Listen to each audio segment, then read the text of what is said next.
Introduction. The impoverished youth, Chen Ran, was struck by lightning, awakening a peculiar sensing ability. With a mere touch, he could identify exorbitantly priced jade, rare antiques, discern life and death, and witness the experiences of all things. Thus, he embarked on a journey of gambling on stones, appraising treasures, solving cases, and healing others, propelling his life forward with vigor. Chapter 1. Struck by lightning for real. Brat, you have finally awakened. Chen Ran, dazed, opened his eyes, barely taking in his surroundings before recognizing a familiar voice echoing in his ears. You scare me to death. You little rascal, why on earth would you leave from a building instead of learning something worthwhile? What monumental setback compelled you to seek death? If you had perished, that would have been the end of it. Did you ever consider me? I lost my husband at 27 and now rely solely on that building for rent. If you were to fall and shatter yourself, how would I ever rent out that property again? What have I done to deserve this from you? This was the voice of the landlady, Zhao Shuyuan. Chen Ran noticed her sitting beside him, her expression laden with reproach. He appeared to be in a hospital room.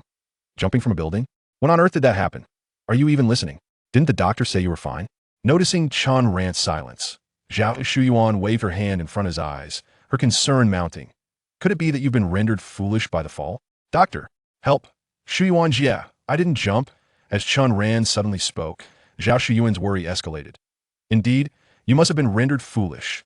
Doctor, hurry! Just as Zhao Shuyuan began to stand, Chen Ran instinctively grabbed her hand to stop her, only to accidentally clutch her thigh, encased in a fitted skirt. Smack! Zhao Shuyuan swiftly swatted his hand away. Little brat, how could you still be so inappropriate at a time like this? Chen Ran felt wronged. Shuyuan Jia, I'm fine, please don't shout. I truly didn't jump. Fine? Zhao Shuyuan leaned closer to scrutinize Chen Ran's expression.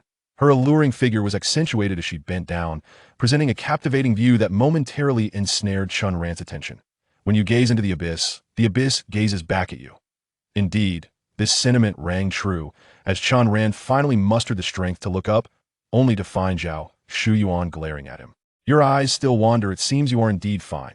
Feeling a tad embarrassed, Chen Ran was relieved that Zhao Shuyuan seemed to dismiss his earlier faux pas. Numerous witnesses saw you leap from the rooftop, and you still claim you didn't jump? I truly didn't. I was struck by lightning and fell. Nonsense. On a clear day, where would lightning come from?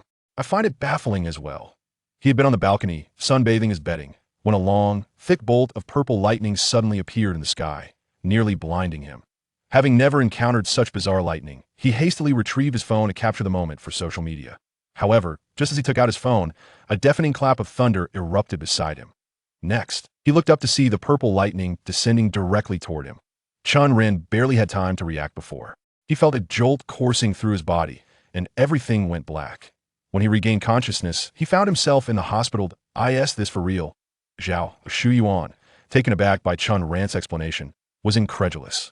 More authentic than pearls, Chen Ran affirmed, feeling exceedingly unlucky.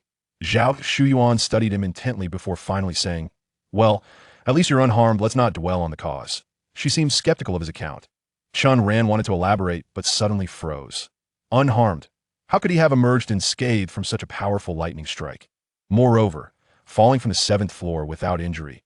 Realizing this, he swiftly moved his hands and legs, confirming his full range of motion aside from some dirt on his clothes. The doctor examined you upon your arrival. Your limbs are intact.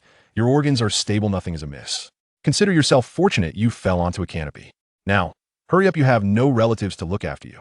I've spent hours with you at the hospital, and I have things to attend to.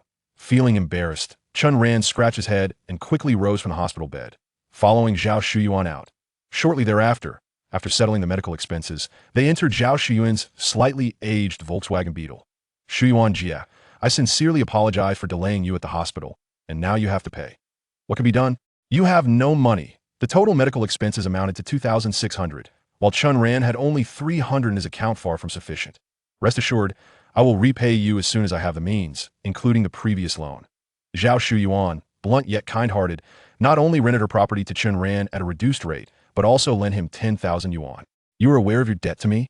I thought your leap was a desperate attempt to escape repayment. I truly did not jump. I was struck by lightning. That I don't care if you jumped or were struck, just refrain from going to the rooftop in the future. The hospital was not far from Chen Ran's residence, and as they conversed, the car soon reached the entrance of the community. Just as Chen Ran was about to exit, Zhao Shuyuan unexpectedly tossed him 200 yuan. Is she giving me money for hitching a ride? Shuyuan Jia, what is this, Zhao? Shuyuan opened the trunk, revealing a stone weighing 30 to 40 pounds nestled inside. Having spent most of his time delivering food after leaving the factory, Chen Ran had purchased a small electric scooter. I'll help you carry it, no need for payment. Chen Ran was unwilling to accept payment for Zhao Shuyuan's generosity. Take it. Don't act so grand in front of me, hurry and move it out. Zhao Shuyuan refused to allow Chen Ran the opportunity to be coy, urging him to transfer the stone. Understanding her intention to help him earn some money, Chen Ran felt grateful and began working without further ado. The stone was heavy but manageable for a young man in his 20s. Just as he was about to muster the strength to lift it, he unexpectedly touched the stone, and its surface transformed into a translucent state, revealing its internal structure. Wow! Chen Ran was taken aback. Had he just hallucinated? What's wrong? Can't you lift it? Seeing Chen Ran frozen, Zhao Shuyuan frowned. 30 to 40 pounds is no small feat. Yet she, as a woman, could carry it from the 5th floor to the car. Surely Chen Ran could manage unloading it? Huh?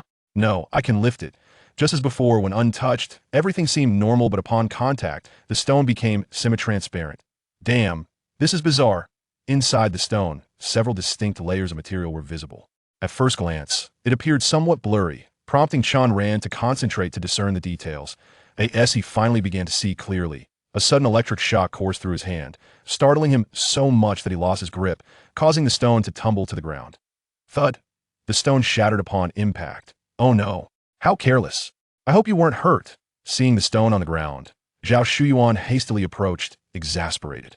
Well, now that it's broken, there's no need to worry about replacing it. Once she confirmed Chen Ran was unharmed, Zhao Shuyuan shot him a disapproving glance. Yet, Chen Ran remained fixated on the stone, his expression one of shock. Shuyuan Jia, this stone. The stone isn't worth much, why are you so frightened? Zhao Shuyuan assumed Chen Ran was startled by the stone shattering. Little did she know, Chen Ran was alarmed by the sight of the stone's interior after it fractured, which mirrored what he had seen while holding it. What I witnessed just now wasn't an illusion, it was indeed the internal structure of the stone. Chapter 2. The true existence of superpowers. I refrained from disclosing to her that you had attempted to take your own life. Sensing her urgency, I transferred 30,000 yuan to her. Now, you owe me over 40,000. Please, do not succumb to despair. Otherwise, I shall suffer a significant loss. Having uttered these words, before Chen Ran could respond, she pressed the accelerator and sped away. Over 40,000 owed? Watching Zhao Shuyuan disappear, Chen Ran found himself momentarily stunned. He retrieved his phone and indeed found a call from his sister. After graduating high school, Chen Ran had moved to Pengsheng to work alone, leaving behind his farming parents and studying sister in their hometown. Just 2 days prior, his father had suffered a cerebral infarction, and after being hospitalized, expenses had been exorbitant. Yet, in these 2 days, he had only earned a meager 300 yuan, although he realized that 18,000 would not last long. He had not anticipated it would deplete so swiftly.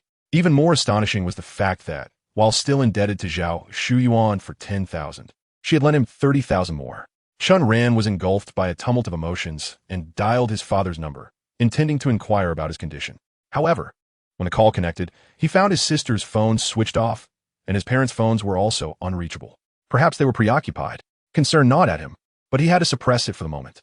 Staring at the stones on the ground, he found himself perplexed, uncertain why he could perceive the insides of the stones. Was it a mere illusion or a reality? He could not ascertain. Ultimately, he decided to deliver the stone first. After pushing his small electric scooter out of the parking area, he headed straight for the flower and bird market.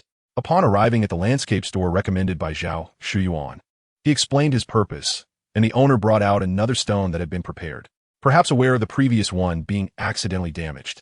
This one was encased in a wooden box. It was comparable in size to the former stone, and upon receiving it, Chen Ran felt an impulse to touch it. Once again, he could see inside.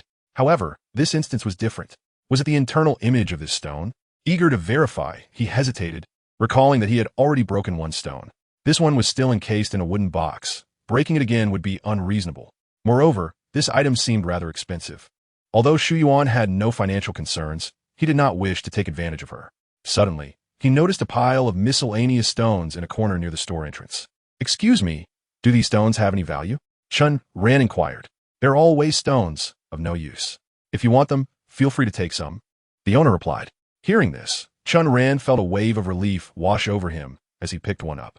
Indeed, its exterior was transparent, revealing the interior, which contained 2 substances of different colors and shapes. all discernible. With the experience from the previous encounters, Chen Ran maintained his composure. He discovered that merely holding the stone evoked no sensation. Only when he focused on perceiving the sizes of the different internal substances did he feel an electric tingle in his hand.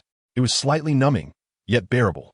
After observing closely, he forcefully hurled the stone, which shattered and revealed its interior, identical to what he had seen. Next, he picked up another stone. The same result followed with the second and third stones. Chen Ran smashed 5 stones in succession, confirming that all their interiors matched what he had previously perceived. At last, he could affirm that he truly possessed the ability to see the internal structure of these stones. But why? Could it be that the lightning had bestowed upon him superpowers? Chen Ran was both astonished and elated. Noticing his continued destruction of the stones, the owner, unable to watch any longer, interjected, "Hey, be careful." "Oh, my apologies." Chen Ran replied. Discovering he had developed a superpower was indeed a serendipitous misfortune. He was overwhelmed with excitement. However, what could this newfound ability to see inside stones be utilized for? He had heard of a nearby antique store selling raw stones. With nothing else to do, he decided to check it out. While pondering, 2 elderly gentlemen passed by, their conversation piquing his interest. Raw stones? Yes, he could investigate raw stones. Raw stones are the unprocessed materials of jade, and though they may appear as ordinary rocks, they could conceal highly valuable jade within. With his newfound ability to see inside stones, how could he forego the opportunity to acquire raw stones? Suddenly, Chen Ran discovered his path to prosperity. Without a second thought, he hurriedly followed the 2 gentlemen on his small electric scooter. The flower and bird market was vast, offering a plethora of goods: flowers, potted plants, landscape stones, ornamental fish, pets, antiques, and much more. Despite having visited several times, Chen Ran could not recall where raw jade stones were sold and thus trailed behind the 2 gentlemen. Fortunately, their destination was not far. After only a short distance, they came to a stop before an antique shop displaying various stones of all sizes and shapes. After securing his scooter, he dashed over. The store was bustling with people, appearing quite lively from a distance. Chen Ran, initially, he believed the commotion stemmed from the number of customers, but as he approached, he realized the situation was quite different. It seemed trouble had arisen, and he recognized the person at the center of it. Guiyong. Chen Ran had befriended Guiyong when he entered the factory. He was a chubby fellow of similar age. They shared a good rapport, and after leaving the factory, he too had taken up food delivery. Chen Ran was surprised to find Guiyong here, especially as he saw a middle-aged man gripping Guiyong's electric scooter with an expression of fury directed at him. "What happened?" Chen Ran inquired. Guiyong sighed. Don't mention it. I was running late with a delivery, and in my haste, accidentally broke someone else's item." He gestured toward the ground. Chen Ran looked down to see a vase shattered on the floor. The shops in the flower and bird market were small, and many owners set up stalls at their entrances to display more items, leading to the vase being part of a stall that Guiyong had collided with. "Kid, with so many witnesses to your recklessness, don't think you can leave without compensating me," the owner barked. Chen Ran, "Do you have any money? Lend me some," Guiyong urged. "How much do you need?" 2,000. 2,000 for this broken thing? Chen Ran crouched down to inspect the shattered vase. Noticing the bottom inscribed with the year, 2015. "ISNT, this a fake?" "It's fake, which is why it's only 2,000. If it were real, I'd be asking for at least 8,000. The owner replied, irritable. Had it not been for the numerous witnesses scrutinizing the vase's bottom, he would have demanded a higher price. 2,000 is excessive. How about 200? Get lost. The owner was uninterested in Chen Ran's counteroffer and began to pull out his phone to call the police. Guiyong, disheartened, said 2,000 was the result of a long negotiation. He initially wanted 8,000. So, a price had already been agreed upon. Chen Ran thought it unwise to point out the owner's inconsistency, but he only possessed 500 yuan. Guiyong had merely 200. With Guiyong's mother deceased and his father disabled, his situation was even graver than Chen Ran's. Seeing that the two could not possibly gather 2,000, the owner grew increasingly furious. If you can't produce the money, don't blame me for calling the police. He threatened, preparing to dial. Wait, Chen Ran intervened, leading the owner to believe he was about to offer money. However, he instead pointed to several raw stones at the entrance of the shop. These are raw stones, right? How much are they selling for? Though Chen Ran had no money, he could still earn it. After all, he had come here with the intention of making money, only to be sidetracked. He reasoned that if he purchased a couple of raw stones and managed to uncover jade, then 2,000 would be a mere drop in the bucket. The proprietor was oblivious to Chen Ran's intentions, observing that he couldn't even muster 2,000 yuan. He chuckled at the thought of the young man wishing to engage in the art of stone betting. Young man, please tell me you don't intend to purchase a few rough stones in hopes of uncovering jade to settle my debt, do you? The shopkeeper's wit was keen, for indeed that was precisely Chen Ran's aspiration.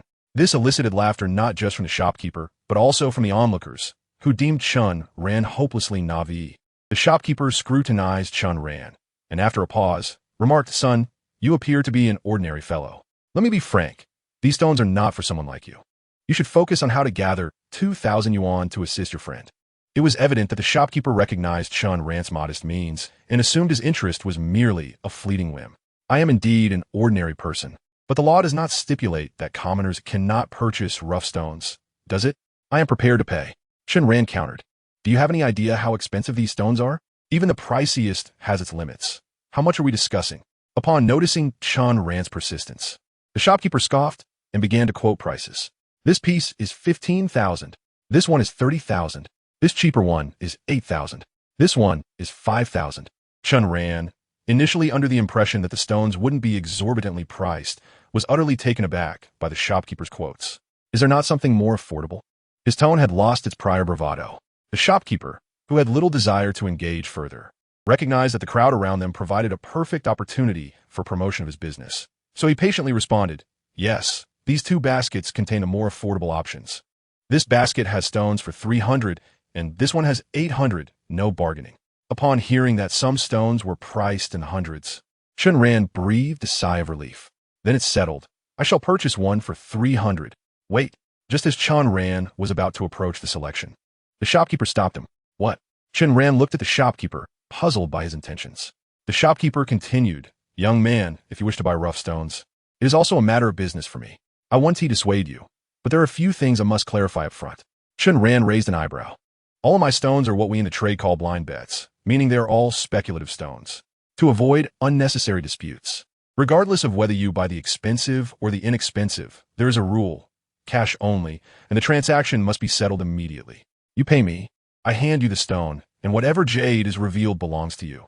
However, should nothing emerge, you must accept that as well. Do not come back to me claiming you found nothing and refuse to pay, or would I go to seek redress." Upon hearing this, Chen Ran understood the shopkeeper's apprehensions. "No problem. Cash is no issue," he asserted, turning to Guiyong. "Do you have 200 on you? Lend it to me." Guiyong was taken aback, as he himself was troubled over finances. "Are you all right, Chen Ran? With our circumstances, you still wish to dabble in stone betting? Purchasing jade rough stones, also known as betting stones, is not something for the faint-hearted. It's precisely because one situation is dire that one takes the gamble, risking it all for a chance to turn a bicycle into a motorcycle, or a motorcycle into an SUV. You frequently buy lottery tickets, don't you? My lottery tickets cost mere pennies, but this..." Enough with the chatter. "I have faith in my ability to profit, trust me." Chen Ran had never been one for gambling, nor did he even buy lottery tickets. Were it not for his absolute confidence, he would not pursue these rough stones. Seeing Chen Ran's resolute demeanor, Guiyong, albeit confused, handed him the 200 yuan. After all, it was merely a couple hundred. With Chen Ran's own funds, they now totaled 700. Even if he lost, he could simply leave his vehicle as collateral for the 2,000 he owed. As Guiyong engaged in mental rationalization, Chen Ran, now with an additional 200, approached the basket containing the 300 yuan rough stones. He carefully picked one up, examining it closely. To an outsider, it appeared he was merely inspecting, but in truth, he was attempting to discern the stone's internal characteristics. If he could only see the ordinary stone's interior and not that of the rough stone, it would be quite unfortunate. Fortunately, upon lifting the stone, he could see right through it. Excellent. Chen Ran's confidence surged. He then began his selection in full view of the crowd. The first piece yielded nothing. The second piece, still nothing. The third, again no luck. After inspecting over 10 stones without success, he began to understand why purchasing rough stones was referred to as betting. The odds of uncovering jade were exceedingly low. At that moment, the onlookers began to murmur. Does this young man even know how to discern rough stones? It seems he barely inspects them, merely picks them up. Is he selecting cabbages? This antique market is filled with fakes. What good stones could there possibly be? The owner only uses rough stones as a gimmick. No matter how he chooses, he'll inevitably lose. Unfazed by the disparaging comments, Chen Ran continued his search. Young man, that basket is clearly filled with worthless stones. Why not check the other basket? Two elderly men, who had previously passed by Chen Ran, were now observing the spectacle. Seeing him unable to make a decision after a lengthy search, one of the men, fanning himself, advised him to look at the other basket. Chen Ran paid no heed. He too wished to select from the other basket, but with only 700 yuan in total, and the shopkeeper stating that basket was priced at 800. He was at an impasse. After attempting to inspect several more stones, and as many among the crowd began to lose patience and depart, even the shopkeeper grew somewhat irritable. Finally, Chen Ran discovered a stone whose internal structure was distinctly different from those he had previously examined. While the earlier stones were predominantly composed of various substances, their interiors were dark and rough, revealing only another common stone. This new stone, however, was white and smooth. Could this be jade? Chen Ran pondered as he retrieved the stone. Upon witnessing Chen Ran finally select a stone, the shopkeeper restrained his impatience, waiting for him to continue his selection. Soon after, Chen Ran found another stone that was similarly white and smooth on the inside. Both stones were roughly palm-sized. One cost 300, and two would amount to 600, leaving him with little for further selections. I'll take these two, Chen Ran declared, handing over 600 yuan to the shopkeeper. The proprietor accepted the money and inquired, "Would you like to open them here?" Typically, establishments that sell rough stones also offer cutting services, and more professional shops can even process the extracted materials. Of course, we'll open them here. How else could I settle my debt? The shopkeeper chuckled, shaking his head. It was evident that this lad was quite naive, still contemplating settling debts. Were it not for the cash-only policy, he might have ended up in debt. Without further comment, the shopkeeper brought over the cutting machine, rinsed the stones with water, and asked Chen Ran how he wished to proceed. "Whatever you think is best," Chen Ran replied nonchalantly. Given the small size of the stones, it seemed any method would suffice. Not receiving any specific instructions, the shopkeeper sliced through the stone's center. Wow, it seems there is something inside. The stone split in two, and the onlookers, initially expecting a worthless piece, were taken aback as the interior revealed itself to be quite different from the exterior, instantly piquing their interest. Looks like it was worth the purchase after all. The crowd gathered around, and even the shopkeeper, taken aback, hurriedly rinsed the stone to get a clearer view of what had been revealed. Indeed, it was jade, albeit of the bean variety, as some spectators noted. Others chimed in, agreeing with the assessment. The shopkeeper then retrieved a flashlight and illuminated the cross-section of the stone, realizing that little light penetrated through it. His initial surprise quickly transformed into disappointment. Bean variety. Once the shopkeeper's verdict was announced, the crowd reacted with a collective scoff, expressing their disdain. Though Guiyong initially felt excitement, seeing Chen Ran uncover something from a stone, the crowd's derisive attitude led him to question, what is bean variety? As he turned to Chen Ran for clarification, Chen Ran shook his head. He too was in the dark. Before today, he had never encountered raw stones. And as for jadeite, he had never even seen it, completely ignorant of the terminology. Fortunately, among the onlookers, there were others equally perplexed, questioning what bean variety meant. Someone provided an answer. It refers to stones with large granules, lacking translucency and moisture, deemed the most inferior quality. Huh? Guiyong felt a wave of disappointment wash over him. Chen Ran's mood also dampened. After sifting through stones for so long, he discovered he had chosen the least desirable material. Is that jadeite? A passerby inquired. It counts, but it won't fetch much. Won't fetch much, but it can still be sold for something? Chen Ran's hope reignited, and he eagerly asked the vendor how much it was worth. This type of material isn't valuable. If I were to buy it, I'd offer you at most 800. Only 800? Guiyong was clearly dissatisfied. Upon hearing this, the vendor grew displeased. Bracelets made from bean variety sell for only 200 to 300 each. 800 is generous. The stone was not large, estimating it could produce only 2 or 3 bracelets. I can only offer 800. If you're not satisfied, take it elsewhere, the vendor said to Chen Ran. 800 it is. The flower and bird market seemed to have few shops selling raw stones, and Chen Ran had no idea where to inquire further. Although he lacked knowledge, he noted that no one around was discussing prices, leading him to speculate that this material was indeed not worth much. 800 seemed reasonable. Chen Ran accepted the price and requested the vendor to cut the second piece. Surprised by Chen Ran's readiness, the vendor had expected some haggling. However, this way, he saved himself the trouble of negotiation. At Chen Ran's request, the vendor began cutting the second stone, without restrictions, slicing it casually. He cut through the middle and found that this stone also yielded something, albeit still being variety. Chen Ran had anticipated this and felt no surprise. He was merely anxious to know the price of this piece. This one is slightly larger. For this larger one, I'll give you 1,000. How does that sound? The vendor asked for Chen Ran's opinion. 2 pieces for a total of 1,800, combined with the 100 he had left, was still insufficient to repay Guiyong. But Chen Ran understood the market value and nodded in acceptance. The vendor, pleased with Chen Ran's agreement, promptly handed him the money. Young man, are you buying more? Seeing Chen Ran now had more money, the vendor inquired with a smile. Yes. Just as Chen Ran finished his statement, Guiyong pulled him back. Chen Ran, it's good that you made a profit. There's no need to buy more. This isn't enough to settle your debts. Why continue? Why not buy? I'm here to profit. But I haven't made any yet, Chen Ran replied. Chapter 4, Good Things. Still buying? After acquiring 2 pieces that were the lowest quality, did he dare to continue? Among the onlookers, some felt Chen Ran was being naive. Yet others held a differing perspective. It shouldn't be dismissed. Even if bean variety is the worst quality, at least he got something. You know how many people have sunk hundreds of thousands or even millions without acquiring anything? Oh, by your logic, he's quite lucky? Lucky! He only bought 2 pieces, both yielding bean variety.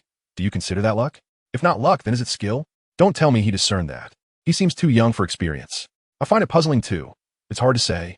The vendor also believed Chen Ran had merely been fortunate. And upon overhearing the discussion among the bystanders, he began to ponder. Was it truly luck? If he casually picked 2 pieces and they yielded something, that might be lucky, but he had chosen, after considerable deliberation, those raw stones, unknown to others, were actually the rejected waste from jade merchants in Yunnan. Even he thought these scraps would yield nothing. Yet not only did they produce results, but Chen Ran had only purchased 2 stones. The probability of them yielding anything was exceedingly high. Could it really be luck? Contemplating this, the shopkeeper's gaze toward Chen Ran shifted slightly. On the other side, disregarding Guiyong's warnings, Chen Ran began selecting stones again. This time, however, he chose not the 300 ones but the 800. The 300 were too small.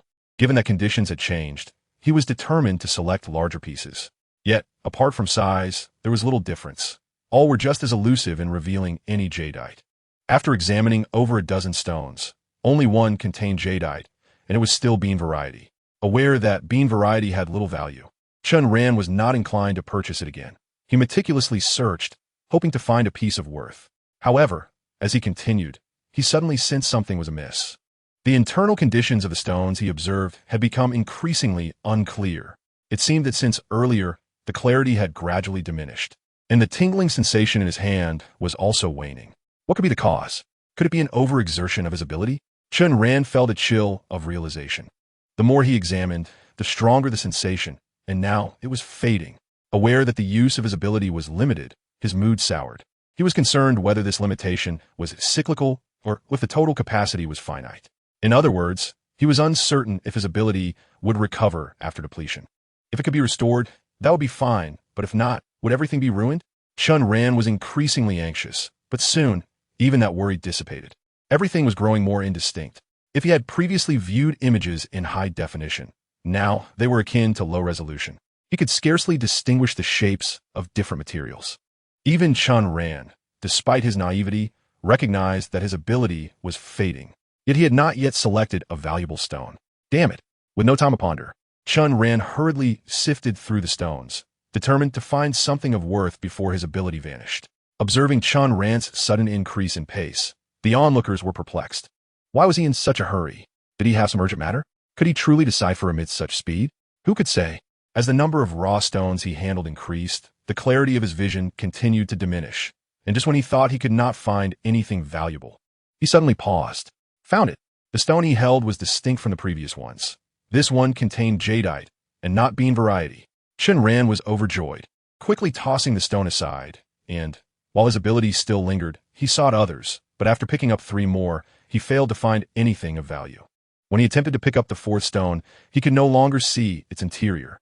There was no tingling sensation in his hand. Simultaneously, a wave of weakness washed over him, as though he had exerted himself physically. Had his superpower truly depleted? Would it ever be restored? Chen Ran pondered to himself. Young man, are you still selecting? Noticing Chen Ran had stopped moving, the vendor, puzzled, inquired. As he spoke, he examined the stone Chen Ran had chosen. simultaneously retrieving another from the basket. This one he had previously seen, and it was bean variety. Although bean variety may lack value, even the smallest morsel still had worth.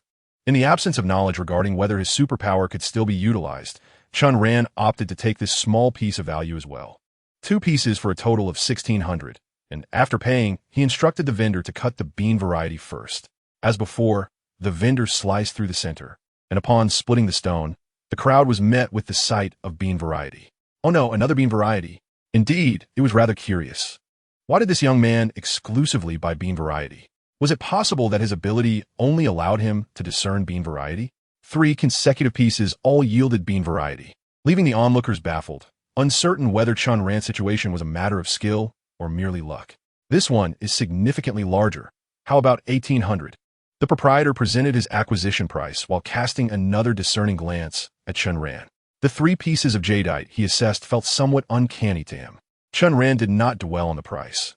After all, jadeite is inherently of little value, and he was disinclined to engage in a dispute. His attention was instead captivated by the 4th stone, which was not jadeite, and its true nature eluded him. Could it possibly be jadeite as well? As the proprietor began to slice the 4th piece, discussions erupted among the onlookers. It was quite likely. One questioned whether this young man possessed genuine skill or merely luck, having only acquired jadeite thus far. If this piece turned out to be jadeite, it would affirm his expertise, for even the ability to discern jadeite is a talent in itself. Amidst the murmurs, Chen Ran remained unperturbed, fixated on the opening of the 4th stone. Surely, it could not be jadeite again. The proprietor, while cutting, pondered what lay within this stone. After slicing a third of it, he discovered nothing. It appeared that the first 3 pieces were indeed fortuitous finds, and this 4th piece seemed to lack the same luck.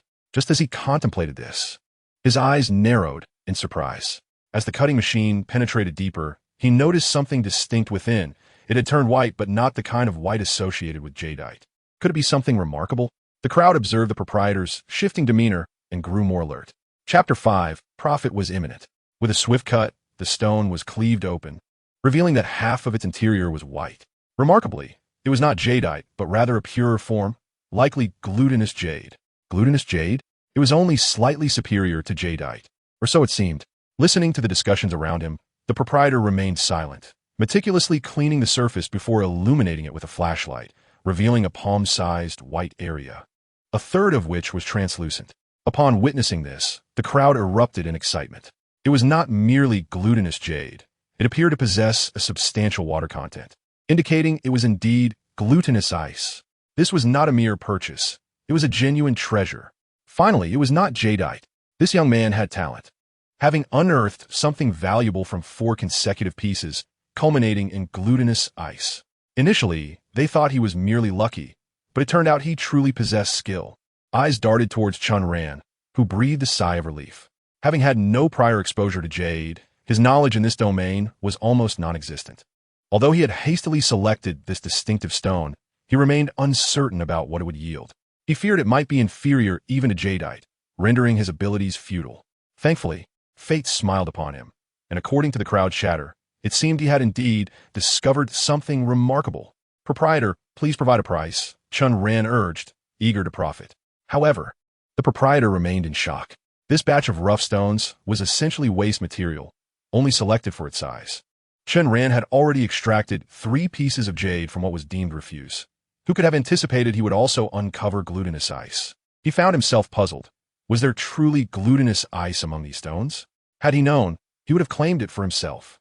Glutinous ice is a type of jadeite that resides between glutinous and ice jade, characterized by white particles from glutinous jade and the translucency of ice jade, with a price point that lies between the two, making it a mid-tier jadeite. Initially, he had presumed Chen Ran to be a mere novice. However, it now appeared his judgment required refinement. This young man possessed genuine talent. The proprietor no longer underestimated Chen Ran. After offering him a smile and scrutinizing the jadeite in his hand, he finally announced a price. 30,000. Gasp. Upon hearing this figure, Guillaume was taken aback. He had previously seen Chen Ran purchase stones for mere hundreds, the most expensive being just over 1,000, and had assumed all were priced similarly. He was astonished that this piece commanded such a high price. Chen Ran's perspective diverged sharply from Guillaume's, observing the astonishment of the crowd. He He assumed this item must be extraordinarily valuable. It was surprisingly inexpensive, only 30,000. Chen Ran felt a twinge of dissatisfaction, yet he lacked the knowledge to negotiate. As he pondered, a figure suddenly pushed through the crowd, an elderly gentleman wielding a fan. Upon entering, the gentleman addressed the proprietor. "Shopkeeper, may I have a look?"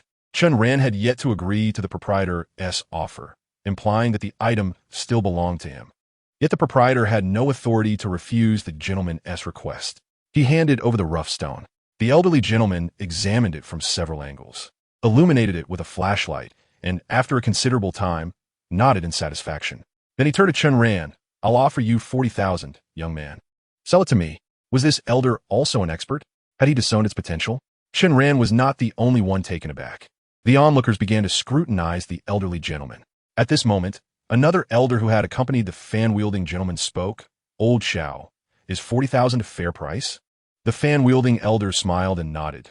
"This piece of glutinous ice has no cracks, minimal impurities, good quality, and sufficient water content. It is considered quite decent among glutinous ice.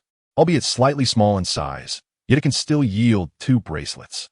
The shopkeeper, who could only superficially appraise jade, was hesitant to quote a higher price for fear of losing profit. However, upon hearing the fan-wielding elder's appraisal, he immediately recognized that he had underestimated the stone's value. His eyes darted as he declared, 45,000. Chen Ran was on the verge of agreeing with the elder when he noticed the proprietor adding 5,000, which brought him joy, yet he restrained his excitement to see if the elder would raise his bid. 50,000. The elder indeed raised his offer. However, the proprietor appeared unfazed by the escalating bids. 55,000. Chen Ran had hoped for a bidding war, yet after the proprietor's latest offer, the elder fell silent.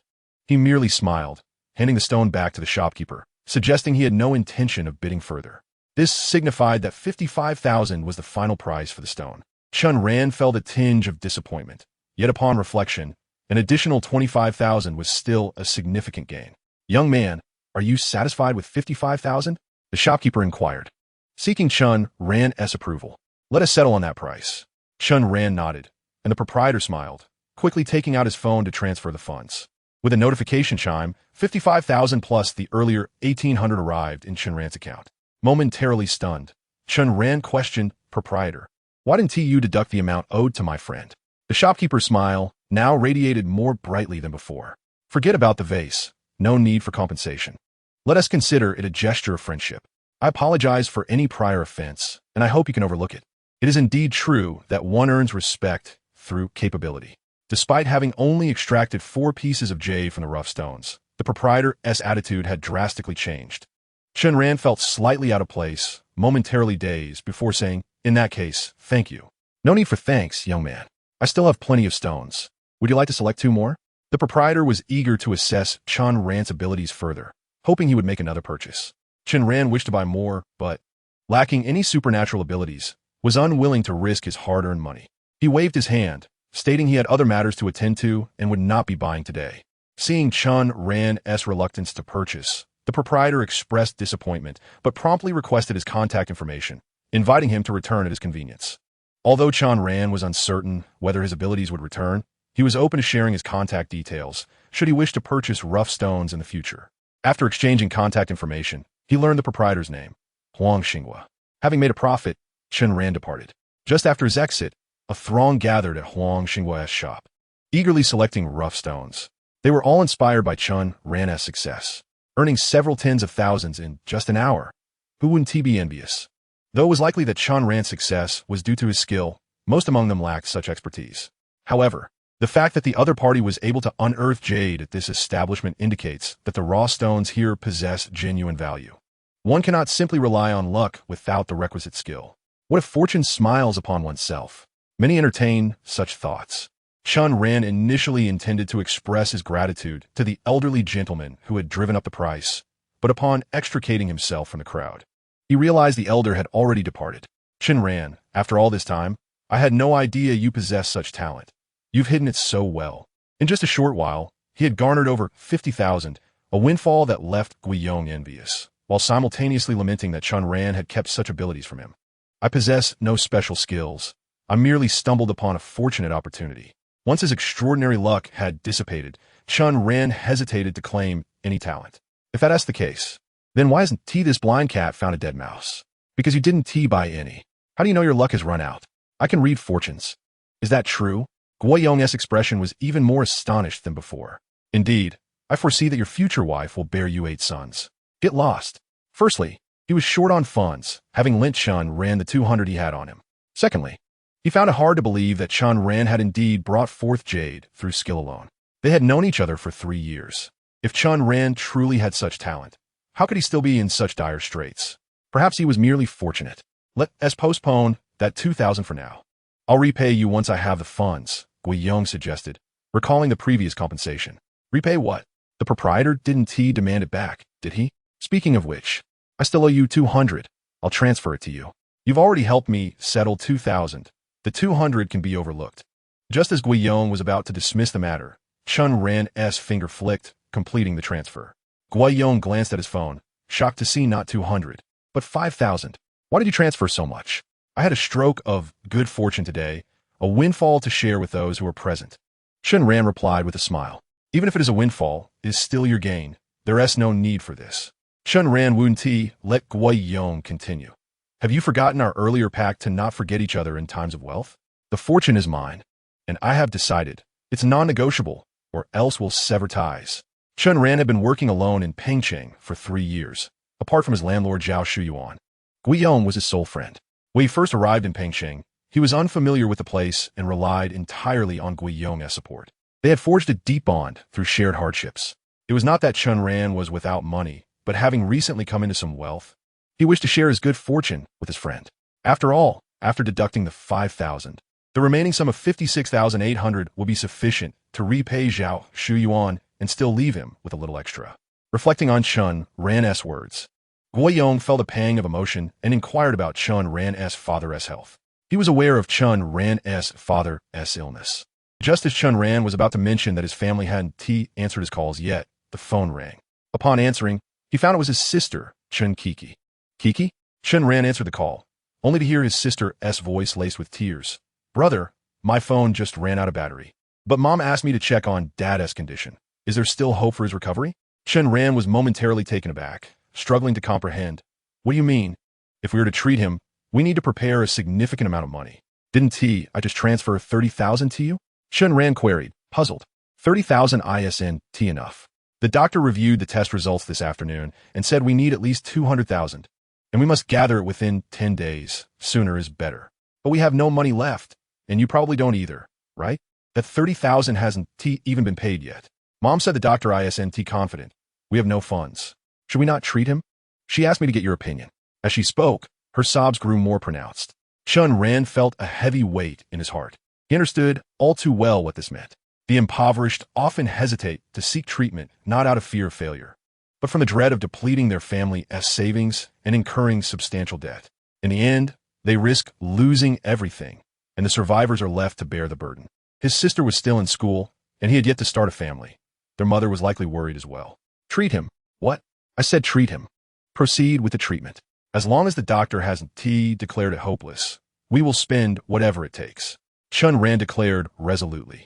But I have money. Don't worry. Just pay today as 30,000 first. I will transfer the money to you later, at the latest by tomorrow. I have money. His voice was unwavering. On the other end, his sister was already in tears, but this time, her weeping was not from despair, but from excitement. Their mother's suggestion had terrified her. She feared that Chen Ran might also advocate for not treating their father. She was still young and could not bear to witness her father's death. Brother, thank you. Enough of that. Just get the money to Mom and reassure her. I'll send you the funds tomorrow. Okay. After hanging up, Chen Ran exhaled deeply. He had assumed that Zhao Shuyuan's 30,000 would be more than enough for his father's treatment. But to his dismay, it turned out they needed 200,000. Moreover, there was no guarantee of a successful treatment. Had he not earned today as 50,000 through his extraordinary abilities, he might not have had the courage to insist on continuing the treatment. However, now that he had this sum, he felt confident in his ability to earn more. How could he easily give up? Yet, he needed to retain this 50,000 as capital. For now, he could not send any money home or repay his debts. Is it that the funds are insufficient? Chen Ran was on the phone when Guiyong, who was nearby, pieced together the situation from his fragmented words. Chen Ran nodded. I told you not to transfer money to me. Just keep it for yourself. He was interrupted by Chen Ran's insistence. No need.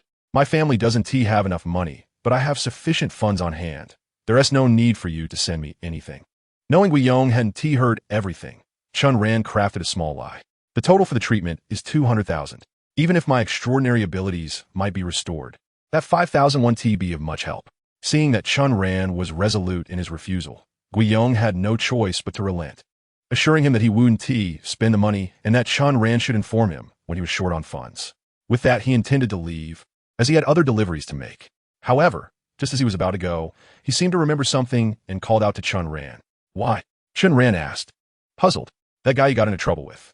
I heard he's a rich second generation and has been searching for you everywhere these past few days. He even posted a bounty in our delivery group. Didn't you see? I muted the group. Just try to avoid showing your face.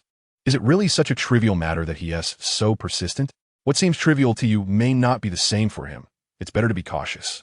After Guiyong finished speaking, he rode off on his electric scooter. Chen Ran could only shake his head in resignation. A week ago, while delivering takeout, he had encountered a wealthy guy who had given him 1,000 yuan to deliver flowers to a girl at Pengcheng University for a week. However, for 4 consecutive days, the girl had refused to accept them. Just when Chen Ran thought she wouldn't accept them on the 5th day either, she not only accepted the flowers, but also publicly declared that Chen Ran was handsome and that she would be willing to be his girlfriend. Rumor had it that she was one of the campus beauties at Pengcheng University. For someone else, this would undoubtedly be a cause for celebration. However, Chen Ran was not naive. He understood that she was likely using him as a shield and was merely saying it for show, especially since she hadn't even added him on social media. Sure enough, the person who had arranged for him to deliver the flowers became displeased upon hearing the news and relentlessly sought him out, wanting to cause trouble. To avoid complications, Chen Ran ended up returning the money, making 5 days of deliveries without earning a single cent. He thought that would be the end of it. Now, judging by Guiyong's words, that person was still intent on troubling him? What a fool. Upon returning to his apartment complex, Chen Ran parked his scooter and ascended the stairs with his box in hand. The building he lived in was entirely owned by his landlord, Zhao Shuyuan, who also resided there, just 1 floor above him. Chen Ran lived on the 4th floor, while she occupied the 5th. Carrying the stone, he made his way to the 5th floor and knocked on Zhao Shuyuan's door. He had initially worried that she might not be home, but to his surprise, she opened the door shortly after he knocked. Sister Shuyuan, the stone. Just a single stone, and she couldn't wait any longer? Zhao Shuyuan seemed extraordinarily pleased, leaving Chen Ran somewhat bewildered. Coming quickly, Zhao Shuyuan's tone remained exuberant as she invited Chen Ran inside. Initially, Chen Ran assumed that Zhao Shuyuan merely wanted assistance in placing the stone, but upon entering, he was taken aback to discover the presence of others in the room. In the living room, there sat 3 individuals, a man and a woman on the sofa, and before them lay an open box containing a teapot. It became evident that Shuyuan had guests. Chen Ran was contemplating swiftly arranging the items and departing when unexpectedly, Zhao Shuyuan seized his arm and uttered a statement that left him dumbfounded. This is my boyfriend, Chen Ran. What?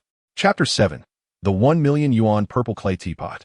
If Chen Ran heard correctly, Zhao Shuyuan claimed he was her boyfriend? What was she talking about? He hastily set down the stone, realizing that guests were indeed present. Noticing Chen Ran's momentary daze, Zhao Shuyuan exchanged a significant glance with him. Understanding her cue, Chen Ran recognized that she wanted him to play the role of her boyfriend. Why not? It was a win-win situation. He quickly placed the stone down and walked with Zhao Shuyuan into the living room, where the 3 guests had risen to greet him.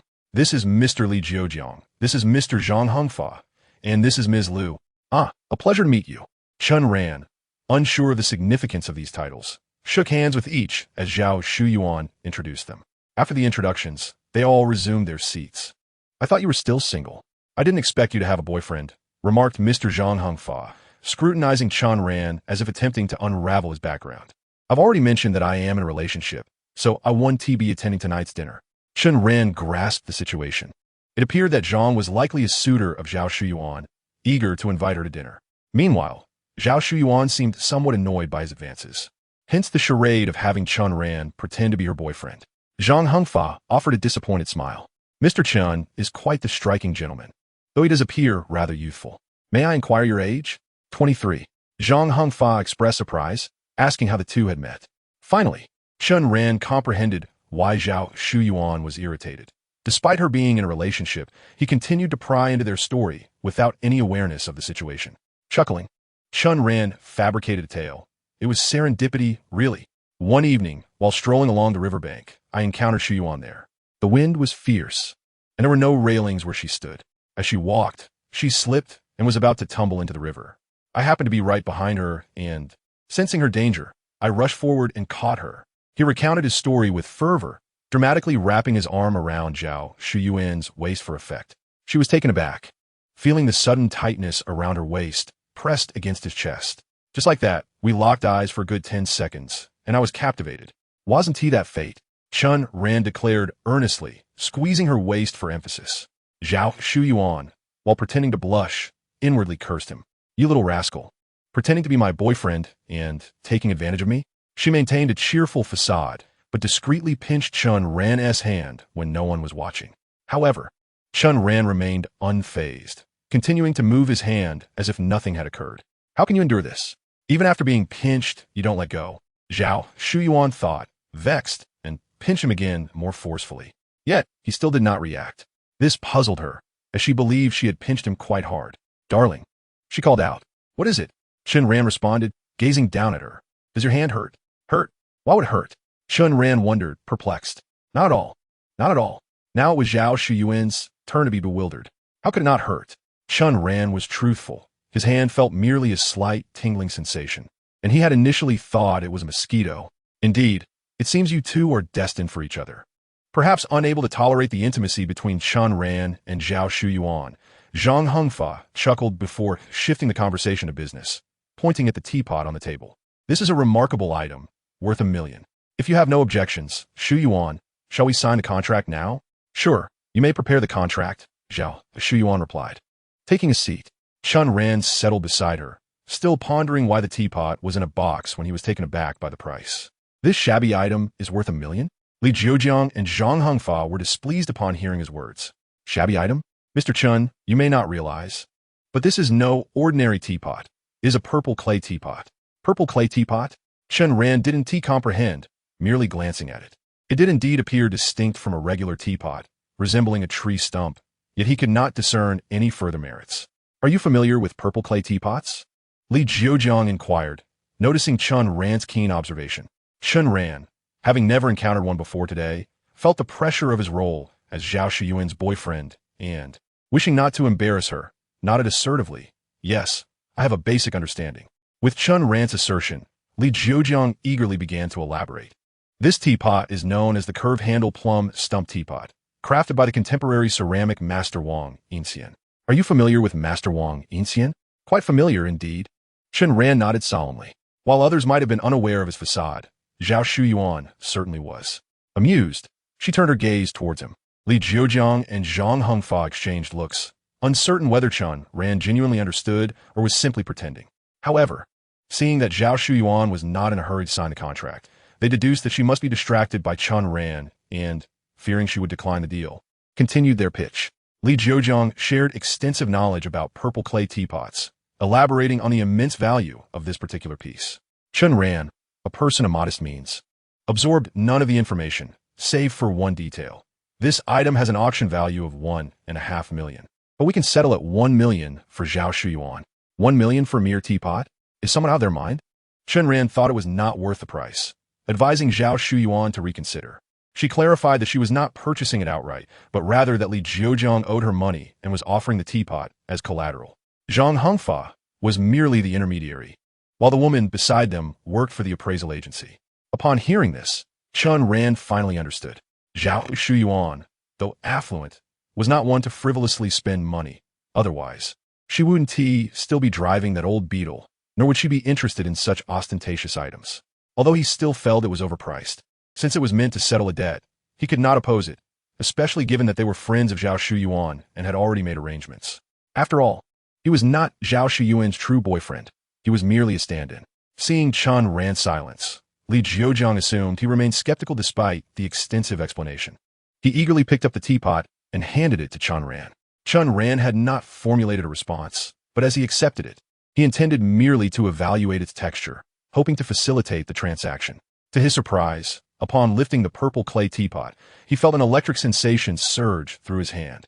This sensation was all too familiar. Was his ability returning? After a brief respite, can it be utilized? However, isn't this ability limited to observing stones? How come it reacts to antiques as well? Before Chen Ran could revel in his newfound realization, he abruptly sensed something amiss. The surrounding environment had entirely transformed. Just a moment ago, he was in Zhao Shuyuan's home, yet now he found himself in a room resembling a workshop. Inside, two individuals stood around a table, their faces obscured. Upon the table rested a large machine that was continually in motion, crafting an object. Chen Ran squinted and discerned that the item being produced was none other than the raw form of the purple clay teapot he had just held. Beside it, a computer displayed an image of the teapot, with several words being printed in 3D. Chapter 8. The item is a fake. What does this mean? Li Zhuojiang and Zhang Hengfa continued to gaze at him as they had before, and he was still clutching that purple clay teapot. Had he not been aware of his extraordinary ability, he would have surely doubted his own sanity. However, after experiencing the stone gambling episode, he was certain that what he had just witnessed was a signal conveyed by his powers. Could it be the scene of the teapot's creation? He began to analyze the situation. Li Zhuojiang had claimed that the teapot was handcrafted in the 1990s. Yet the image he saw clearly indicated that the teapot was being 3D printed. Was there 3D printing in the 1990s? Not to mention, he doubted whether computers were even that small back then. Furthermore, Li Zhuojiang had mentioned that the creator of this teapot, Wang Yinxian, was a woman. Yet the two individuals seated next to the teapot were distinctly male, with short hair and dressed in male attire. Chen Ran pondered deeply. If what he witnessed was indeed the scene of the teapot's creation, did that not imply that Li Zhuojiang's claims were fabricated? Consequently, the teapot itself was a counterfeit. Suddenly, Chen Ran lifted his gaze to observe Li Zhuojiang and Zhang Hengfa, who were grinning at him, utterly oblivious to the extraordinary vision he had just experienced. How does it feel? Quite nice, isn't it? $1 million is certainly worth it, Li Zhuojiang inquired. Chen Ran set the teapot down, his smile fading as he replied coolly. It appears that Mr. Li's knowledge regarding purple clay teapots is somewhat lacking. Huh? Li Zhuojiang was taken aback, about to ask for clarification when Chen Ran interjected. Shall I explain why I deem this worthless? This is not Master Wang's creation. What? Both Li Zhuojiang and Zhang Hengfa were taken aback. What do you mean, Mr. Chen? This is indeed Master Wang's work, which I purchased for 120,000 from a friend, complete with a certificate from an appraisal agency. Just take a look. As Li Zhuojiang spoke, he retrieved the certificate from a box and offered it to Chen Ran, who made no move to accept it. Seeing Chen Ran disregard the appraisal certificate, the woman beside him spoke up. This purple clay teapot truly originates from Master Wang. Our agency has verified it. You cannot make baseless claims. I cannot. Chen Ran chuckled softly. He indeed lacked knowledge, but he possessed the ability to observe. Previously, he had earned over 50,000 with his extraordinary power, and when compared to this appraisal agency, he chose to place his faith in his own abilities. Moreover, he had discovered something intriguing. Perhaps influenced by his powers, he found that his observations of the surrounding environment had become more discerning. As he declared that the teapot was not Master Wang's handiwork, he distinctly perceived a flicker of panic in the astonished expressions of Li Zhuojiang and Zhang Hengfa. If they were convinced of the authenticity of their item, they would likely dismiss him as a mere child, too young to be taken seriously. Yet, why were they flustered? Their anxiety could only stem from one reason. They knew it was a counterfeit. This meant they had presented a fraudulent item while being fully aware of its deception. Were they not, therefore, con artists? Chen Ran cast a glance at Zhao Shuyuan, who appeared bewildered, staring at him as if she were unaware of anything. You cannot sign this contract. Chen Ran swiftly snatched the pen from Zhao Shuyuan's hand. He could not care less about others being deceived, but he could not allow Zhao Shuyuan to fall victim to such a scheme. Before Li Zhuojiang and Zhang Hengfa could react, Chen Ran placed the teapot back in the box and pushed it forward. Initially, he had deemed it worthless merely due to his lack of experience. Feeling was of little use, and at that moment, he had not realized it was a counterfeit. Now he was fully aware. He comprehended that not only was this item a fake, but that Li and Zhang had colluded to deceive Zhao Shuyuan, given their intent to defraud. He saw no need for subtlety and expressed himself with candor. This left Li Zhuojiang and Zhang Hengfa visibly displeased. Mr. Chen, even if you do not recognize the value of this teapot, is it necessary to claim it as a counterfeit? The woman from the appraisal agency added, Sir, this teapot has been authenticated by our agency. Your assertion that it is fake lacks any basis. Upon hearing this, Chen Ran could not help but smile. If their faces had not betrayed a hint of unease earlier, perhaps it could have been construed that they were unaware of the item's authenticity. However, the slight expressions on their faces were unmistakable. They were reluctant to concede and were attempting to argue their case. Chen Ran coldly inquired, "May I ask the name of your agency, its address, what items it has appraised, and who the esteemed experts are? Please do elaborate. Furthermore, I happen to have a friend who works at an appraisal agency and is acquainted with purple clay teapots, someone of some repute. I shall promptly call him to come and verify whether his findings align with yours. If they differ, it raises questions about your agency's appraisal capabilities or suggests potential fraud, which would be quite serious." The woman, who had previously exuded confidence, suddenly appeared anxious and nervous upon hearing Chen Ran's words, swallowing hard. None of these expressions escaped Chen Ran's keen observation. He understood that she was apprehensive. Otherwise, why would she remain silent? His assertions not only unnerved her, but also unsettled Zhang Hongfa and Li Jiujiang. The two exchanged glances, clearly at a loss, fearing that Chen Ran might indeed summon an expert for verification. "There is no need for you to be so agitated, Mr. Chen. If you do not desire this teapot, that is perfectly fine." Li Jiujiang feigned nonchalance. Zhang Hongfa, sensing Chen Ran's irritation, swiftly bypassed him and urgently addressed Zhao Shuyuan. "This item is not a fake." Before Zhang Hongfa could finish, Chen Ran positioned himself protectively in front of Zhao Shuyuan. "Whether it is genuine or not, you two should be more aware than I. Kindly take it away. Additionally, I advise you both not to assume that Zhao Shuyuan is easily deceived. Given your connection as her friends, I shall overlook this incident this time, but next time, I shall not hesitate to involve the authorities." Despite merely playing the role of Zhao Shuyuan's boyfriend, his anger was genuine, fueled by the many times she had aided him. How could these two scoundrels attempt to dupe her? Chen Ran showed no mercy, and their shame transformed into indignation. "You are exceedingly rude. Let's depart." Li Jiujiang and Zhang Hongfa, both infuriated by Chen Ran's resolute demeanor and the exposure of their deceit, uttered their discontent before taking their leave, gathering the purple clay teapot and storming out. Upon reaching the ground floor and entering their vehicle, Li Jiujiang vented his frustration at Zhang Hongfa. "Did you not say that the Zhao woman is utterly clueless and easily manipulated with your guarantee?" Zhang Hongfa, equally enraged, retorted, "Who knew that kid was so perceptive? I thought he was just a pretty face, but he saw through the deception immediately." His anger stemmed not only from the unraveling of their scheme, but also from the fact that he had lost the opportunity to pursue the woman he desired. "What will happen to the debt you owe her now that the teapot was not pawned? Dragging it out, after all, I have no money. It's just a woman. How could I not handle it?" As they spoke, they started the car and departed from the community, until Zhang Hongfa and Li Jiujiang stormed off. Zhao Shuyuan remained somewhat dazed. Initially, when Chen Ran claimed the items were counterfeit, she was skeptical. After all, what kind of fine items could Chen Ran have encountered to declare something as fake? It wasn't until that woman was thoroughly admonished by Chen Ran and dared not retort that she began to perceive the truth. However, everything transpired so swiftly that she still felt somewhat bewildered. Could it truly be false? She gazed at Chen Ran in disbelief. Of course. Otherwise, how could those three flee so swiftly? Zhao Shuyuan found some merit in this. Although she was unfamiliar with that woman, she had known Li Jiujiang and Zhang Hongfa for a while now. Neither was known for their amiable temperaments. If the items were legitimate, surely they would have been relentless. Their hasty retreat indicated guilt. Realizing this, she immediately understood their malicious intent. "Those two rascals sought to deceive me. I foolishly believed Li Jiujiang's tale of being broke and agreed to let him use antiques as payment." Chen Ran's words piqued Zhao Shuyuan's curiosity. How did you know those items were fake? She had not anticipated Chen Ran possessed such discernment. I guessed. The truth could not be disclosed. So Chen Ran had to fabricate a story. Guessed? Zhao Shuyuan was half convinced. Indeed, the moment I laid eyes on those two, I sensed something was amiss. So I declared them fake to con them. And who knew it would actually work? Chen Ran wore a look of fortunate surprise. Then what about your friend from the appraisal agency? Fake. I have no friends in any appraisal agency. This was indeed a ruse. Chen Ran had simply intended to intimidate that woman.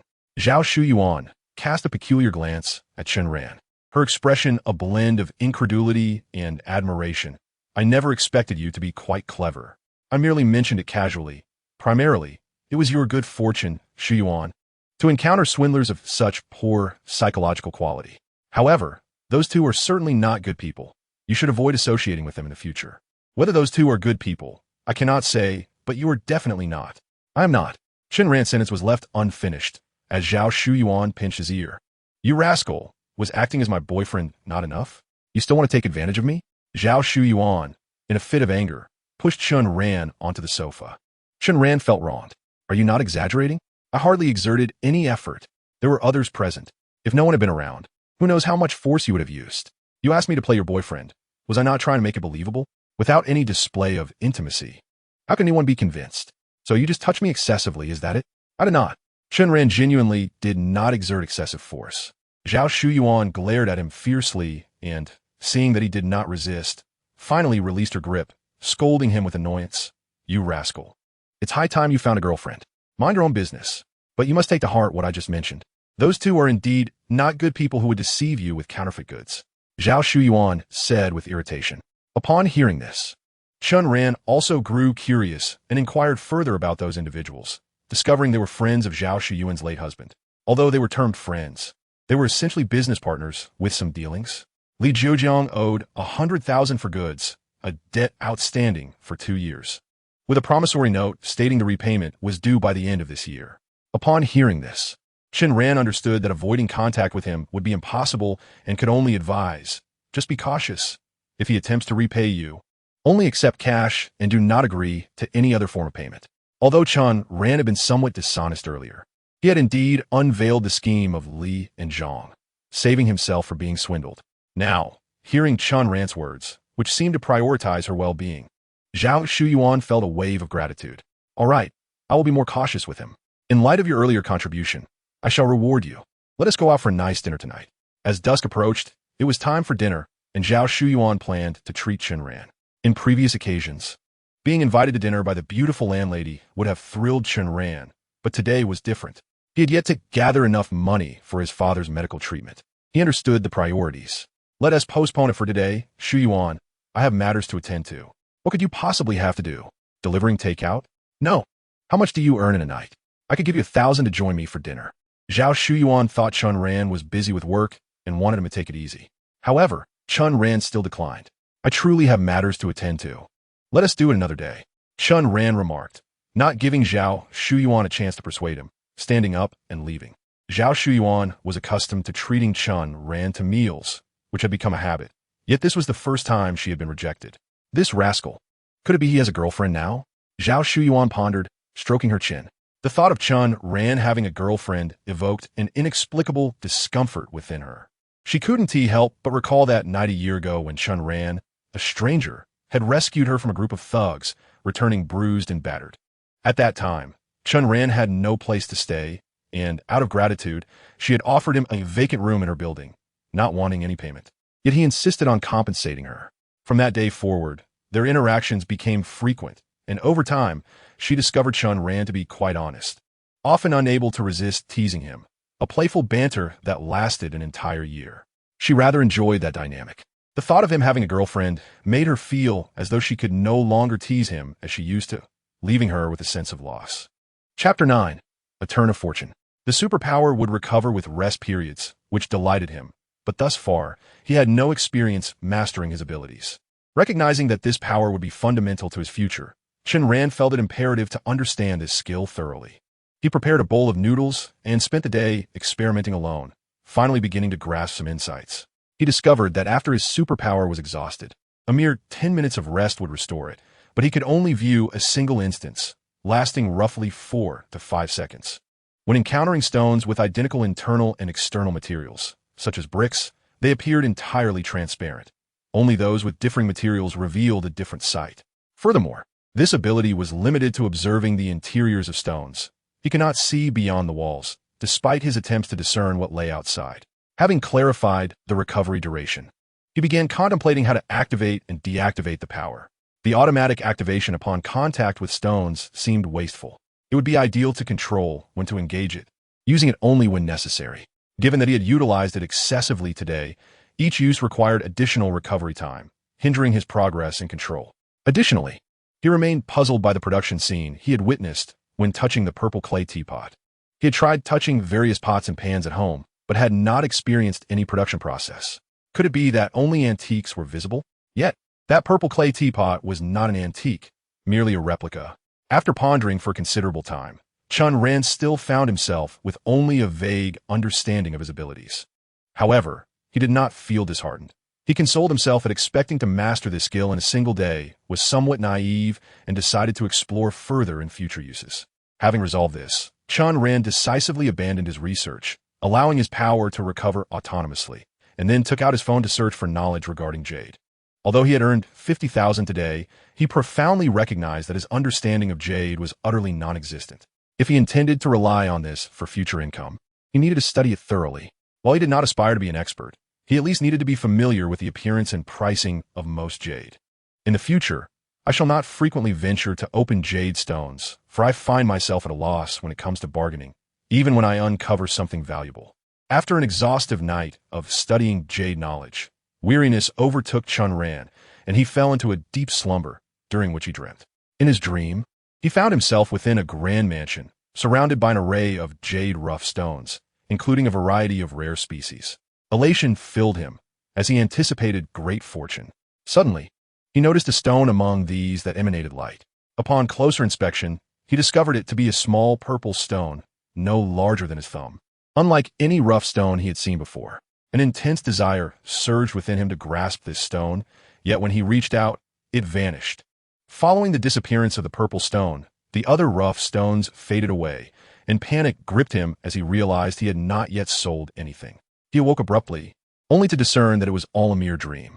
Amused by the absurdity of dreaming about rough stones after an entire night of contemplation, he chuckled to himself. However, he was perplexed. He had not encountered that purple stone online the previous night, nor anything resembling it. Why had it invaded his dreams? It felt as though he had viewed it hundreds of times, even though he had merely skimmed through. Could it be that he had been struck by lightning, enhancing his memory? Furthermore, despite having slept for less than 5 hours, he felt remarkably invigorated, brimming with energy. His senses appeared heightened, his vision sharpened, allowing him to discern the intricate patterns on the leaves of trees some 30 meters away. His hearing had also improved significantly, as he could identify the sounds within the entire building. Someone washing their face, another cooking, someone else attending to nature's call, and even the enthusiastic couple engaging in morning exercises. Chen Ran found it hard to believe, examining his hands and touching his face, noting that even his skin seemed more refined. The transformation in his bodily functions led him to conclude that this phenomenon, akin to his newfound abilities, was a result of a lightning strike. Yesterday, he lamented his misfortune of being struck on a sunny day. Yet today, he realized he had stumbled upon great fortune. Fortune was turning in his favor. Suddenly, he clasped his hands together, gazing reverently at the sky. "Oh, Thunder God, I thank you for singling me out amidst the vast sea of humanity. If I am to rise from my humble beginnings, I shall surely offer you some gold ingots." After muttering a few fervent words, Chen Ran completed his morning routine and stepped outside. He savored a bowl of noodles at the entrance of his community before mounting his electric scooter and heading straight for the flower and bird market. After a prolonged hiatus, he anticipated that his abilities could be utilized multiple times. His father awaited funds for medical treatment. He owed Zhao Shuyuan money, and he yearned for wealth. There was no reason for him to remain idle. With his powers at his disposal, he intended to purchase more rough stones and amass profits. Unable to find another vendor for rough stones, he returned to the same shop as the day before. As he arrived, Huang Xinghua had just opened for business. "Ah, young brother, were you off to so early?" Huang Xinghua recognized Chen Ran and, believing he was merely passing by, was taken aback and delighted to learn that Chen Ran had come to purchase rough stones. He quickly ushered Chen Ran inside, offering tea and water, his demeanor markedly different from their initial encounter.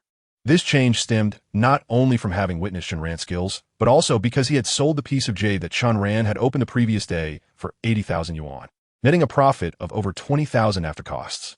Moreover, after Chen Ran's departure, many onlookers, envious of his discovery, purchased rough stones as well, earning him an additional 20,000 yuan. Combined, that amounted to over 50,000 yuan. Many shops in the flower and bird market, like his, struggled to make that much in a month, while he had done so in a single day. How could he not be grateful to Chen Ran? Furthermore, with Chen Ran's return, One could only wonder what treasures he might uncover today. Huang Shua's eagerness left Chen Ran feeling somewhat uncomfortable. He was primarily focused on making money and did not wish to waste time. After casually responding to Huang Xinghua, he began examining the rough stones. Since he had found the ice jade in the 800 yuan basket yesterday, he continued to sift through that same basket today. Luckily, his memory served him well, and he recalled the stones he had touched yesterday. However, as he sought to avoid activating his powers again, he opted for stones he had not previously examined. After a lengthy search, he found none. With only a handful of stones in that basket, he had touched them all without discovering anything valuable. Reluctantly, he moved to the 300 yuan basket. After thoroughly inspecting that as well, he still found nothing satisfactory, regardless of whether they were 300 or 800 yuan stones. Most were devoid of value, with a scant few being worthless. The remainder were either of low quality or lacked any luster.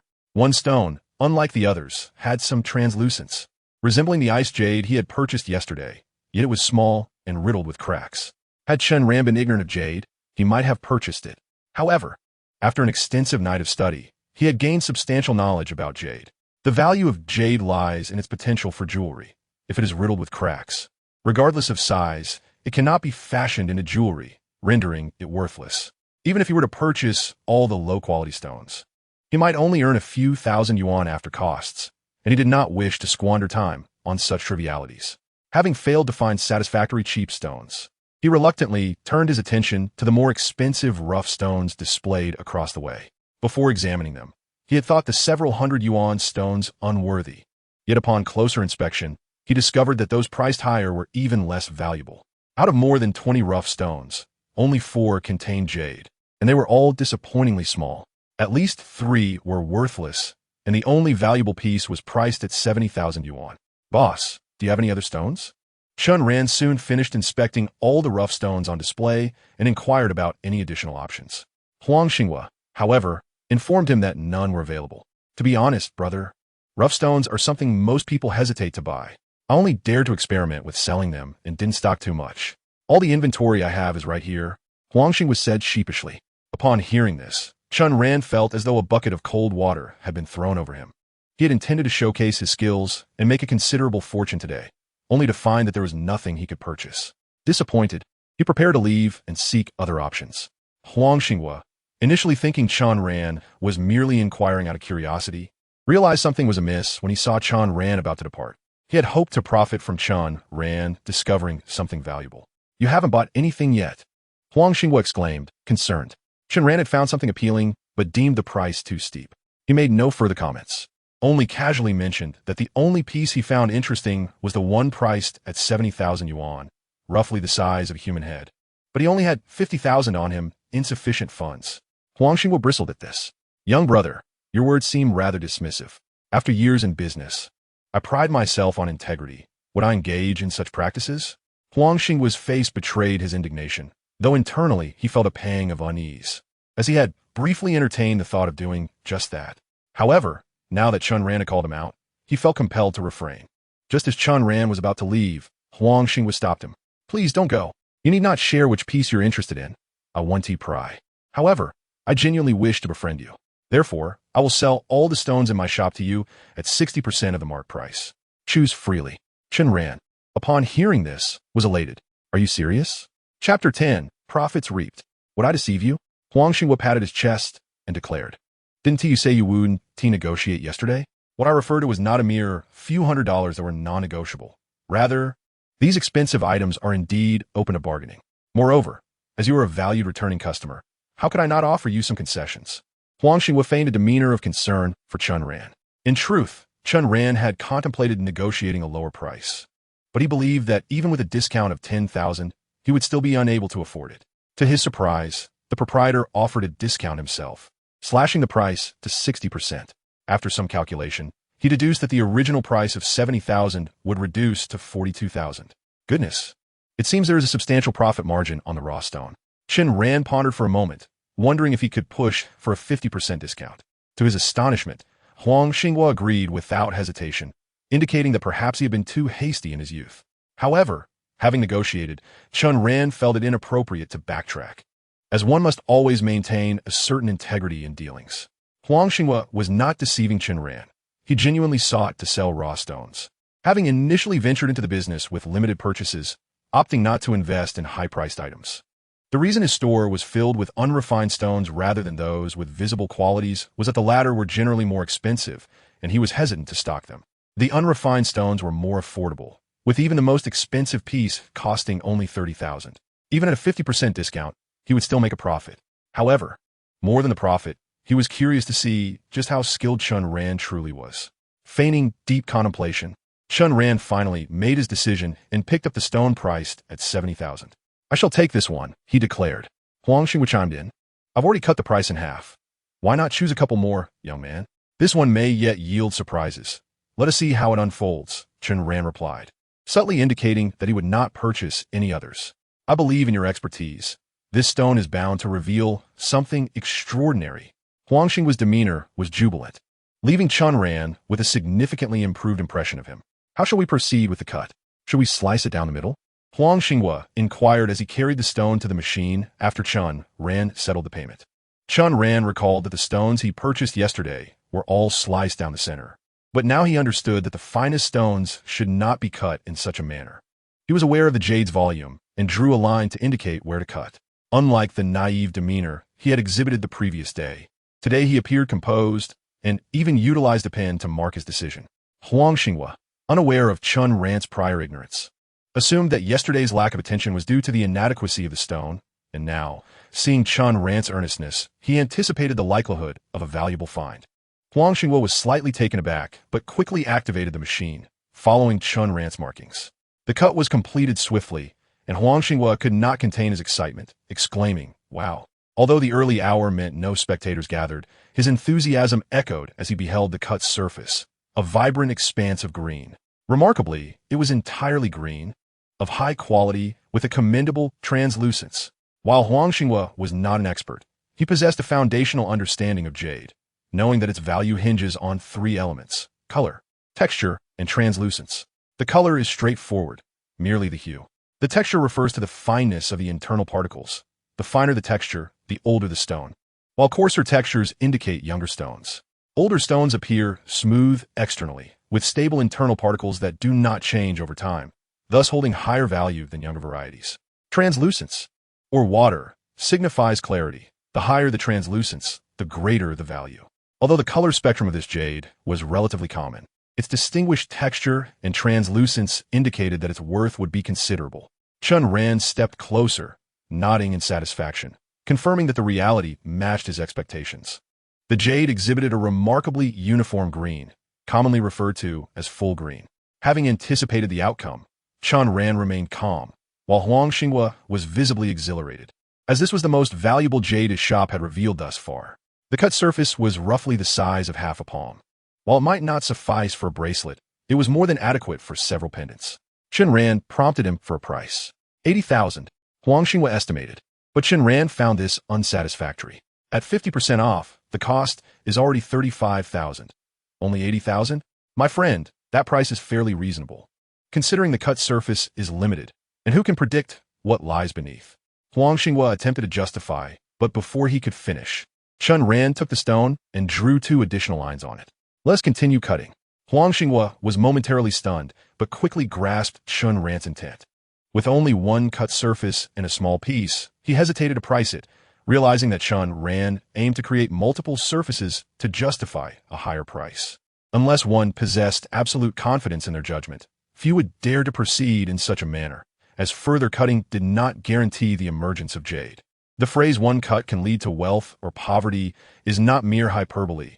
It encapsulates the gamble inherent in raw stone dealings. Trusting Chen Ran's expertise, yet lacking complete understanding, Huang Xingwu complied with the request to cut further.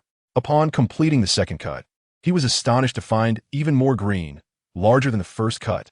His excitement surged, and without waiting for Chen Ran's encouragement, he initiated the third cut, which also revealed green. Chen Ran, confident in his assessment of the jade's volume, maintained his composure throughout the process. After cutting 3 surfaces, the stone, initially the size of a human head, was reduced to a third of its original size, yet that remaining third predominantly consisted of jade. "Indeed, you possess exceptional skill, my friend," Huang Xingwu exclaimed, his admiration evident as he observed the minimal waste. It was clear that Chen Ran's markings had been precise. Huang Xinghua had always believed in Chen Ran's talent, but now it was apparent that his abilities were even greater than anticipated.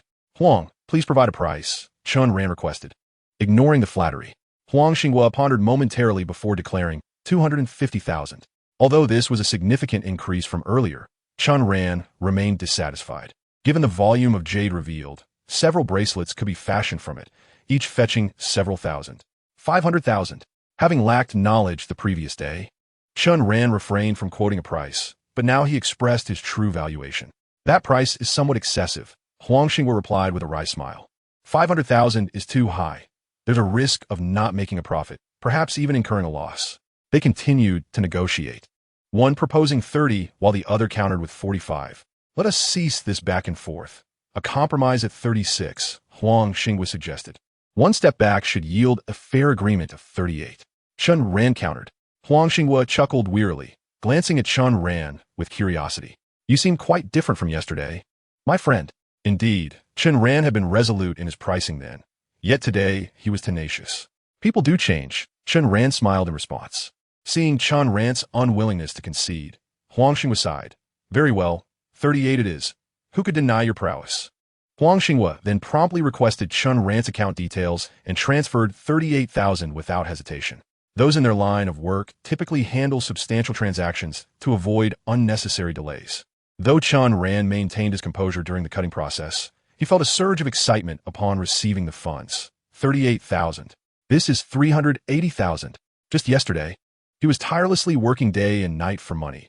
How many deliveries or errands would he need to complete to earn such a sum? Yet today, in just over an hour, he has achieved it. And this is merely the beginning.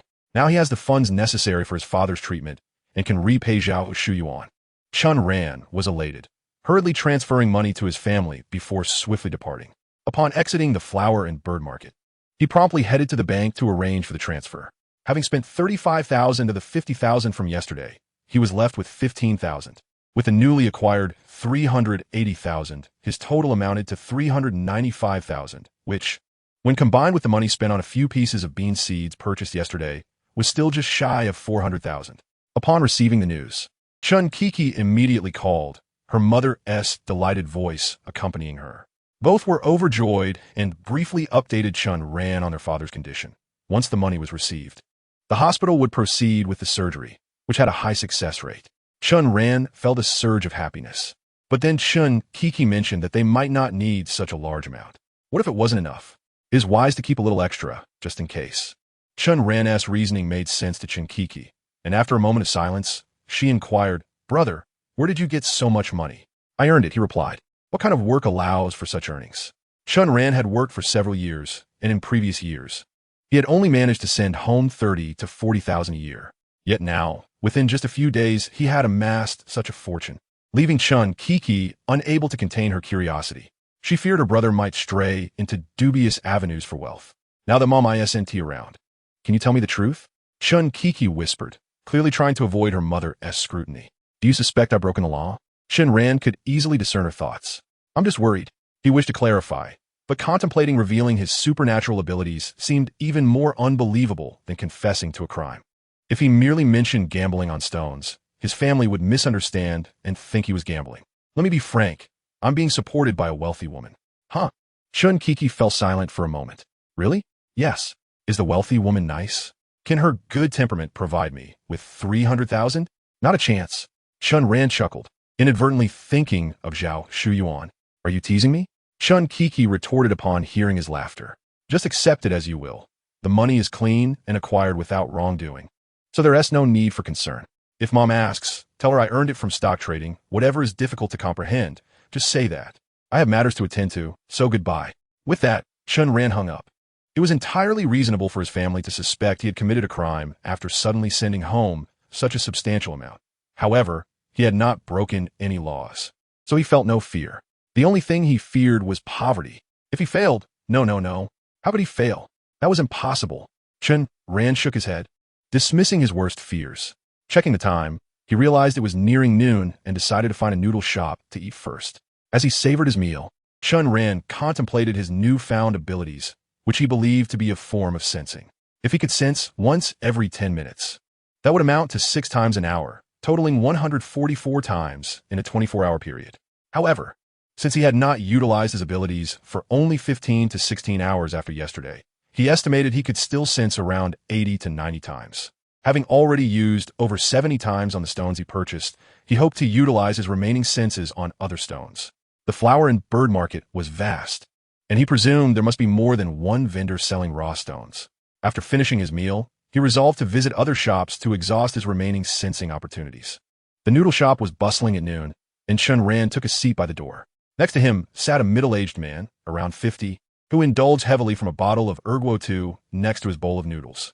After finishing his noodles, the man gulped down the liquor, prompting Chen Ran to frown.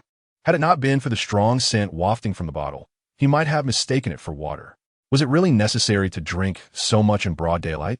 While he disapproved of such drinking habits, it was not his place to intervene. Once his beef noodles arrived, he focused solely on his meal. Shortly thereafter, a young woman entered, limping as if she had some difficulty with her legs. Just as she entered, the drunken man finished his drink and stood to leave. At the entrance, where a few steps awaited, their paths crossed. The man, clearly inebriated, stumbled, failing to avoid her entirely, and collided with her. The young woman, already at a disadvantage on the steps, let out a startled cry as she fell toward Chen Ran's table.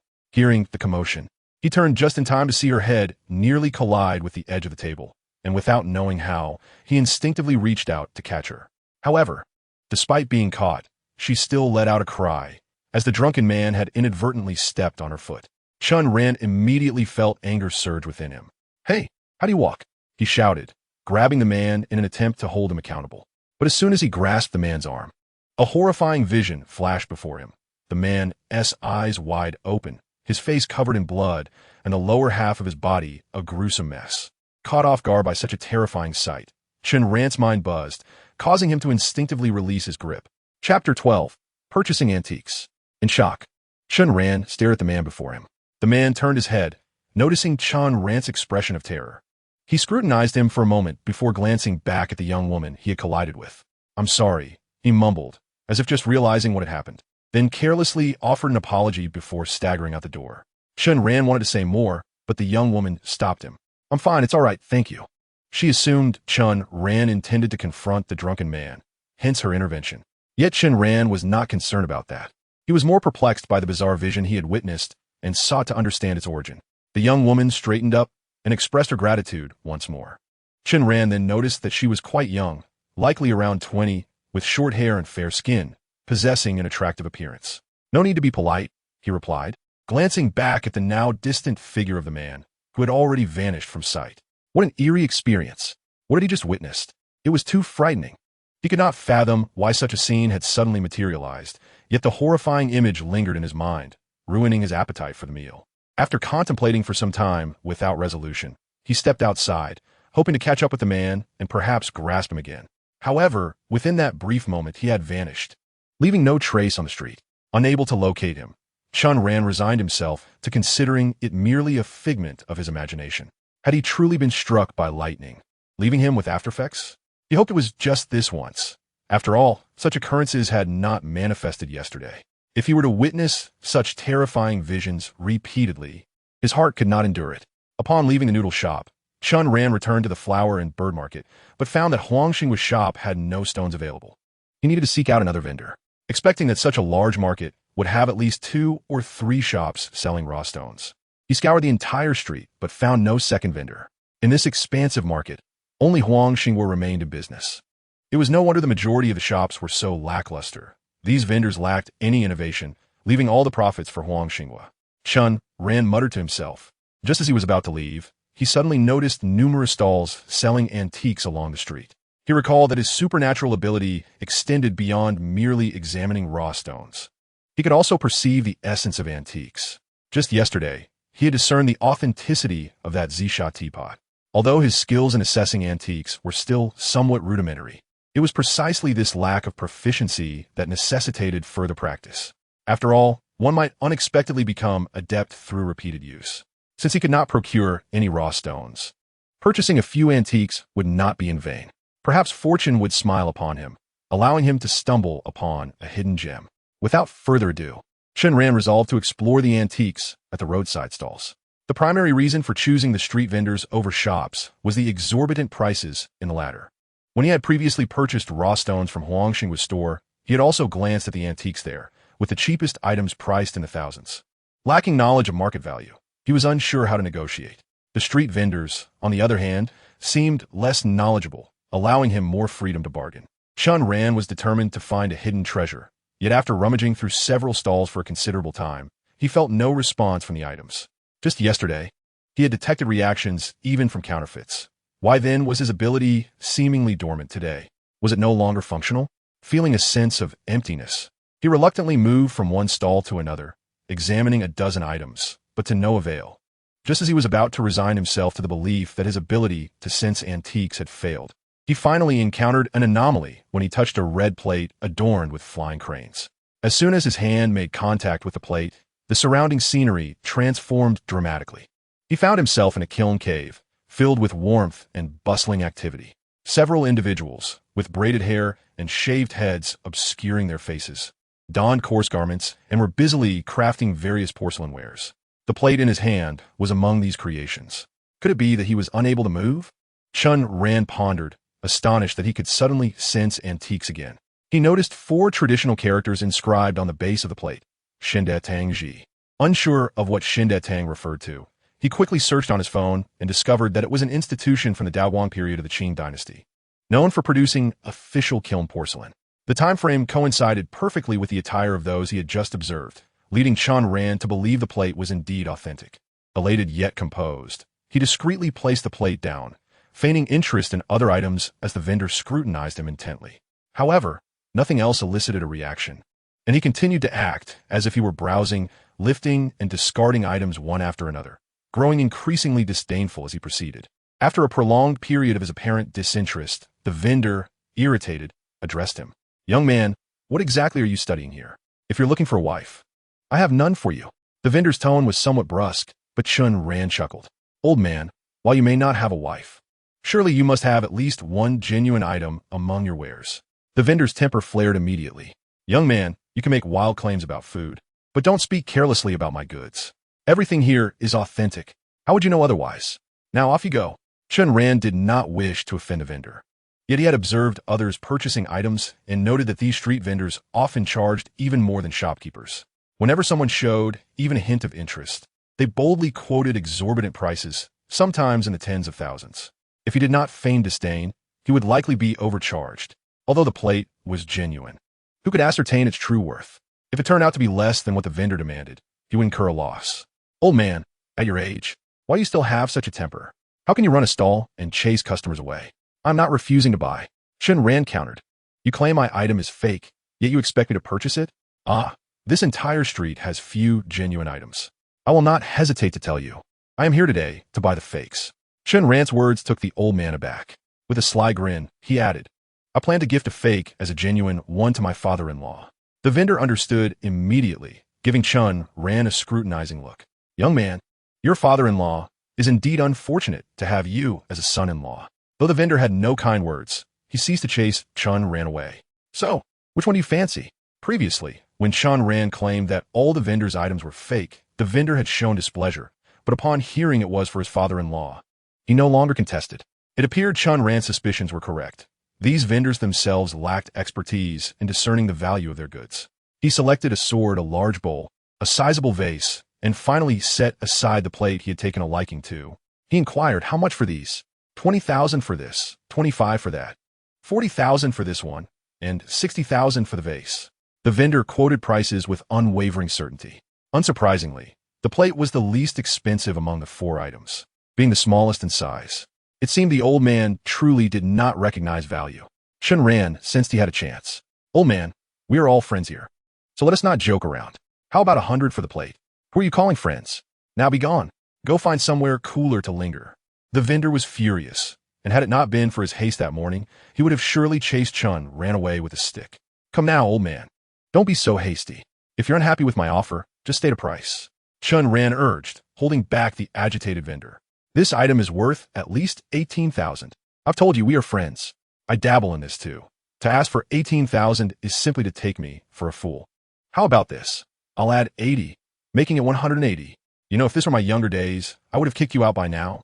Well, if you did that, it would mean I owe you money, not the other way around. Your goods here might not even cover the losses. Chen Ran banner on, convincing the vendor that he truly understood the trade, which seemed to calm him down a bit. After some contemplation, the vendor lowered the price. 10,000.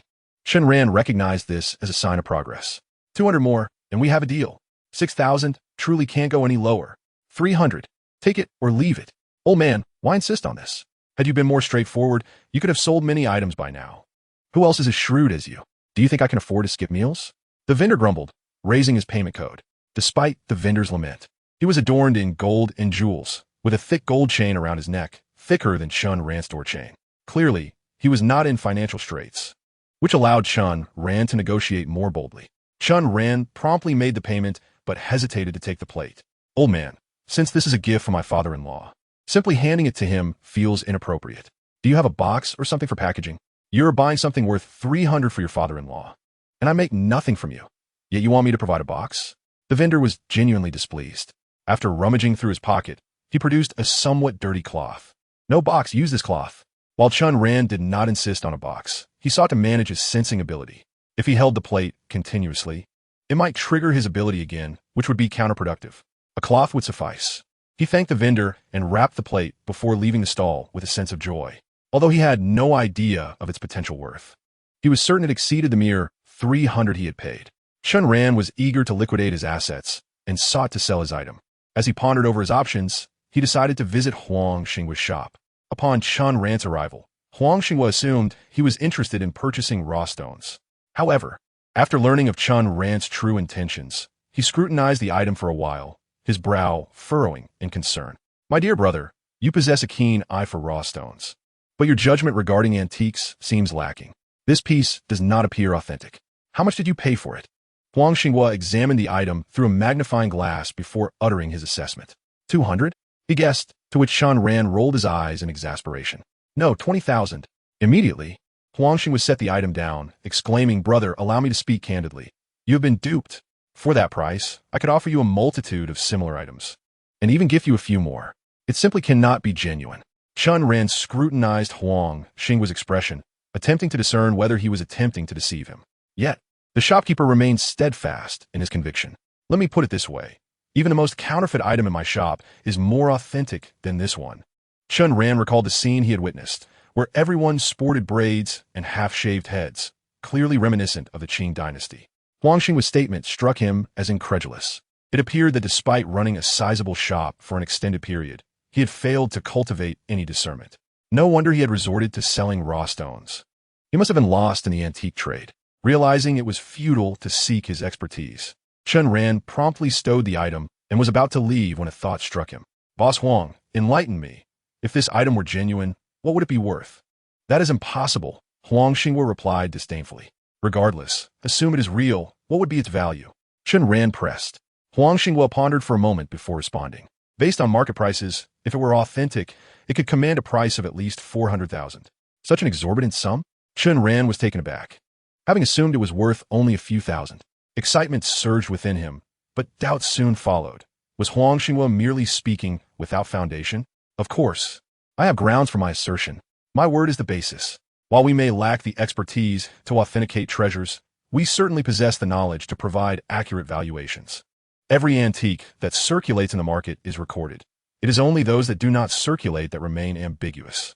This item is known as a coral red powder enamel plate depicting a white crane, and if authentic, it is indeed from the Daoguang era, justifying the price I mentioned. If it were truly worth 400,000 and he had only spent 300, that would be a considerable profit.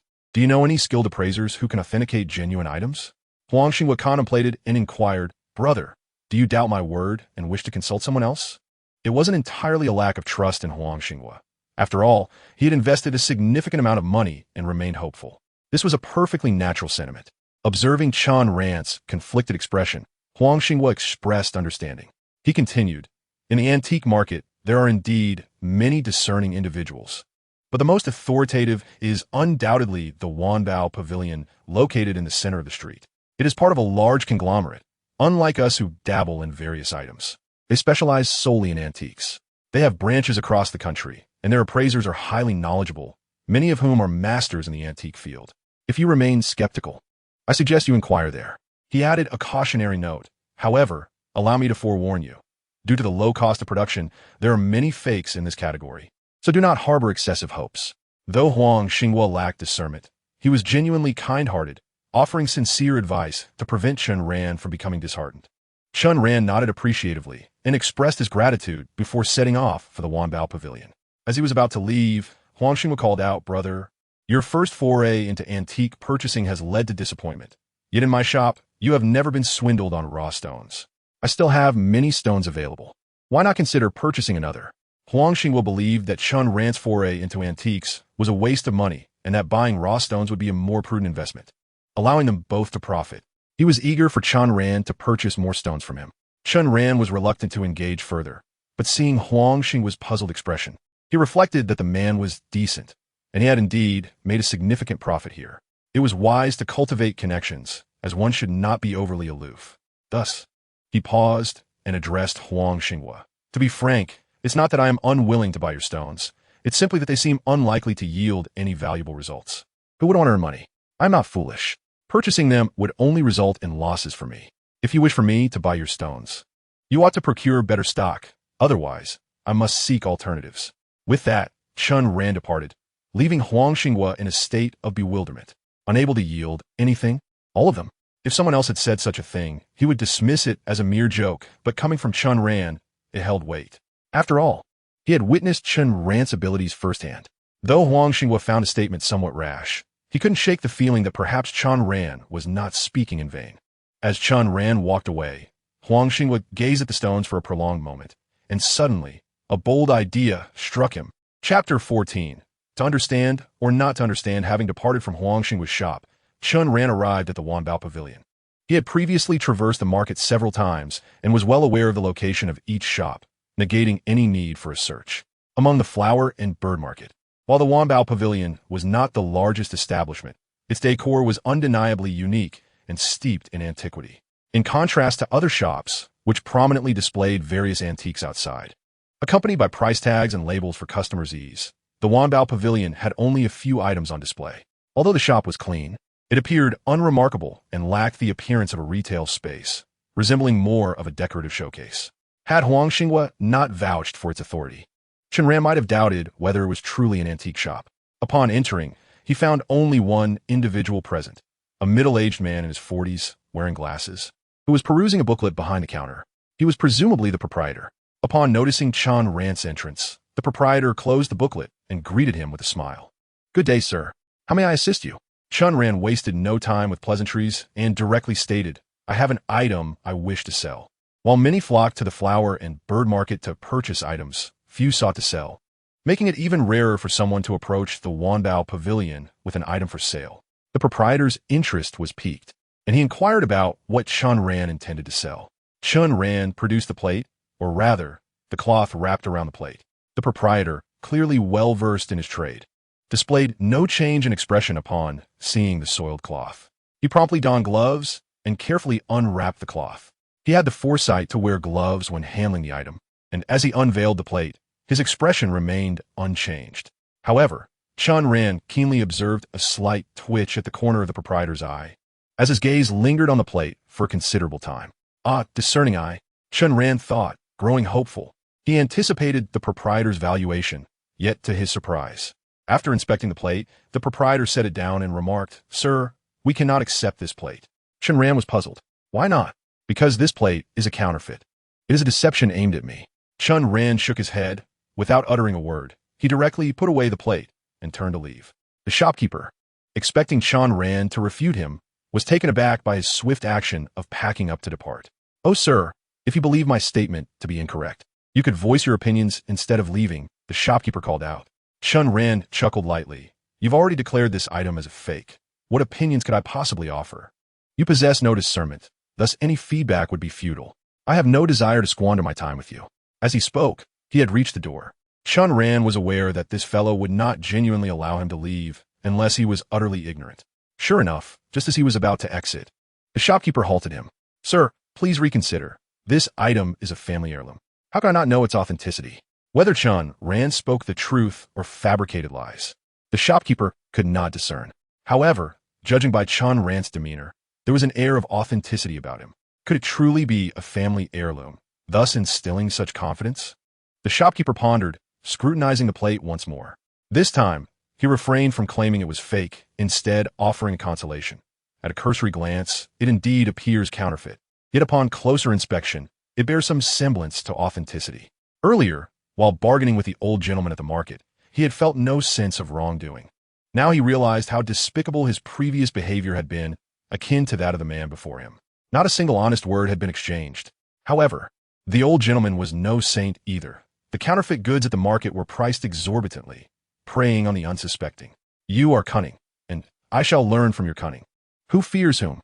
The shopkeeper muttered to himself. Noticing Chen Ran's silence, he glanced at the plate once more and inquired, "How much does the sir wish to sell this for?" Finally, they had arrived at the crux of the matter. Recalling the price mentioned by Huang Xinghua, Chen Ran almost blurted it out, but he abruptly restrained himself. Why should he reveal the price first? Was the shopkeeper attempting to gauge his knowledge?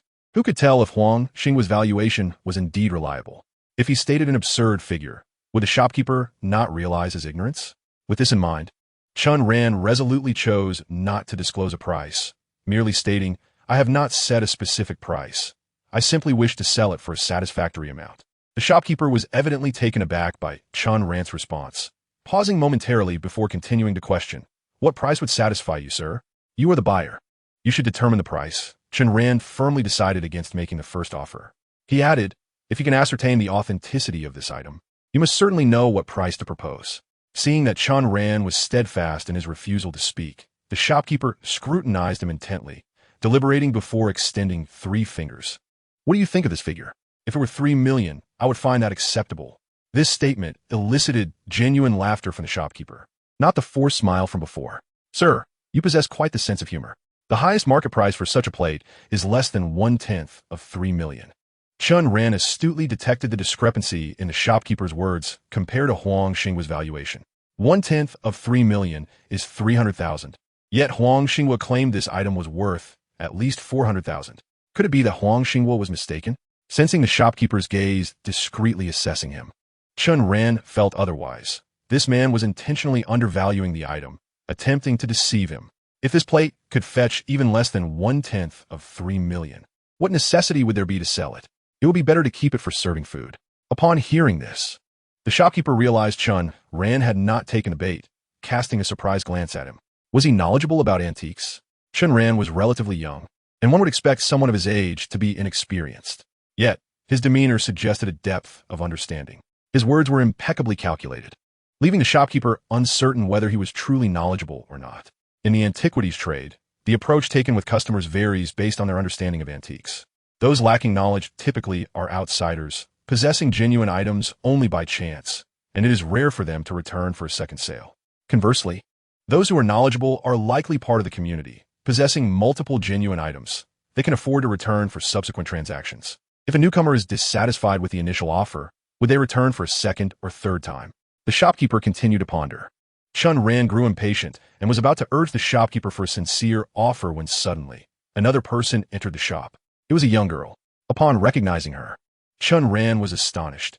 It was the girl with the limp he had encountered earlier at the noodle shop. "Is it you?" Seeing Chen Ran, the girl was momentarily taken aback, then broke into a friendly smile. Even the most unattractive individuals appear pleasant when they smile, let alone this girl, who was already quite beautiful. Her smile radiated warmth. "What a coincidence," Chen Ran greeted her. "Are you an employee here?" The girl inquired. "You would have to ask the shopkeeper if he wishes to hire me," Chen Ran replied, leaving the girl momentarily perplexed before she understood. "I apologize. Sir, do you have business with us?" The shopkeeper, still contemplating what price to offer Chen Ran, turned to the girl, eager to know what she had come for. "Boss, I have an old item I would like to inquire if you're interested in purchasing." The girl, looking even younger than Chen Ran, unexpectedly came to sell something, leaving the shopkeeper puzzled. He glanced between Chen Ran and the girl, wondering why so many young people were now involved in antiquities. Despite his curiosity, he nodded and asked what the item was. The girl promptly produced a small box from her bag. Upon opening it, there lay an ancient coin. Tongji Tongbao. Upon seeing the 4 characters inscribed on the coin, Chen Ran's interest was piqued. The plate he brought was from the Daoguang era, and this coin was from a similar period. The shopkeeper first inspected the box, then turned to Chen Ran. If you are not in a rush, may I examine this first? Go ahead, Chen Ran replied, as he was indeed not in a hurry and curious to see if this item was genuine. With Chen Ran's consent, the shopkeeper picked up the coin. Chen Ran noticed that the coin was quite thick, significantly more substantial than those he had seen on television used by ancient individuals. Did you purchase this? The shopkeeper asked. No, it is an heirloom.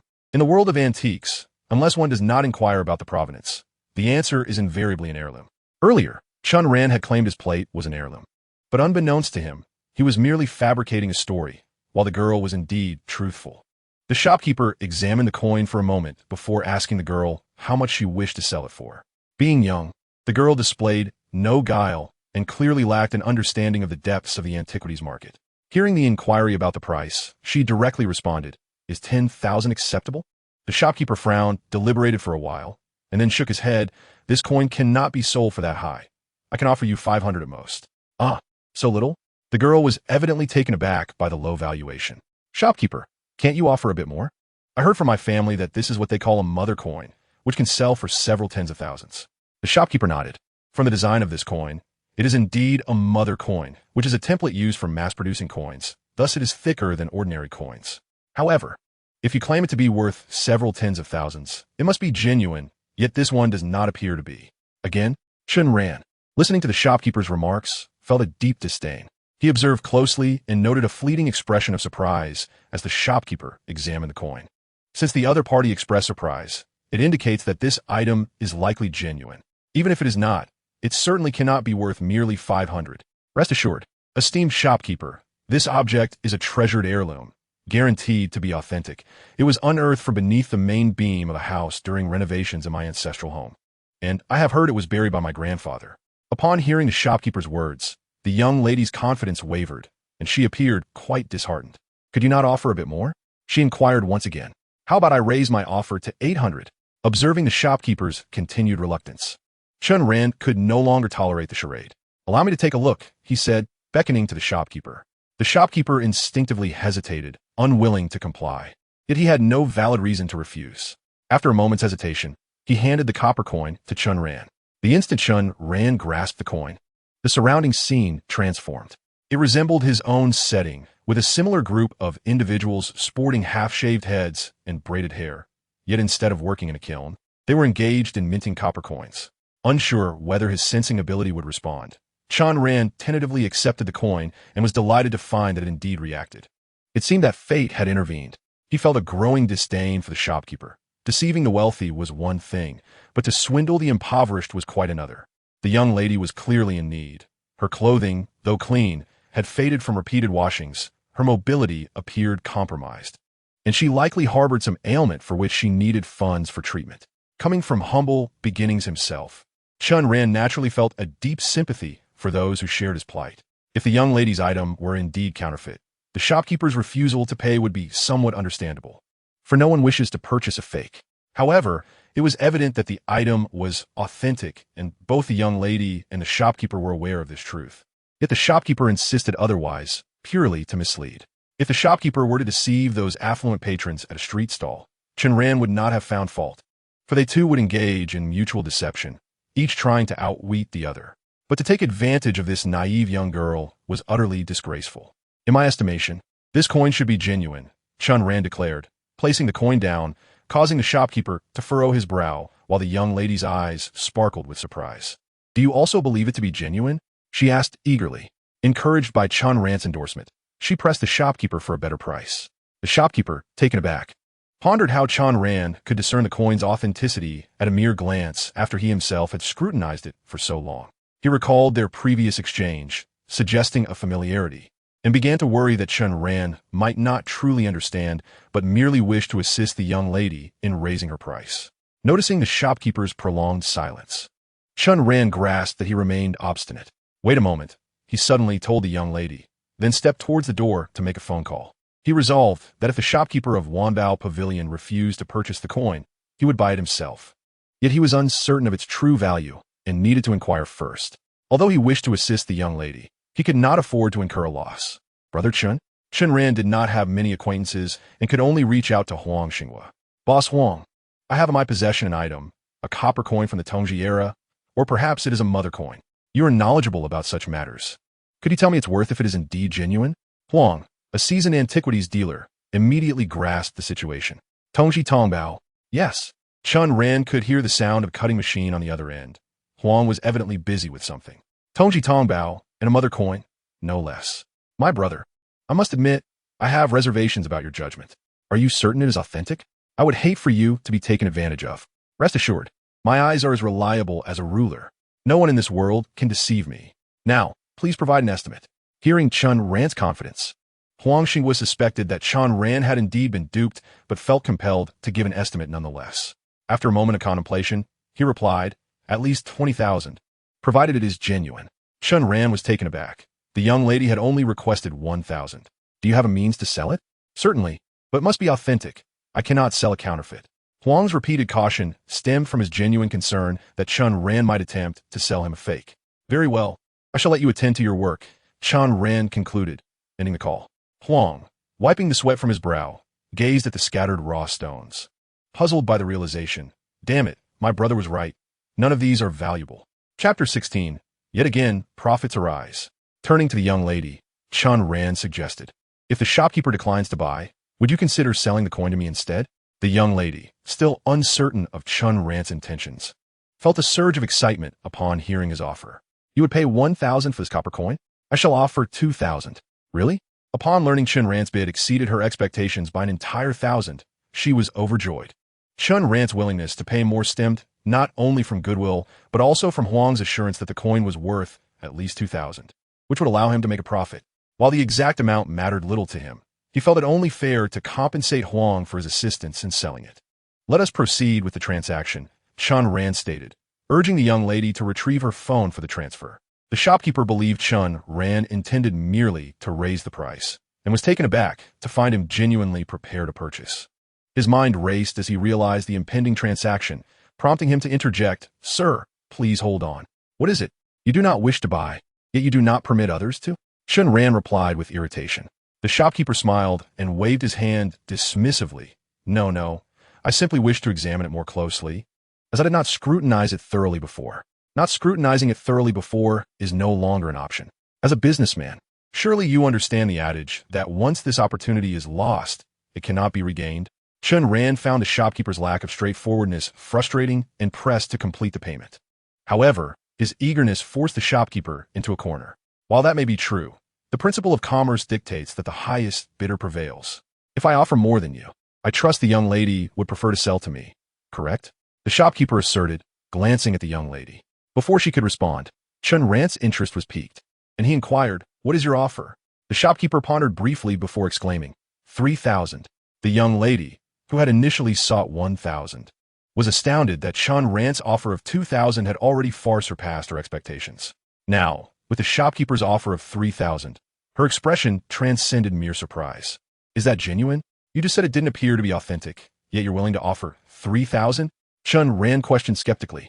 I must admit, I initially underestimated its authenticity, but having examined it more closely, I can now see its true value.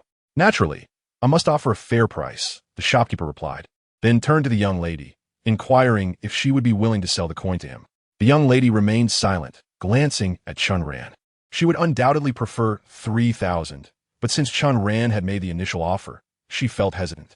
However, Chen Ran, unfazed, encouraged her, do not hesitate, young lady. The shopkeeper is willing to pay 3,000. Accept the offer. Following Chen Ran's cue, the young lady finally produced her phone and displayed the payment code. Chen Ran's motivation for purchasing the coin was to assist the young lady. He had never anticipated making a significant profit.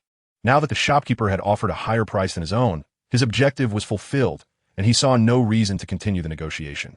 Yet, the shopkeeper's willingness to offer 3,000 made Chen Ran realize that the copper coin's true value likely exceeded that amount. Huang's assessment of a minimum value of 2,000 was evidently conservative. The actual price is undoubtedly much higher. However, the exact amount remains unknown. If I were aware, perhaps I could assist the young lady in negotiating a better price. It is indeed a matter of lacking knowledge. Young lady, may I kindly request your identification number for registration? The shopkeeper, who was just about to make the payment, suddenly recalled something and cautiously inquired. Having worked in this industry for many years, he had encountered numerous complex situations. The young lady appeared quite youthful, prompting some concern that she might still be a minor, possibly selling items taken from her home, which could lead to complications if her parents were to come looking for her. To avert such a scenario, it was prudent to inquire further. Of course, she replied without much thought, promptly presenting her identification. Chen Ran glanced at it and noted the young lady's name, Tang Li, 20 years old. Seeing that she was of legal age, the shopkeeper felt relieved. After registering her name and identification number, he promptly transferred the funds and collected the copper coins. Initially expecting to sell for less than 10,000, he was astonished when they fetched 30,000 instead. Tang Li was not foolish. She recognized that Chen Ran had advocated on her behalf. She expressed her gratitude repeatedly. Giving roses to others leaves a lingering fragrance. Chen Ran felt quite pleased, yet he did not take credit for the success, attributing it solely to the intrinsic value of the coins, insisting he had done nothing extraordinary. After concluding the transaction, Tang Li departed, while Chen Ran remained in the shop, as his own items had yet to be sold. The proprietor picked up his plate again. Chen Ran discerned that the man was feigning ignorance. Without a little pressure, he would hardly speak the truth. Rather than engage in a lengthy debate, Chen Ran directly stated, "Shopkeeper, with so many antique shops in the market, do you think I chose to come here for no reason? It's because of the reputation of Wanbao Pavilion. The name signifies discernment. Please do not treat me like that young girl earlier, testing me with trivialities. Offer me an honest price." His confidence in his own items was evident, providing him with the audacity to boast. The shopkeeper, having previously suspected Chen Ran possessed knowledge of the trade, was now even more convinced after the copper coin transaction. Chen Ran truly understood the market, which is why he had been ready to purchase the coin without hesitation. Treating him like the earlier young girl was no longer an option. The shopkeeper smiled, refraining from further negotiation. After a moment of contemplation, he stated, "Since you are also an informed individual, I shall be straightforward. How does 450,000 sound?" Chen Ran was somewhat taken aback. This price was indeed conservative and perhaps a bit outdated. The willingness to offer 450,000 was surprising. 500,000, Chen Ran declared. The shopkeeper was momentarily stunned, then chuckled, "Sir, given your expertise, you must realize that 450,000 is already a generous offer. The only reason I can extend this price is due to the recent increase in the market value of such plates. However, once we acquire it, we still need to package and sell it. Even at auction, there are commissions to consider. My company cannot operate without profit. Can we agree on that?" Seeing the shopkeeper's earnestness, Chen Ran was uncertain of the truth behind his words, but his instincts urged him to persist. "Shopkeeper, your company is quite substantial. I trust you have your means of profiting. Just 500,000. After a lengthy discussion, Chen Ran remained unmoved. The shopkeeper's expression shifted multiple times before he finally gritted his teeth and said, "Very well, since this is your first time selling here, let us consider it a friendship. I shall forego the commission. 500,000 it is."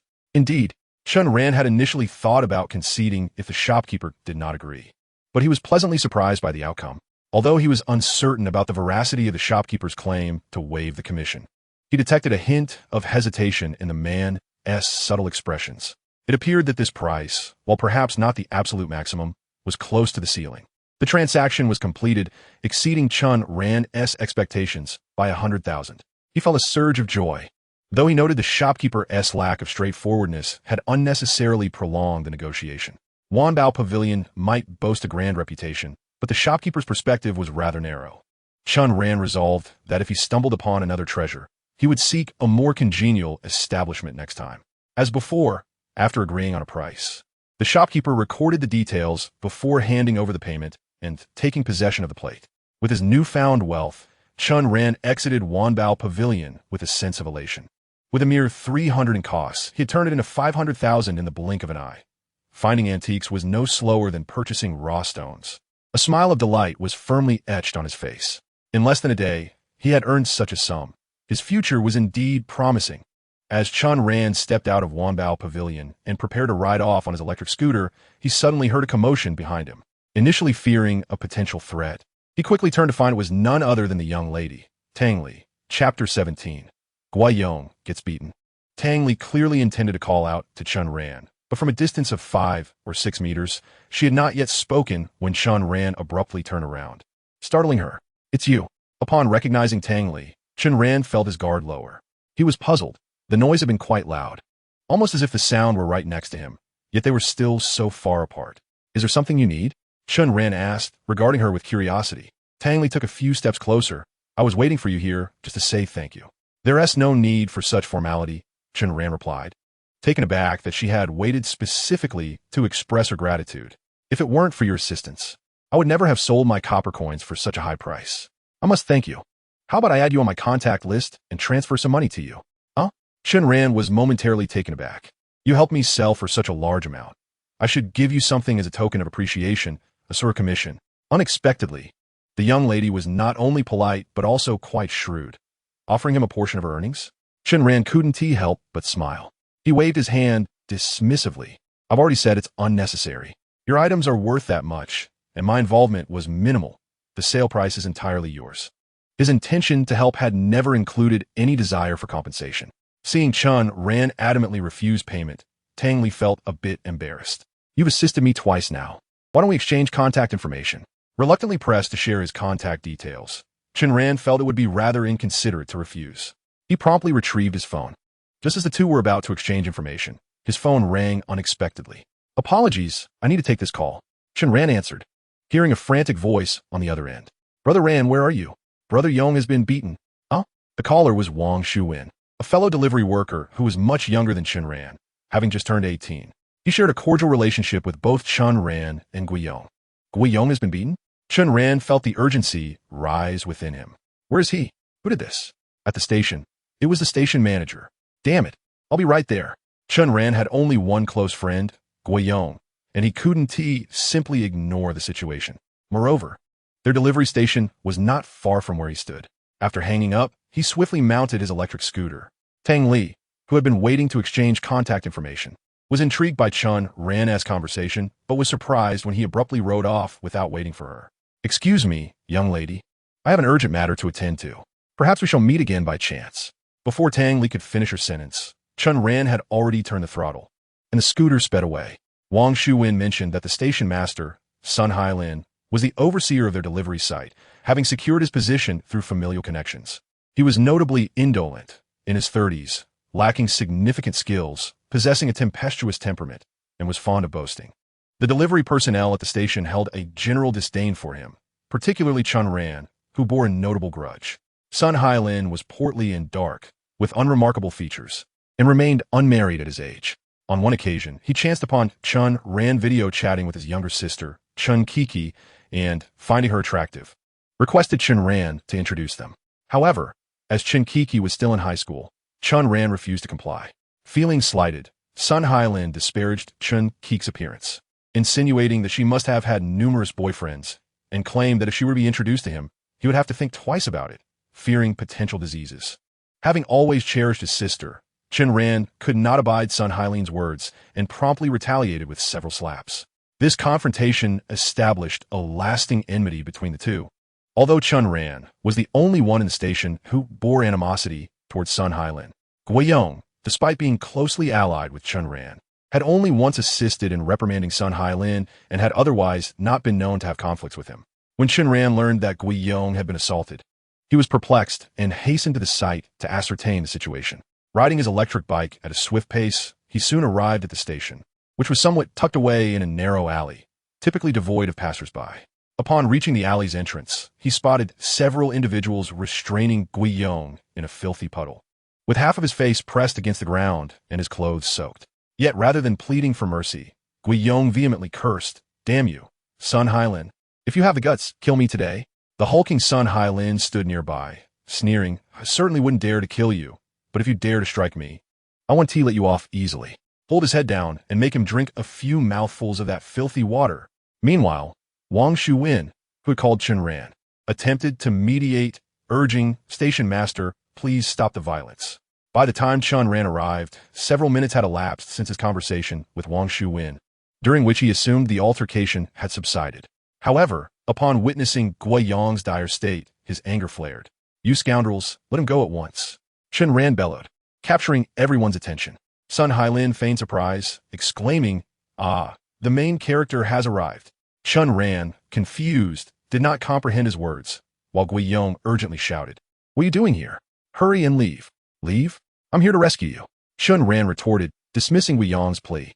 With no one heeding his warning, Chen Ran charged forward. Although not inherently aggressive, his experiences in the city had taught him that kindness often invites exploitation. The more submissive one appeared, the more others sought to take advantage. Thus, despite his aversion to conflict, he was resolute in defending his friend. Not wanting to fight, but unafraid to do so if necessary, he approached the three assailants, all clad in delivery uniforms, yet unfamiliar faces, likely from another station or recent hires. Chen Ran, undeterred by their numbers, resolved to take down two of them to free Guiyang, believing that 2 against 3 would offer him a better chance. However, as he charged in, he suddenly felt time slow around him, as if the world had been cast into slow motion. To his astonishment, the 3 men showed no immediate reaction to his advance. Their movements appeared sluggish, akin to individuals affected by a tranquilizer in a cinematic portrayal. Chen Ran could distinctly observe the expressions on their faces and the motions of their limbs. Yet the changes unfolded at a glacial pace. Could this be a facet of his newfound abilities? Having undergone numerous transformative experiences, Chen Ran's capacity for acceptance had evidently heightened, and he quickly surmised the source of this phenomenon. After all, only that explanation held merit. Both astonished and elated, he realized he might avoid a beating. Seizing the opportunity, Chen Ran delivered a powerful punch, knocking one assailant to the ground, while the remaining 2 were similarly dispatched with swift slaps, leaving them dazed. Once the trio lay subdued, Chen Ran's perception returned to normal. Had it not been for their pained cries, he might have thought the entire episode a mere figment of his imagination. It was no dream, it was indeed real. Still reveling in the thrill of victory, Chen Ran noticed the astonishment etched on the faces of Wang Shuwen and Guiyang. What had appeared to Chen Ran as a slow-motion sequence had unfolded before them with lightning speed. In truth, they had scarcely comprehended the events as they transpired. The fact that Chen Ran had so effortlessly bested 3 adversaries in their bewilderment was astounding. Although tall, Chen Ran was not particularly muscular, and such an outcome seemed implausible. The 3 who had restrained Guiyang were indeed robust, one being quite portly, and Guiyang himself was heavy-set, making it difficult for an average person to subdue him. This absurd scene startled even Sun Hailin, who initially gawked at Chen Ran before erupting in anger. "What were you 3 doing? 3 men taken down by 1? Shut your mouth." Chen Ran, invigorated by his recent triumph, swiftly approached Sun Hailin and delivered a powerful kick. The force of his foot was far greater than that of his hands, and fueled by rage, he sent the hefty Sun Hailin sprawling several meters away. The only reason he did not soar further was that a wall impeded his flight. With a resounding crash, Sun Hailin's body collided with a dilapidated sofa at the wall's base. "Oh my gosh!" Witnessing the spectacle, Guiyang sprang to his feet, his face and clothes still smeared with dirty water, gazing at Chen Ran in utter shock. "What are you doing? You can't just go around kicking people like that." Guiyang was not jesting. He was genuinely alarmed. The distance Sun Hailin had flown illustrated the force of Chen Ran's kick, leading him to fear for the worst. If Sun Hailin were to be gravely injured, the consequences would be dire. Guiyang was not the only one struck with fear. The other bystanders were equally unsettled. The 3 assailants, momentarily forgetting their own injuries, rushed to check on Sun Hailin. Even the youngest among them, Wang Shuwen, appeared dazed. Surely he wouldn't die, would he? Not only were they frightened, but Chen Ran himself was taken aback. He had not anticipated his strength to be so formidable. The 200-pound Sun Hailin had felt as light as a feather upon impact, and he had not exerted himself. Yet the result was astonishing. Nevertheless, his instincts assured him that Sun Hailin would not suffer fatal harm. After all, a few meters were not a great distance. And the old sofa at the wall's base provided some cushioning. This discarded sofa, cast aside by residents of nearby apartments, had served as a resting spot for delivery personnel and was surprisingly comfortable. Chen Ran stepped forward, intent on assessing Sun Hailin's condition. Before he could approach, he saw that Sun Hailin had already been assisted into a seated position. His complexion was pale, and he remained silent for a time, but thankfully, he was still breathing. Guiyang, relieved, patted his chest and muttered, "Damn, he is lucky to be alive. Otherwise, we'd be in serious trouble. By the way, what transpired? Why did they assault you?" Upon confirming that Sun Hailin was unharmed, Chen Ran exhaled in relief and inquired about the circumstances. "What do you mean, why?" "It's all because of you," Guiyang replied. "How is this related to me?" Chen Ran asked, puzzled. "It's quite significant." Guiyang recounted the events, revealing that after Chen Ran received a confession from the campus beauty at Pengqing University following the flower delivery incident, He had unwittingly offended the wealthy heir who had commissioned the delivery. This individual wielded considerable influence and, after several days of searching, located Chen Ran's delivery station and contacted Sun Hailin to obtain Chen Ran's home address. As was customary, Sun Hailin could have sought assistance, but since yesterday, Chen Ran had ceased delivering takeout and had not appeared at the station. Due to past grievances, Sun Hailin lacked Chen Ran's contact information, and it seemed that Chen Ran had not even glanced at the messages sent in the workgroup. This young man must have accepted money from that wealthy heir to locate you. He inquired about you last night, and I disclosed nothing. Today he questioned me again, and I reiterated my ignorance. Given their amicable relationship, he certainly didn't believe my claim of unawareness and insisted that I speak. Frustrated by his persistence, I retorted that he should focus on his duties as station master rather than act as a sycophant. This displeased him. He insisted I confess or face repercussions. Did I fear him? I retaliated verbally, and when he realized he could not best me in words, he resorted to physical confrontation. However, he was no match for me, so he summoned several delivery workers from other stations to assist him, and thus the situation escalated. Indeed, it was directly related to me. How could you tell me to leave just now? You are so slender. I was merely concerned for your well-being. Why should I alone bear the suffering? Yet, I did not foresee your strength. You handled them all single-handedly. Had I known, I would have informed them of your address, thus avoiding the beating I received. I never heard you mention practicing before. Guiyong asked in confusion. I only trained yesterday. Stop boasting. As they conversed, Sun Hailin, still reeling from the blows, gradually regained his composure and stood in anger.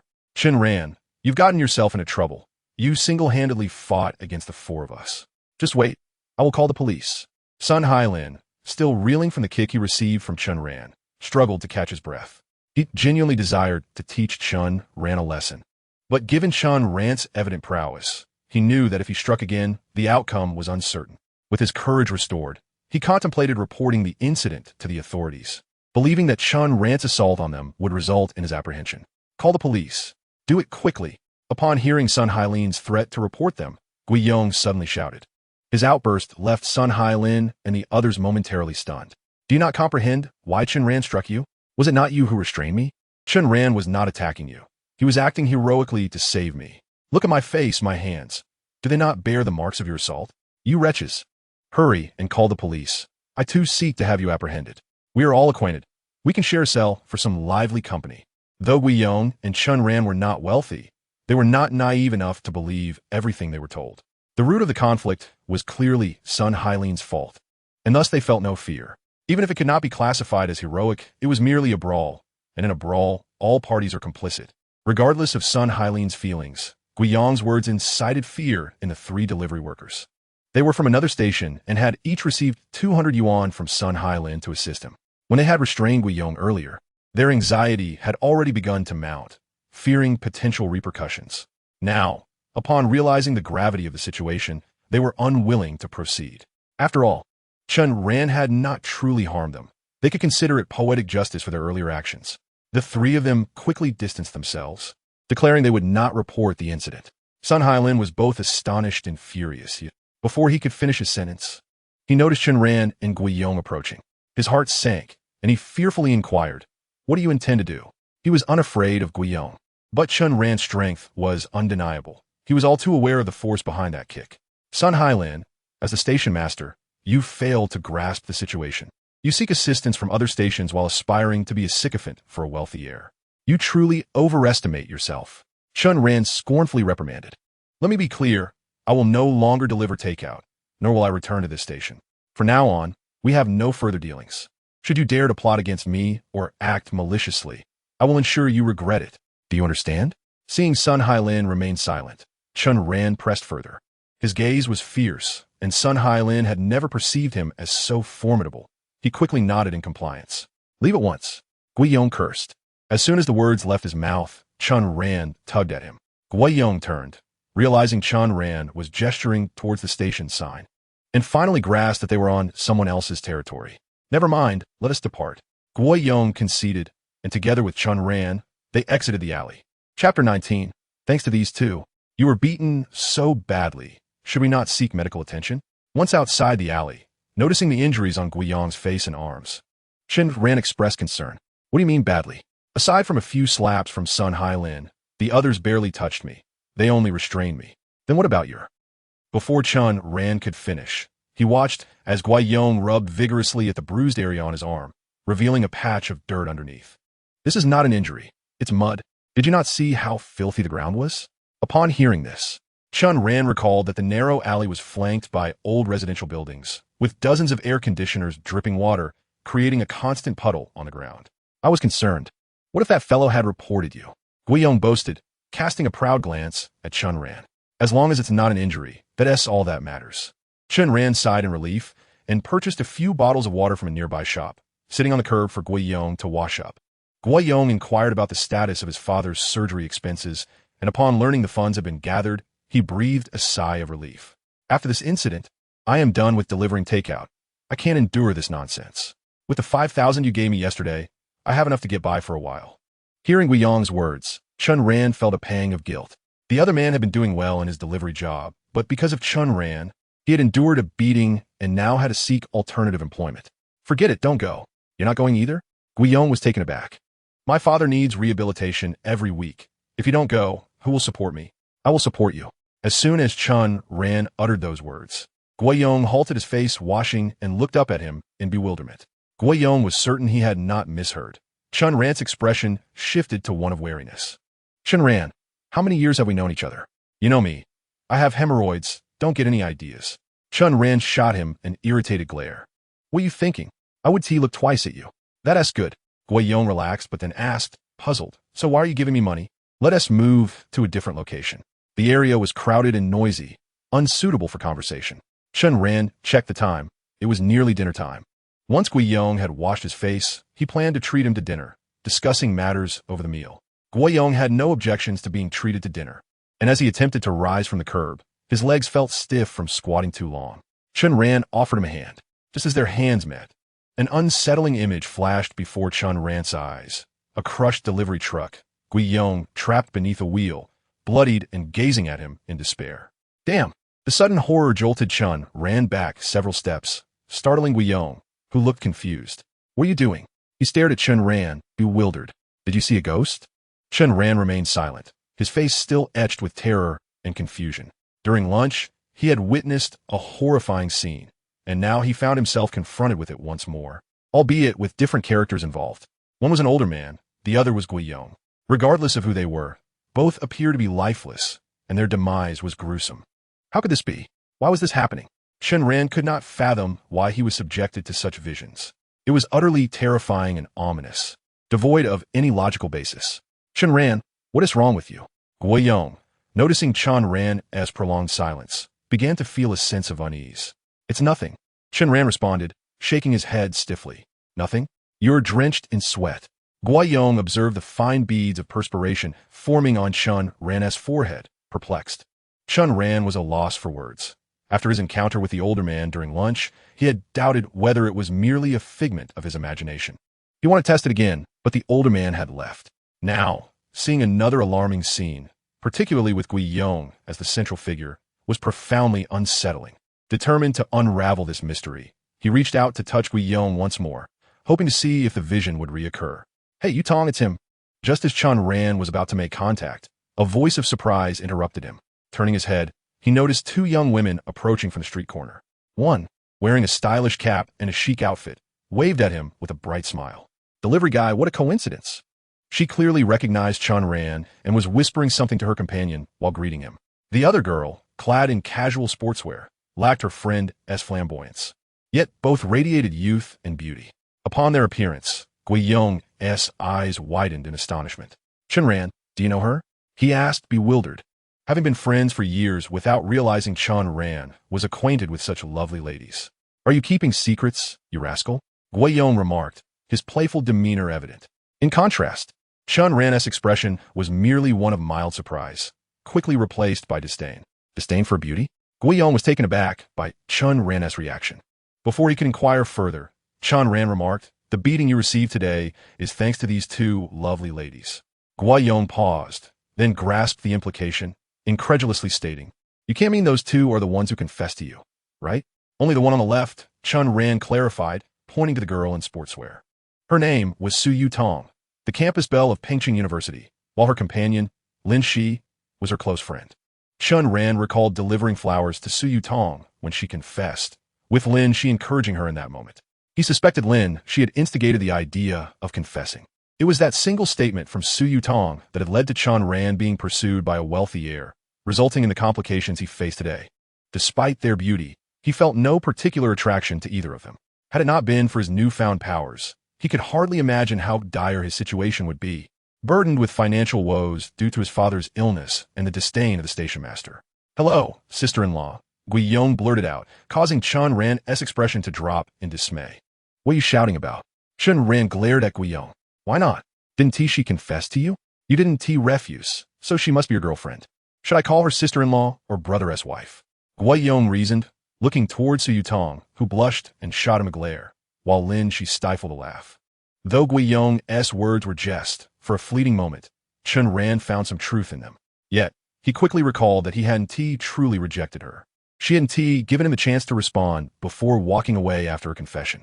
"Lin Shi, what are you standing there for? Let us go." Su Yutong, caught off guard by encountering Chen Ran, felt awkward and urged her friend to leave quickly. Chen Ran was correct in his assumption. Her confession had not stemmed from genuine feelings, but rather as a means to deflect a persistent suitor. Although she had acted in that manner, she felt uneasy about it afterward, but would never apologize to Chen Ran. This was why she felt embarrassed and wished to pretend not to know him. While Guiyong continued to jest, he stepped forward to block Su Yutong's exit. "Listen, beauty. If you know I'm calling you sister-in-law and you don't object, it implies you're not genuinely interested in my friend. Since you're not sincere, do you realize the trouble your confession has caused him?" Guiyong's sudden declaration left both Su Yutong and Lin Shi momentarily stunned, and Chen Ran raised an eyebrow as he listened. Guiyong continued, "It caused us to lose our jobs. I took a beating today. Look at my face. Had it not been for my tough skin, I might have ended up in the hospital." Guiyong's fervent delivery elicited surprised glances between Su Yutong and Lin Shi. Lin Shi questioned Chen Ran, "Is that true?" Before Chen Ran could respond, Guiyong interjected, "Of course it's true. Do you think I'm joking?" Su Yutong frowned, realizing her actions had inadvertently caused Chen Ran significant trouble. "What do you want me to do?" she asked, perplexed. Guiyong hesitated, momentarily at a loss for words, surprised that Su Yutong was so understanding and had not reacted defensively. "Nothing needs to be done. You simply need to clarify with your pursuer to leave us alone," Chen Ran replied, unperturbed by the prospect of trouble, but concerned about Guiyong's well-being. He possessed powers, whereas Guiyong did not. Today's beating had been suffered on his behalf. "Yes, exactly. Tell that clingy guy to stop bothering us," Guiyong chimed in, giving Chen Ran a reassuring pat on the shoulder.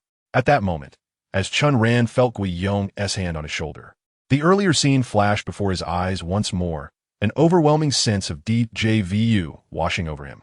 When the vision had first appeared, Chen Ran had been too frightened to notice much beyond recognizing the deceased as Guiyong.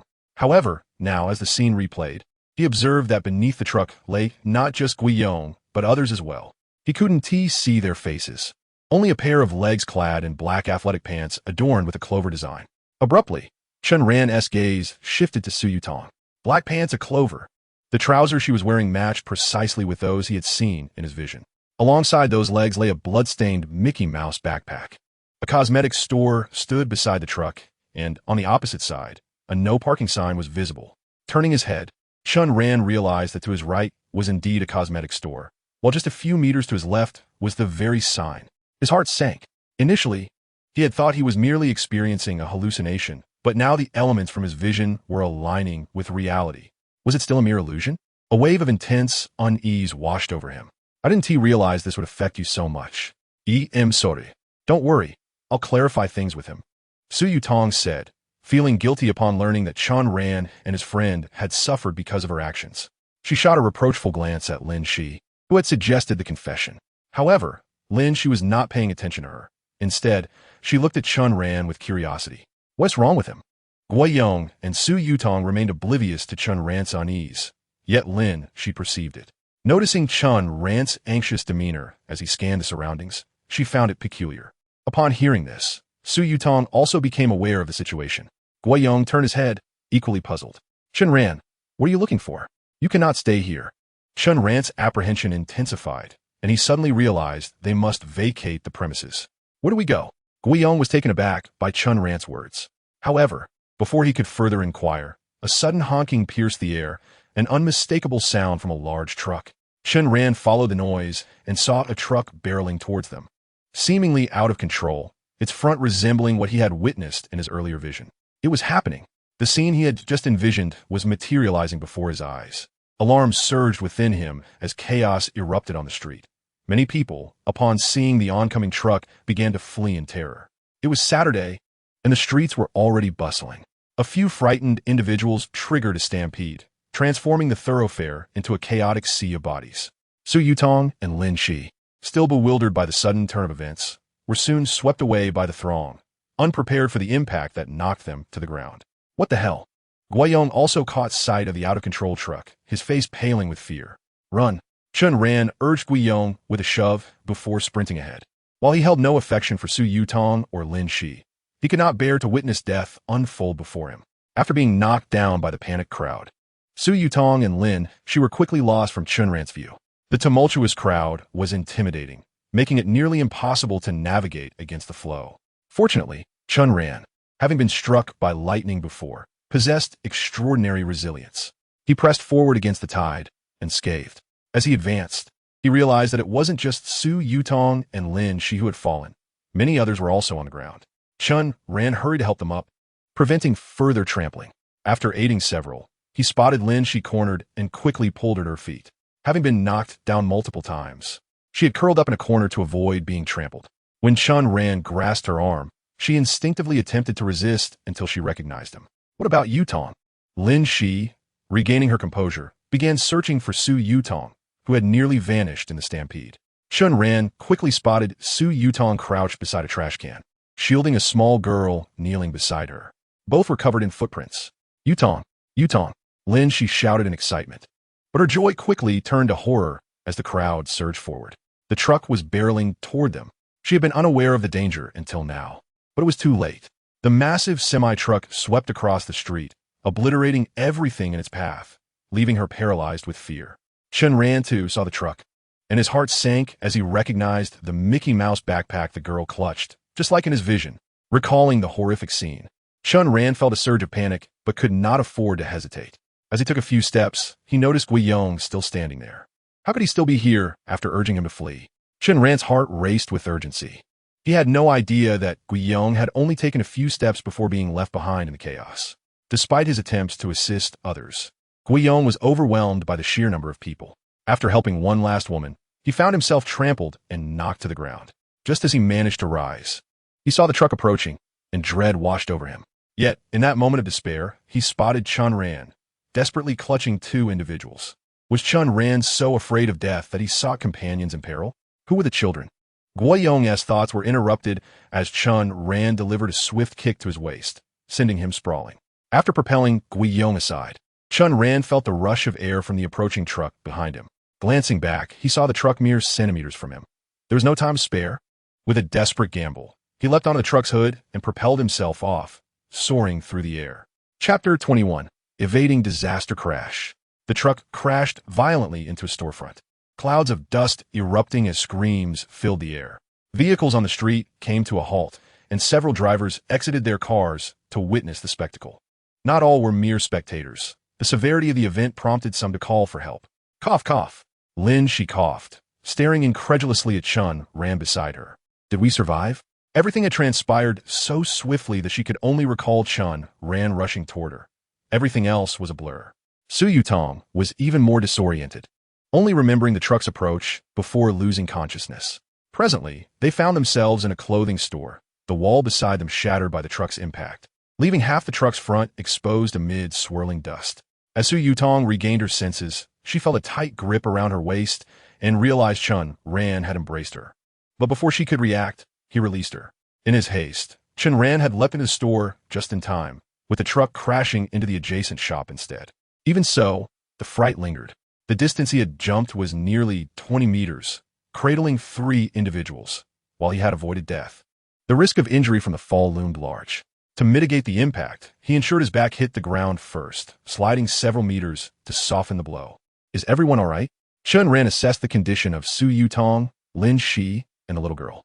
Upon confirming their safety, He breathed a sigh of relief and dashed outside. Did he save us? Su Yutong looked at Lin Shi, puzzled. He must have, Lin Shi replied, equally astonished, scratching her head and realizing her cap was missing. The truck had approached too swiftly. Although Chen Ran reacted quickly, there was not enough time to save Guiyong properly. In a moment of desperation, he had kicked him aside. Recalling the incident, he believed he had sent Guiyong tumbling into a pile of lingerie. Emerging from the store, Chen Ran was eager to check on Guiyong's condition. Indeed, he found Guiyong in a lingerie pile, albeit stuck beneath the weight of the collapsed boxes. Fortunately, the soft materials had cushioned his fall, preventing serious injury.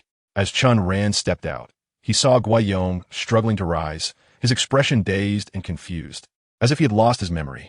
Was I kicked or hit by the truck to end up here?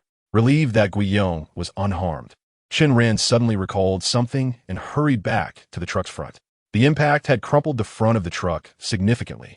As Chen Ran observed the blood seeping from the gap in the car door, a frown creased his forehead. He surmised that the driver was unlikely to survive. Yet, despite the ominous circumstances, he summoned his courage and climbed inside for a fleeting glimpse. What he beheld sent a jolt of shock through his heart. Indeed, it was that uncle. The scene within the driver's cabin mirrored the horrific tableau he had encountered while dining with the uncle. Truly ghastly. Had he not been mentally prepared, he would have surely retched. A mixture of incredulity and irony washed over him. Now, he comprehended the truth. Those terrifying visions that flashed through his mind upon meeting individuals were neither figments of his imagination nor aftereffects of a lightning strike, but rather harbingers of death. His perceptive abilities extended beyond sensing antiques and stones. They also enabled him to perceive human mortality. As Chen Ran marveled at his unique talent, police cars and ambulances began to arrive in succession. Earlier, when 4 individuals had assaulted him, he had remained stoic, but that solitary kick had brought him to tears. It was excruciating. While the rescue personnel executed their duties, Chen Ran and Guiyong settled on the curb. Guiyong bore a conspicuous footprint on his waist, a memento from Chen Ran's kick. He was in considerable discomfort. Had the medical staff not assured him that his injuries were merely bruises, he might have already found himself on the way to the hospital. Nonetheless, he insisted that Chen Ran procure some ointments for him. I had no choice. I warned you to run, yet you stood there. If I hadn't T-kicked you, you would have been in dire straits, Chen Ran retorted, his tone exasperated. I understand you were trying to help me, but why kick my waist instead of my ample backside? If you had injured me severely, what would happen to my ability to have children? Guiyong exclaimed. As long as your wife doesn't mind, I could assist you with 10 or 8, Chen Ran quipped. Enough with the jokes. Ouch, be gentle. Guiyong grimaced in pain, contemplating how Chen Ran possessed such strength. Before he could pose the question, Su Yutong approached, leading the little girl she had been cradling, followed by a middle-aged man. It's him. Su Yutong pointed at Chen Ran. Unbeknownst to Chen Ran, the man knelt before him, his face brimming with emotion. Sir, thank you. Thank you for saving my daughter.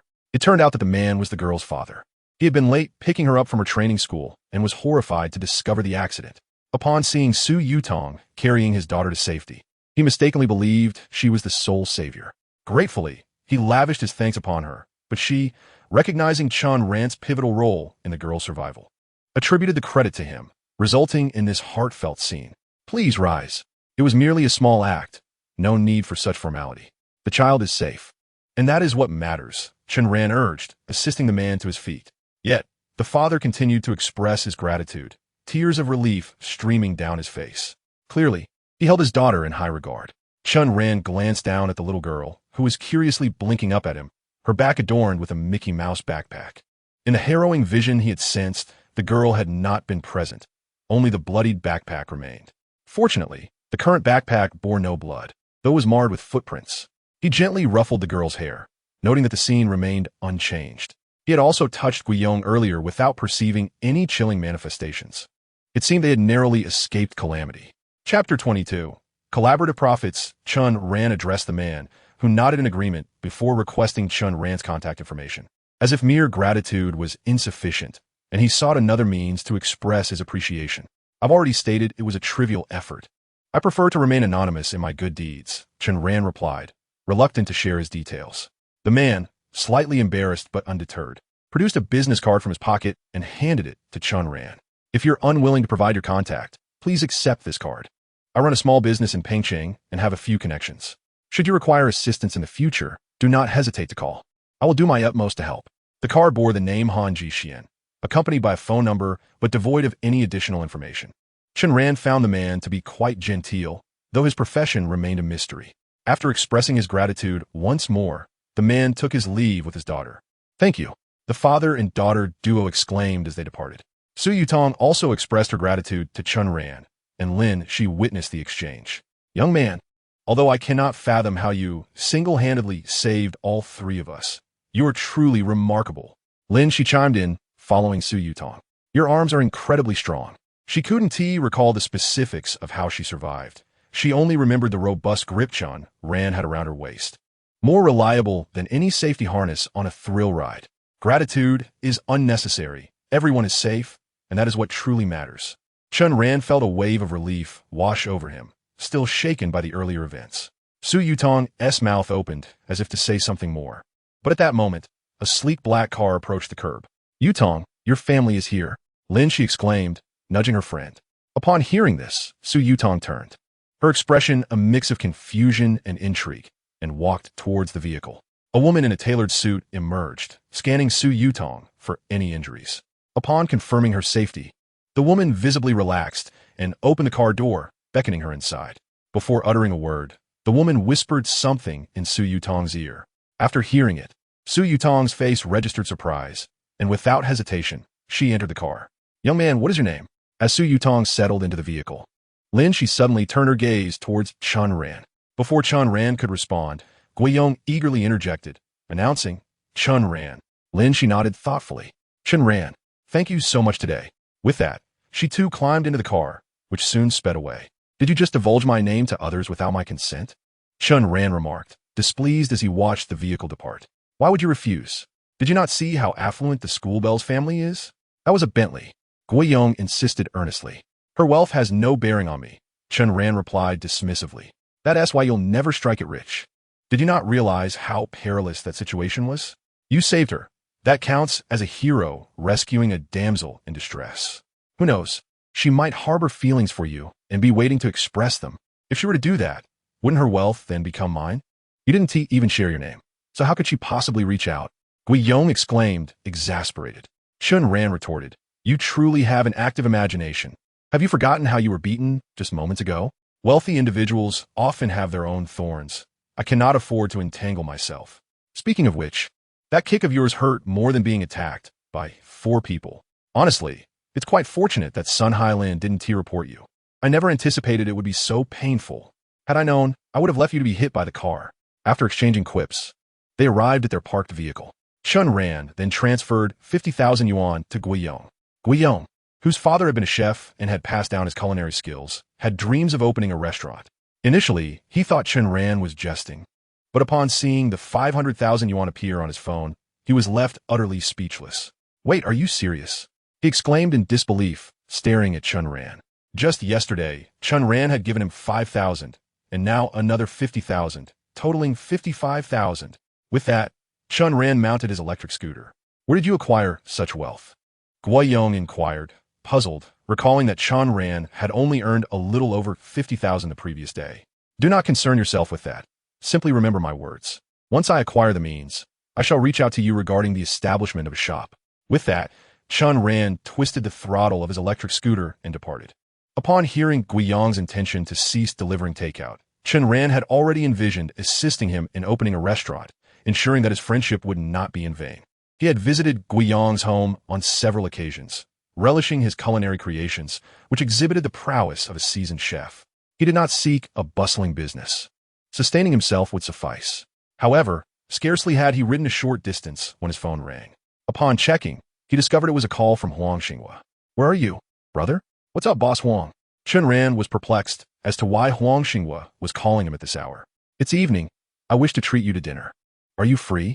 Recalling the gruesome scene of the truck driver's demise, Chen Ran felt nauseous and lacked the appetite for a meal. "I apologize, Boss Huang, but I'm not feeling well tonight." As he was about to end the call, Huang Xinghua hastily interjected, "Wait, brother, even if you cannot dine, we can still converse." What could 2 grown men possibly discuss? Chen Ran mused. While he bore no ill will towards Huang Xinghua, he did not consider their rapport particularly close, and he struggled to find a topic for conversation. Upon his second refusal, Huang Xinghua remained undeterred. To be candid, I wish to discuss a lucrative business opportunity with you, and I hope you will grant me your favor. The notion of profit piqued Chen Ran's interest instantly. He had just contemplated investing in a restaurant for Guiyong, and he required capital. Noticing Chen Ran's silence, Huang Xinghua inquired about his location, offering to come to him. Never mind, I shall come to you. Chen Ran observed that he was not far from Huang Xinghua's establishment and promptly turned his scooter towards the flower and bird market. Soon enough, he encountered Huang Xinghua, who greeted him with enthusiasm. Despite Chen Ran's declared lack of appetite, Huang Xinghua ushered him into a hot pot restaurant at the market's exit. The vibrant red broth bubbled enticingly, yet the sight reminded Chen Ran of the horrific scene within the truck, rendering him unable to eat. Boss Huang, I am here to discuss the business you mentioned.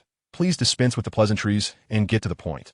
Sensing Chen Ran's impatience, Huang Xinghua chuckled and replied, Ah, my dear brother, you are indeed a busy man. Very well, let me be forthright. I wish to collaborate with you in purchasing raw stones for profit. Chen Ran looked to Huang Xinghua in confusion. What do you mean by collaboration? Can't we simply purchase our own stones? Realizing Chen Ran's lack of comprehension, Huang Xinghua chuckled awkwardly and elaborated. Earlier, when you visited my shop, I inquired why you had not purchased any of my stones. You mentioned that none of them seemed promising. I took your words to heart. After you left, I took the plunge and opened all the raw stones, and guess what? You were indeed correct. None of them held any value. Huang Xinghua's excitement was palpable. Though we have only known each other for 2 days, I have discerned your remarkable insight, and I am eager to partner with you for a substantial profit. As Huang Xinghua poured Chen Ran a drink, Chen Ran replied, I do not drink. He was astonished by Huang Xinghua's boldness in opening all the raw stones based solely on his suggestion. Huang Xinghua continued, tomorrow afternoon, a 2-day exotic stone exhibition will be held at the South Suburban Park. Although it is advertised as a showcase of various peculiar stones, its true aim is to sell them. Many of these are raw stones, some of which are exceptionally valuable. This is a golden opportunity. With your discerning eye, attending this exhibition will undoubtedly yield great profits. Chen Ran, having worked in Pengcheng for several years, was no stranger to the name of the exhibition, though he had never paid much attention to it. To his surprise, raw stones would be available for purchase. Just when he was lamenting his inability to find a source for raw stones to further his fortune, here came a timely opportunity. However, he remained curious about the nature of Huang Xinghua's proposed collaboration. Upon expressing his confusion, Huang Xinghua sheepishly clarified. The exhibition presented a rare opportunity, and he desired to profit, yet lacked the expertise to make informed purchases, fearing loss. Knowing Chen Ran possessed the necessary skill, he proposed that they partner. Huang Xinghua would provide the funds while Chen Ran would contribute the expertise, splitting the profits 60-40 in Huang Xinghua's favor. After hearing Huang Xinghua's explanation, Chen Ran regarded him with mild incredulity. In response to Huang Xinghua's hopeful gaze, he stated, a 60-40 split is unacceptable. Let us consider an 80-20 division instead. Huang Xinghua was taken aback. Oh, brother, how considerate of you. I am truly touched, but this venture relies significantly on your talents, and I cannot allow you to bear too much of the loss. Boss Huang, you misunderstand. I meant you would receive 1, and I would take 9. Huang Xinghua was momentarily stunned, believing Chen Ran to suggest he take 90%. The shock caused him to drop the duck intestines from his mouth. Brother, this seems a bit excessive. While he could entertain a reversal of the 60-40 split, the proposition of an 80-20 division was utterly unacceptable. Before Huang Xinghua could respond further, Chen Ran interjected, You are a businessman. Consider this. Our collaboration hinges on my expertise for profit, yet you wish to claim the larger share. Does that seem fair? I am interested in collaborating with you, but if I were to purchase independently, I would not have to share any profits. Chen Ran's reasoning was sound, yet Huang Xinghua did not consider Chen Ran a simpleton. He explained, You may not realize, but the stones at the exhibition are not inexpensive, while lower-priced stones are manageable. Anything of higher value cannot be liquidated immediately and requires various procedures. If I were to take 60%, I would be the one assuming the financial risk. Should losses occur, they will be mine, and all the necessary paperwork falls to me. You would only need to evaluate the stones. After 2 days of interaction, Huang Xinghua had discerned not only Chen Ran's capabilities, but also the likelihood that Chen Ran's financial resources were limited. If Chen Ran had ample funds, he would not be patronizing Huang Xinghua's modest establishment. Recognizing this, Huang Xinghua proposed that he would provide the capital. Chen Ran pondered Huang Xinghua's words. If the stones at the exhibition were indeed costly and could not be quickly sold, it would pose a dilemma for him. He was aware of his limited funds, which would restrict his purchasing ability and lead to delays in selling. As it would be his first experience, he was unfamiliar with the liquidation process, which was precisely what he wished to avoid. Nonetheless, he could not agree to let Huang Xinghua take the lion's share. Since you have made your position clear, let us compromise, an 80-20 split, with you receiving 20 and I 80. Huang Xinghua was eager to negotiate further, but Chen Ran cut him off. You approached me. There is no need to consider risks. If I take action, there will be no risk. Furthermore, my proposed 80-20 split refers only to the profits, not the principal amount, ensuring you need not worry about losses. As Chen Ran stood to leave, he added, I truly lack the appetite tonight, so I will not accompany you any further. Boss Huang, the exhibition does not commence until tomorrow afternoon. Should you decide this arrangement is acceptable, please contact me. If not, there is no need to call. Farewell. With that, Chen Ran turned and exited the establishment. He spoke not out of mere provocation, but with earnest intent. He was confident in his ability to generate profit, and being willing to accept a 2/8 deal was already commendable. He would not concede further. If Huang Xinghua refused, he would need to devise a way to earn some money by tomorrow morning, ensuring he had sufficient capital by the afternoon, leaving no time for negotiation. As Chen Ran was about to leave, Huang Xinghua panicked, his mind racing. Chen Ran was capable. He could make money at any moment, while Huang did not share that luxury. If this partnership fell through, it was likely he would never see Chen Ran again. Chen Ran's attendance at the expo guaranteed substantial earnings. Once the other party had wealth, they would no longer patronize his modest shop, for they would look down upon it.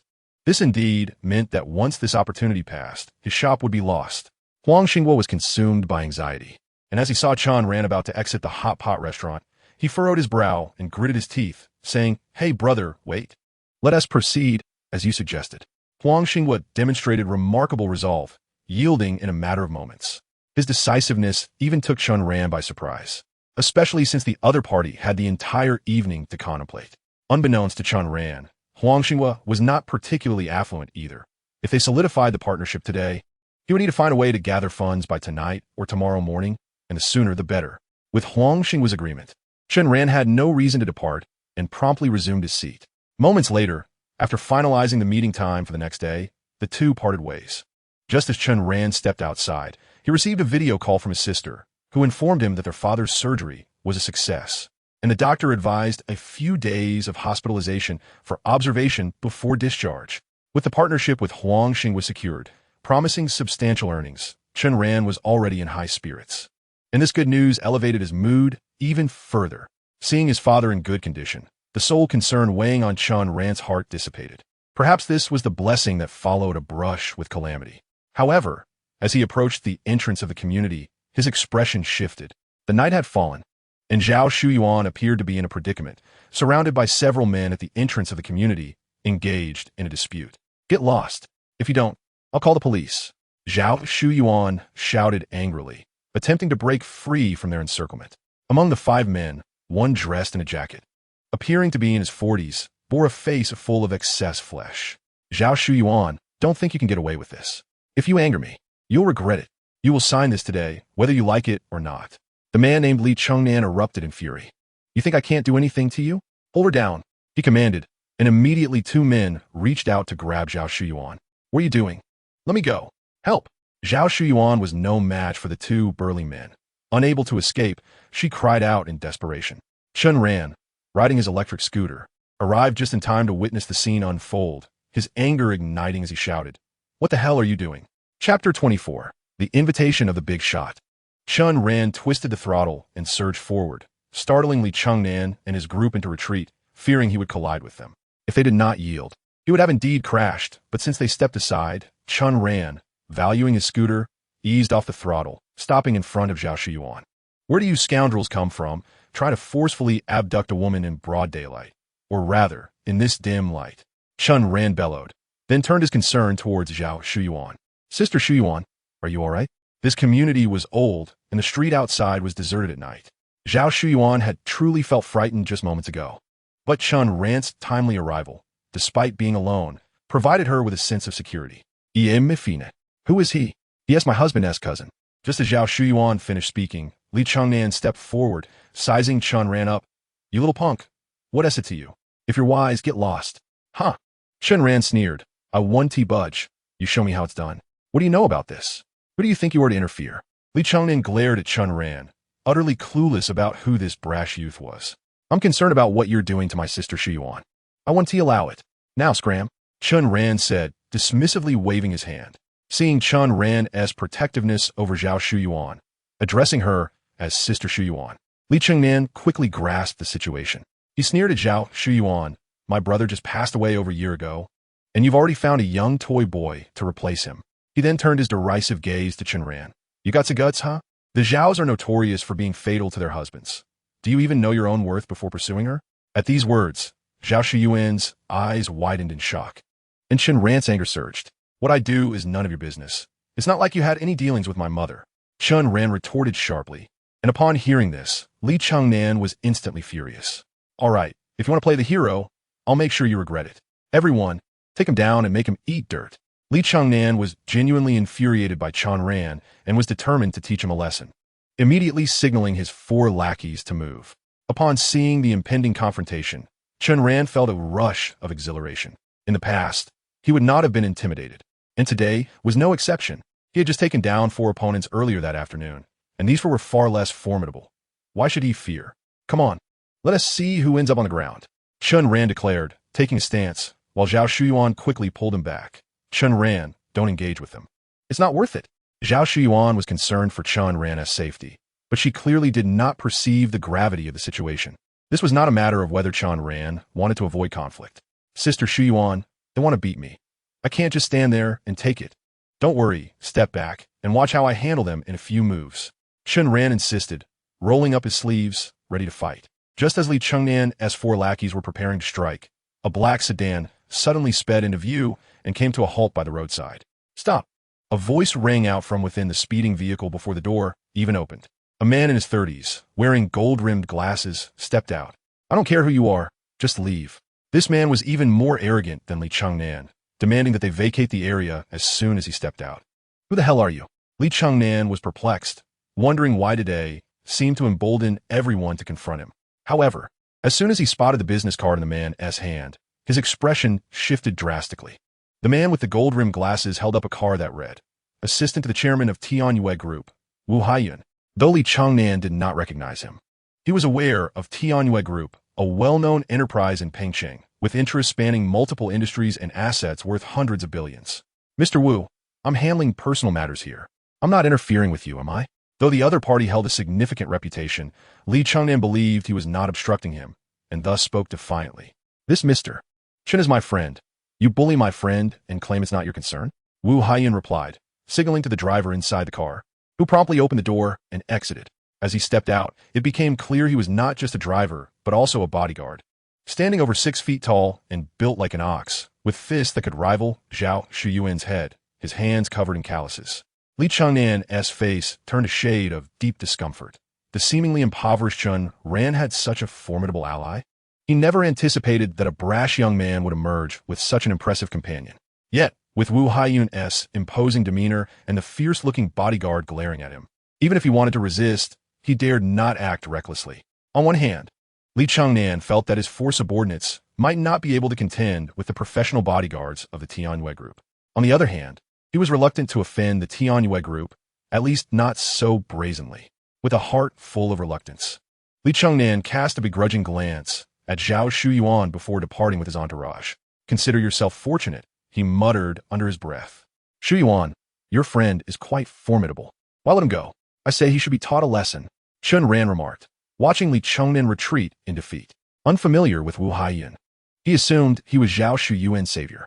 Zhao Shuyuan, puzzled by Chen Ran's knowledge of such an impressive individual who had managed to intimidate the typically arrogant Li Chengnan with but a single encounter, responded with surprise.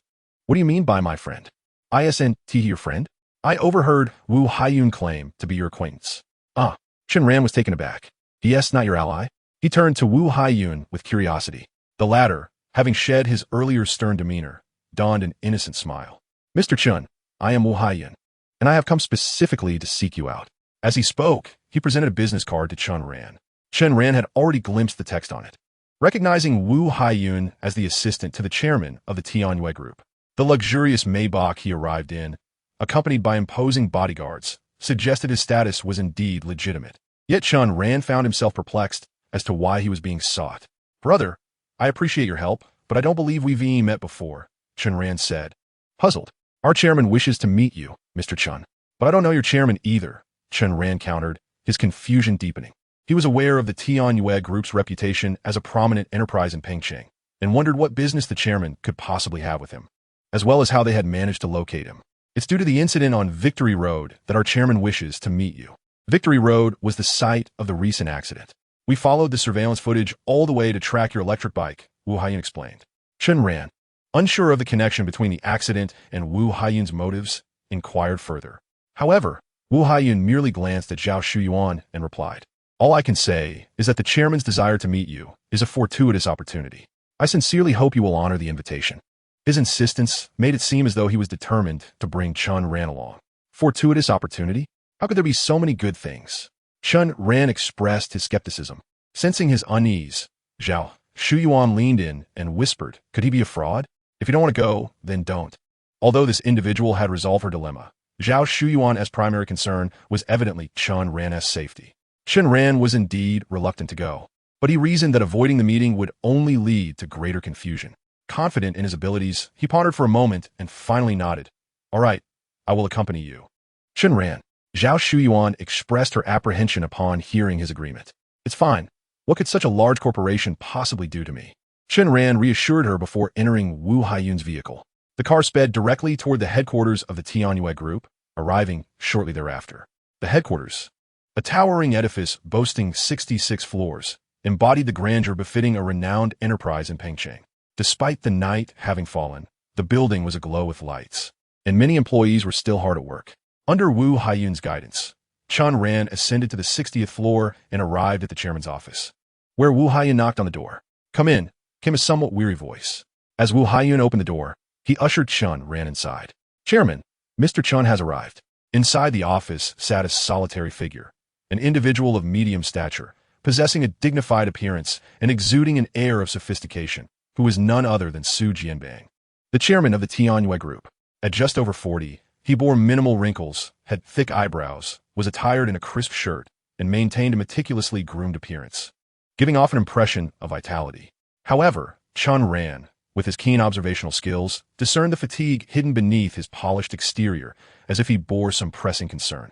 Su Jianbang was perusing a document when he noticed Chen Ran's entrance and closed it.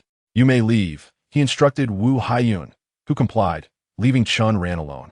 Upon entering, Chen Ran was greeted by an alluring fragrance, one that was neither floral nor reminiscent of perfume. He cast a brief glance at Su Jianbang before scanning the room. Su Jianbang scrutinized Chen Ran for a moment, finally managing a faint smile before uttering a single word: "Sit."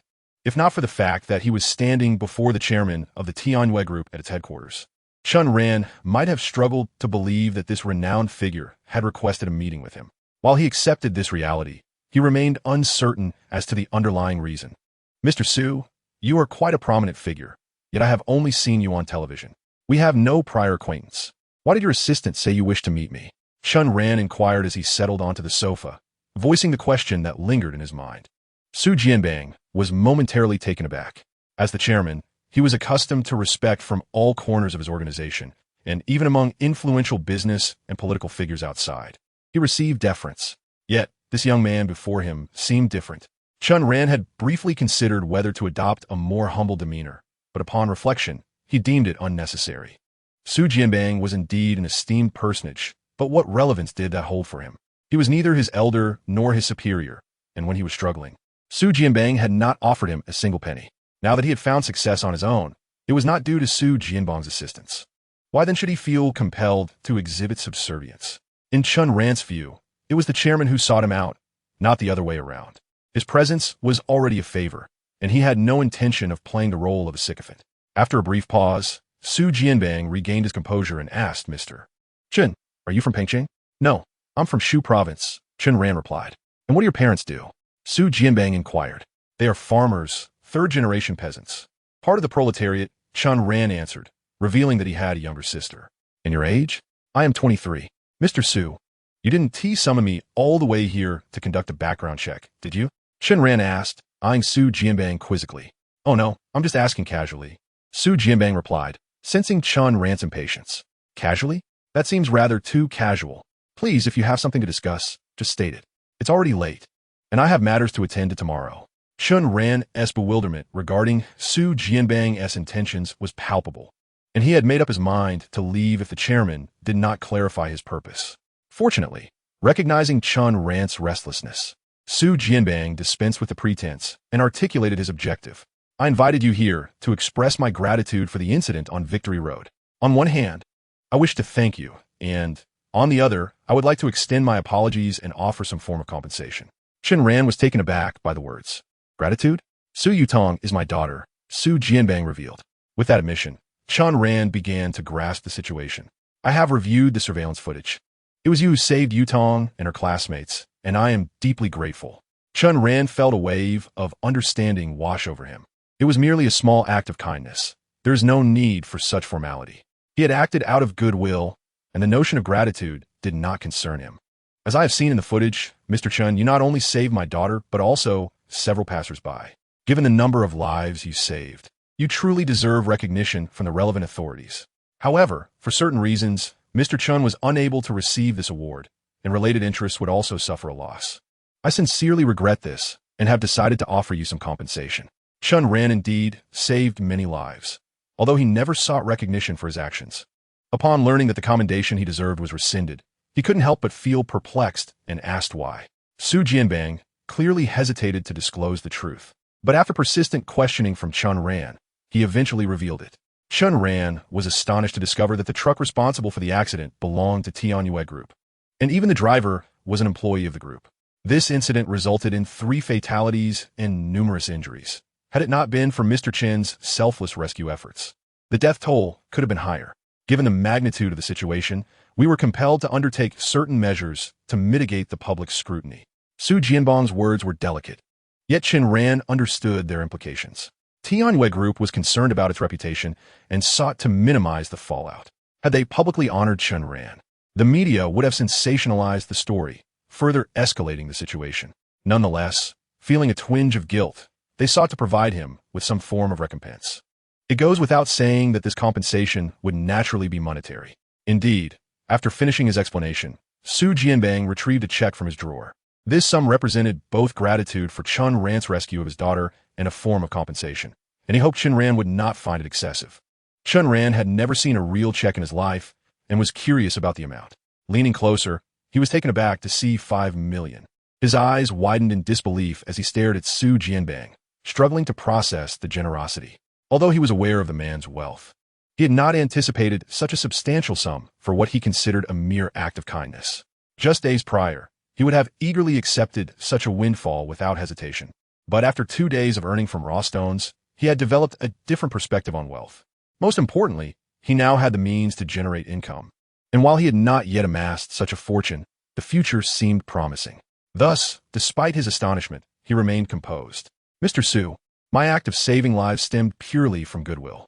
Accepting your monetary gratitude would tarnish the purity of my intentions, and besides, the amount you offer is far too generous.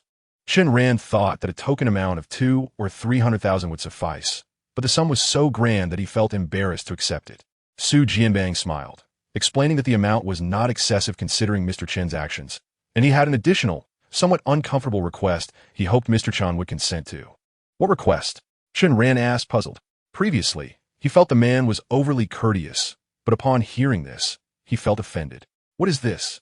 To minimize the impact on your company, I forego recognition, and now you expect me to flee abroad? Chen Ran was somewhat irritated. Mr. Chen, you misunderstand. That is not my intention, Su Jianbang replied, raising his hand to clarify. I'm not suggesting you run away, but rather, I hope you can accompany my daughter. What? This rationale was even harder for Chen Ran to accept. Accompany her? Su Yutong? What for? He was not a mere escort. Chen Ran was utterly baffled. Had he not been confident in his hearing, he might have doubted whether he had misheard. Chapter 26, A Painting. Indeed, Chen Ran had heard correctly. Su Jianbang had said just that. He soon articulated the reason. Tianyue Group had recently encountered some issues, leaving him too preoccupied to care for his daughter. He had heard about her confession at school a few days prior, and since Yutong liked him, he thought that if Chen Ran were to visit, she would surely be able to spend more time with him. Realizing that his father's awareness of Su Yutong's confession suggested that he was unaware of the true context, that Chen Ran was being used as a shield, Chen Ran finally grasped the situation. No wonder they had conducted a background check earlier. Hold on, Chen Ran interjected, stopping Su Jianbang from continuing. Mr. Su, you're mistaken. I have no relationship with your daughter. She does not like me, nor do I like her. My act of saving her today was entirely coincidental. As for the incident at school a few days ago, consider it a joke and do not overthink it. If you doubt my word, you may ask her directly. I can fully understand your concern for your daughter, but I must be unequivocal.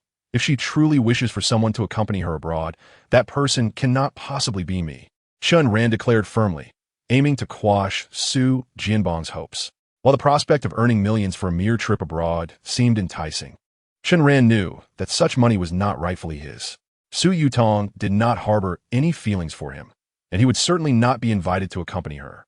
Even if he were to accept the money and please Mr. Su, once Su Yutong learned the truth, she would reveal it to her father, and he would be left labeled a fraud. Thus, Chen Ran spoke candidly, clarifying that he had no interest in going abroad. He was too focused on earning a living, and once he amassed enough wealth, he intended to return home to provide for his family. His earnest explanations left Su Jianbang momentarily speechless. His daughter did not like him? He had misunderstood? Although Chen Ran did not fit his ideal image of a son-in-law, his selfless heart and decent character could not be easily dismissed. Moreover, his appearance was not lacking. His background was simply more modest.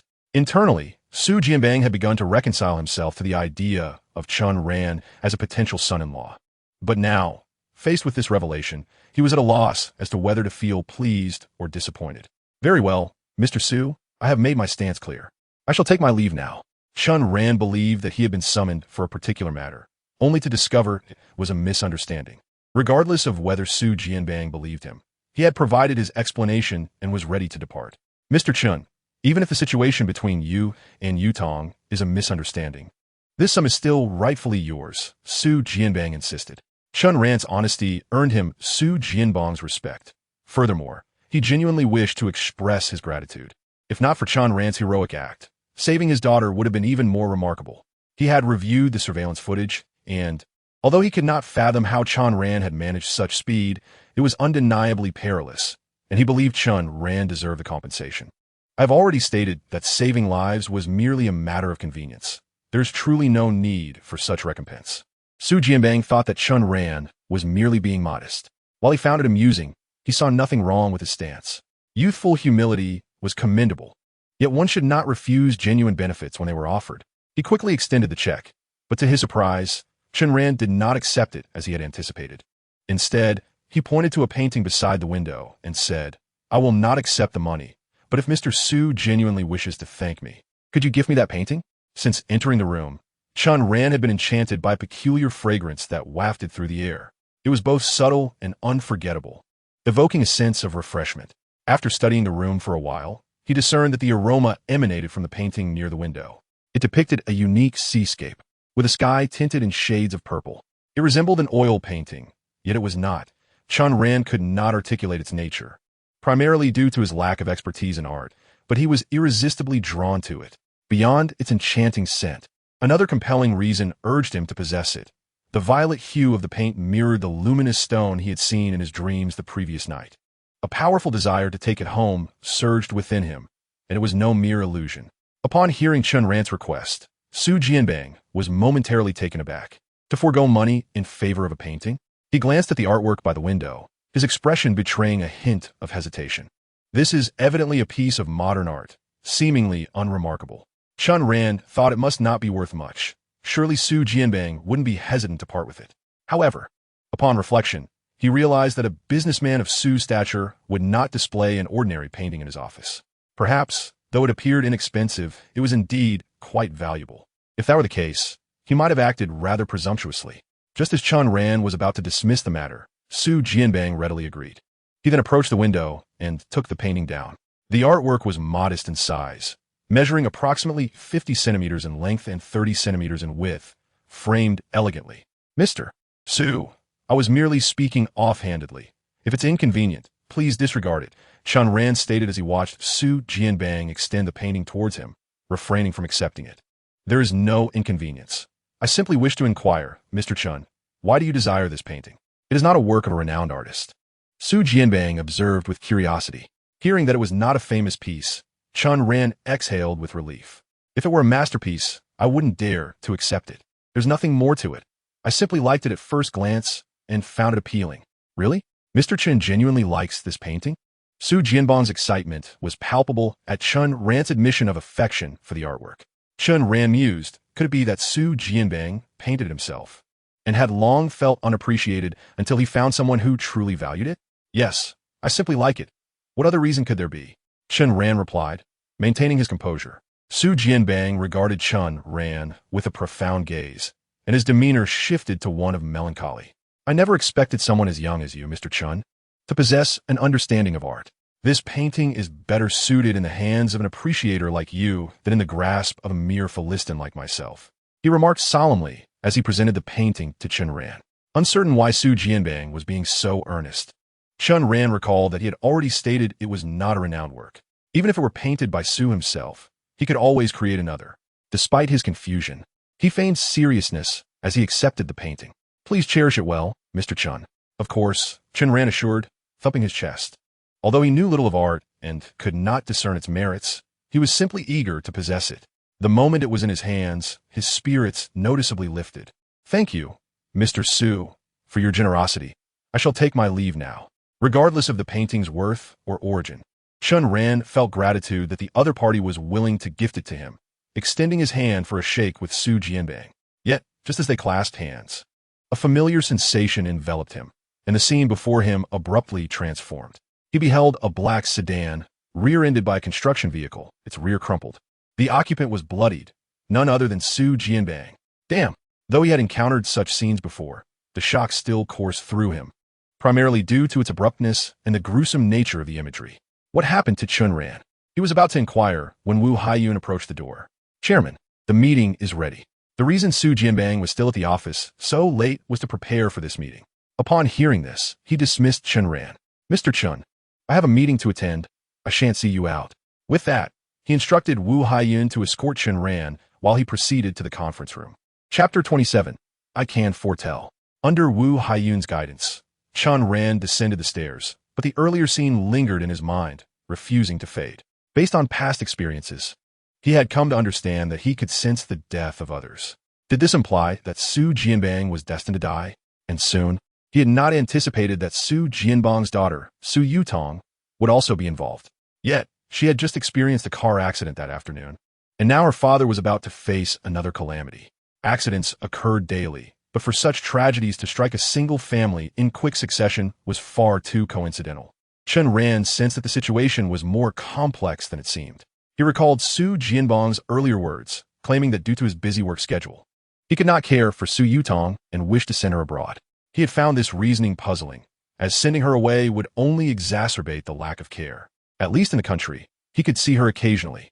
He suspected that Su Jianbang was not being truthful, likely due to the unfolding troubles within his conglomerate, prompting him to consider sending his daughter away to protect her from potential repercussions. The evidence suggested that Su Jianbang's decision was prudent, for misfortune was imminent. I never would have expected the chairman to gift Mr. Chan with this painting. It seems he truly holds you in high regard. Wu Haiyun remarked with a smile as they departed. Chen Ran was puzzled. Assistant Wu, what is the significance of this painting? Is it truly valuable? The notion that someone would assert Su Jianbang's fondness for him based solely on a painting intrigued Chen Ran, especially recalling Su Jianbang's reluctant expression earlier. To his inquiry, Wu Haiyun responded with surprise. Mr. Chen is unaware of the painting's background? Chen Ran shook his head. Wu Haiyun chuckled, to be candid. While this painting may be worthless in the hands of others, to our chairman, it is a priceless treasure. This revelation only deepened Chen Ran's curiosity. Why is that? It was painted by our chairman's wife. Oh, Chen Ran was taken aback, having assumed it was created by Su Jianbang himself. Yet, what made the work so precious? Surely, she could paint another when she had the time, as she was not a stranger. Wu Haiyun, amused and exasperated, replied, Mr. Chen, you may not be aware, but many years ago, our chairman's wife fell ill and became a vegetative state. I see. Chen Ran realized he had misspoken. No wonder Wu Haiyun regarded the painting as invaluable to Su Jianbang. it was imbued with profound significance. Even if she had left behind more than one painting before her illness, this piece held special meaning for him. Feeling a tinge of embarrassment, Chen Ran reflected on how casually he had taken something so meaningful. However, he still could not grasp why Su Jianbang would so readily part with it. Was it merely because someone expressed appreciation? Or did he sense impending danger and believed he could not safeguard the painting? Lost in thought, Chen Ran found himself before the very Maybach they had seen earlier. Noticing several other vehicles parked nearby, including a Rolls-Royce, he instinctively halted. It was the same car involved in the accident he had witnessed when shaking Su Jianbang's hand. "Mr. Chun, I shan't see you off any longer," Wu Haiyun called to the driver. Yet, Chen Ran hesitated before entering the car, pointing to the Rolls-Royce. "Is it your chairman's vehicle?" Indeed. While Chen Ran had no business meddling in Su Jianbang's affairs, he felt a sense of moral obligation. Even though he had unknowingly accepted a precious item, awareness of the imminent danger made it feel heartless to feign ignorance. Considering this, Chen Ran advised Wu Haiyun, "Please inform your chairman not to use that vehicle." Wu Haiyun was taken aback. Why is that? He could not comprehend why Chen Ran would suddenly make such a request. Because, if he were to speak the truth, he feared it would be dismissed as nonsense. A rational mind would struggle to accept such a claim. Since that is the case, it is better to speak frivolously. After pondering for a moment, Chen Ran suddenly took a deep breath, his expression turning serious and his voice lowering. "To be honest, Assistant Wu, I may lack many skills, but I possess an ancestral talent for fortune-telling and physiognomy, which has proven remarkably accurate. Just now, I observe that your chairman has a darkened brow, shrouded in ominous clouds, indicating that he is currently beset by misfortune. This vehicle is in conflict with his fate. You should not ride in it." Chen Ran's words left Wu Haiyun in a state of astonishment. Had it not been for the chairman's personal request for his presence, he would have promptly ordered security to expel Chen Ran. This was precisely why he suppressed his anger and, in confusion, replied, "But this car is the chairman's designated vehicle. He has always traveled in it without issue. Wasn't it merely a stroke of good luck before? Now that he is facing misfortune, how can he expect the same fortune as before?" Chen Ran shot Wu Haiyun an exasperated glare and insisted, "Let me put it this way. If he does not avoid this vehicle, all endeavors will be futile. Riding in it will surely bring calamity." Wu Haiyun glanced at the car and then at Chen Ran, his expression one of bewilderment. "The secrets of fate must not be revealed. It is only because your chairman is a decent person that I have shared so much. Whether you choose to believe it is entirely up to you." With that, Chen Ran entered the Maybach. Watching the car drive away, Wu Haiyun remained uncertain. Regardless of Chen Ran's youth and whether he truly possessed the gift of divination, could he himself believe it? He was a graduate of a prestigious foreign university, a PhD returning from abroad, and had always dismissed superstitions as nonsense. Chen Ran's words sounded more like absurdity, yet he had not been entirely wrong. At least he had accurately noted that the chairman had indeed been facing difficulties recently. Reflecting on this, Wu Haiyun began to question himself. After all, he was still young and lacked extensive experience. What if fortune-telling and physiognomy were genuinely reliable? After all, there's an old saying in Huagua, "It is better to believe in the possible than to dismiss it entirely." Lost in thought, Wu Haiyun had yet to come to a conclusion when he suddenly spotted Su Jianbang emerging from the hall and hurried to greet him. As the meeting concluded, Wu Haiyun glanced at the time, surprised to see it had lasted less than 20 minutes. Typically, even evening meetings would last at least 40 to 50 minutes. Clearly in a foul mood, Su Jianbang approached the Rolls-Royce, and just as the bodyguard was about to open the door, Wu Haiyun stepped forward to stop him. "What is the matter?" Su Jianbang asked, puzzled. Chen Ran's previous statements had been so outrageous that, while Wu Haiyun entertained the notion of believing in the possible, he dared not voice his concerns in front of Su Jianbang. He hastily concocted an excuse. There seems to be a problem with this vehicle. Perhaps the chairman should take another one?" "A problem?" Su Jianbang paused, and Wu Haiyun nodded eagerly.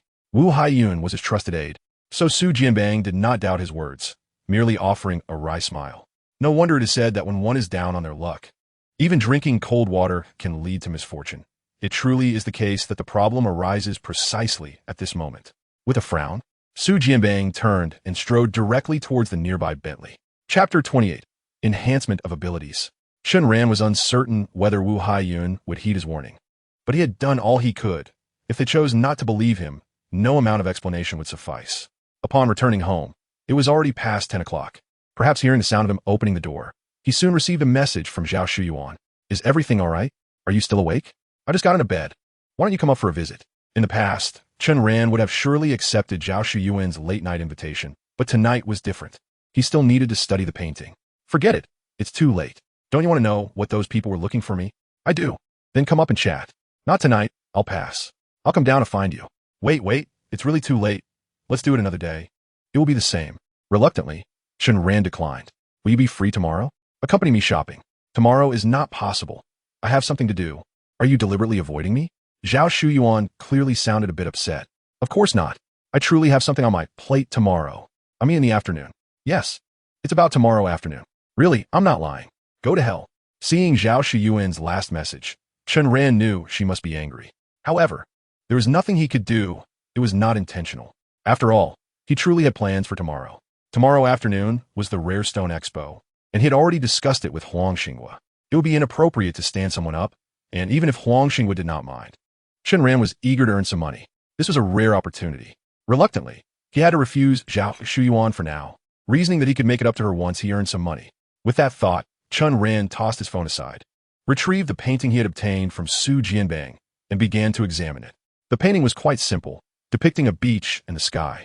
However, lacking any artistic inclination or passion, Chen Ran was not focused on the content of the painting, but rather on the pigments, specifically the purple hue.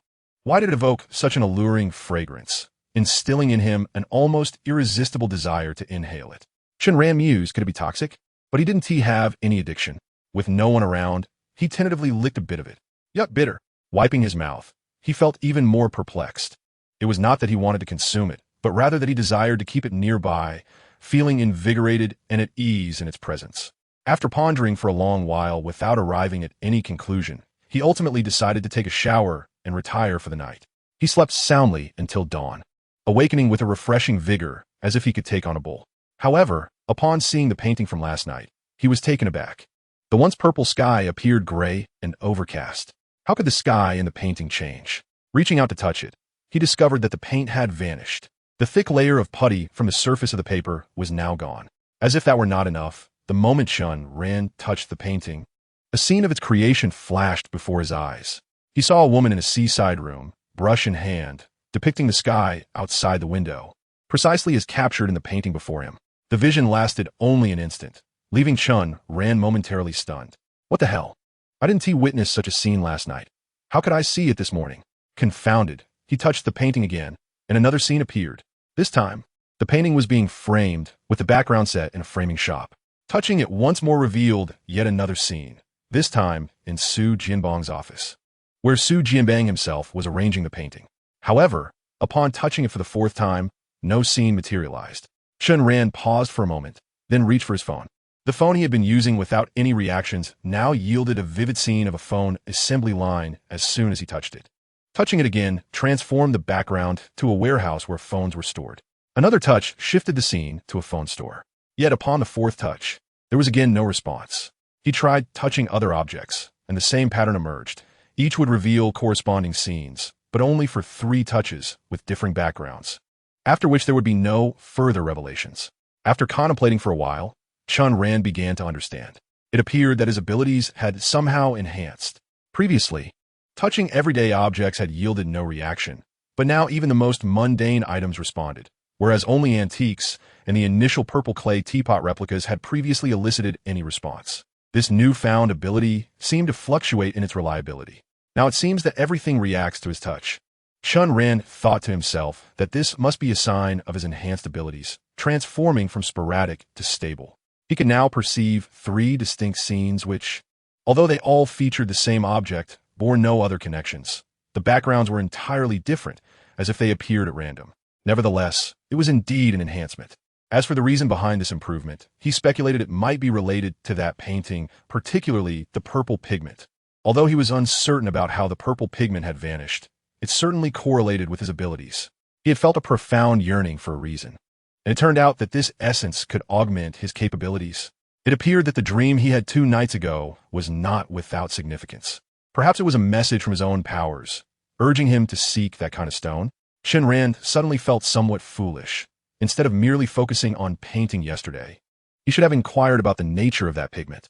Now, he was unsure whether Su Jianbang was alive. If he were dead, Would anyone still be inclined to answer his questions? Chen Ran intended to find Su Jianbang, but when he checked the time, it was already 11 o'clock, surprising him with how long he had slept.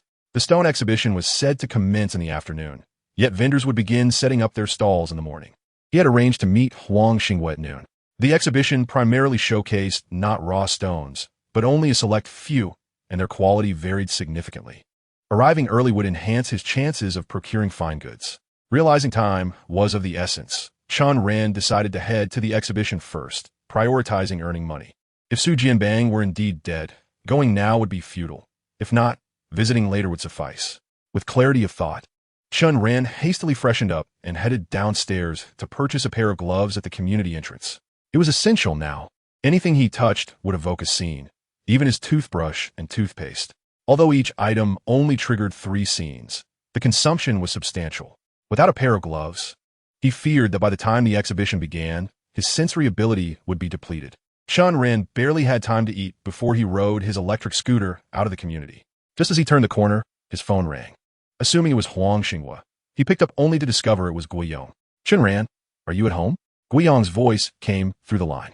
Chen Ran was not far from home, but he had matters to attend to and decided to say he was not at home. If you're not home, where are you?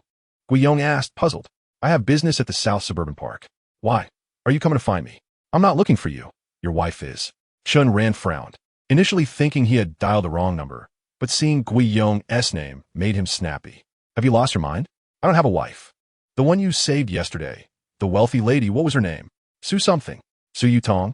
Chen Ran was taken aback. Right? I'm not entirely sure. But I ran into her at the hospital while bringing my dad for a checkup. She mentioned she had something to discuss with you. Su Yutong still had the inclination to seek him out, suggesting her father was indeed alive. However, what could she want from him? Chen Ran was baffled. Tell her I'm busy. I'm not at home right now. We can talk tomorrow.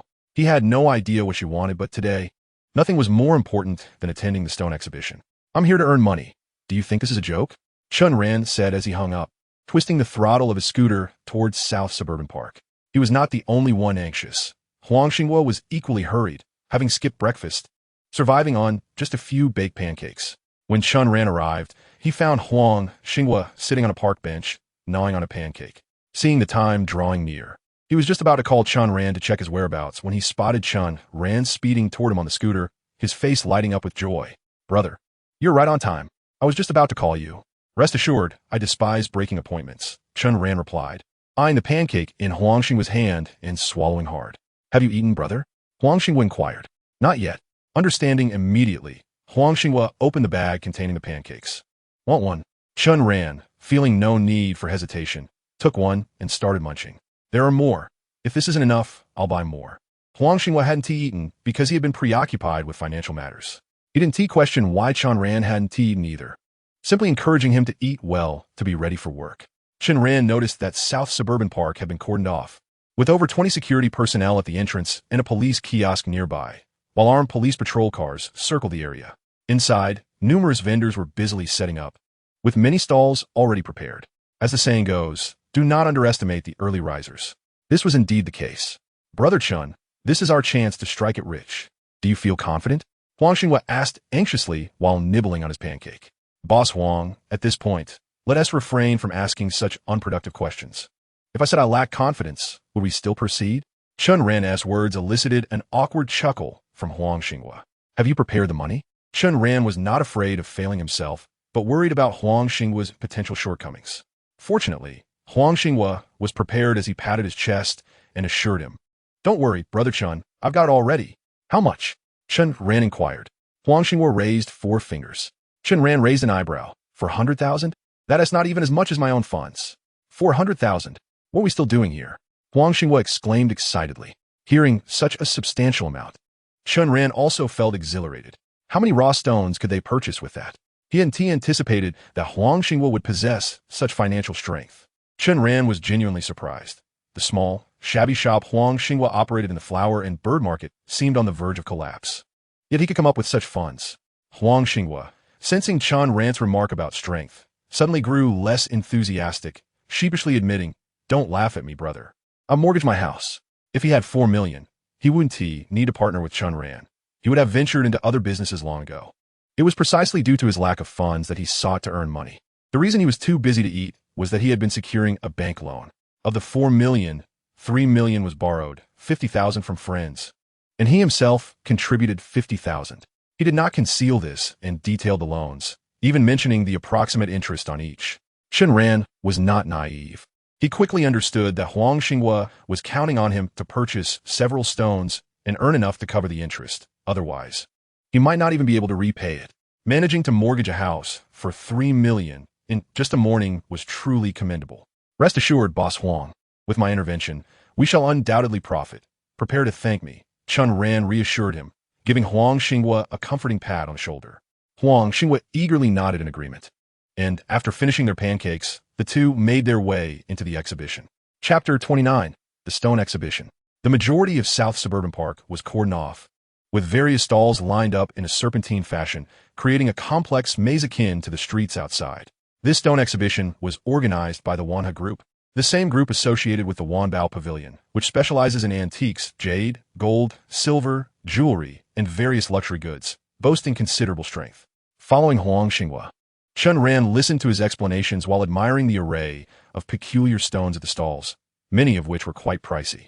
One stone carved table was priced at 2,800,000, while a stone screen over 2 meters tall and 3 meters wide was marked at 6,600,000. Chen Ran could only marvel quietly. He wondered if anyone would genuinely buy such items. The shipping costs alone would be substantial. He initially believed that Huang Xinghua's 4 million was a considerable sum, but now, compared to the prices of these extraordinary stones, it seems rather insignificant.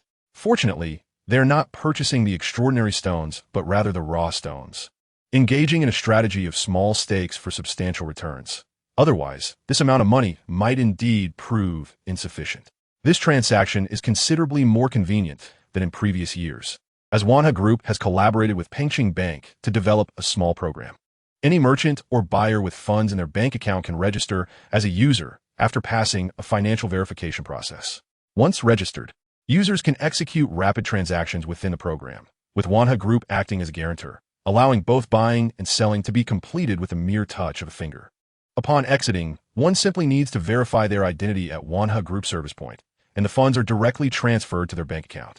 The only downside is a 2% handling fee, which is understandable given the vast scale of the group. It is unrealistic to expect them to operate without profit. Before Chen Ran's arrival, Huang Xinghua had already completed the registration. As mentioned yesterday, Chen Ran need not concern himself with the details. His sole responsibility is to purchase the raw stones. However, there is one notable difference. The transactions have become much more streamlined. Given Chen Ran's limited funds and previous experiences with cumbersome transaction procedures that delayed immediate cash conversion, he had agreed to a profit-sharing ratio of 80-20. Now, with the advent of this small program, transactions have been simplified significantly, and the earned money does not need to be immediately liquidated. It can be utilized directly within the program until the time of departure. This change leaves Chen Ran at a slight disadvantage, especially considering he had advocated for a 90-10 split just the previous night. Perhaps mindful of this, Huang Xinghua, after explaining the situation, mustered the courage to say, "The circumstances differ slightly from our discussion, but rest assured, my brother, I will not let you suffer any loss. If we achieve substantial profits this time, we shall adhere to the 90-10 split. If the earnings are modest, I kindly ask you to show some leniency towards your older brother, and of course, the final decision rests with you." Huang Xinghua's attitude was exceedingly humble. Upon hearing this, Chen Ran glanced at him and noticed his awkward smile. Although Huang Xinghua had initially left a less than favorable impression on Chen Ran, he subsequently earned a better reputation, primarily due to his ability to adapt and his genuine nature.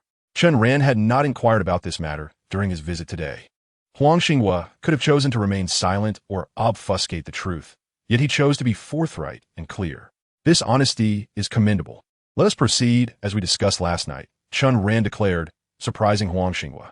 "Brother, it's rare for Boss Huang to speak so candidly. The situation has changed not by your design, and I am not one to go back on my word.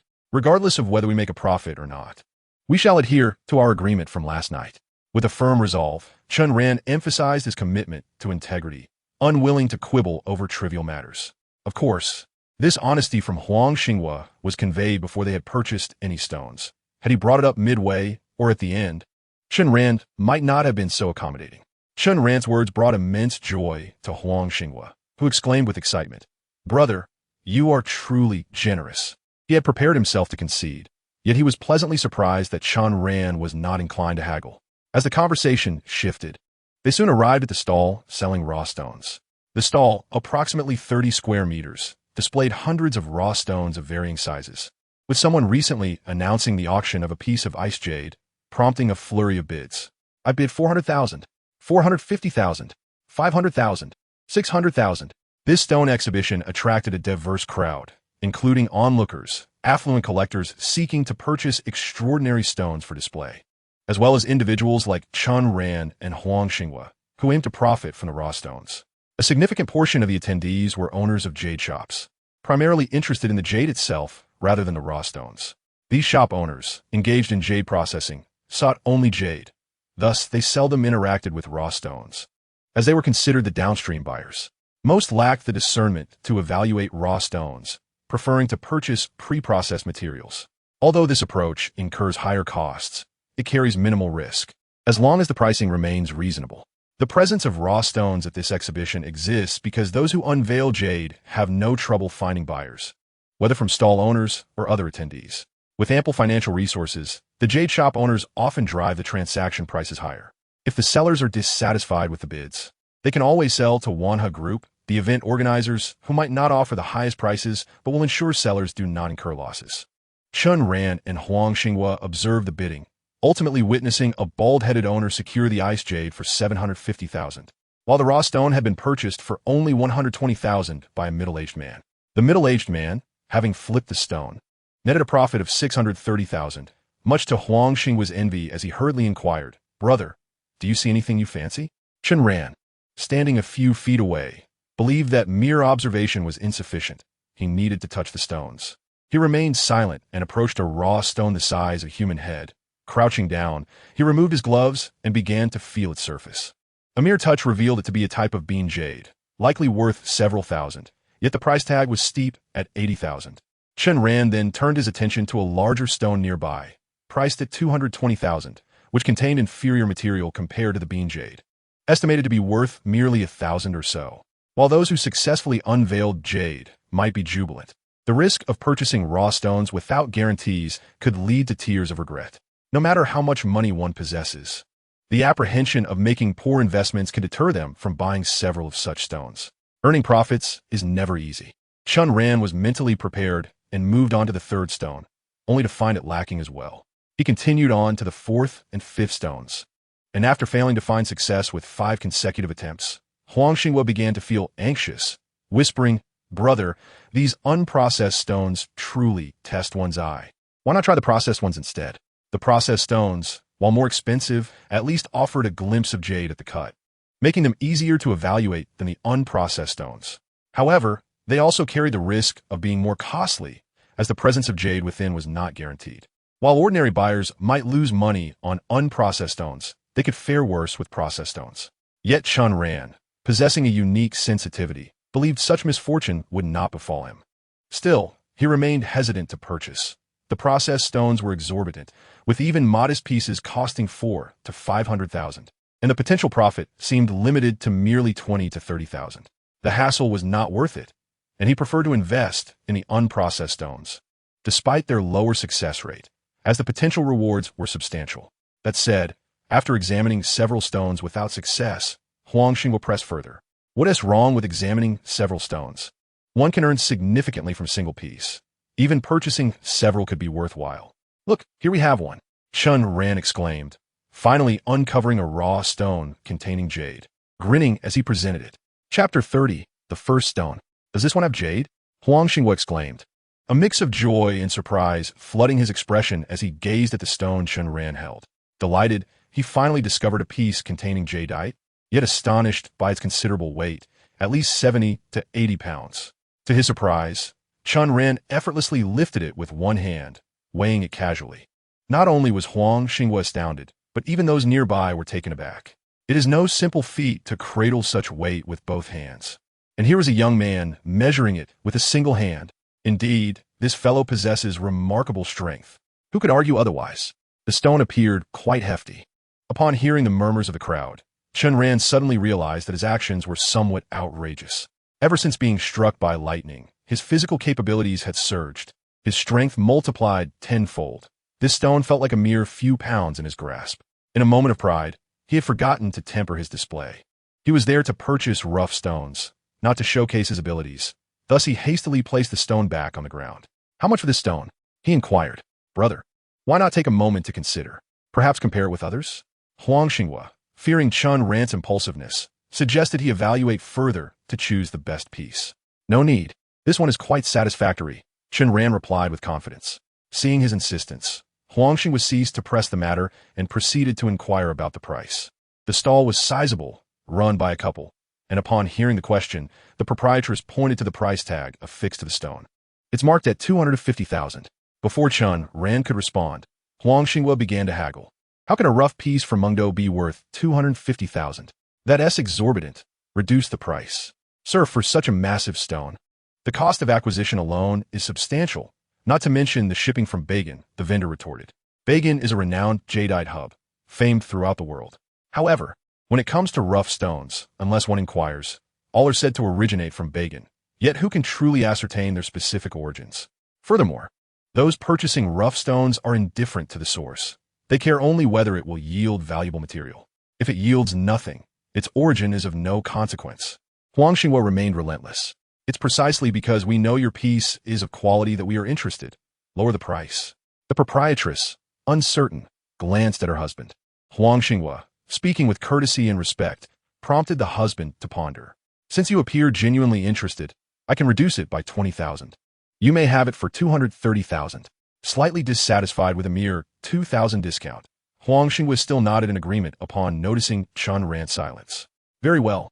After settling on a price, Huang Xinghua promptly paid. Purchasing rough stones follows a familiar protocol. Payment first, then cutting. As there is a fear that if the stone yields nothing, the buyer may refuse payment. This practice safeguards not only the vendor's interests but also those of the buyer. For if a valuable piece emerges, the vendor might also contest the sale. With the payment completed, the vendor inquired whether they wished to cut the stone. The answer was, of course, affirmative.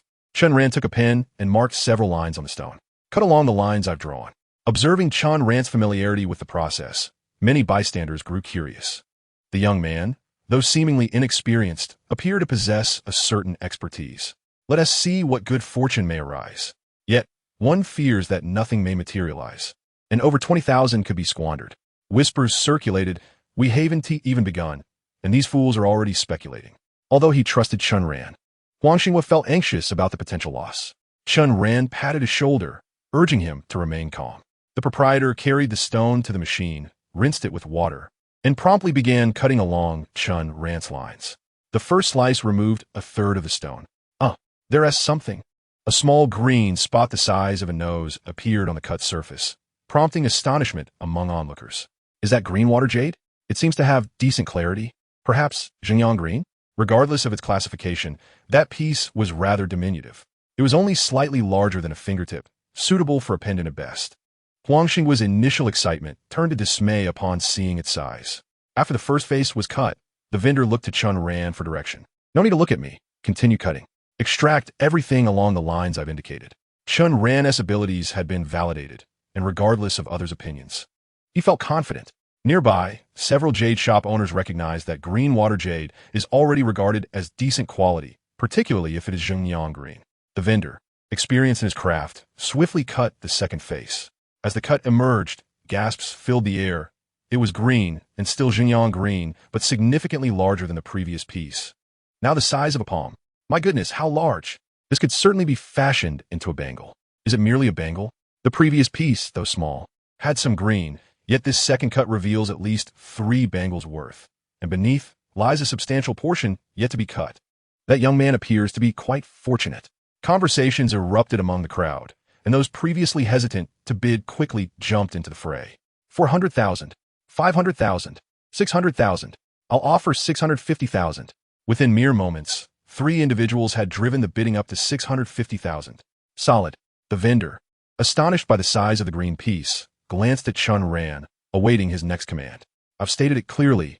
Cut out everything along my lines." Chen Ran remained undeterred by the bidding frenzy surrounding him. for he comprehended the true value of the stone better than anyone. As he prepared to cut further, the bald vendor who had earlier acquired a high-ice jade piece for 750,000 interjected.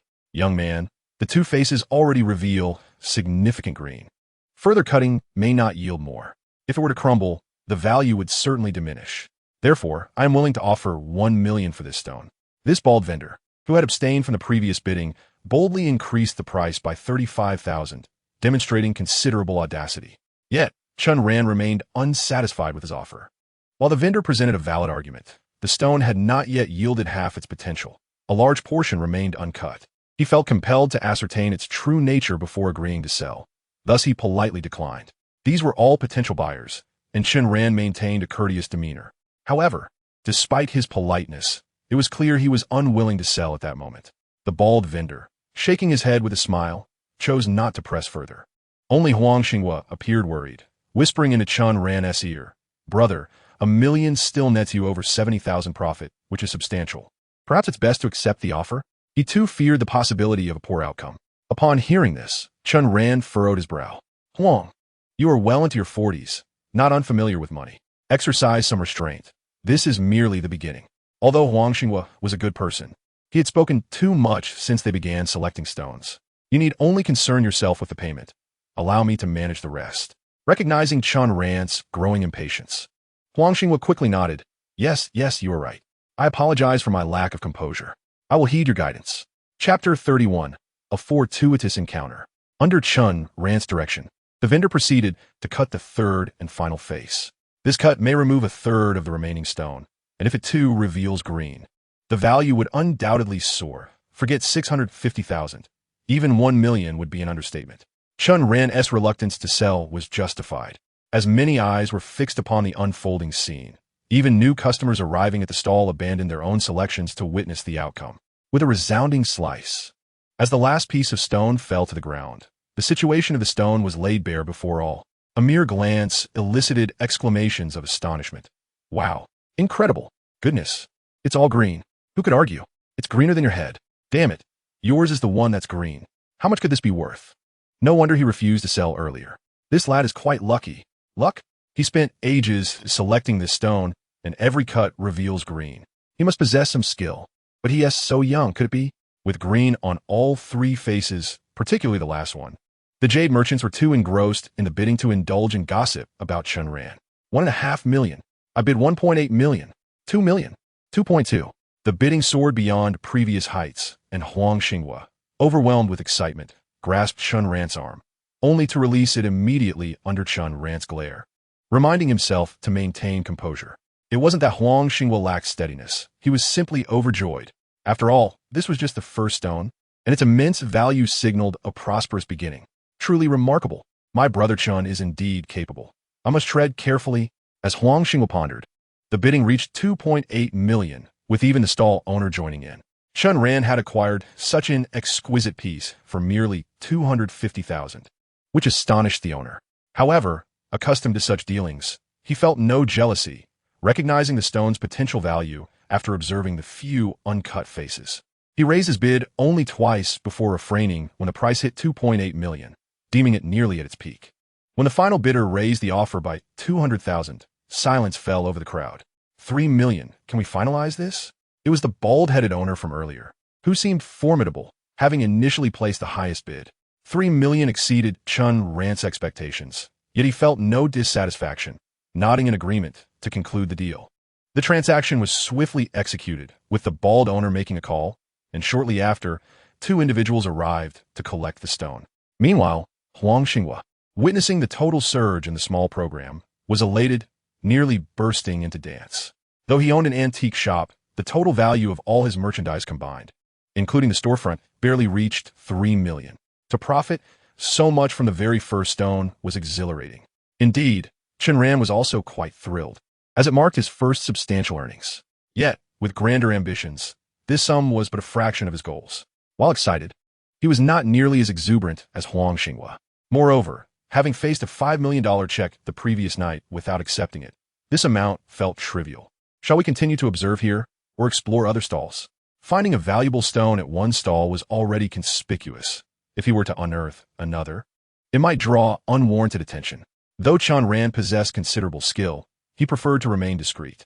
It was acceptable to be ostentatious when spending, but one ought to be modest when reaping rewards. Thus, he resolved to check out other stalls. Chen Ran, just as they were about to leave, a familiar voice called out, and he turned to see a familiar face. Zhao Shuyuan. Sister Shuyuan? You're here too? Chen Ran exclaimed in surprise. Dressed casually with a small black bag slung over her shoulder, Zhao Shuyuan approached him, visibly upset. You little rascal. Last night I asked you to accompany me shopping, and you claimed to be busy. Yet here you are wandering around? Chen Ran paused, feeling a bit wronged. You only mentioned shopping. You never said we would come here. He had assumed she meant shopping at a mall. Oh, isn't this Mr. Chen? As Zhao Shuyuan continued to scold him, another voice chimed in. And Chen Ran realized she wasn't he alone. Following her were a man and a woman, and the man was none other than Zhang Hengfa, one of the two ruffians who had attempted to deceive Zhao Shuyuan with a purple clay teapot 2 days prior. The woman beside him appeared to be of similar age to Zhao Shuyuan. Though not as striking, she possessed a certain charm and dressed stylishly. Chen Ran didn't know her name, but recognized her from Zhao Shuyuan's social media posts, likely a friend of hers. Quick to react, Chen Ran recalled Zhao Shuyuan had asked him to pretend to be her boyfriend, and upon seeing Zhang Hengfa, he discreetly placed his hand on Zhao Shuyuan's waist. What's he doing here? He whispered. Zhang Hengfa didn't hear Chen Ran, but noticed his gesture, sneering. Enough with the charade. I know all about you. He waved dismissively at Chen Ran. I know you and Shuyuan aren't a couple, just her tenant. I've heard you don't even have a proper job, only doing deliveries occasionally. No wonder you seem mismatched. At this, Chen Ran shot a glare at Zhao Shuyuan and whispered, Has our cover been blown? Zhao Shuyuan nodded. Did you say something? Chen Ran inquired again. Am I that foolish? It was that silly woman Zhou Yi who let it slip. She glanced at the woman beside Zhang Hengfa with a hint of disdain. This woman was her close friend, privy to all her secrets. Though she had never met Chen Ran, she was aware of his identity. However, she was oblivious to Zhao Shuyuan and Chen Ran's pretense of being a couple. When Zhang Hengfa brought it up, she inadvertently revealed too much. Noticing Chen Ran's gaze, Zhao Shuyuan appeared somewhat embarrassed. After Chen Ran exposed Zhang Hengfa's scheme, the latter had faced a barrage of insults and lost a considerable profit, harboring resentment towards Chen Ran. Had Chen Ran truly been Zhao Shuyuan's boyfriend, Zhang Hengfa might have acted with more caution. But now that he knew Chen Ran was merely her tenant, he felt no need to regard him with respect. Zhao Shuyuan was the object of his affection, and seeing them together filled him with jealousy. Zhang Hengfa's remarks were pointed and clearly dismissive of Chen Ran. Before Chen Ran could respond, Zhao Shuyuan interjected, grasping his hand as if afraid he might let go. We're close, so what if he hugs me? Chen Ran had no intention of releasing his hold. Upon hearing Zhao Shuyuan's words, he tightened his embrace, wearing a bemused expression as he addressed Zhang Hengfa. Exactly. We're close. So what if she wants a hug? I even hug her while we sleep. Zhang Hengfa's face turned pale, stunned by Zhao Shuyuan's reaction. In contrast, Zhao Shuyuan shot Chen Ran a furious glare and discreetly pinched him. You little rascal. I was trying to help you. Why did you have to add your own lines? This was all to provoke him. Chen Ran muttered, perplexed. Didn't I tell you that guy isn't trustworthy? Why are you still hanging out with him? He wondered if Zhao Shuyuan had sought Zhang Hengfa out because he had refused to accompany her. Surprisingly, Zhao Shuyuan appeared equally exasperated. Who would want to hang out with him? I only made plans with Zhou Yi. Somehow, he found out, and as soon as we bumped into each other, he rushed over. The events from that day lacked tangible evidence. He stubbornly denied everything and insisted on tagging along, like an unwanted bird that couldn't be shaken off. It was clear Zhao Shuyuan was quite annoyed with Zhang Hengfa. Then let him get lost. I harbor no fear of him. Yet I cannot help but consider my sister's well-being. His brother-in-law holds a position of influence at the Industrial and Commercial Bureau. Upon hearing this, Chen Ran grasped the situation and speculated that Zhou Yi might be involved in business, which is why she dared not offend Zhang Hengfa. It is entirely possible that her movements had been disclosed by her. The two engaged in hushed conversation, their voices barely audible amidst the surrounding clamor, rendering them unintelligible to outsiders. Zhang Hengfa was infuriated by Chen Ran's earlier remarks. Observing their intimate exchange only fueled his irritation.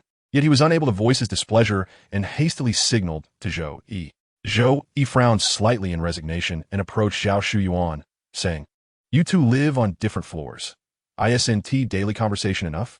Must you continue until dusk? Upon hearing this, They finally realized the inappropriateness of their idle chatter. Zhao Shuyuan released her grip, and Chen Ran followed suit. However, as soon as they parted, Zhao Shuyuan recalled something and inquired of Chen Ran, "What brings you here?" Since she had not yet arrived when Chen Ran purchased the raw stones, she was unaware of his purpose. Yet upon glancing at the nearby stone stall, realization dawned upon her. Just then, a man had spent 80,000 on a raw stone, yielding nothing, causing a stir among the onlookers. Zhao Shuyuan immediately grew wary and questioned Chen Ran. "You're not here to gamble on stones, are you?" Chen Ran felt a twinge of guilt. Is that so wrong? He thought. What a ridiculous notion. Zhao Shuyuan shot him a disapproving glance. You barely have any money. Do you dare to gamble on stones? I think you are rather naive if you believe you can join such pursuits. She scolded, gripping his wrist. These things are mere illusions. You must never buy them. I've never seen anyone who profits from such ventures. Many have lost their fortunes and families. If you're in need of money, just tell me, and I will lend you some.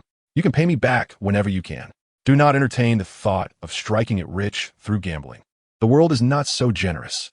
After her admonition, witnessing Chen Ran's silence, she pondered whether she had been too harsh. Consequently, she softened her tone, saying, "If you merely wish to indulge in a little gambling thrill, that is not entirely out of the question. I could buy a couple of stones for you. Just don't purchase any yourself. That little money of yours isn't even enough to marry a wife." Chen Ran remained silent, partly because Zhao Shuyuan's rapid-fire speech left him no room to interject, and partly because he was overwhelmed with mixed emotions. Knowing him well, Zhao Shuyuan was aware of his financial situation, hence her insistence that he refrain from gambling on stones. The fact that he still owed her over 40,000 and she was willing to lend him money and even offer to buy stones for his amusement touched him deeply. Seeing her strong aversion to his gambling intentions, Chen Ran wished to clarify, yet this was not the appropriate setting for conversation. He decided to follow her lead instead. "Sister Shuyuan, you misunderstand. I wouldn't dare to gamble. Even if I had the courage, I lack the funds to purchase such expensive stones. Look at their prices." He gestured towards the stones. "I am here not to gamble, but to accompany my boss in purchasing raw stones. You don't deliver food anymore? What boss do you have?" Zhao Shuyuan was skeptical. "I haven't delivered food in ages. I've changed careers and now work at a jade shop. Look, that's my boss." Chen Ran pointed to Huang Xinghua behind him.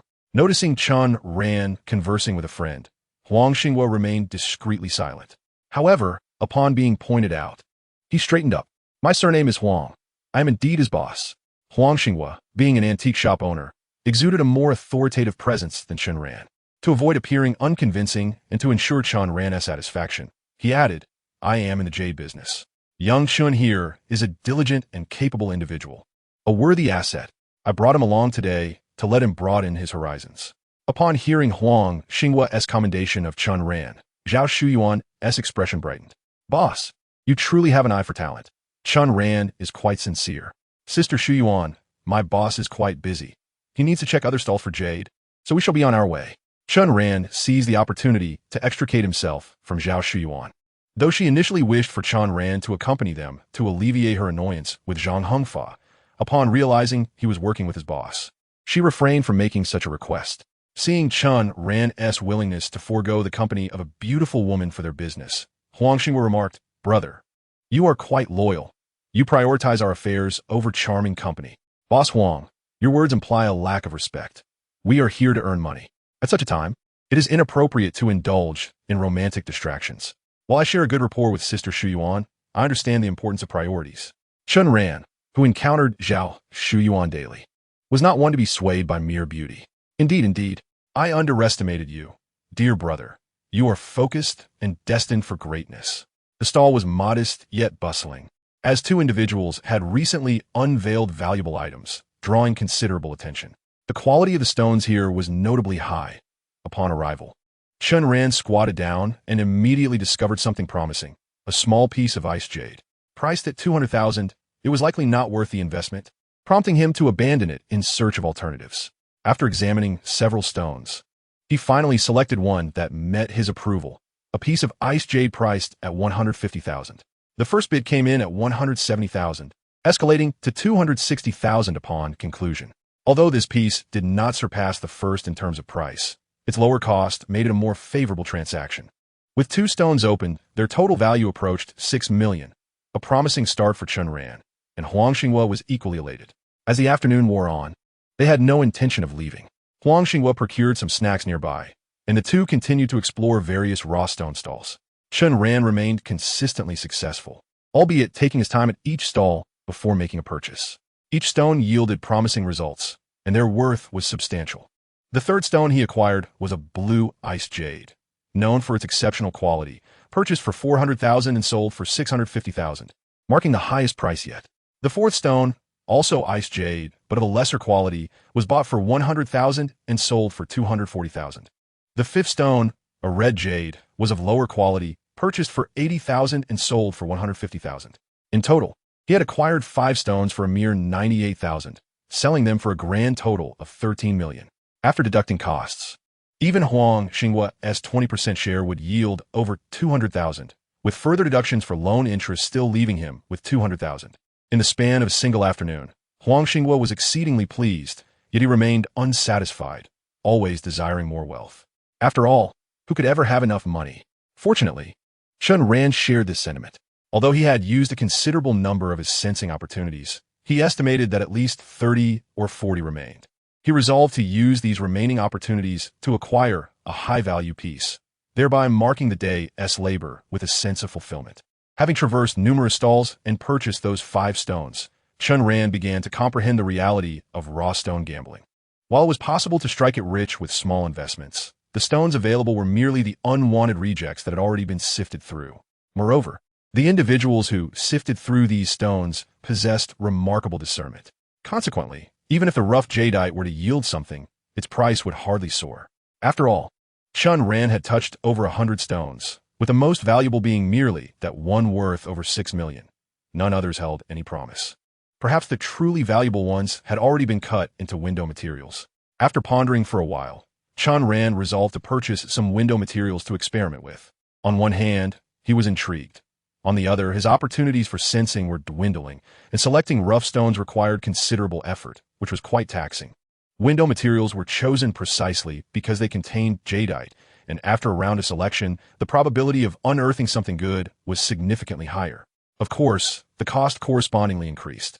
For instance, the window material that Chen Ran reached out to touch was marked at 900,000, with a window displaying green, the size of a palm, while the entire stone was merely head-sized.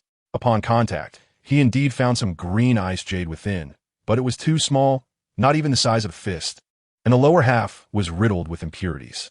At best, it would fetch 300,000, which meant a loss of 600,000, an unwise choice. He continued to examine another piece, but it too was inadequate. Chen Ran persisted until the 8th stone, at last finding one that satisfied him. It was high-quality ice jade, reasonably sized, likely worth 8 to 9 million. Although its price was steep at 280,000, profit was still to be made. Chen Ran selected it. Up until now, he had only purchased rough stones, the most expensive of which was merely 400,000. The sudden shift to window materials left Huang Xinghua puzzled, and given the high price, he couldn't help but feel anxious. Brother Chen, why the sudden interest in window materials? They aren't cheap. Are you confident? He had previously encouraged Chen Ran to buy window materials, and after experiencing the benefits of small investments yielding great returns, he now felt a pang of regret. The rough stones have little value, and it appears to be too exhausting. I'll buy a few window materials to test. You needn't worry, I have a plan. Hearing this, Huang Xinghua could only nod. He had witnessed Chen Ran's abilities, having always been cautious in his selections and consistently successful. He trusted that Chen Ran would not venture without assurance. After making his choice, Chen Ran promptly paid and instructed the vendor to cut the stone. Indeed, it revealed something remarkable, high-quality ice jade. Following a series of bids, the price escalated from 6 million to 9 million, ultimately surpassing the 10 million mark, reaching 11 million, which thrilled Huang Xinghua immensely. Chen Ran was elated as well, having earned 8 million beyond his expectations. However, his greatest joy stemmed not from the high price of his stone, but from casually touching a few nearby window materials while waiting for the cutting process to unfold. What began as a mere exploration led him to discover an even more valuable piece. Despite his considerable earnings, a thrill of exhilaration coursed through him. Chapter 33: Denial of Accountability. To maintain a low profile, Chen Ran had never purchased a second stone from the same stall. However, This time he had to make an exception, for he couldn't bear to part with this particular stone. "Vendor, please cut this one for me." Just as Huang Xinghua completed his transaction, Chen Ran marked the stone for cutting. The onlookers, who had just envied Chen Ran's earlier high-value find, paused in their tracks, curious to see if the stone would yield something extraordinary as well. This window material was pricier than the previous one, marked at 350,000. While it appeared smaller than the earlier stone, it was still substantial. The accuracy of window materials was undeniable, and Huang Xinghua was thoroughly convinced of Chen Ran's expertise. Observing Chen Ran opt for a more expensive piece, he uttered not a word and directly processed the payment through a small application. After the transaction, the vendor rolled the stone over to the machine and began cutting along Chen Ran's marked line. When the first face was revealed, the crowd erupted in astonishment. "Is this glass jade?" Indeed, it was. Glass jade is nearly transparent, surpassing ice jade in quality, and is regarded as one of the finest types of jade available. Even the most exquisite dragon veins or imperial greens are often considered mythical, with glass jade being the only variety that holds both value and market demand, albeit at a premium price. Chen Ran had opened so many stones without encountering a single piece of glass jade. Underscoring its rarity, this was precisely why he was determined to acquire this stone. Rarity is truly rare, but its cost is equally substantial. As the first surface was revealed, the vendor who had just acquired the previous stone for 11 million swiftly bid 10 million. But given that this was merely the first surface, such an offer was evidently insufficient. Chen Ran instructed them to continue cutting. The stall's owners, 2 men, exchanged glances, both furrowing their brows, perhaps envious of Chen Ran's fortune. Following Chen Ran's guidance, the cutter resumed, revealing yet another glass surface. Albeit slightly speckled, it did not significantly detract from its value. Ice jade is a common sight in the market, yet glass jade is far less prevalent, which prompted many jade merchants to join the bidding. Concurrently, the price soared to 18 million. The previously acquired stones had not witnessed such dramatic price increases, leaving Huang Xinghua in a state of astonishment. Chen Ran, however, remained calm and composed, urging them to continue cutting. Upon completion of the third surface, the price escalated to 25 million. However, there remained a fourth surface to unveil. This stone, with its irregular shape, required at least 8 faces to be cut in order to fully reveal its contents without compromising its integrity. In previous instances, Chen Ran had typically opted for full cuts, but this time he employed a clever tactic, opting for a partial cut instead. By leaving half intact, he allowed buyers room for imagination, thus increasing their willingness to bid. Many buyers were cautious, and to encourage their imaginations, Chen Ran selected the most unique section for the fourth surface, which revealed a hint of green. Wait, it's changed color. The glass jade now displayed green, and its depth seemed profound. Could it possibly be imperial green? As this surface emerged, the crowd buzzed with excitement. Even seasoned jade merchants seldom encountered imperial green in person, as such treasures are not easily accessible to the average individual. A genuine imperial green bracelet could fetch tens of millions, and typical shops cannot afford to stock them. Yet, this surface was so small that it was nearly impossible to discern clearly. Observing it, it appeared more akin to the radiant green. Radiant green also commands a significant price. Even if it were imperial green, it would likely be small, insufficient for crafting a bracelet. The crowd engaged in animated discussions as the bidding for this stone climbed to 30 million, then 33 million, 35 million, and 37 million. The cumulative value of all the stones previously purchased did not match this one's worth, leaving Huang Xinghua incredibly excited. As he witnessed the fervor of the bidding show no signs of waning, he eagerly anticipated just how much this stone would ultimately sell for. However, just as he was immersed in anticipation, the 2 stall owners exchanged glances, and one of them spoke up. Hey, everyone, please hold off on your bidding for a moment." The speaker was Hu Siqing, the owner of the stall and the cutter, who appeared visibly impatient as he called for everyone to pause. The bidding ceased, and confusion swept through the crowd as they looked at him, unsure of what was unfolding. "I must confess, I do not wish to dampen your spirits, but my workers have made a blunder. You won't believe what happened. While moving the stones today, they mistakenly labeled the price tag." As Hu Siqing spoke, another individual at the stall wore an awkward smile, appearing quite embarrassed. Upon concluding his statement, Hu Siqing clapped his hands, gesturing toward the stone that had just been sold to Chen Ran. The price of this stone was not 350,000, but rather 35 million.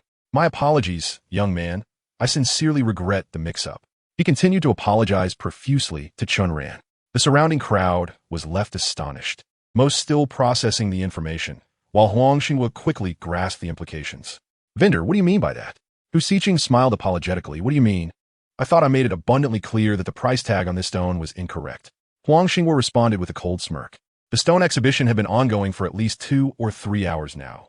In all that time, Hu had failed to notice the error. Even when we came to purchase it, after the stone was cut, he still didn't realize it, and now that the bidding has reached over 30 million, he suddenly does? Where's he been all this time? He, too, is a businessman. It's evident that this stone is of exceptional quality, and perhaps the owner is envious and reluctant to sell. Upon hearing Huang Xinghua's accusations, those around them began to react, voicing their discontent towards Hu Xiqing. Indeed, what has he been doing all this time? Surely, he must be reluctant to part with it. They scoffed. What kind of business are you running if you lack such basic acumen? Feeling the mounting pressure, Hu Xiqing forced a smile and replied, I was simply too preoccupied to notice. My sincere apologies. He then turned to Huang Xinghua and Chen Ran. Since the price has been misquoted, would you prefer that I make up the difference, or shall I refund your money? He added, given that the fault lies with us, if a refund is desired, I'll return an additional 500,000 as compensation. When Huang Xinghua had previously engaged in a transaction with him, Hu had caught a glimpse of Huang's account balance, which was far from sufficient to cover over 30 million. Thus, he was certain that they would not opt for the price adjustment. As for the refund, the cost was merely 350,000, and even with an additional 500,000, it paled in comparison to the stone's true value. It was clear to him. But did Huang Xinghua lack such insight? Oh, an extra 500,000? How generous of you. Do you think my brother and I are in need of such a trifling sum? Huang Xinghua was incensed. Just as the day's most significant revenue was about to be secured, they found themselves faced with a duplicitous scoundrel. Were it not for the presence of so many witnesses, he would have been tempted to spit in Hu's face. If you're not interested, I'll just refund the original price, Hu Xiqing said nonchalantly. Did we agree to that? You can't just decide to refund at will. Chen Ran, equally frustrated, had expected reliability from the vendors at such a grand event, only to encounter this unscrupulous individual. Hu Xiqing had initially planned to resolve the situation smoothly, but now both men were unyielding, while the onlookers incessantly chimed in, further aggravating him. He grew tired of the charade. I've stated that the price was misquoted. You refuse to adjust it and 1T allow a refund either. Is there no law to uphold? Chapter 34. The powerless and wealthy being bullied. Whether the price was misquoted is irrelevant to you. If I recall correctly, each stone had a photograph taken when its price tag was affixed. The transaction records clearly show the images. Let us examine whether this stone is indeed the one in question. If it is, I care not whether there was a pricing error. That is of no concern to us. Each stone's price tag is uniformly produced, whether expensive or inexpensive, and carries a unique serial number along with a photograph. This is to prevent the loss of price tags or mislabeling, which could result in discrepancies. Though trading through the app is straightforward, it is not done carelessly. Every stone must be scanned for verification of its number and image, requiring authentication from both buyer and seller. Huang Xinghua had previously executed such transactions in this manner, and Chen Ran was well aware of it. The assertion that the price was misquoted is inconsequential. What matters is whether the QR code on the price tag corresponds to this specific stone. If it does, even if there was an error, it would have occurred before the price tag was affixed. Such negligence falls under the responsibility of the person who set the price, namely the seller, and has no bearing on the buyer. Yes, let us check the records. Upon hearing Chen Ran's suggestion, Huang Xinghua quickly accessed his phone to verify the records, confirming it was indeed this stone. Come, everyone take a look. Is this not the stone? Huang Xinghua raised his phone for the crowd to see. They quickly recognized it as the same stone. Thus, regardless of any pricing errors, it was clear that the fault lay with Hu Xiqing. Have you understood?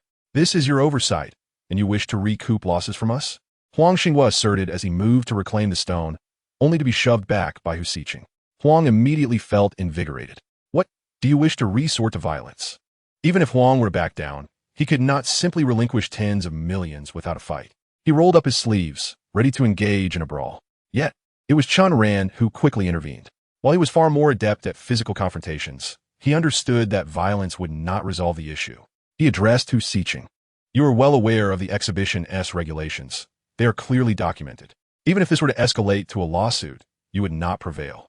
Hand over the stone at once. Hu Xiqing, resolute in his refusal to surrender the stone, perceived this demand as a personal affront. For him to relinquish, it would be akin to having flesh torn from his body. As Chen Ran persisted, threatening legal action, who remained unfazed. "Oh, you wish to invoke regulations, do you? Very well. I shall summon someone well-versed in these matters. Do not be surprised when the tables turn." With that, he made a phone call. Stepping aside, he conversed with someone on the line, and shortly thereafter, a bespectacled young man in a suit approached. This man, in his 30s, introduced himself as He Guanyo, the manager of the event planning department for Wanha Group, responsible for coordinating various aspects of the exhibition. It was evident that Hu Siqing had summoned someone of influence. Upon arrival, He Guanyo displayed an air of disdain, asking Hu Siqing what transpired. His gaze dismissive as he regarded Chen Ran and Huang Xinghua. It became clear to Huang Xinghua and Chen Ran that Hu Siqing had the backing of a powerful ally. "You two think you can purchase something worth tens of millions for merely 3 million? Isn't that a bit too greedy?" He Guanyo reprimanded sharply. His words ignited anger in Huang Xinghua. "Is that how a manager speaks? Aren't rough stones traded for profit? In this industry, it's not uncommon to turn a few 100,000 into millions, and the police have never called it illegal. While it may not be illegal, it has been stated that the price was incorrect. We've explained this to you. Why persist in creating trouble?" He Guanyo shot back. "If I were to stab you and later claim it was a mistake, would you accept that?" Huang Xinghua and He Guanyo exchanged heated retorts, neither yielding an inch. The crowd that had gathered remained, well aware of the unfolding drama, and began to murmur their discontent regarding Hu Siqing's lack of integrity. Sensing the tide turning against him, Hu Siqing whispered something into He Guanyo's ear, likely urging him to resolve the matter quickly. Though He Guanyo was indeed the manager coordinating the exhibition, he was not the sole authority, as there were several managers overseeing various aspects. With the crowd swelling around them, he decided to take a firmer stance. "I am the manager of Wanha Group, and I am here to clarify. You will either cover the price difference or accept a refund from the owner. Choose one. And if we refuse to choose either," Huang Xinghua challenged, "then do not blame me for calling security to remove you for disrupting the event." He Guanyo added, "Should you believe that security does not intimidate you, I can easily call the police to have you arrested for causing a disturbance." As he spoke, Hu Siqing brazenly glared at Chen Ran and Huang Xinghua, a challenge in his eyes.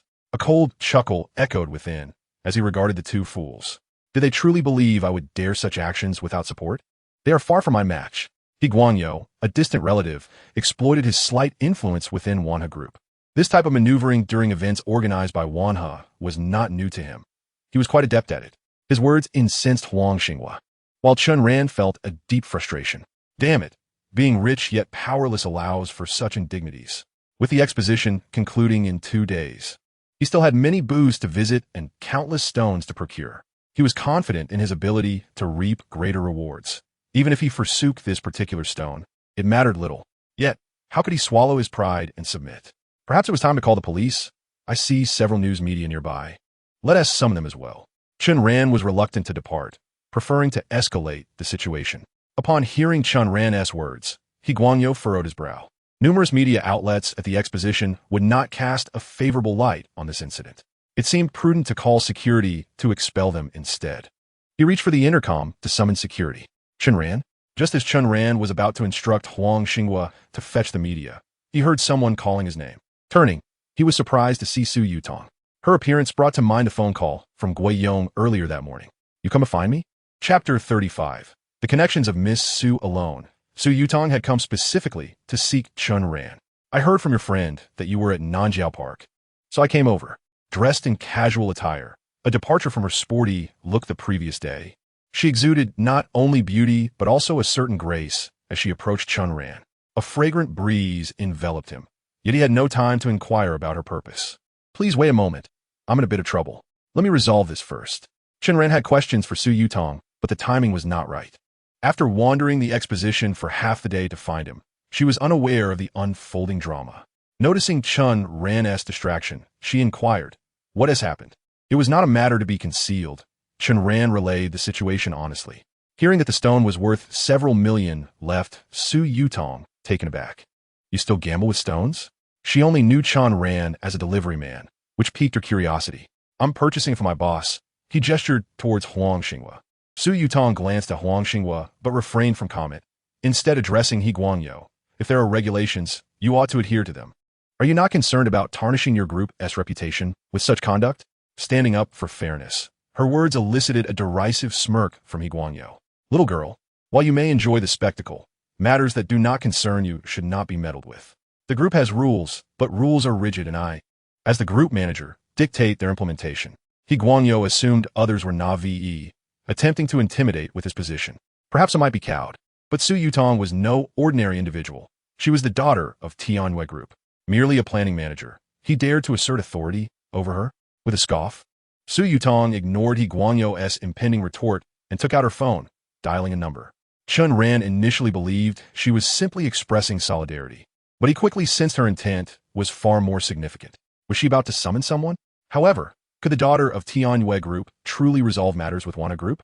Uncle Zhuang, I'm at your exposition, facing a bit of trouble, she said, glancing at the booth number. Booth 79 is fine. I'll wait for you. With that, she ended the call. Her seemingly casual phone call left many in awe, sparking discussions about her background, even prompting Huang Xinghua to nudge Chen Ran. Who is this girl? Could she really help us? Chen Ran, too, was puzzled about the efficacy of Su Yutong's contact, replying vaguely, I hope so. Just as he was about to inquire further, he noticed a crowd parting on the street as a well-dressed, vigorous middle-aged man approached swiftly, accompanied by a young assistant and 4 security guards. Uncle Zhuang. Su Yutong greeted him with a smile. Chen Ran did not recognize the man, but the shift in He Guanyo's demeanor was unmistakable. He resembled a mouse confronted by a cat. Miss Su, what brings you to the stone exposition?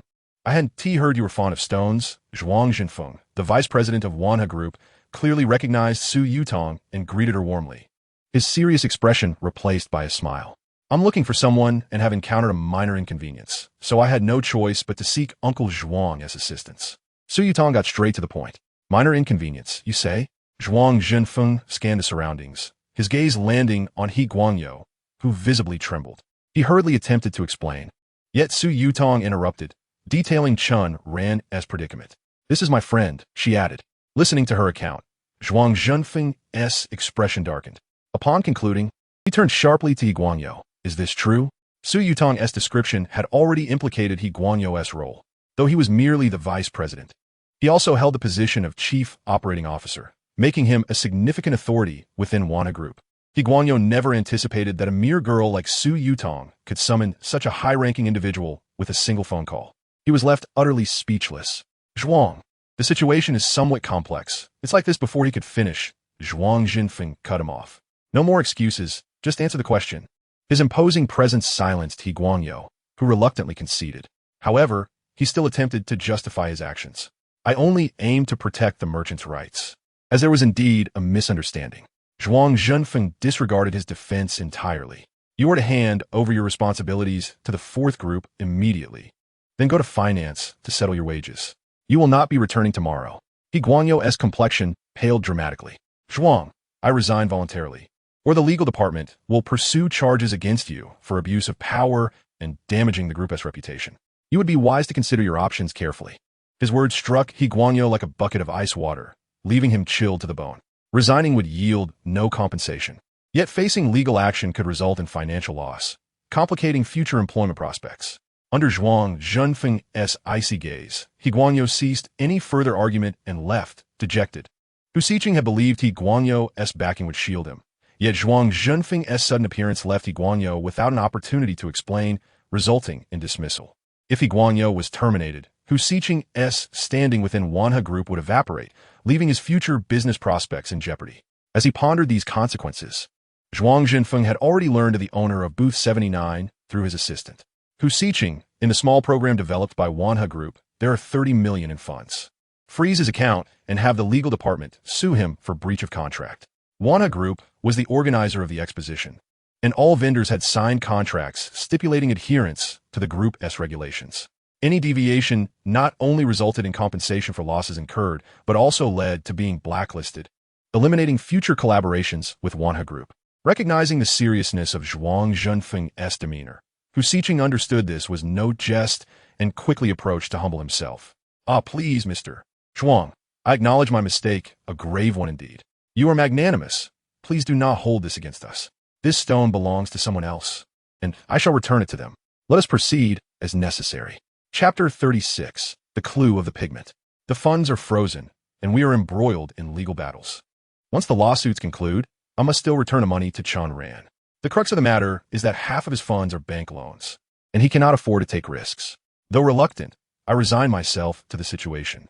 In haste, I handed the stone over to Huang Xinghua. Upon witnessing Hu Siqing surrender the stone, Zhuang Jinfeng nodded approvingly and instructed him, "Now, gather your belongings and leave the expo. I shall consider this matter as though it never occurred." "What?" Hu Siqing exclaimed, taken aback. "Mr. Zhuang, I have already given him the stone." Hu Siqing had hoped to profit from this expo, and now he pondered where he might earn money. If one could disregard regulations without consequence, chaos would ensue. Zhuang Jinfeng's expression remained stern and unwavering.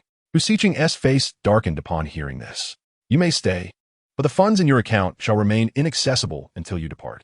The development of the app is not solely for facilitating transactions, but also for efficient management. There are always dishonest buyers and sellers." "Fine, I shall leave, with no other choice." Hu Siqing muttered a curse under his breath and began directing another person to move items. Though filled with anger, he knew he could only contend with his own frustrations. Anyone who dared to challenge Wanha Group would only face dire consequences. "Gentlemen, I sincerely apologize for the unpleasant experience." After dismissing He Guangyou and Hu Siqing, Zhuang Jinfeng turned to Chen Ran and Huang Xinghua to offer his apologies. They had swiftly resolved the situation and dealt appropriate retribution to those who had bullied them, leaving no room for resentment from Chen Ran and Huang Xinghua. Both of them waved their hands dismissively. "I always said that a vast enterprise like Wanha Group would never engage in such shameless acts," Huang Xinghua remarked, his smile stretching from ear to ear. Recovering tens of millions in assets would bring joy to anyone. However, after such tumult, many jade merchants had already departed.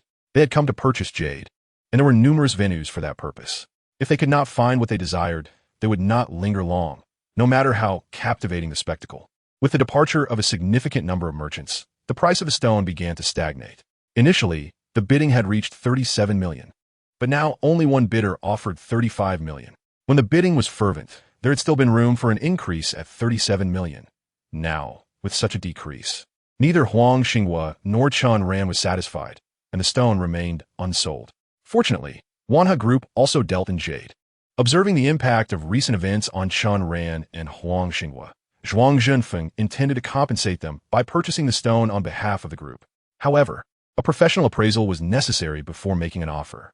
Chen Ran asked Huang Xinghua to accompany him to the appraisal with the stone. "Brother, what price should we aim for with this stone?" Huang Xinghua inquired nervously, fearing a loss. The previous price had reached 37 million, and Chen Ran estimated that 40 million should be achievable, stating, "Anything above 40 million will suffice. If we cannot reach that amount, we shall sell elsewhere." Huang Xinghua agreed and took the stone to follow Zhuang Jinfeng. "Thank you once again for your assistance." Chen Ran expressed his gratitude. He refrained from attending as Su Yutong was still present, and he had matters to discuss with her, feeling it inappropriate to leave her waiting. "It was but a trivial matter, nothing to concern yourself with," Su Yutong replied nonchalantly. Chen Ran could not help but think to himself that, for someone from a wealthy family, a few tens of millions seemed insignificant. He had nearly been in a frenzy just moments ago. "By the way, is your father well?" Chen Ran recalled the scene he had witnessed when parting ways with Su Jianbang the previous night and inquired, "How did you know my father was in trouble?" Su Yutong asked, puzzled by his knowledge. Chen Ran was taken aback. "He is in trouble?" Su Yutong pouted, realizing her choice of words was misleading, and shook her head. "Not exactly. He narrowly escaped trouble. His car was struck, but he was not inside. He was startled upon hearing the news and accidentally fell, necessitating a hospital visit. The doctor assured us he is fine." Chen Ran breathed a sigh of relief. "How did you find out?" The accident had occurred late at night, when the street was nearly deserted. Su Yutong was baffled by how Chen Ran had learned of it. Clearly, Wu Haiyun had not informed her of Chen Ran's foresight. "Well, I saw it on the news," Chen Ran replied casually. "This made the news?" Su Yutong pandev. Chen Ran, fearing she might connect the dots, quickly shifted the conversation to the reason she sought him, recalling her purpose for approaching Chen Ran. Su Yutong set aside her curiosity and shared her intent. "You see, my father wishes to express his gratitude for saving me yesterday. Since you declined money, he would like to offer you a painting for my mother." Chen Ran nodded. A hint of embarrassment crossed Su Yutong's face. "That painting was created by my mother and is one of the few possessions she left for my father and me. I was wondering if you could return it to me. I can offer you something else in exchange." "What?" Chen Ran responded. "If you cherish the painting, I can create a new one for you." Su Yutong had been painting since childhood. She gazed at Chen Ran with hope, but he did not acquiesce. I realize my request might seem impolite. If you truly do not wish to part with it, I understand. After all, he had saved her life the previous day, and asking for merely a painting was not unreasonable. Su Yutong's demeanor fell, appearing ready to concede. Chen Ran hastily called after her. It is not that I am unwilling. The painting has encountered some issues. What issues? Su Yutong's concern grew. After contemplating for some time, Chen Ran decided to be forthright. The pigment has faded. His desire for the painting stemmed from its pigment, not from any affection for the artwork itself. Understanding its sentimental value, he felt guilty for its condition. How could the pigment fade? It accidentally rubbed off.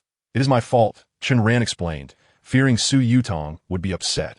To his surprise, she merely murmured that it was likely due to age and assured him it was of no consequence. I can retouch the pigment myself. Chen Ran's expression brightened. What kind of pigment? Can you purchase it anywhere? Chapter 37. An unexpected turn. That pigment is not a professional one. It is made from grinding exotic ore into powder. Exotic ore? It is a rare type of mineral. Upon hearing this, Chen Ran speculated that it might be the stone he had dreamt of the previous night. Ever since absorbing the pigment from the painting, which had enhanced his abilities, he had been pondering its nature. Based on his dream, he had intended to search for such stones at the Jade Expo, but despite extensive searching, he had found none. Learning that Su Yutong was familiar with this substance, he inquired where it could be purchased. Exotic ore is quite rare and often unavailable. What? You cannot buy it? Chen Ran was astonished. That was a gift from my mother's friend many years ago, Su Yutong clarified, anticipating his next question. Chen Ran felt a wave of disappointment wash over him. Do you have a particular fondness for that pigment? Su Yutong inquired, noticing his disheartened expression. Indeed, could you inquire with your mother's friend about where I might acquire it? Chen Ran felt that his abilities had yet to reach their full potential, and he yearned to explore the extent of his capabilities. My mother's friend has been settled abroad for many years. Chen Ran felt a wave of disappointment wash over him, but Su Yutong's next words filled him with delight. However, I still have some exotic ore that she gifted me previously. If you're interested, I will be happy to give it to you. Really? Chen Ran exclaimed with joy. Upon seeing Su Yutong's serious expression, he finally breathed a sigh of relief, thinking to himself that had he known about the exotic ore earlier, it would have spared him the anxiety he had felt. Su Yutong was willing to gift Chen Ran the exotic ore, and in return, he was prepared to return the painting from the previous night. They made a mutual agreement and exchanged contact information. Chen Ran watched as Su Yutong departed from the exhibition. Just as Su Yutong left, Huang Xinghua rushed over, his face alight with excitement, practically floating with joy. Chen Ran instantly knew that a deal had been struck, and upon inquiry, his assumption was confirmed. Brother, we have struck gold. We are going to be rich, Huang Xinghua exclaimed, linking his arm with Chen Ran's and bouncing with glee. I thought Wanha Group might try to negotiate the price down, but to my surprise, they did not. I don't know if they genuinely wish to compensate us or if it's due to the young lady from earlier, but their appraiser quoted 38 million, and Zhuang Zhenfeng increased it to 45 million. No wonder Huang Xinghua was so exuberant. The Huang family had never seen such wealth in 3 generations. Hearing that the amount exceeded expectations by 5 million, Chen Ran was equally thrilled. By the way, what about that young lady? We must extend our gratitude to her, Huang Xinghua said as he searched for Su Yutong, but upon learning that she had left, he ceased his search and turned to Chen Ran to ask where to go next for purchases. Boss Huang, I'm exhausted. Let us call it a day, Chen Ran replied. With few opportunities left to sense, he had not intended to make any more purchases, and given the substantial profit already made, he decided to stop. Huang Xinghua paused, clearly taken aback. Money, after all, is never too plentiful. Even though they had earned over 40 million, who wouldn't he want to earn more? Although young, Chen Ran was resolute in his decisions and would not easily change his mind. All right, let us conclude for today. What about tomorrow? Huang Xinghua asked hopefully. The exhibition would not end until the day after tomorrow, granting them another full day to purchase raw stones. However, Chen Ran did not specify when he would return the next day. Instead, he meaningfully patted Huang Xinghua on the shoulder. Boss Huang, money can always be made. We shall have opportunities to collaborate in the future. The profitability of gambling on stones relied solely on Chen Ran's own skills. Today, he had only brought Huang Xinghua along out of gratitude for the opportunity offered to him. To share 20% in return was already generous and justly compensated for Huang Xinghua's contributions. It was unreasonable to expect Chen Ran to continually guide him in making money, as he was not his father and bore no obligation in that regard. Moreover, Chen Ran himself had not yet decided whether he would return the following day. As he had previously stated, money is never-ending. Previously, when he had not earned much, he felt an urgency to make more. But after having earned a considerable sum, he found himself less anxious about accumulating wealth. After all, with his abilities, he could earn at any time. There was no need for haste. Huang Xinghua was no fool. In fact, he was quite astute. Upon hearing Chen Ran's words, he understood the implications and felt a sense of disappointment. Chen Ran was not merely an individual. He was akin to a deity of fortune. Associating with such a figure would ensure a lifetime of financial security. Yet, whether the deity would allow him to accompany him was beyond his control. Fortunately, he had mentally prepared himself for this possibility. Though somewhat disheartened, he laughed heartily. "Brother, you speak the truth. Perhaps I was too greedy. Since you're not buying anymore, how about we split the earnings?" Chen Ran had no objections. The initial 5 stones cost 980,000 and sold for 13 million. The subsequent 2 stones were purchased for 280,000 and sold for 11 million, while another was bought for 350,000 and sold for 45 million. Chen Ran had previously stated that he would not touch Huang Xinghua's capital, so the cost would simply be deducted from the profits. The total cost of the stones was 728,000, and they sold for a total of 69 million. After subtracting the costs, the profit amounted to 61,712,000. This sum would need to have 2% deducted for Wanha Group service fee, totaling 123,440. After this deduction, 6,048,560 remained. To simplify calculations, Chen Ran rounded it to 6,048,000. Huang Xinghua's 20% share amounted to 1,209,600. Since Chen Ran had rounded to 6 million, he naturally would not take that portion. After deducting Huang Xinghua's 1,209,000 from the 6,048,000, 4,839,000 remained. This sum was to be Chen Ran's. Huang Xinghua had initially hoped to earn a modest profit of 3 to 4 million. But upon realizing the magnitude of their earnings, his earlier disappointment at Chen Ran's decision not to continue was quickly alleviated. The results they reached together were mutually agreeable. This money would remain in Huang Xinghua's account until the restrictions were lifted so that they could transfer it to the bank. Lifting the restrictions was straightforward, but the transfer itself was somewhat cumbersome, requiring a trip to the bank. Fortunately, just outside Nanjiao Park, there was a branch of Pengsheng Bank. Huang Xinghua intended to accompany Chen Ran to complete the transfer procedures, but Chen Ran insisted on going alone. He spotted Zhao Shuyuan standing in front of stalls selling raw stones. Concerned that Chen Ran might be deceived in his purchase, and equally worried about her being tricked, he decided to check on her. "Brother, we don't even have a contract, and you trust me so readily? Aren't you afraid I might run off?" Huang Xinghua remarked in surprise upon seeing Chen Ran's refusal to accompany him. "We have known each other for quite some time. If I did not trust you, I would never have collaborated with you. You handle your business well, and I have faith in your abilities." They had no formal contract, and if Huang Xinghua wished to withhold payment, he could simply refuse. Even accompanying him for supervision would not change that. Chen Ran recognized that Huang Xinghua might have a somewhat cunning side, yet he was not malicious.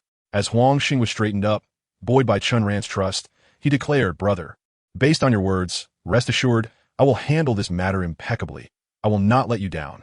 With that, Huang Xinghua parted ways with Chen Ran, first heading to the Wanha Group office to lift the restrictions on his account, and then to his car, planning to drive to the bank. The exhilaration of having made a profit was palpable.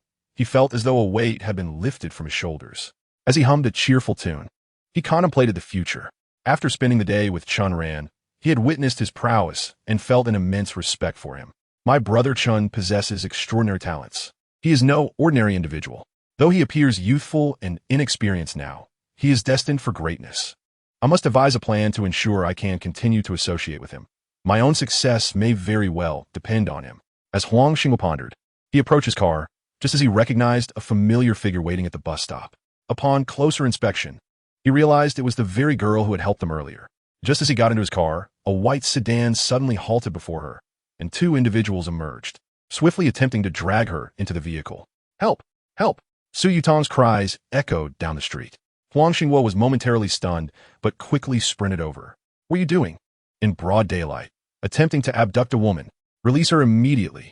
As he rushed forward, he regretted his decision upon realizing that the 2 men were armed. One was a lean, bald man, and the other a rotund figure with long hair, both of whom bore knives at their waists, each about a foot in length.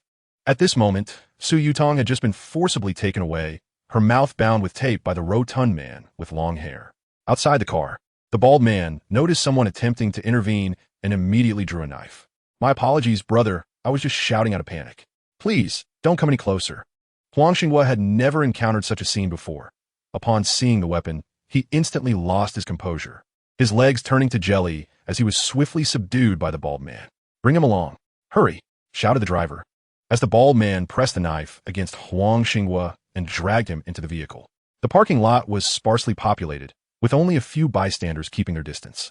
It was not until the white car sped away that some began to realize something was amiss and hurriedly called the police. Chapter 38. Another attempt to deceive having parted ways with Huang Xinghua. Chen Ran swiftly approached Zhao Shuyuan. His suspicions were confirmed. Zhao Shuyuan was indeed intent on purchasing raw stones. "Rest assured, this is my friend, a well-known figure in the jade industry. You could trust his words." Zhang Hongfa had been joined by a man of similar age, who was currently attempting to persuade Zhao Shuyuan and Zhou Yi. Chen Ran intervened just as Zhang Hongfa began to speak. "I thought you had left with your boss. I searched for you everywhere." Zhao Shuyuan exclaimed in surprise upon seeing Chen Ran approach. "I was helping him move some things, and now that he has left, I was about to clock off. Seeing you still here, I thought I'd drop by," Chen Ran casually replied, inquiring about the situation and the identity of the man beside Zhang Hongfa. Zhang Hongfa, visibly annoyed by Chen Ran's arrival, ignored him and continued conversing with Zhou Yi. Zhao Shuyuan, unsure of what to do, began explaining the situation to Chen Ran. The man next to Zhang Hongfa was named Du Chong, a friend of his, reputed to be involved in the raw stone business and well-known within the circle. He was showing Zhou Yi a piece of window material, claiming it to be worth at least 10 million. Chen Ran found this odd. If Du Chong were genuinely in the raw stone trade, why would he not purchase such a valuable piece for himself instead of urging others to buy it? Surely, one would not be that foolish. "You're unaware, but before he arrived, Zhang Hongfa had Zhou Yi look his stone valued at 260,000. Zhou Yi bought it based on his advice, only to find it worthless, resulting in a loss of over 200,000.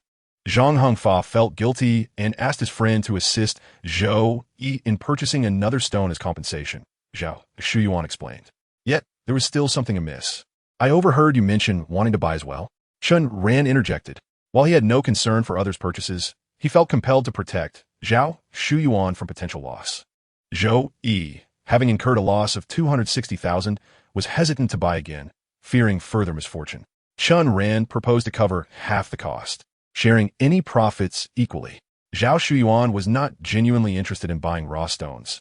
She simply wanted to support her friend, who was currently facing financial difficulties. Understanding this, Chen Ran asked about the stone's price. "Here it is. Take a look for yourself," Zhao Shuyuan replied, pointing to a piece of window material the size of a basketball. Upon inspection, Chen Ran realized the price was astonishingly high, 380,000. The window section was made of glutinous ice, a mid-range jadeite, and to label such a piece at 380,000 was utterly misleading. Even if the entire stone were glutinous ice, it would scarcely be worth 1 million. Chen Ran felt a surge of frustration. However, Zhao Shuyuan remained oblivious to his discontent, calculating that even if they split the cost, each would still need to contribute nearly 190,000, a considerable sum that warranted caution. "By the way, isn't your boss also involved in jade? After working with him all afternoon, have you gained any insight into what this stone might yield?" Zhao Shuyuan asked. Previously, she had cautioned Chen Ran against gambling on stones, warning that such endeavors often led to ruin. Yet now she seemed to have forgotten her own advice, hoping for a fortunate outcome. Chen Ran could not help but chuckle. "Sister Shuyuan, you should rush out and buy a lottery ticket instead," he urged. Zhao Shuyuan, puzzled, inquired, "Why is that?" "Your chances of winning the lottery are far greater than this stone yielding anything of value," he retorted. Suddenly, Zhao Shuyuan understood. "You little rascal, are you jesting with me?" She playfully punched him on the chest. "Is what you say reliable? What if there really is something valuable?" She countered, recalling Du Chong's fervent claims. The stone bore no signs of containing anything valuable. Chen Ran had already crouched down to examine it while conversing with Zhao Shuyuan. As he suspected, not only would it not yield anything good, but even the glutinous ice was only present in the windows section, with increasing impurities towards the center. The stone might only be worth a few thousand at best. "I told you that scoundrel is untrustworthy. He is worse than this stone. Why do you still listen to him?" Chen Ran admonished Zhao Shuyuan. Before she could respond, Zhou Yi seemed swayed. Shuyuan, why not just buy this one? She suggested. Zhao Shuyuan had previously agreed with Zhou Yi to purchase together, each contributing half regardless of profit. However, with Chen Ran's arrival and his insistence on the stone's lack of value, her confidence began to waver. Shuyuan, my friend has made a fair point. What are your hesitations now? Zhang Hengfa interjected, his brow furrowed. Du Chong added, beautiful lady, trust me, such fine pieces are rare. Once this opportunity passes, it may never return. Still, Zhao Shuyuan shook her head. Now, even Zhou Yi was perplexed, questioning why she had changed her mind. Chen Ran claims this stone cannot yield anything of value, Zhao Shuyuan explained. With that, Zhang Hengfa scoffed, so that is why you've hesitated. You've let this guy fill your head with nonsense. He cast a disdainful glance at Chen Ran, while Du Chong, intrigued, turned to Zhang Hengfa and asked, who is this guy? Zhang Hengfa whispered a few words to him, but the introduction seemed inadequate. Immediately, Du Chong's demeanor shifted to one of contempt. I see, just a naive youth who knows nothing, he remarked, addressing Chen Ran. Listen, brother, I can forgive your ignorance due to your age, but spreading falsehoods is where you erred. Spreading falsehoods isn't illegal. What is wrong with that? It's far better than your deceitful schemes, Chen Ran retorted with a smile. Who are you calling a deceiver? Zhang Hengfa glared at him in anger. Chen Ran stood his ground. I'm talking about you. What, are you not satisfied? Chen Ran's temper flared as he pointed an accusatory finger at Zhang Hengfa. Last time, you tried to trick my sister Shuyuan with that worthless purple clay pot. And now you're at it again. Do you think being a con artist is sweet enough to keep you going? Chapter 39. You don't understand the saying goes. Do not strike the face, do not reveal the shortcomings. Chen Ran's accusation of Zhang Hengfa as a swindler struck a nerve. Zhang Hengfa lacked a legitimate profession. He merely owned a couple of internet cafes, and his success was largely due to his brother-in-law's position as a director in the industry. He leveraged this connection to introduce various business opportunities, earning kickbacks, many of which were dubious. Those he deceived often suffered only minor losses, and, fearing retribution from his brother-in-law, did not dare confront him. Consequently, they privately labeled Zhang Hengfa fraud. Deep down, he was aware of his deceit, but was unwilling to accept it. Hearing Chen Ran daring to speak out in front of so many people, Zhang Hengfa was instantly filled with rage. Chen Ran, a mere outsider without money or power, was not someone he regarded with any seriousness. You little brat, who are you calling a fraud?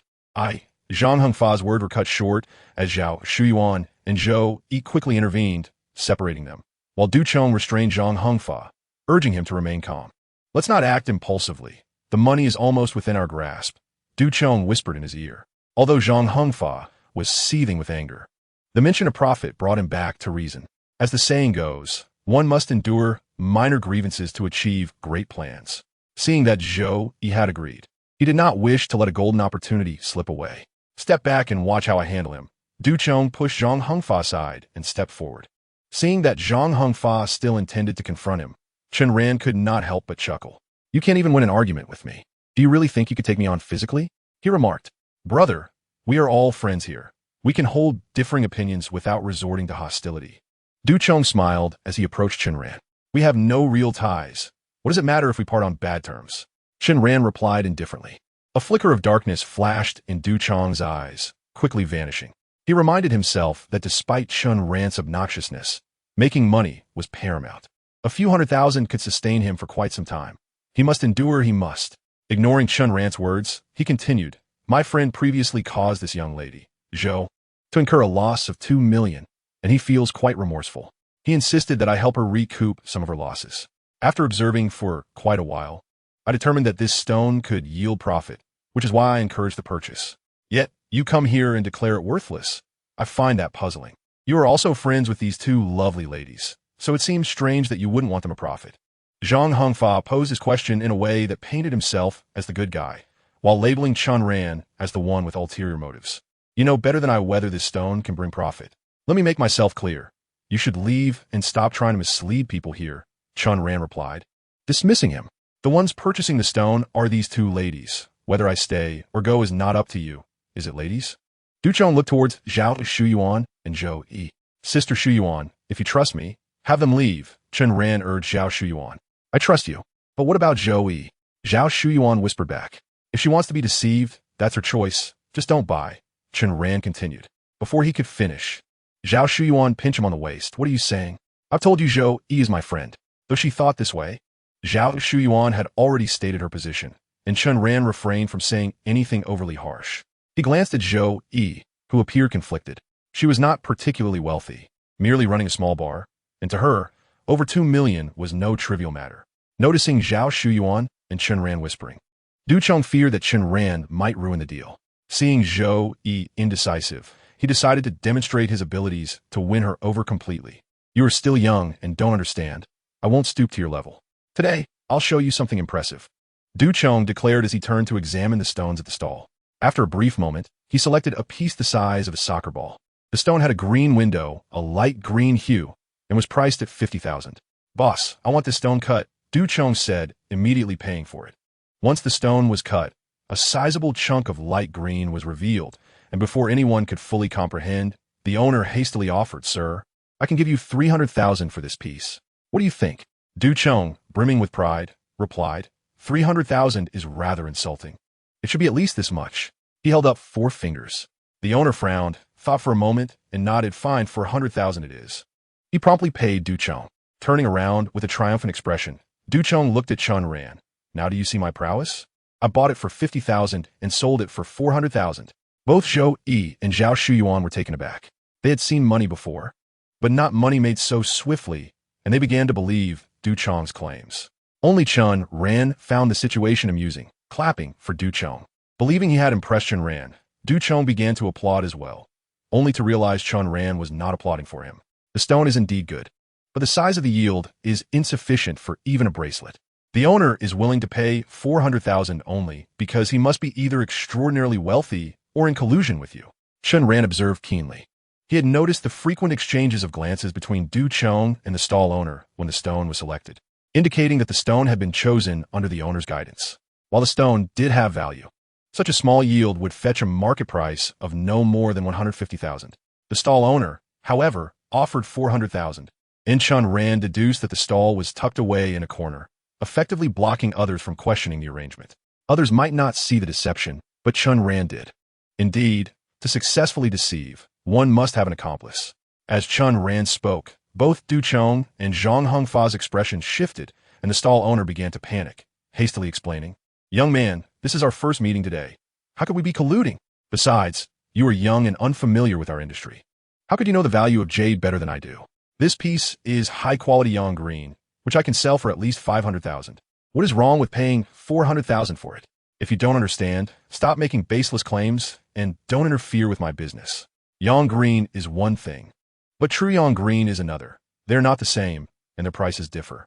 The owner has misrepresented the stone's value and claims there is no collusion? Chen Ran retorted. The owner had stated that Chen Ran should refrain from speaking out of ignorance, warning that he might face repercussions for disturbing his business. Oh, I don't understand. Chen Ran laughed, noting their insistence on his ignorance. Seeing Zhou Yi's puzzled gaze, he realized that without demonstrating some serious knowledge, these 3 would not relent. Just wait. I will ensure you understand, he said, moving toward a nearby stall, selecting a piece of rough stone weighing around 10 pounds. After making his selection, Chen Ran turned to Zhao Shuyuan, inquiring if she had registered a small program. She nodded, stating that she had registered one for 1 million. Though he had money, Chen Ran had not registered a small program himself and intended to utilize Zhao Shuyuan's. Earlier, you mentioned giving me a few stones if I wanted to gamble with jade. Can I have this one? Chen Ran asked. Zhao Shuyuan hesitated, feeling pained at the thought of her spending over 100,000 on a gamble. But she was less troubled about gifting Chen Ran something that was not overly expensive, just 80,000. She readily agreed and approached to make the payment. After settling the bill, Chen Ran drew 2 lines on the stone and had the owner cut it. The stall was not busy, and the owner, eager for business, took the stone and began cutting it. Zhang Hengfa and the others were puzzled by Chen Ran's intentions, and even Zhao Shuyuan was unaware until the stone was cut open, revealing a large mass of green. They realized that Chen Ran understood raw stones, and moreover, he had struck gold by selecting a piece of rough stone. Chen Ran had marked 2 lines, and both cut surfaces revealed green, slightly inferior to yang green, but still valuable. Wow, young brother, you have quite the expertise. Not a single extra cut was made. The owner exclaimed with a smile. As soon as the boss finished speaking, a passing jade merchant couldn't resist making an offer for the stone. Young man, Would you sell it for 600,000? Beside him, another person chimed in, 75,000. I'll take it. After pondering for a moment, the boss raised his bid to 900,000. Chen Ran, not aiming for a particularly high price, saw that the boss had made the highest offer, which aligned closely with his own estimation, and promptly agreed. In this manner, Zhao Shuyuan didn't even have time to react before 90,000 appeared in the app. Zhang Hengfa and Du Chong were left in astonishment. However, Chen Ran was not yet finished. He moved to another stall, selecting another piece of rough material priced at 150,000. Sister Shuyuan, don't just stand there. Pay up.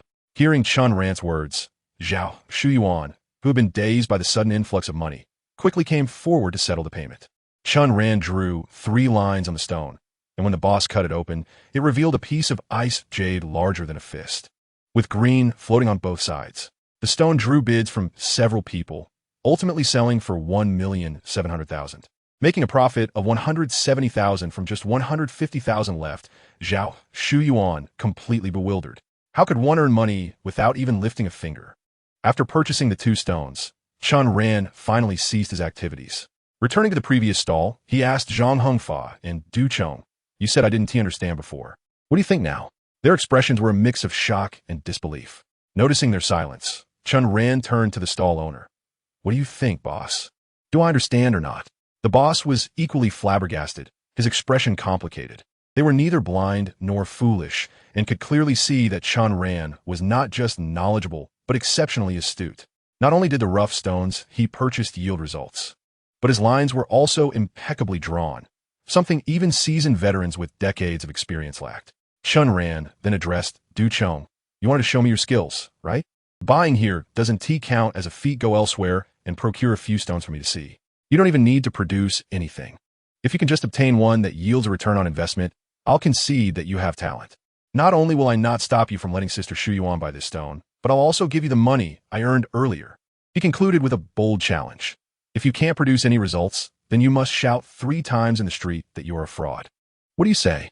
With that, Chen Ran awaited Du Chong's demonstration of his abilities. Previously arrogant, Du Chong now turned red in the face, glaring at Chen Ran for a long moment without daring to respond, ultimately just spitting contemptuously. "You lunatic, who the hell cares about you?" To be fair, Chen Ran's conditions were not unreasonable. This was not arrogance, but rather an insight into Du Chong's true nature. Even buying a low-priced material required the boss's nod of approval for him to dare make a purchase. Did he possess any real ability? None whatsoever. After Du Chong left, Chen Ran turned to Zhang Hengfa. Having had his bluff called, Zhang Hengfa's face flushed crimson. He could no longer stay.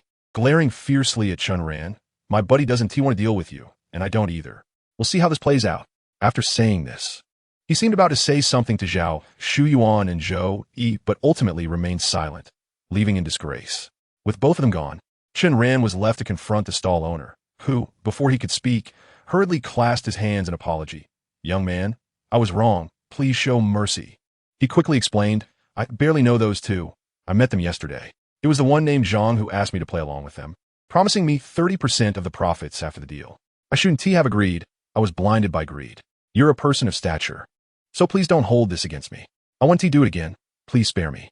Zhang Hengfa and Du Chong were mere drifters. They could flee, but the stall owner had a business to run. He couldn't escape the reality of his situation, and with his ruse exposed, he had no choice but to beg for forgiveness. In his desperation, he sold out Zhang Hengfa and Du Chong entirely, leaving Zhao Shuyuan and Zhou infuriated. Noticing that even the main culprits had fled, Chen Ran felt it pointless to continue arguing with this man and chose to ignore him.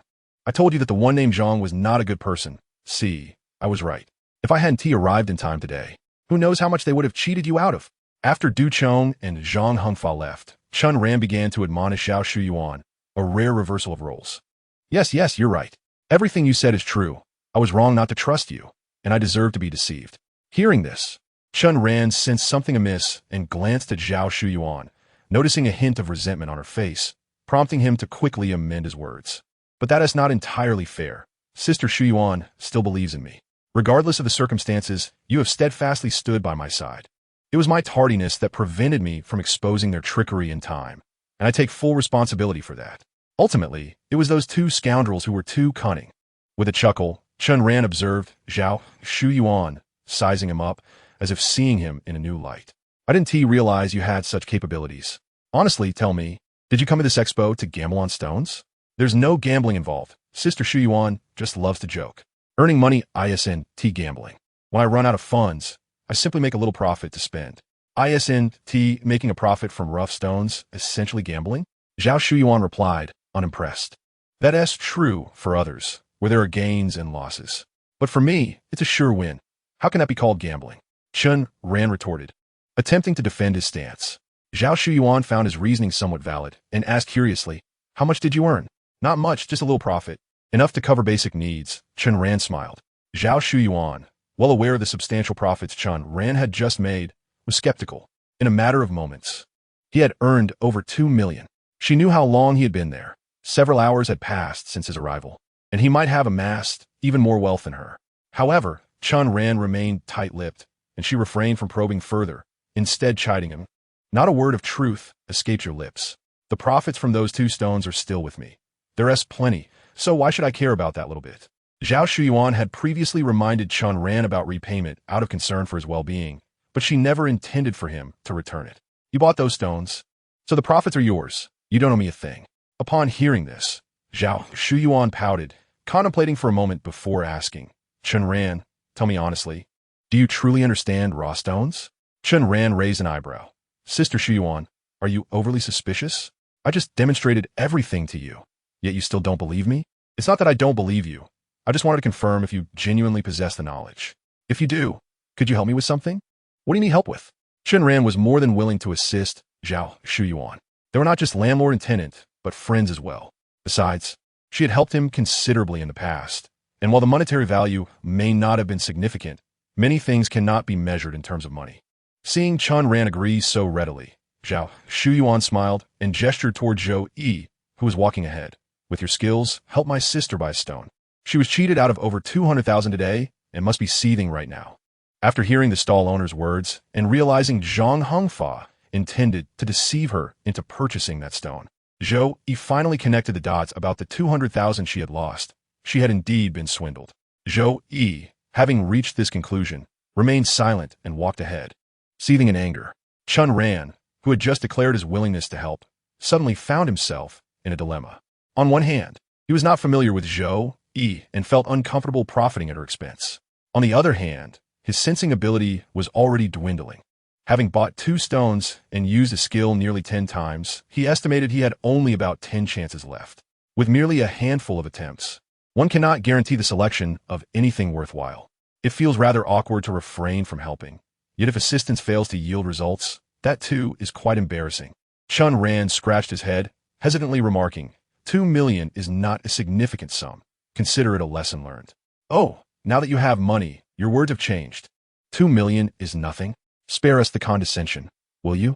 Zhao Shuyan shot a glare at Chen Ran. She then added, she's not as wealthy as you think. After her husband's infidelity and their divorce, she's raising a child alone. Operating a small bar, her business is already struggling, compounded by frequent inspections. Otherwise, she wouldn't have sought to curry favor with Zhang Hongfa. She hoped to buy a raw stone to change her fortunes, only to be deceived. For her, 2 million is no trivial matter, and she has no idea when she might recuperate that amount on her own. Why not just give her 2 million if you feel for her? Is that how you help others? What about her dignity? Zhao Shuyan glared at Chen Ran in anger. With money gone, what use is dignity? Surely, dignity cannot outweigh wealth. Chen Ran mused internally, though he dared not voice his thoughts upon witnessing Zhao Shuyan's fierce gaze. Will you help or not? Chen Ran didn't outright refuse assistance. He merely feared that his help might not suffice. Seeing Zhao Shuyan's irritation, he reluctantly nodded. All right. I will help, though I can only examine 1 stone.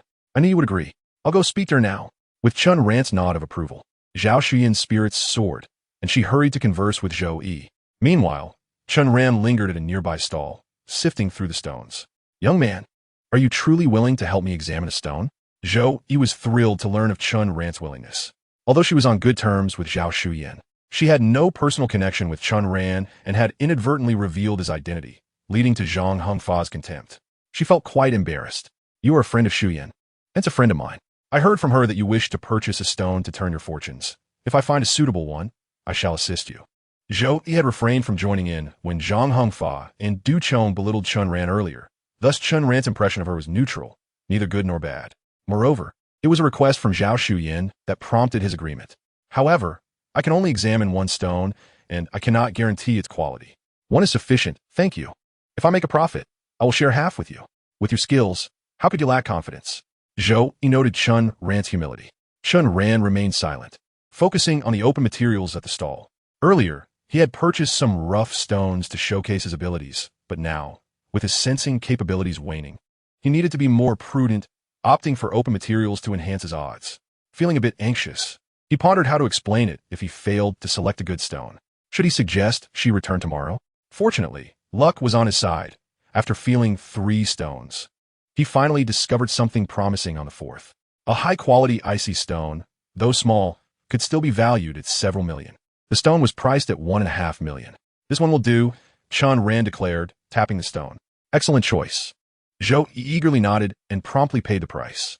Chen Ran drew a line and instructed the vendor to cut 3 faces. Upon revealing all 3 faces to be of high quality, Zhao Shuyan and Zhou Yi were elated, but then a bid was placed nearby. 5 million. This was merely the beginning. A flurry of bids ensued among several jade merchants, with the price soaring past 8 million. Zhao Shuyan and Zhou Yi, though familiar with the market, had never witnessed such rapid inflation of value. It's faster than printing money. Both women were thrilled, their excitement palpable as they forgot their decorum, each gripping an arm of Chen Ran and bouncing joyfully. Chen Ran found himself dizzy, unable to focus on anything but their enthusiastic praises. You're incredible. You have such talent. You're wonderful. You're the best looking. Each increment in the bid was met with compliments, creating an atmosphere filled with adoration. Indeed, such a feeling was rather delightful. Even those without the means to bid, merely spectating, turned their gazes towards him, their eyes brimming with envy. No wonder it was said that the pleasure of doing good was addictive. The experience of being lauded felt quite gratifying, Chen Ran reflected. Chapter 42. A New Intuition. At the temporary office of Wanha Group, Zhuang Jinfeng sat in his office, listening to his assistant's report. This afternoon, only 3 pieces of jade valued at over 30 million were sold, the highest being a blue glass variety, which fetched 85 million, brought in by Master Kai of Yangcheng Jingxianjiu. In addition, Master Lu of Yuding Chamber sold a piece for 60 million, while the third piece, valued at 45 million, belonged to the previously mentioned Huang Xinghua. After the assistant concluded, he added, "This Huang Xinghua may appear unassuming, but he has proven to be quite capable. The system indicates he purchased 7 stones, each yielding profit without a single misstep." Oh, what began as a routine summary piqued Zhuang Jinfeng's interest. He immediately took the tablet from his assistant's hands to examine Huang Xinghua's transaction records. To his astonishment, it became evident that this was no ordinary feat. Each stone, bought at low cost, had appreciated several times in value. Calculating the ratios revealed exceedingly high profit margins. 7 successful selections without error, Zhuang Jinfeng murmured, astonished. He knew that both Master Kai and Master Lu were renowned figures in the jade industry, typically dealing with open materials valued over 10 million. In contrast, Huang Xinghua had started from nothing and had purchased numerous rough stones. This was no mere skill, it was a considerable talent. This individual was precisely the type of talent the group desperately needed. Zhuang Jinfeng, visibly excited, promptly instructed, "Make sure to contact him and invite him to the group. Inform him we wish to collaborate." Understood. The assistant agreed and hurried to reach out to Huang Xinghua. At the park entrance, Zhao Shuyan and Zhou Yi flanked Chen Ran, both wearing expressions of elation. Their excitement stemmed solely from the recent stone, which had ultimately sold for 9 million. Even after sharing half with Chen Ran, Zhao Shuyan would still have 450,000, enough to recover her losses from scam and even have some left over. There's no need to split. It was all to assist my friend Shuyan. Zhou Yi insisted on sharing the profits with Chen Ran, but he had no intention of accepting. 400,000 is a considerable amount, but with my skills, making money is as easy as breathing. I have no need for it. Consider it a favor. I won't accept your assistance again if you fall victim next time. And that Zhang is simply a fool. In any future encounter with him, do not involve Shuyan. Chen Ran stated plainly, unafraid of offending Zhou Yi. The fact that Chen Ran rejected the reward astonished Zhou Yi, though her response was somewhat firm. She recognized that he had just helped her earn money and found no reason to take offense, nodding gratefully. "Young man, Having your assistance once is already a blessing. I wouldn't dare expect a second time. Rest assured, there will be no second time. As for that scoundrel Zhang Hengfa, I have extended him numerous favors over the years, and yet he still attempted to deceive me. I will no longer associate with him, not even for Shuyin's sake. That is for the best. Once Chen Ran finished speaking, Zhou Yi checked the time and suggested treating him and Zhao Shuyan to dinner. Zhao Shuyan had no objections, but Chen Ran was not inclined to join. It wasn't that he was deliberately refusing. He simply had no time. This was a significant matter, and he did not wish to delay. Moreover, there was another matter at hand. As Chen Ran parted ways with Huang Xinghua earlier, the latter claimed he was heading to the bank to process a transfer. However, more than 2 hours have elapsed.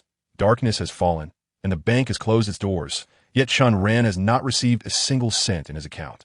The absence of funds in itself would be tolerable. Perhaps Huang Xinghua was delayed and could complete the transfer tomorrow.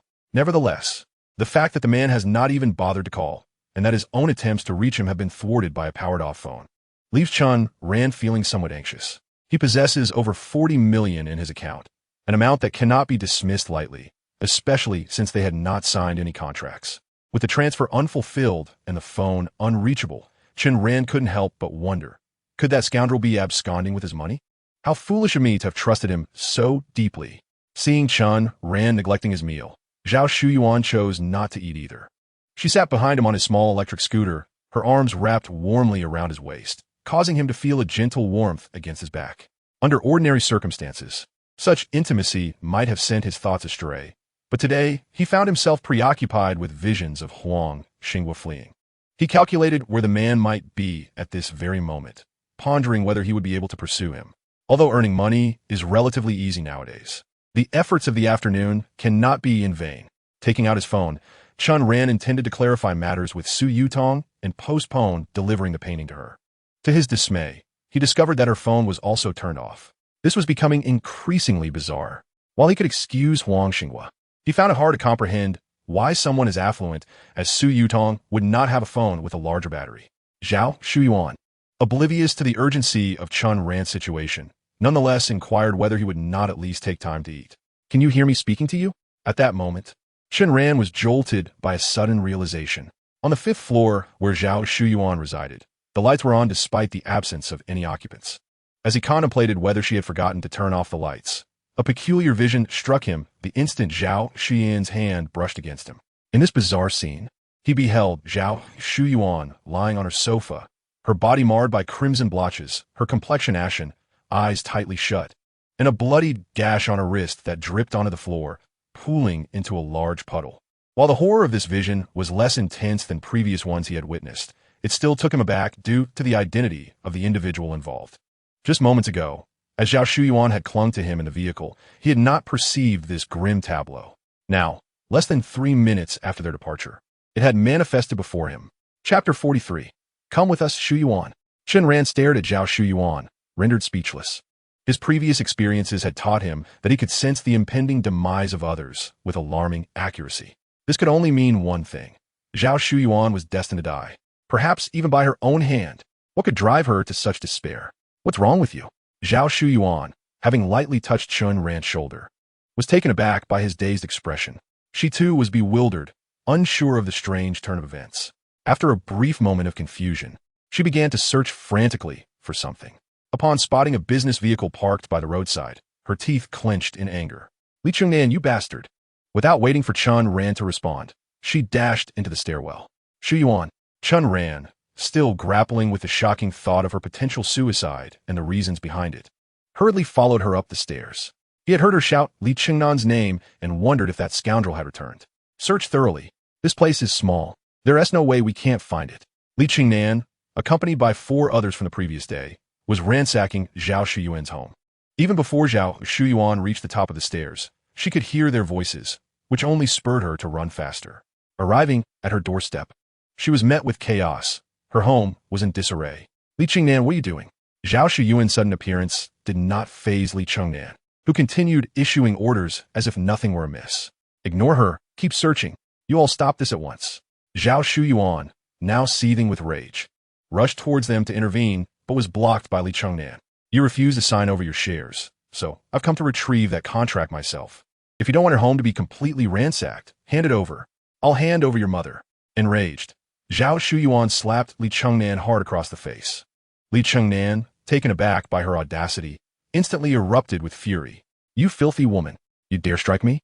I'll—" Before he could finish, Chen Ran surged forward and kicked him hard. Li Chengnan had barely lifted his hand when he was sent crashing into the wine cabinet, the impact resounding through the room. Chen Ran, having entered the moment Zhao Shuyuan struck Li Chengnan, was furious to see this man attempting to steal while Zhao Shuyuan was absent.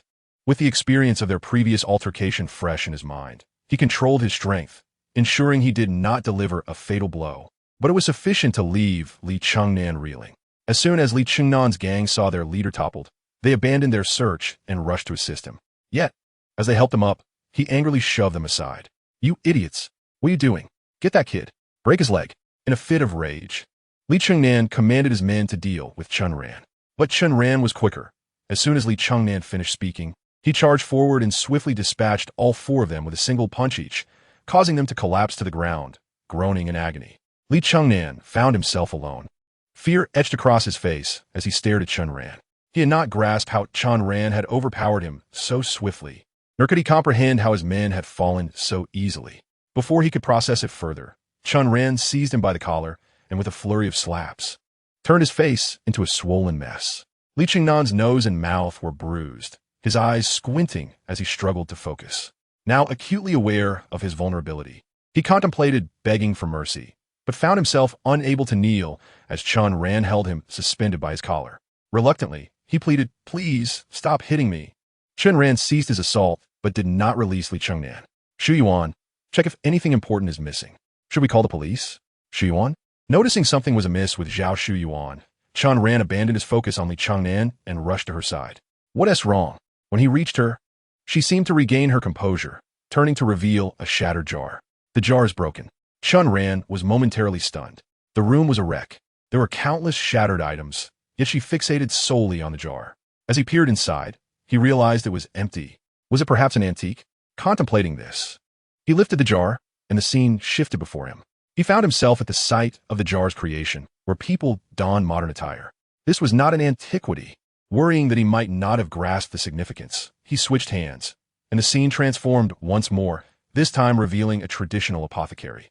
An elderly man with silver hair cradled the jar, diligently filling it with numerous brown pills before solemnly handing it to a young girl.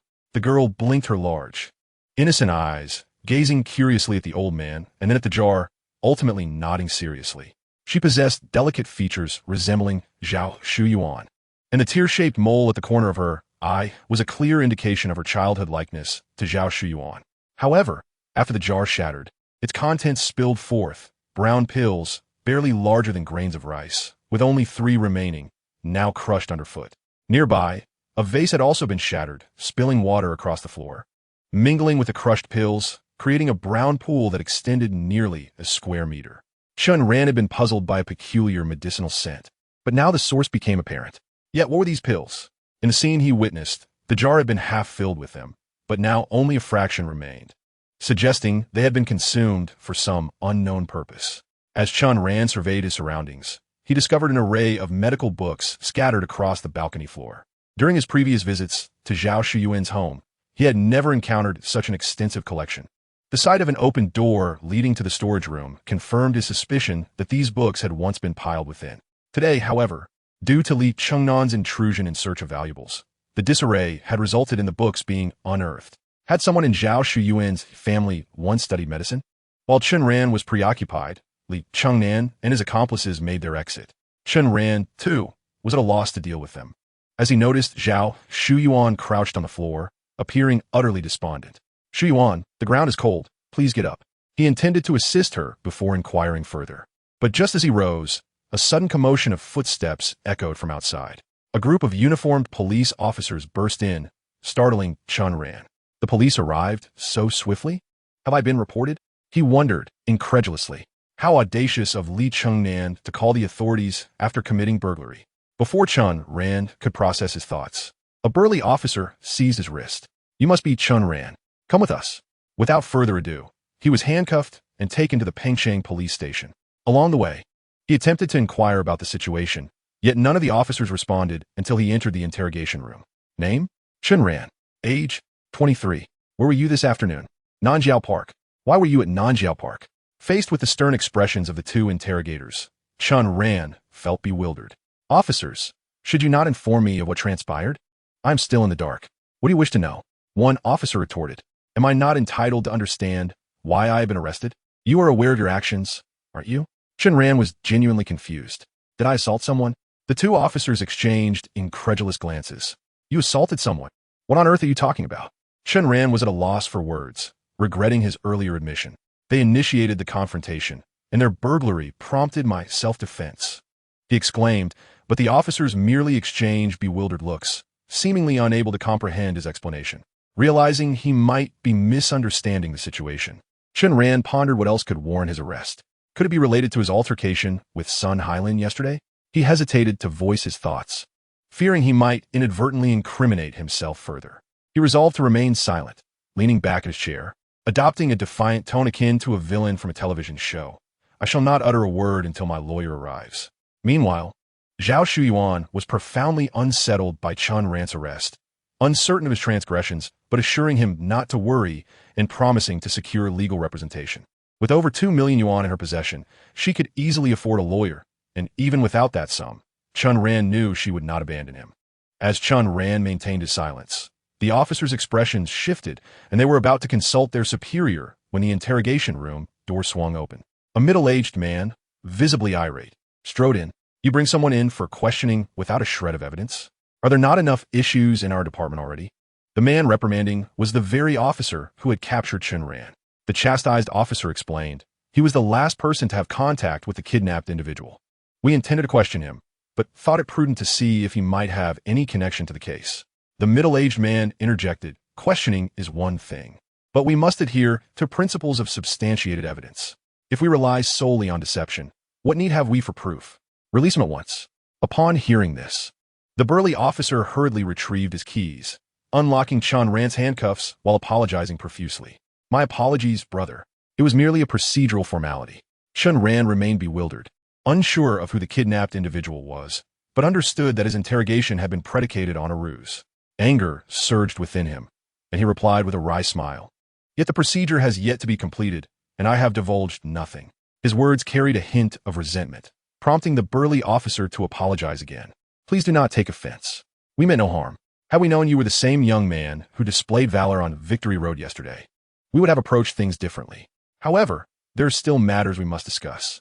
Let's move outside.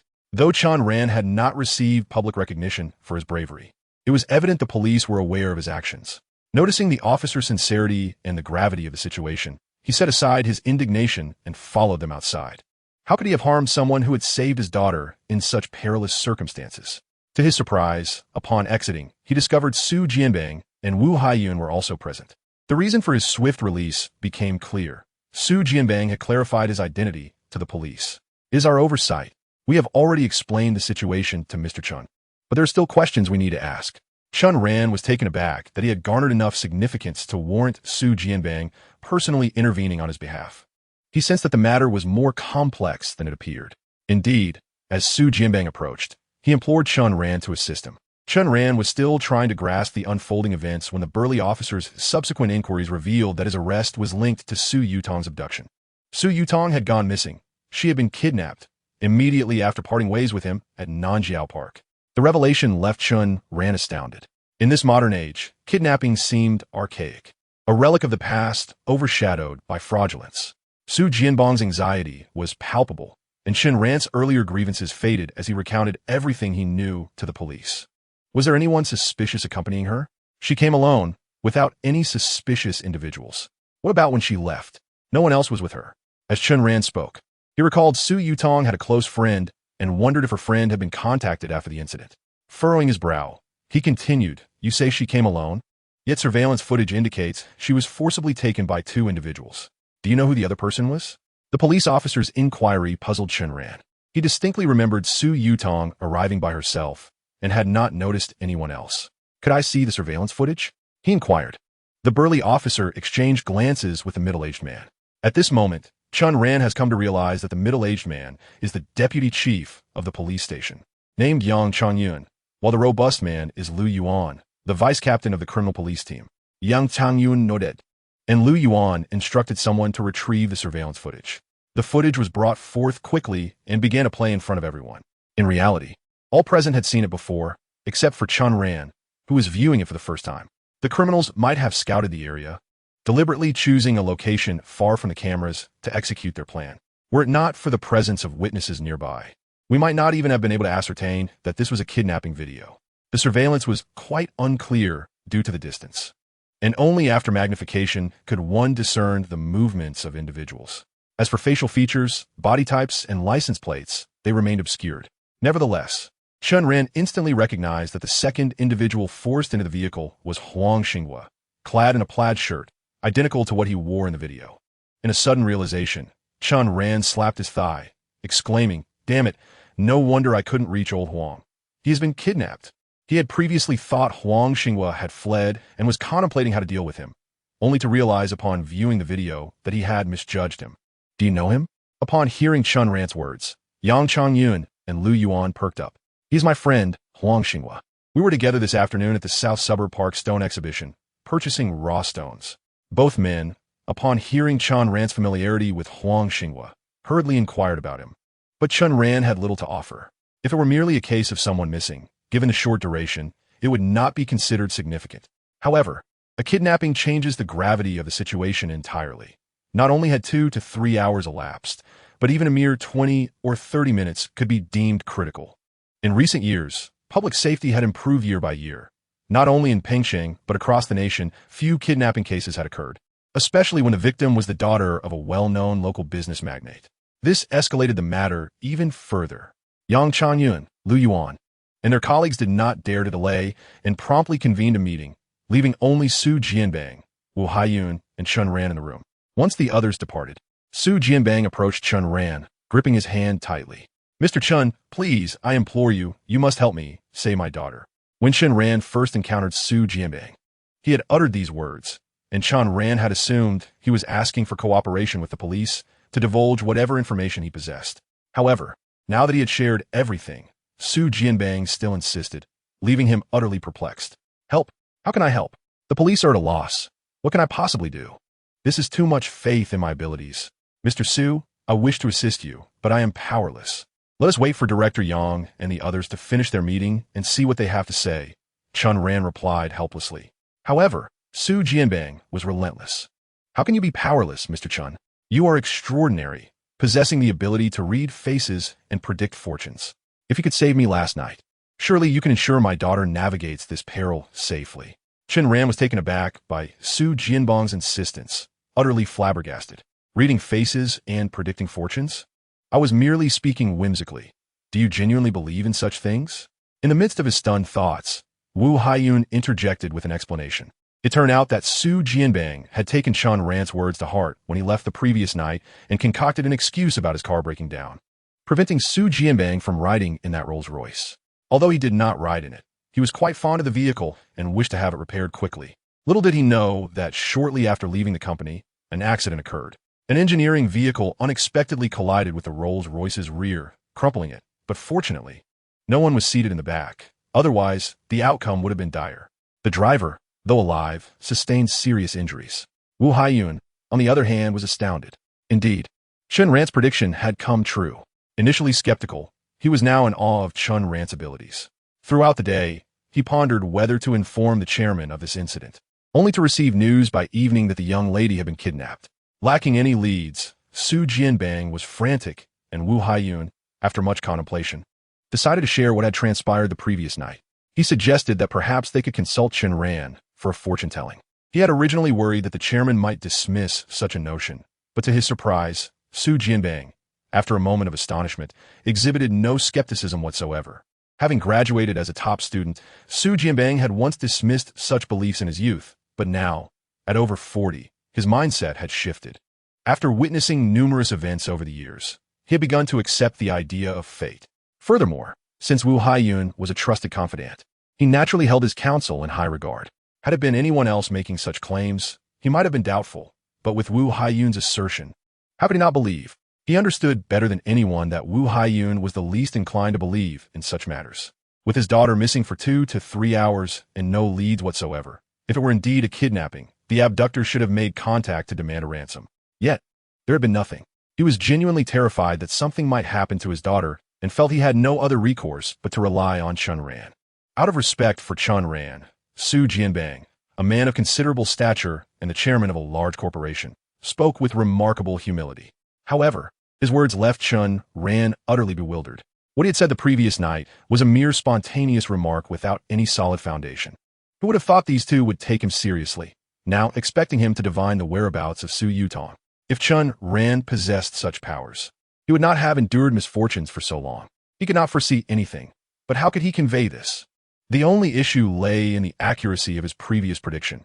Now, if he were to confess his lack of ability, Su Jianbang would likely not believe him. Furrowing his brows, Chen Ran sensed that Su Jianbang interpreted his expression as reluctance to assist. He immediately began to plead earnestly, "I understand that your profession has its taboos," stating that the secrets of heaven must not be revealed lightly. Yet, is there not a saying that saving a life is worth more than building a 7-story pagoda? Mr. Chen, your willingness to offer a warning last night to help me avoid disaster is already a tremendous kindness. I should not be greedy, but after all, Yutong is my daughter. If you cannot speak plainly, perhaps you could at least gauge her fortune or provide some clues for her rescue. I would be eternally grateful, and I assure you, I will fulfill any request you may have to the best of my ability. Su Jianbang, a prominent figure, displayed remarkable humility in his quest to save his daughter. Wu Haiyun also chimed in, beseeching Chen Ran to consider the chairman's feelings as a father and lend his assistance. However, Chen Ran was truly at a loss regarding divining fortunes. He could only foresee death scenarios, but even that required encountering the person in question, and now that she was missing, how could he possibly predict anything? He was genuinely in a quandary. Mr. Suyu, Chen Ran pondered deeply before deciding to be forthright. He could not predict fates. In matters of significance, they still needed to rely on the police. Just as he opened his mouth to speak, a policeman appeared at the door, announcing that a woman outside insisted on seeing him. Upon hearing this, Chen Ran immediately recognized it was Zhao Shuyuan. Whether Su Yutong would survive was uncertain, but Zhao Shuyuan was in imminent danger. Realizing she had arrived, Chen Ran hurriedly excused himself, disregarding any explanations. Even if he struck someone, it was in self-defense. He acted nobly, so why are you detaining him? Li Chengnan barged into my home and stole things, yet you have not apprehended him. Your actions are utterly unjust. I will file a complaint against you. Zhao Shuyuan believed Chen Ran's arrest was due to his confrontation with Li Chengnan and was vocally accusing the police in the lobby. Upon spotting Chen Ran, she rushed over, scrutinizing him anxiously, and asked, "They haven't harmed you, have they? Did they explain why you were arrested?" "Don't worry, I've already contacted a lawyer. Until the lawyer arrives, do not say anything." After Chen Ran was apprehended, Zhao Shuyuan immediately contacted a law firm and drove over, having already made the necessary arrangements.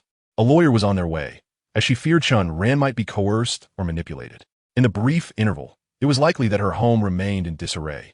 Witnessing her concern for him deeply moved Chen Ran, who hurriedly assured her he was fine. "It's all a misunderstanding. There is no need to call a lawyer," he explained, recounting the circumstances. Upon realizing that the matter did not involve Chen Ran, Zhao Shuyuan sighed in relief. "Since it doesn't concern you, why linger here?" she suggested, preparing to take him away. However, Chen Ran declined. Although he felt powerless, he yearned to understand the developments of the case. Not to mention, he had tens of millions tied up with Huang Xinghua, and he had yet to receive the exotic minerals promised by Su Yutong. Setting aside financial concerns, Chen Ran, by nature benevolent, did not wish for any misfortune to befall them both. In truth, Chen Ran was quite troubled. After finally making some money and being on the brink of prosperity, he found himself entangled in this predicament. He was uncertain who had captured Huang Xinghua and Su Yutong. At this moment, it was not just about money, but whether they could even preserve their lives. If their lives were not secured, money would be the least of their worries. It was indeed a stroke of misfortune that had invaded his life. The situation was dire, especially considering Zhao Shuyuan might also be in jeopardy. While speaking, Chen Ran pretended to inadvertently brush against Zhao Shuyuan, a fleeting vision of her suicide resurfacing, indicating that the impending crisis had not been averted. Yet, he could not comprehend why Zhao Shuyuan, at least in her current demeanor, appeared far from despondent. Fortunately, as he observed the scene more intently, he noticed her phone on the coffee table beside her, displaying the date of May 15th. Today was the 8th. Previously, the The death scenarios he had foreseen typically occurred on the same day. He speculated that perhaps his abilities had been limited before, allowing him to only sense events happening that day. After absorbing the paint from the drawing last night, his abilities had been enhanced, enabling him to foresee occurrences several days in advance. Zhao Shuyuan might contemplate suicide, but that was a week away. Take care of yourself, he warned. Upon learning that the two missing individuals were friends of Chen Ran, Zhao Shuyuan did not press him to leave, merely advising him before she prepared to depart. Sister Shuyuan, Chen Ran suddenly called out as she was about to walk away. All right, Zhao Shuyuan pondered for a moment before nodding in agreement. Although the foreseen event was a week away, Chen Ran felt an unsettling anxiety, prompting him to reiterate his caution. Zhao Shuyuan, not quite grasping his intentions, found his words perplexing. After she departed with her bag, Chen Ran sensed a weighty concern in her demeanor, though he could not articulate why. Just as he tried to unravel his thoughts, a voice suddenly shouted, "The kidnappers are on the line." A throng of police officers rushed toward the room where he had just been, and Chen Ran hastily followed them inside. Chapter 46, The Calculated Outcome, Dad. I'm fine. He heard Su Yutong's voice as he entered, the call directed to Su Jianbang. At that moment, the kidnappers, to prove Su Yutong was unharmed, allowed her to speak with her father. However, their conversation was abruptly interrupted when the kidnappers seized the phone. Mr. Su, your daughter is unharmed. We simply seek money. If you comply fully with my demands, I assure you she will remain unscathed. As long as you do not harm my daughter, I will give you whatever you ask for, Su Jianbang insisted. First, do not contact the police.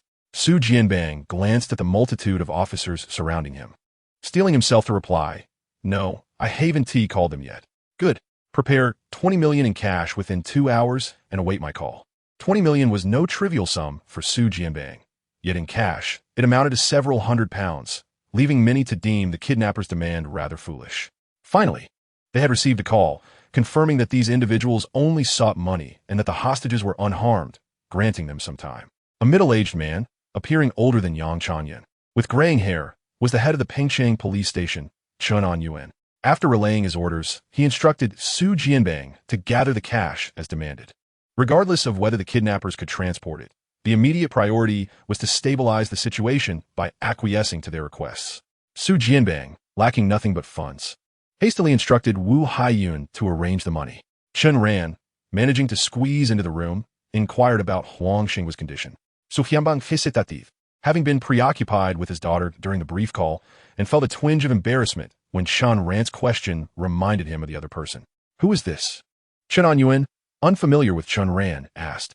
Yang Changyun briefly introduced Chen Ran's identity, to which Chen Anyuan nodded reassuringly, stating, if the kidnappers are primarily motivated by money, they are unlikely to harm the hostages, at least not before they receive the funds, so you need not worry excessively.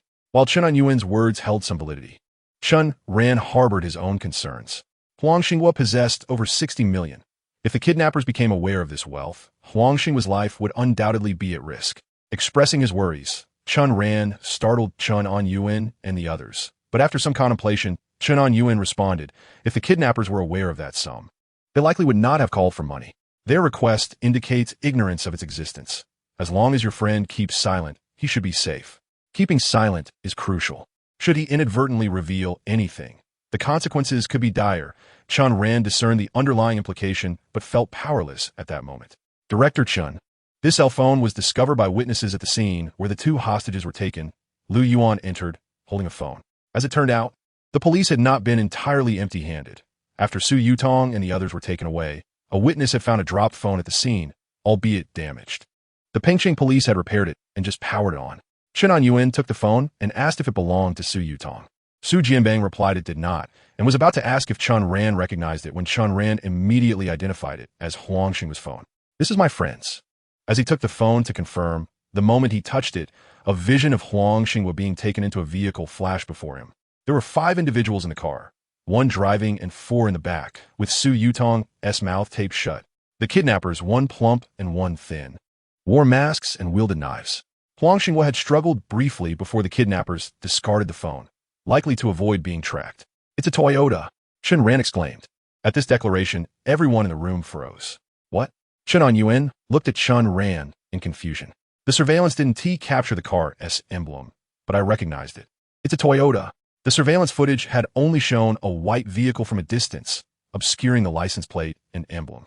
Although Chen Ran could not see the driver's face, he had clearly spotted the Toyota logo in the center of the steering wheel, hence his assertion. The words of Chen Ran astonished everyone present.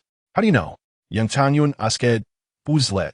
The investigation had commenced as soon as the report was received, and now, over 2 hours later, they were still unable to ascertain the vehicle's make. How had Chen Ran suddenly acquired this knowledge? Faced with the skeptical gazes of the crowd, and even doubts, Chen Ran felt weary. It was difficult to grapple with the absence of clues, and now that he had one, it was equally distressing as he struggled to articulate it. Could he claim to have a sixth sense? It was likely that none of them would believe such a notion. Suddenly, he noticed Su Jianbang and Wu Haiyun looking at him expectantly. Chen Ran gritted his teeth. Since he was already spinning tails, he might as well go all in. I calculated it, he declared with conviction. Upon hearing this, Su Jianbang and Wu Haiyun were filled with excitement, their faces reflecting a sense of validation, though the others were not so easily convinced. Calculated it? What do you mean? Chen Anyuan and Yang Changyun were somewhat baffled. Chen Ran pressed on. Is it so hard to understand? I simply calculated it like this. He gestured dramatically with his fingers. The two exchanged glances. Yang Changyun looked exasperated, while Chen Anyuan was fuming with anger. This is nonsense. How can you joke at a time like this? Chapter 47. Hurry and let him go. He genuinely believed Chen Ran had some clue. Not only was he angry, but the other officers were equally irate, feeling that Chen Ran was failing to grasp the gravity of the situation. Chen Ran recognized that his words were hard to swallow, but time was of the essence, and he could not think of a rational explanation. Fortunately, while the police did not believe him, Su Jianbang and Wu Haiyun did, given their long-standing camaraderie. Su Jianbang quickly came to Chen Ran's defense, stating, "Old Chen, Mr. Chen isn't speaking nonsense. He truly possesses an uncanny ability, and he is quite accurate. You should urgently have someone check for a Toyota vehicle." Chen Anyuan, who had known Su Jianbang for over a decade, found it incomprehensible that someone so pragmatic would believe Chen Ran's assertions. Clearly, he was overly concerned for his daughter's safety. "Old Su, I understand your anxiety for your daughter, but divination is sheer folly. I've been a police officer for decades and solved countless cases, none of which were unraveled through such charlatanry." Chen Anyuan had initially harbored a favorable impression of Chen Ran for his act of bravery the day prior, but now his demeanor had soured, perceiving Chen Ran as nothing more than a charlatan. Why choose such a path when there were countless honorable professions? Chen Anyuan felt no inclination to tolerate Chen Ran's absurdities and sought to dismiss him. Earlier, Chen Ran had genuinely felt unable to assist Su Jianbang. He had been powerless to contribute. However, the circumstances had shifted, and now he felt compelled to intervene, for to leave would be tantamount to abandoning those in peril. His own resources and finances were in the hands of the kidnappers. How could he not be concerned? "Director Chen, it's fine if you don't believe me, but you have no leads. Why not follow my suggestion and check for a Toyota vehicle? If you doubt my divination, simply verify it. What if it leads to a clue? That sounds simple, but our resources are limited. Even investigating just one brand of car requires considerable time, and the kidnappers have given us only 2 hours. We cannot afford to entertain such superstitious antics. This matter does not concern you. Be on your way." Chen Anyuan, being a man of considerable authority, had a temper to match. His singular focus was on locating the kidnappers, leaving no room for idle chatter with Chen Ran. With that, he waved his hand, signaling Chen Ran to leave. Seeing this, Su Jianbang quickly intervened, attempting to reason with his longtime friend, when suddenly, someone outside reported that a car accident had occurred 2 hours prior on Hepping Road. A tricycle had collided with a sedan, and the offending vehicle had fled the scene. The reason this news had reached the gathering was due to the presence of the head of the traffic police, who was present to facilitate the investigation. His name was Li Dongliang. Upon hearing the report, he inquired anxiously, "Was anyone killed?" "No," came the reply from the messenger. "Are there injuries?" "How severe?" The elderly gentleman on the tricycle sustained some minor abrasions, but nothing serious. Initially, Li Dongliang had been startled, fearing a major accident had occurred, especially with the ongoing situation from the previous day on Shengli Road. If another significant incident had transpired just 2 hours ago, and they were only now receiving word, it would have been dire. However, upon further inquiry, he learned that there were no fatalities and only one minor injury, which infuriated him. "With no fatalities and only one minor injury, why did you come to inform me? Surely, they can handle this themselves. Why must I personally intervene?" His frustration was palpable. nearly overflowing as he confronted the messenger. Do you lack any situational awareness? There's a major kidnapping case unfolding, and you dare to disturb me with such trivialities? The messenger, though embarrassed by the reprimand, pressed on. You previously stated that upon discovering a suspicious white vehicle, we should prioritize its investigation. According to the information provided by the division, the vehicle involved in the accident was white. What? Li Dongliang perked up at this revelation. Why didn't you mention this sooner? Having previously instructed a focus on white vehicles due to the kidnapper's description, he realized that the timing of the accident coincided with the kidnapping. Moreover, Epping Road was not far from the South Suburban Park, potentially linking the two incidents. Was the vehicle intercepted? He inquired urgently. The messenger shook his head. By the time our team arrived, the vehicle had already fled, but we did recover a piece of the bumper. Knowing we were investigating white vehicles, it was brought to us. Li Dongliang, who had been hopeful for a lead, now found himself infuriated once more. What use is a bumper? What are you all doing? Quickly review the surveillance footage at the intersection for the license plate. We're on it. Li Dongliang was beside himself with anger, and Chen Ran and the others shared his exasperation, feeling that the personnel were incompetent. What good was a bumper? However, Chen Ran saw things differently. Where's the bumper? He suddenly asked. The messenger, a member of the traffic police who was not stationed at this precinct, did not recognize Chen Ran, who, despite not wearing a uniform, was among prominent figures. Upon hearing the inquiry, he quickly replied that the bumper was outside. Please show it to me. The messenger, recognizing the urgency in Chen Ran's voice, promptly retrieved the bumper, which was white, approximately 2 meters long, and somewhat damaged. The onlookers were bewildered by Chen Ran's intentions as he examined the bumper closely. To others, it appeared he was scrutinizing it, but only he understood that he was attempting to sense something. Given that he had previously tapped into the relevant scenes via Huang Xinggui's phone, he hoped to glean insights from the bumper as well. As he anticipated, the moment he grasped the bumper, visions of the scene where it was created flooded his mind. He switched hands, and suddenly, he envisioned the vehicle parked at a second-hand car market. Switching again, he finally saw the scene of the accident, which had occurred at an intersection. The vehicle was not only white, but was indeed a Toyota, and he could clearly discern its license plate number. All 4 windows were tinted, obstructing visibility from the outside. But fortunately, the windshield had no tint, allowing him to vaguely see 4 individuals in the back seat. Among them, unmistakably, was Huang Xinggui. Discovering more clues, Chen Ran's emotions surged, and he exclaimed, "It's this car." His voice was loud enough to startle everyone in the room. Turning to see everyone staring at him, he quickly realized he had spoken too hastily. He feigned a moment of contemplation, gesturing vaguely, and then declared, "A white Toyota, local plate 65370. That's the kidnapper's vehicle." Although Chen Ran spoke with conviction, few believed him. Noticing his theatrical display, Chen Ran furrowed his brow. Having been polite moments earlier, he now felt that Chen Ran was overstepping and decided to be direct. He promptly told Liu Yuan, "Get him out of here." Liu Yuan also found Chen Ran's claims dubious. Who would expect such a dapper young man to be a charlatan? He was about to escort him out when the traffic police officer who had relayed the message suddenly received a call. After a brief conversation, he excitedly announced, "We've located the surveillance video. White Toyota, plate 65370. Chapter 48, I Never Lie." What? Liu Yuan, who was about to take action, froze upon hearing the officer's words. Chen Yuan and Yang Changyun, both department heads, were equally taken aback. Truth be told, everyone in the room was stunned. Wasn't that exactly what Chen Ran had just said? What did you say the plate number was? Li Dongliang asked, still skeptical. Plate 65370, the officer confirmed. As he reported again, the officer sensed something was amiss. How could this match what the young man had just stated? He had just received information from their team, which had only recently been uncovered. Yet this young man seemed to know it beforehand, suggesting he might possess insider knowledge. No wonder he could attend meetings with such high-ranking officials while dressed in plain clothes. His status must be considerable. The officer pondered this while Li Dongliang, feeling incredulous, hurried over to take the phone and confirm the details himself. Once assured that the officer was correct, he nodded at Chen Yuan and the others. Those who had doubted Chen Ran now regarded him with newfound respect. Chen Ran, can you truly predict the future? Liu Yuan, the head of the criminal police, was the first to voice the collective curiosity. The room was once again filled with astonishment. Chen Yuan remarked that Su Jianbang was not a superstitious person, so how could he trust Chen Ran? He cast a deep, complex glance at Chen Ran. Chen Ran was left with no choice. Claiming he could predict the future was the only option, as the truth would be even harder to accept.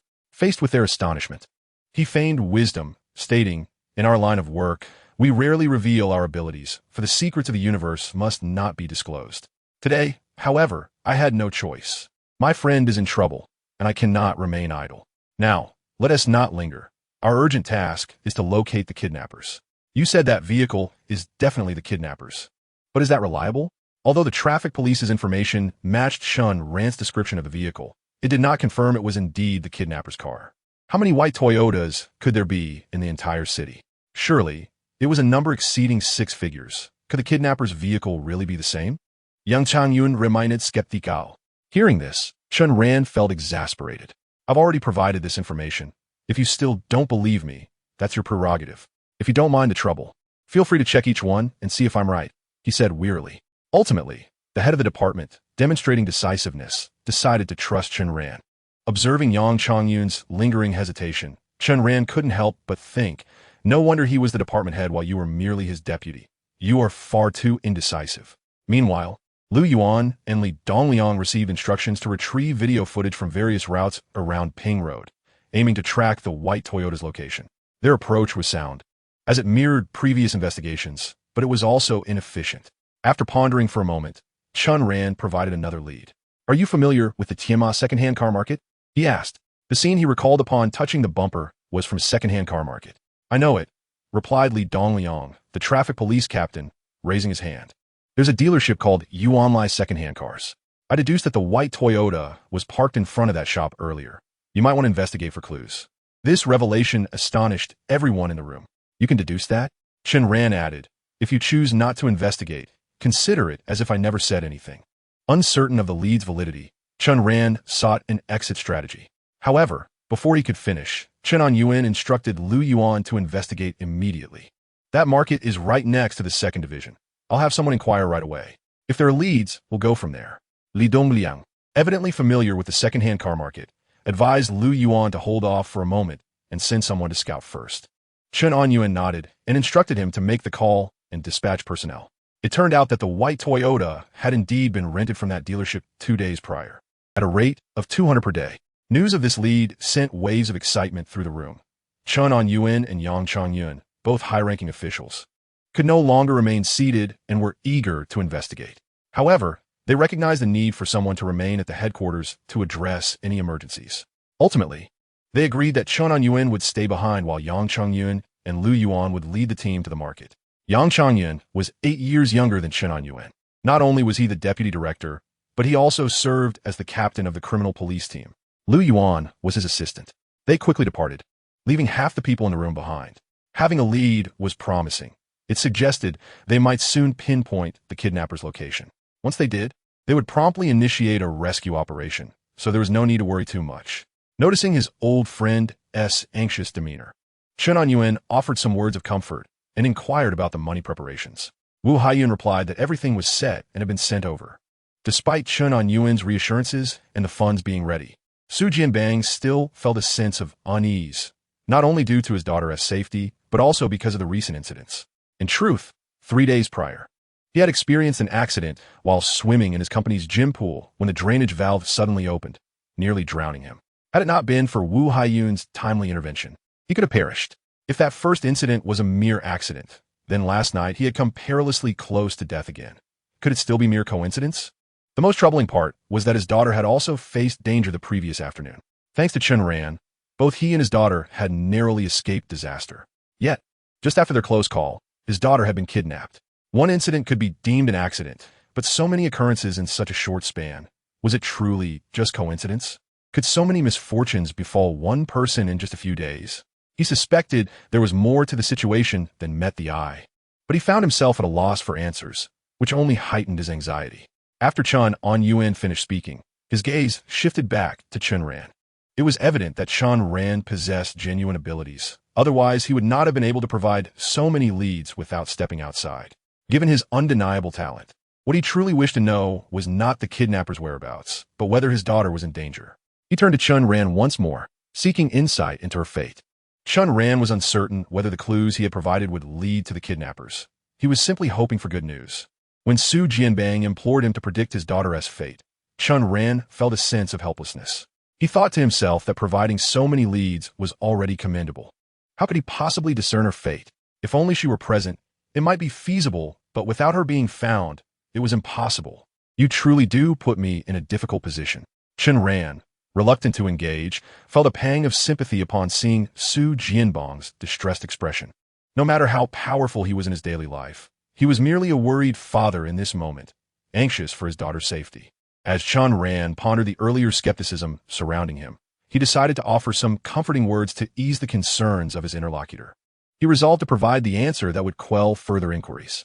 With determination, he declared, "Boss Su, fret not. Your daughter is indeed a fortunate soul and will surely navigate through this adversity." Really? Su Jianbang, eager to hear such reassurance, lit up with joy upon hearing Chen Ran's words. "Indeed, I am not one to speak falsehoods," Chen Ran affirmed earnestly. Su Jianbang, filled with elation, responded, "That is wonderful news. As long as she is unharmed, no amount of money spent matters." "Thank you, Mr. Chen, thank you." In his enthusiasm, he hastily poured Chen Ran a glass of water, demonstrating his gratitude. Chen Ran, feeling the weight of the moment, accepted the gesture with both hands, mindful of the intimate contact they shared. Yet in that fleeting touch, Chen Ran was struck by a horrifying vision. Before him lay a grim scene, a ground strewn with iron chains, where Su Jianbang lay, charred and lifeless, and not far from him, his beloved daughter, Su Yutong, lay with a gaping wound at her neck, blood pouring forth in torrents. The sight was blood-curdling and left Chen Ran's mind reeling. The scene was so shocking that he froze, unable to even sip the water before him. Su Jianbang, noticing something amiss, wore a blank expression, yet his eyes betrayed a growing fear. This foreboding realization sank in. Not only were Su Jianbang and his daughter in peril, but even the police might not be safe. But how could they be in danger? They were together at that moment, yet his daughter's whereabouts were uncertain. Could the kidnappers possess such audacity? Even if they did, would they dare to harm the police? Chen Ran's brow furrowed. This situation was more complex than it appeared. "Mr. Chen, what troubles you?" Wu Haiyun and Chen Anyuan, noticing his unease, inquired. Just as Chen Ran was about to respond, Chen Anyuan's phone rang, and after a brief conversation, he appeared invigorated. "I have made a significant discovery." The vehicle was rented from the Yuanlai second-hand car dealership, equipped with a satellite tracker, and it has been located in the northern suburbs of the city. The excitement rippled through the group as they processed the news, aware that Yang Qingyun and Lu Yuan had already dispatched personnel to the vehicle's location. Chen Anyuan felt compelled to send additional support. "I shall accompany you," Chen Ran declared suddenly. When Chen Anyuan looked at him quizzically, he explained, "If I can survey the scene firsthand, I can provide a more accurate reading." In this moment of uncertainty, Chen Ran relinquished all pretenses, disregarding whether his words would be believed. Fortunately, Chen Anyuan accepted his decision without challenge, knowing the kidnappers would likely not linger near the vehicle. Chen Ran sought to uncover more clues. The horrifying tableau he had witnessed weighed heavily on his conscience. Ignorance in the face of potential tragedy was a burden he could not bear. As the reinforcements assembled, Chen Ran took a moment to express his concerns to Su Jianbang. "Boss Su, I sense an ominous cloud looming over you. Upon reflection, I discern that it would be unwise for you to venture anywhere. Otherwise, you may invite misfortune." Su Jianbang was startled by the implication of impending danger. When Chen Ran suggested that even a trip to the restroom required a retinue for safety, he found it absurd. Yet, given the earlier vision in which both father and daughter faced calamity, he believed that by ensuring they remained apart, they could avert disaster. As Chen Ran boarded the police vehicle en route to the northern suburbs, he received an update from Yang Changyan. "We have pinpointed the vehicle's location in a village within the northern suburbs. To avoid alerting the kidnappers, I propose that a few individuals change into civilian attire to conduct reconnaissance." Upon learning that reinforcements had arrived, Yang Changyun prepared to act. Lu Yuan and 3 others donned casual clothing, blending in as residents, while he and the remaining officers maintained vigilance from the vehicle. After a brief period, Lu Yuan called to report that the vehicle was devoid of any contents and urged them to proceed. Yang Changyun, upon arriving, heard Lu Yuan's exasperated sigh. "I inquired among the nearby tenants, and they claimed this vehicle is unfamiliar to the village. It only appeared here this evening." Yang Changyun, an experiencia detective, furrowed his brow at this revelation. The second-hand car dealership had stated the vehicle was rented 2 days prior, yet it had only just made its appearance. This suggested that the village was likely not the kidnappers' hideout. Despite their suspicions, Yang Changyun ordered a thorough investigation among the nearby residents. The village was small, consisting of only a handful of households, most of whom were migrant workers. The police conducted inquiries, and the residents were cooperative, yielding no significant findings. "Damn it," Lu Yuan exclaimed, frustrated as he struck the vehicle. A promising lead had slipped away. At that moment, Chen Ran arrived with the reinforcements. "What have you discovered?" he inquired, taking the initiative to speak before the team leader could. Yang Changyun and Lu Yuan exchanged glances, surprised by Chen Ran's presence, and both shook their heads. Yang Changyun recounted the situation. "Brother Chen, you possess the ability to divine the future, do you not? With our lead now severed, perhaps you could provide us with another reading?" Lu Yuan, desperate for answers, urged him. Although skepticism lingered regarding Chen Ran's talents, Lu Yuan had no other recourse and implored him to try again. Without hesitation, Chen Ran stepped forward, exuding confidence. "Leave it to me." He knew that locating the kidnappers would not be straightforward. He had come to see clues and would not shy away from the task. Approaching the white vehicle, he recognized it as identical to the one from his vision. "We have already inspected the vehicle. It contained nothing of interest," Yang Changyun remarked, believing Chen Ran would conduct a thorough examination. Yet, to their surprise, Chen Ran merely touched the vehicle lightly and proclaimed, "The kidnappers have switched to a yellow delivery truck with local plates, 57,693. The hostages are now aboard the truck."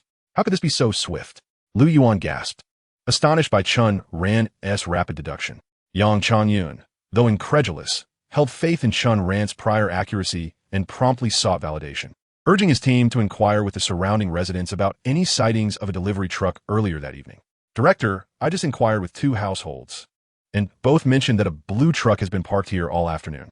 "Remarkable." Lu Yuan praised Chen Ran, voicing Yang Changyun's inner thoughts. Lu Yuan, relatively young at under 40, was straightforward in nature and held Chen Ran in high esteem. He had encountered many fortune tellers over the years, yet none had proven accurate until Chen Ran came into his life. Initially, he had regarded Chen Ran as a charlatan, but now he clearly saw him as someone extraordinary. "Brother, I heard you were a delivery man. What a waste of talent." Lu Yuan lamented. No sooner had he spoken than Yang Changyun immediately sent someone to locate the truck Chen Ran had mentioned. Just as this was being arranged, a call came in from Chen Yuan. "Chapter 50, you cannot go. Boss Su, you have quite the nerve to call the police. It seems you need a taste of fear." The kidnapper, enraged upon learning that Su Jianbang had alerted the authorities, continued, and suddenly, the chilling screams of Su Yutong echoed through the phone. Su Jianbang's heart ached, and he quickly apologized and pleaded, sensing the kidnapper had some restraint, for they only struck her twice, likely aware of her worth. However, refraining from harming Su Yutong did not imply they would spare others, as they had also captured another individual, Huang Xinghua. Old Huang was in dire straits. To intimidate Su Jianbang, the kidnappers relentlessly whipped him, and even without witnessing it firsthand, Chen Ran could discern the sheer brutality from the sounds of the whip and Huang Xinghua's agonized cries. "You disregard the rules. Do not blame us for our lack of mercy. Prepare an additional 10 million in ransom within half an hour and await our call. If you dare to play tricks again, do not expect to see your daughter once more." With that, the call ended, and even merely listening to the recording brought tears to Su Jianbang's eyes. Lu Yuan and Yang Changyun were equally furious. This group was exceedingly cunning. Previously, the kidnappers had not noticed Su Jianbang's report to the police, and just as they discovered the abandoned vehicle, the call came in. They speculated that the kidnappers might have placed cameras near the vehicle. Yet, it was too late for such realizations. Enough self-recrimination. We have half an hour left. We do not know what demands the kidnappers will make then. Our immediate priority is to locate that truck as swiftly as possible. Chen Yuan was also aware of the kidnapper switch to a truck and instructed the police station to devote all resources to finding it. At that moment, Lu Yuan posed a question. What if the kidnappers are so cunning that upon finding the truck, they have already switched vehicles again? Lu Yuan's concern held merit, but it was not the time to voice it. Su Jianbang was already deeply troubled, and hearing Lu Yuan's words reminded him of the threats made by the kidnappers, filling him with dread that if he did not comply, his daughter would be in grave danger. He immediately stood and grasped Chen Yuan's wrist. "Old Chen, if it comes to it, just pay them. They only want money. Perhaps if we give them what they desire, they will release her." Upon hearing this, Chen Yuan appeared conflicted. He understood Su Jianbang's intentions, but they were dealing with kidnappers. Who could say if they would honor their word? If they did not receive the money, they might act cautiously, but once the money was handed over, they could become reckless. That will not happen. Even if we pay them, they will not release her. Chen Ran's assertion captured everyone's attention. Had anyone else made such a claim, Su Jianbang might have doubted it, but knowing Chen Ran's credibility, he dared not question him. Indeed, Chen Ran pretended to perform a calculation and stated, "These 3 kidnappers are ruthless. If we compromise, we will lose both money and life." This statement startled Su Jianbang. Wu Haiyun interjected, "But didn't Mr. Chen just say our young lady would avert disaster?" Indeed, Chen Ran nodded impassively. "However, the prerequisite is that we must not pay them first. You can even ascertain their character?" Lu Yuan asked, suddenly curious. Having spoken too hastily earlier, he now felt compelled to nod. Chen Ran reluctantly affirmed, "Yes." Lu Yuan promptly inquired, "Can you determine their appearance?" Chen Ran felt he had already stretched the limits of credulity, shocked that this deputy captain of the criminal police could be even more audacious. "I cannot ascertain their appearance." Chen Ran recalled that in all the scenes he had envisioned, the kidnappers had their faces obscured. "I saw on television that there is something called heavenly eye. Is there no possibility to directly see what the kidnappers look like?" Lu Yuan, it seemed, had been misled by television. Chen Ran contemplated, sensing that his intuitive abilities were somewhat akin to that of the so-called heavenly eye, yet he truly could not discern their appearances. He only knew there were 3 individuals. 2 had distinct features, a thin bald man and a chubby man with long hair, while the third was of average build and height, lacking any notable characteristics. Upon hearing Chen Ran admit ignorance, Lu Yuan sighed. In the surveillance footage from the used car dealership, only the thin bald man and the chubby man with long hair were visible, albeit vaguely. The third person seemed to intentionally avoid the camera, wearing a sun hat. According to the car dealership owner, the 2 heavier individuals spoke with an accent from elsewhere, while the person with the sun hat had a local accent. Given the blurry footage, even if facial recognition were possible, it would be challenging to quickly trace leads from the 2 outsiders. Lu Yuan's inquiry about appearances was primarily aimed at discerning what the individual in the sun hat looked like, as he was a local and easier to track. Unfortunately, Chen Ran could not provide this information either. Just as Lu Yuan was feeling despondent, Su Jianbang's phone rang again. Seeing it was the kidnappers, everyone swiftly fell silent. Su Jianbang answered the call, and the voice of the kidnapper came through. "Boss Su, is the money ready? It's not half an hour yet. It's now. Stop with the trivialities. Do you still wish to see your daughter? Hurry and prepare the money. In 10 minutes, I will send you the address where you will deliver it." "What? I have to deliver it myself?" "Of course. Do you expect to send a police officer to help you?" Hearing this, Chen Yuan gestured to Su Jianbang, indicating that the amount was too large for one person to manage. Su Jianbang relayed this concern to the kidnapper. After a moment of silence, the kidnapper responded, "Is 30 million too much? You want all cash. At least 4 or 5 people would be needed to carry it. Not even a vehicle could accommodate it." Following another pause, the kidnapper stated, "Then bring a larger vehicle. If you cannot manage alone, you are permitted to bring 2 more people. 2 are insufficient. We need at least 3. 2 will suffice. I have little strength and cannot manage." "Then bring 3. Do not attempt any tricks. If you bring 1 extra, I will directly kill your daughter." With that, the kidnapper ended the call. As soon as the call was disconnected, a look of joy spread across Su Jianbang's face. The kidnappers wanted him to deliver the money, but he was not afraid. He had secured permission to bring 3 people, while the kidnappers only had 3 on their side. He could see a glimmer of hope for rescuing his daughter. Chen Yuan and the others also felt a surge of excitement. The 3 individuals Su Jianbang was allowed to bring would undoubtedly be elite officers from the police force. They could seize this opportunity to save her. Many believed rescue was within reach, yet Chen Ran wore a look of alarm. He had previously struggled to understand how Su Jianbang could end up alongside Su Yutong. Now he realized it. They were directing him to deliver the ransom. Wasn't this giving the kidnappers an opportunity? "You cannot go." Chen Ran restrained the elated Su Jianbang. Chapter 51. Not the kidnappers. "Why not?" Su Jianbang questioned, perplexed by Chen Ran's words. "If you do not go, that is one matter. If you do, you will surely perish." Chen Ran offered no riddles, delivering his warning with stark clarity. "Do not worry. I shall accompany you, along with Lu Yuan. We will ensure his safety." This statement was made by Chen Yuan. At over 50 years of age and a commanding figure, his willingness to face danger surprised Chen Ran. Unbeknownst to Chen Ran, Chen Yuan was renowned in the Pengqing police force as a sharpshooter. Though now somewhat aged, he was still in his 50s, and his marksmanship had not dulled. Lu Yuan, on the other hand, represented a new generation of sharpshooters. Together, their collaboration could be described as infallible. With an elite officer from the police force joining them, they felt confident in their ability to protect Su Jianbang and rescue the hostages. Chen Ran, however, was not swayed by their proficiency with firearms. Upon hearing Chen Anyuan's intention to go, he immediately grasped his arm. Chen Anyuan looked at him in confusion, uncertain of Chen Ran's motivations.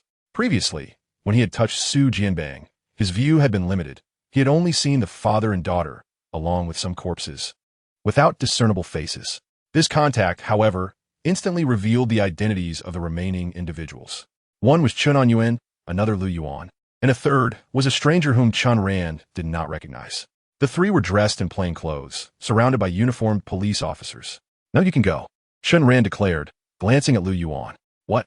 The group was taken aback by Chen Ran's statement, especially as he had only briefly touched Chen Anyuan. "Are you suggesting this was calculated?" Lu Yuan inquired. Chen Ran nodded. "What might happen if you go?" Su Jianbang asked, his words causing a wave of unease among the crowd. This was ominous. While he believed in Chen Ran's abilities, could one's fate be solely dictated by such calculations? He thought otherwise. He placed more faith in human determination over destiny. In truth, it was a matter of confidence.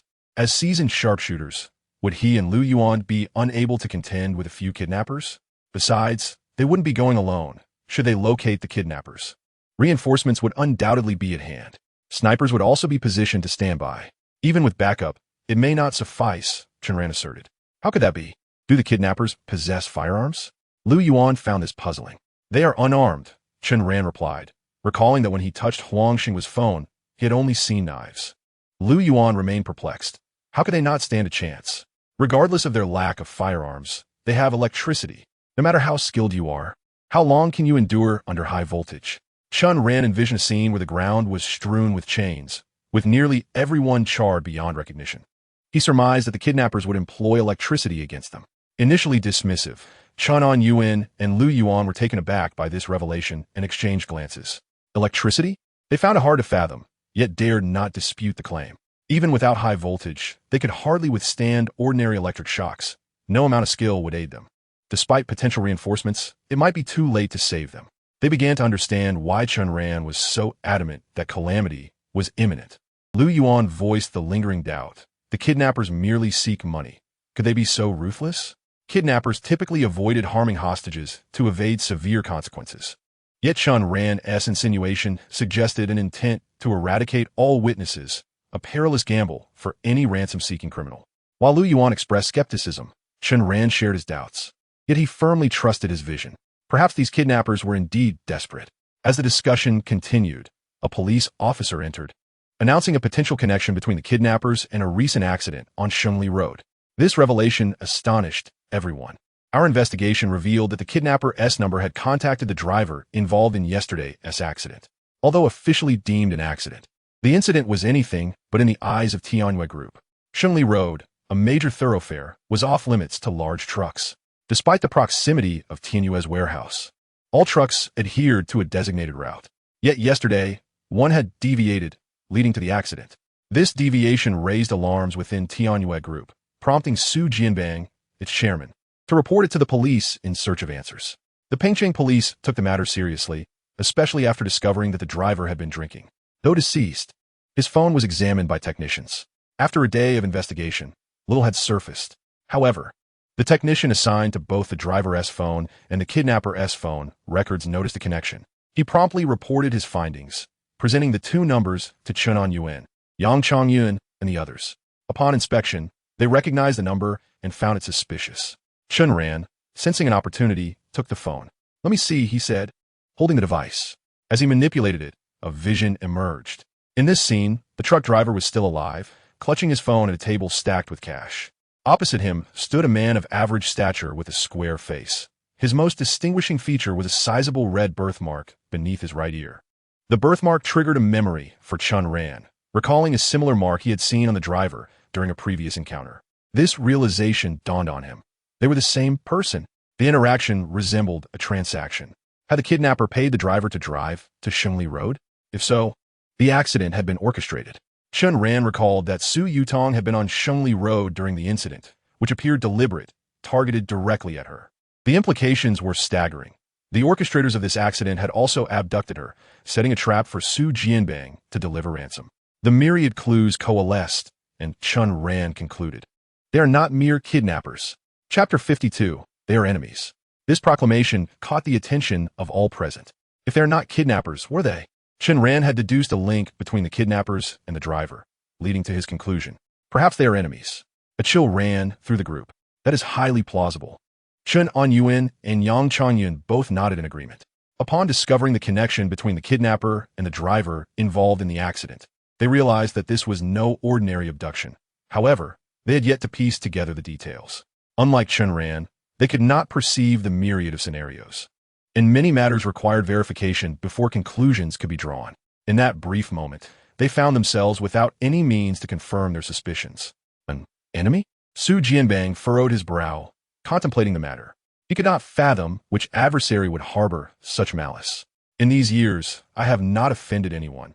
Even if I had, it wouldn't warrant such brutality, he remarked with astonishment. Could it be a shareholder from your company seeking power? Chen Anyuan inquired, aware of Su Jianbang's prominent position and their friendship, which granted him insights unknown to the average person. Su Jianbang shook his head. There are indeed a few who resent me, but none would possess such audacity. Noticing Su Jianbang's struggle to recall, Chen Ran offered a clue.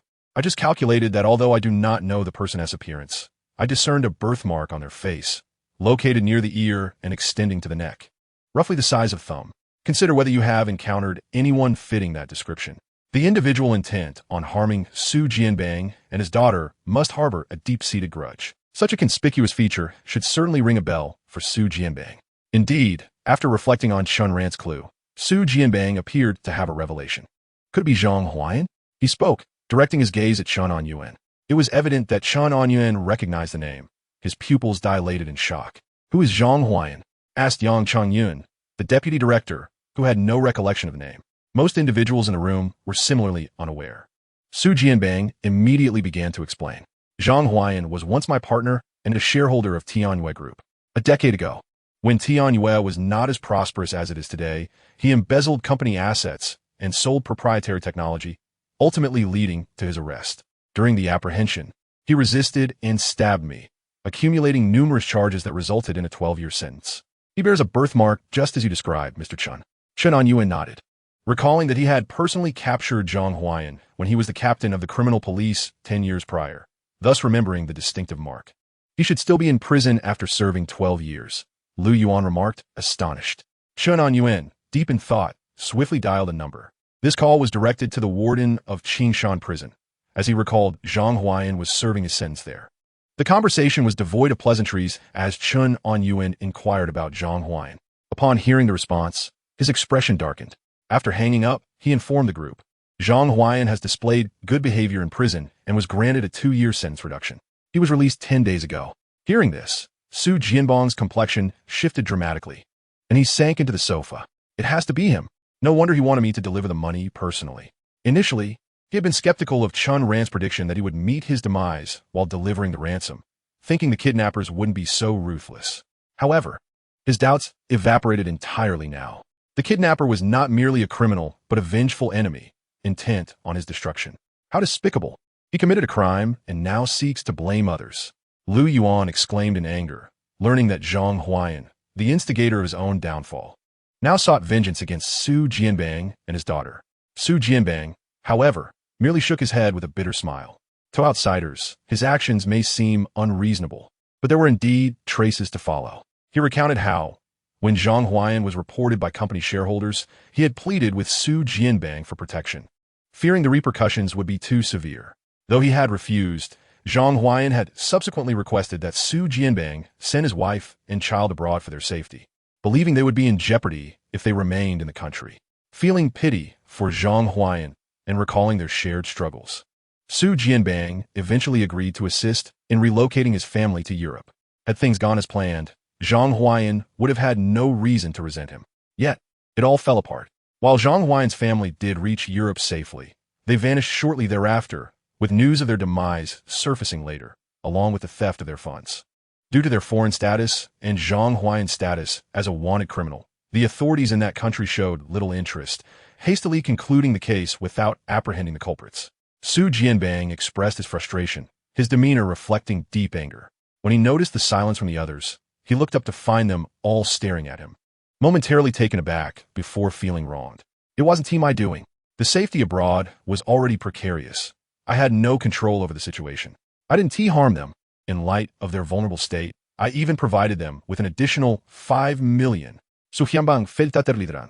Despite his good intentions, the unforeseen consequences had led to his reputation being tarnished, and now placed his life in jeopardy.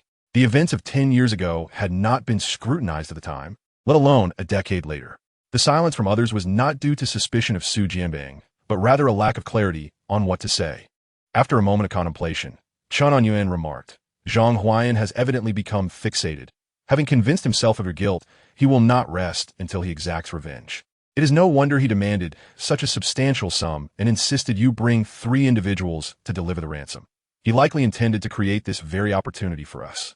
It seems he aims to retaliate not only against you, but also against the police. Zhang Huayan, as a former shareholder of Tianyue Group, surely understood the significance of 30 million in cash. He must have been aware, and the demand for such a large sum was deliberate. A ploy to compel Su Jianbang to bring several people along. Given that Su Jianbang had reported the incident to the police, it was impossible for him to bring mere civilians. They would inevitably be law enforcement officers. If he were indeed a kidnapper, one might expect him to fear the police. Yet he was not. He was merely a deranged individual bent on revenge, having orchestrated everything meticulously, regardless of who accompanied Su Jianbang. He had no intention of allowing them to survive. What a vile creature. Yang Changyun and Lu Yuan echoed in anger upon hearing Chen Yuan's analysis. Without Chen Ran's assistance in divining their fates and uncovering these clues, they might have fallen victim to this fiend. As their discussion came to a close, Su Jianbang's phone suddenly beeped. It seemed the kidnapper had sent a text message, instructing him to bring the money to Wanhe Square in the Northern District. Meanwhile, the police had also made a breakthrough in locating the truck, discovering it parked in the western suburbs. Chapter 53, the operation begins. Why are the addresses different? Where exactly is the kidnapper? The address provided by the kidnapper was in the Northern District, while the truck was found in the western suburbs, separated by several kilometers. Even after a decade, I still recall that Zhang Huayan is quite cunning. If he intends to seek revenge, he would not reveal his whereabouts so easily. He is likely hiding in the western suburbs. The location where the first vehicle was abandoned lacked surveillance, and Zhang Huayan and his accomplices likely underestimated the police's capabilities, not realizing that someone among them could predict their moves. They would not have thought we could uncover the truck so swiftly. This is likely their final means of transportation. Moreover, the journey from the southern suburbs to the northern suburbs and then to the western suburbs would consume considerable time. They cannot run indefinitely and must find a place to wait. Thus, the truck's last known location is likely close to their hideout. After hearing Chen Yuan's analysis, the group found it plausible. Does that mean we still need to follow his instructions to the Northern District? Wu Haiyun, who had just brought the money, asked. Yes. Chen Yuan nodded. Zhang Huayan was undoubtedly unaware that his identity had been unveiled to us. Now that we are aware of their location in the western suburbs, our immediate concern must be to avoid alarming them.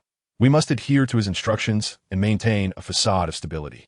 Given our understanding that the adversary is not genuinely seeking a ransom, but rather intends to annihilate everyone, we cannot afford to confront them head-on as previously contemplated. The lives of the police officers are invaluable. They must adopt a strategy that minimizes casualties to the greatest extent possible. Chen Yuan's directive was for Su Jianbang to stabilize Zhang Huayan, while others would venture into the western suburbs to locate the kidnapper's hideout. Once the kidnapper's location is identified, we can arrange for snipers and SWAT teams to execute a rescue operation. Should we succeed in eliminating Zhang Huayan and his cohorts from a distance, the risks would undoubtedly diminish significantly. However, Yang Changyun furrowed his brow, pondering how long the kidnappers would grant us. Considering the vastness of the western suburbs, without any leads, it was uncertain whether we could locate their hideout in a short time. Even if we did find it, we would likely alert them. When they had abandoned the Toyota, the kidnappers had likely already fled to another location. But if they were concealed near the cargo truck, the sudden appearance of numerous personnel searching for them would surely raise their suspicions, regardless of whether we were in uniform. Faced with imminent capture, would they remain passive? Yang Changyun thoughtfully raised this dilemma, causing the group to frown in contemplation. If the kidnappers were to engage in a direct confrontation, it would be manageable. However, the fear remained that they might resort to desperate measures against the hostages. In the grim scenario depicting the demise of Chen Ran, the scene was unmistakably set in an under-construction building, with concrete strewn across the floor and only a few concrete pillars standing amidst the desolation. Chen Ran articulated his findings, framing them as calculations rather than observations. Currently, there were no active construction projects in the western suburbs, yet numerous unfinished buildings remained. Upon hearing Chen Ran's clues, Yang Changyun remarked that not long ago, a real estate developer in Pengcheng had gone bankrupt, leaving behind a plethora of abandoned structures, over a dozen in total. It was plausible that one of those dilapidated buildings was the hideout. Chen Ran had only noticed signs of construction. He couldn't ascertain whether any work was currently underway. Even if they were indeed unfinished buildings, the western suburbs boasted a significant number of them, making the search challenging and fraught with the risk of alarming the kidnappers. As Yang Changyun spoke, he gazed expectantly at Chen Ran, clearly hoping for additional leads, preferably those that ensured absolute certainty. Chen Ran mused that this fellow was rather insatiable, as if he believed every calculation was infallible. Little did he know, the repeated accuracy of his predictions had elevated him to a near-mythical status within the entire police force. Seeking leads was hardly as swift as consulting a soothsayer. Just the swiftness alone had saved them a considerable amount of time. "Bring me paper and pen," Chen Ran suddenly called out after a brief moment. Was there yet another discovery? The crowd was filled with excitement, while Chen Ran promptly provided him with the requested materials. Chen Ran sketched an oddly shaped object on the paper. "What is this?" Lu Yuan inquired with curiosity. "It ought to be a tower," Chen Ran pondered aloud. "Ought to be? That's hardly a definitive term." The group expressed their skepticism. Chen Ran pointed to the drawing and stated, "If I knew what this thing was, why need to illustrate it for you? I drew it for your identification." In Chen Ran's death scene, Chen Ran had seen this object from a distant perspective and discerned its presence. However, the darkness and distance impeded his ability to identify it. He simply recognized that a small hill was nearby, which he also included in a sketch. The lower half of this object lacked illumination, with only two lights shining at the top, its apex being sharp, situated not far from the abandoned buildings, clearly visible from within them. To ensure thoroughness, he added, "Tonight, I've already divulged numerous secrets. My energy is waning, and this is the last thing I could deduce." "It's a television station's signal tower," exclaimed the police chief, Li Dongyang, recognizing it as a recently constructed structure. He recalled directing traffic at the site and noted the adjacent hill. The identification of the signal tower prompted Chen Ran to inquire about the location of the unfinished buildings. Lu Yuan, familiar with those dilapidated structures due to his dealings with contractors seeking wages, quickly pinpointed their location. "Right here," he declared. "Mr. Chen, can you confirm?" Su Jianbang inquired. "Indeed, it must be here," Chen Ran responded with utmost conviction, stirring a wave of exhilaration among the group.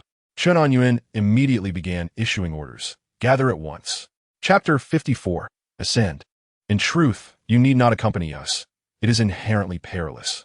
Inside a van, Lu Yuan was assisting Chen Ran in donning communication equipment. Just moments ago, after Chen Ran had pinpointed the kidnapper's location, the Pengcheng police force sprang into action. Yang Changyun, accompanied by two officers in civilian attire, followed Su Jianbang's lead to deliver the ransom, aiming to stall the kidnappers. Meanwhile, Chen Ran and Lu Yuan were tasked with securing the location of the kidnappers within the unfinished building to implement the rescue plan. "I fear for your safety if I do not come along." Chen Ran had never been keen on reckless ventures. He had only come to assist in saving lives. As he spoke, his gaze briefly met Lu Yuan's face. Previously, he had witnessed a scene in which Chen Ran and Lu Yuan had perished by electrocution. Following their actions, Chen Ran's scene had vanished, indicating he would not meet his demise. Yet, Lu Yuan's misfortune persisted. While the electrocution scene had disappeared, a new one emerged, depicting his death by falling. When Chen Ran had touched him, he envisioned Lu Yuan lying beneath the unfinished building, his body shattered. The truly terrifying aspect was that Su Yutong's corpse lay beside him.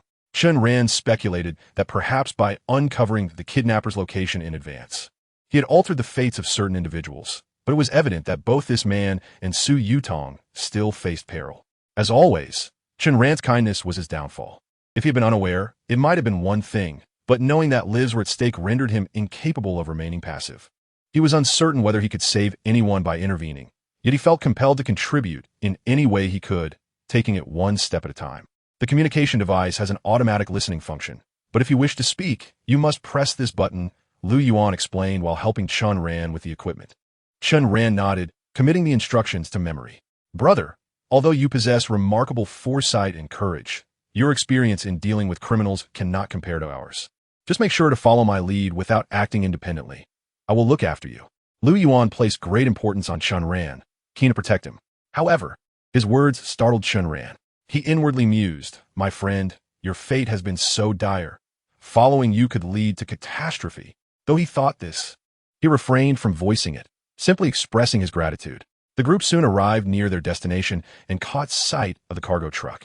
As they exited the vehicle, Chunan Yuan received a call from Yang Changyun, who reported that they had reached Wanhua Square, where the kidnappers had instructed them to switch to a vehicle parked by the roadside.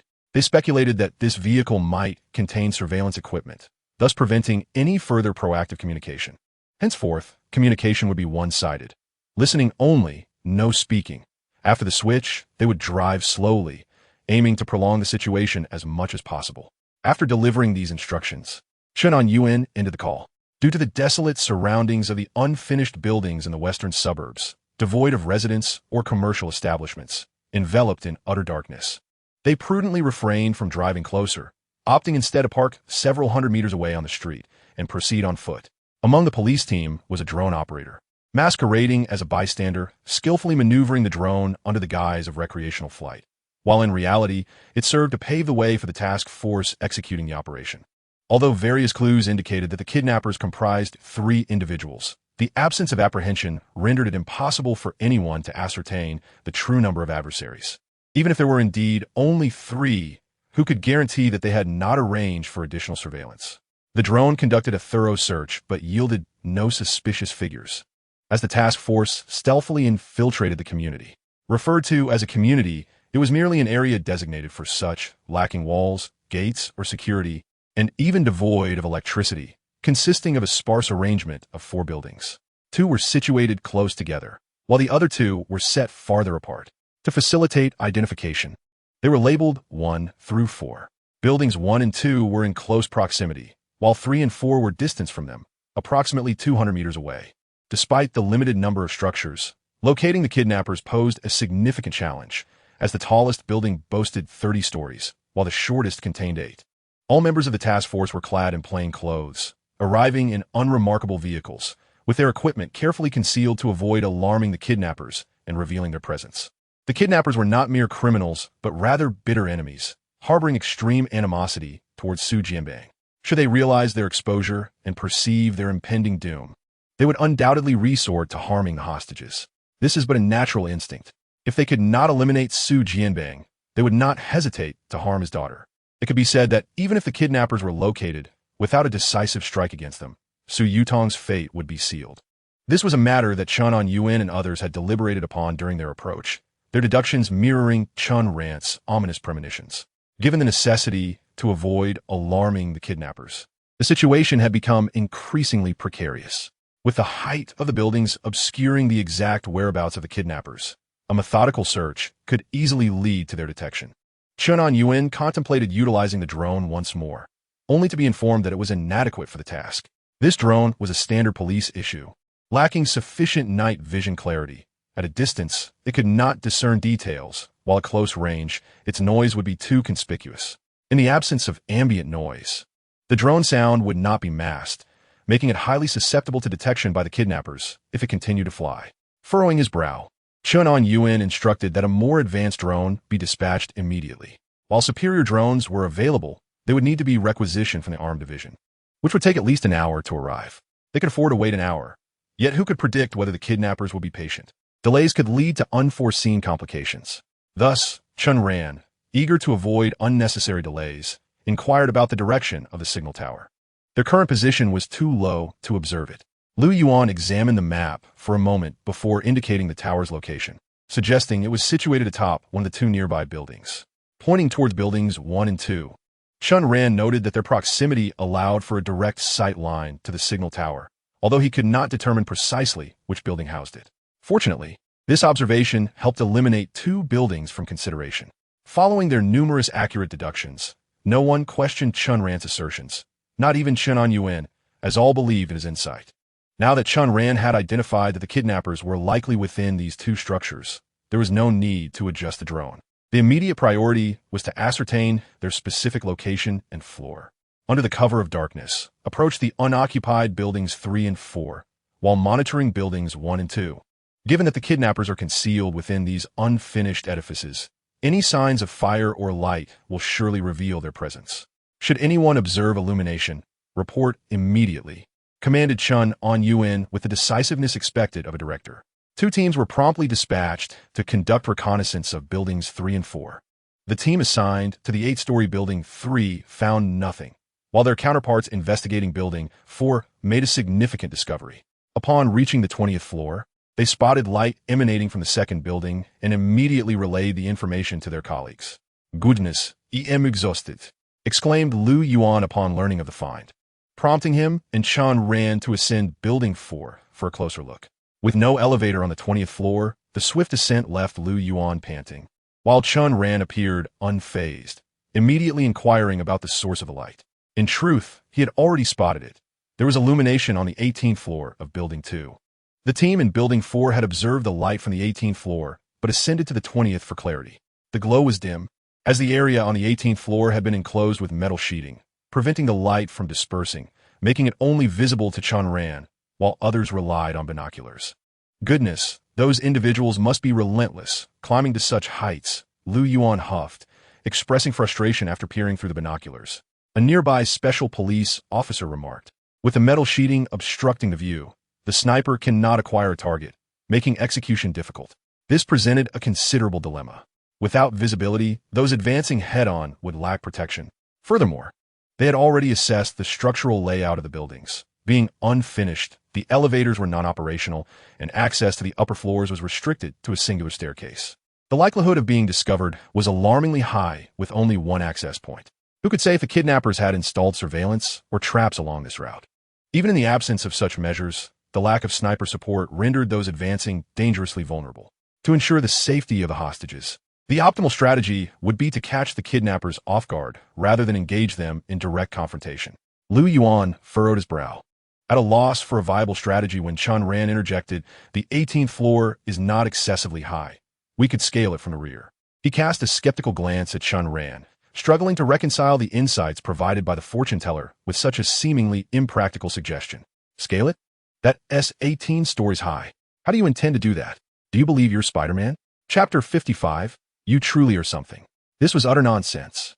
Climbing those heights via stairs was already arduous enough, and with no access from the rear, how would one ascend? Chen Ran's proposal was met with skepticism not only from Lu Yuan, but also from Chen Yuan, who regarded it with disdain. Was it possible that his frequent divination had impaired his judgment? Approaching from the front was too perilous, as it risked detection by the kidnappers. Only an approach from the rear would ensure safety. Yet Chen Ran remained obstinately insistent. But there was no path at the back. Even the elite Tiger Squad would require ropes to ascend. Lu Yuan sighed, overwhelmed. It was not merely mental fatigue. Physical exhaustion also weighed heavily upon him. After hastily descending from the 20th floor, the exertion of the ascent and descent left him drained. He could not fathom how Chen Ran managed to remain composed and unperturbed. "No ropes are necessary. We can scale it with our bare hands." Despite the night, Chen Ran had discerned that the load-bearing pillars were rugged, with occasional protrusions and depressions, providing footholds for climbing. Chen Yuan, who had previously speculated on Chen Ran's mental state, now firmly believed there was indeed something amiss. While there were individuals capable of climbing walls, perhaps 1 or 2 stories might be manageable, and with sheer determination, 3 or 4 could potentially be achieved. But beyond that was absurd. This was a height of 10 stories, 70 or 80 meters tall. It was no trivial matter. A misstep could lead to dire consequences. "I certainly lack such prowess. If you expect me to climb that, I might as well charge in with my firearm," Lu Yuan retorted, shaking his head emphatically. He added, "None of my team possess such abilities either." As the vice captain of the criminal police, his reluctance was not born from cowardice, but from a sheer impossibility of such a preposterous task. Despite the perilous circumstances, he would rather face death at the hands of the bandits than meet his demise before even encountering them. What kind of fate would that be? Hardly a commendable tale. He assumed that Chen Ran wanted him to lead a group upwards, But once the words left his lips, he quickly realized his misunderstanding. I did not ask you to climb. I meant to climb myself, Chen Ran clarified, preparing himself for the ascent. The statement startled Lu Yuan and Chen Yuan, especially as they were on the brink of a confrontation with the bandits. This was hardly the time for reckless behavior. Chen Yuan immediately sought to have Chen Ran escorted away. But to their astonishment, Chen Ran, brimming with determination, approached the load-bearing column and began to scale it.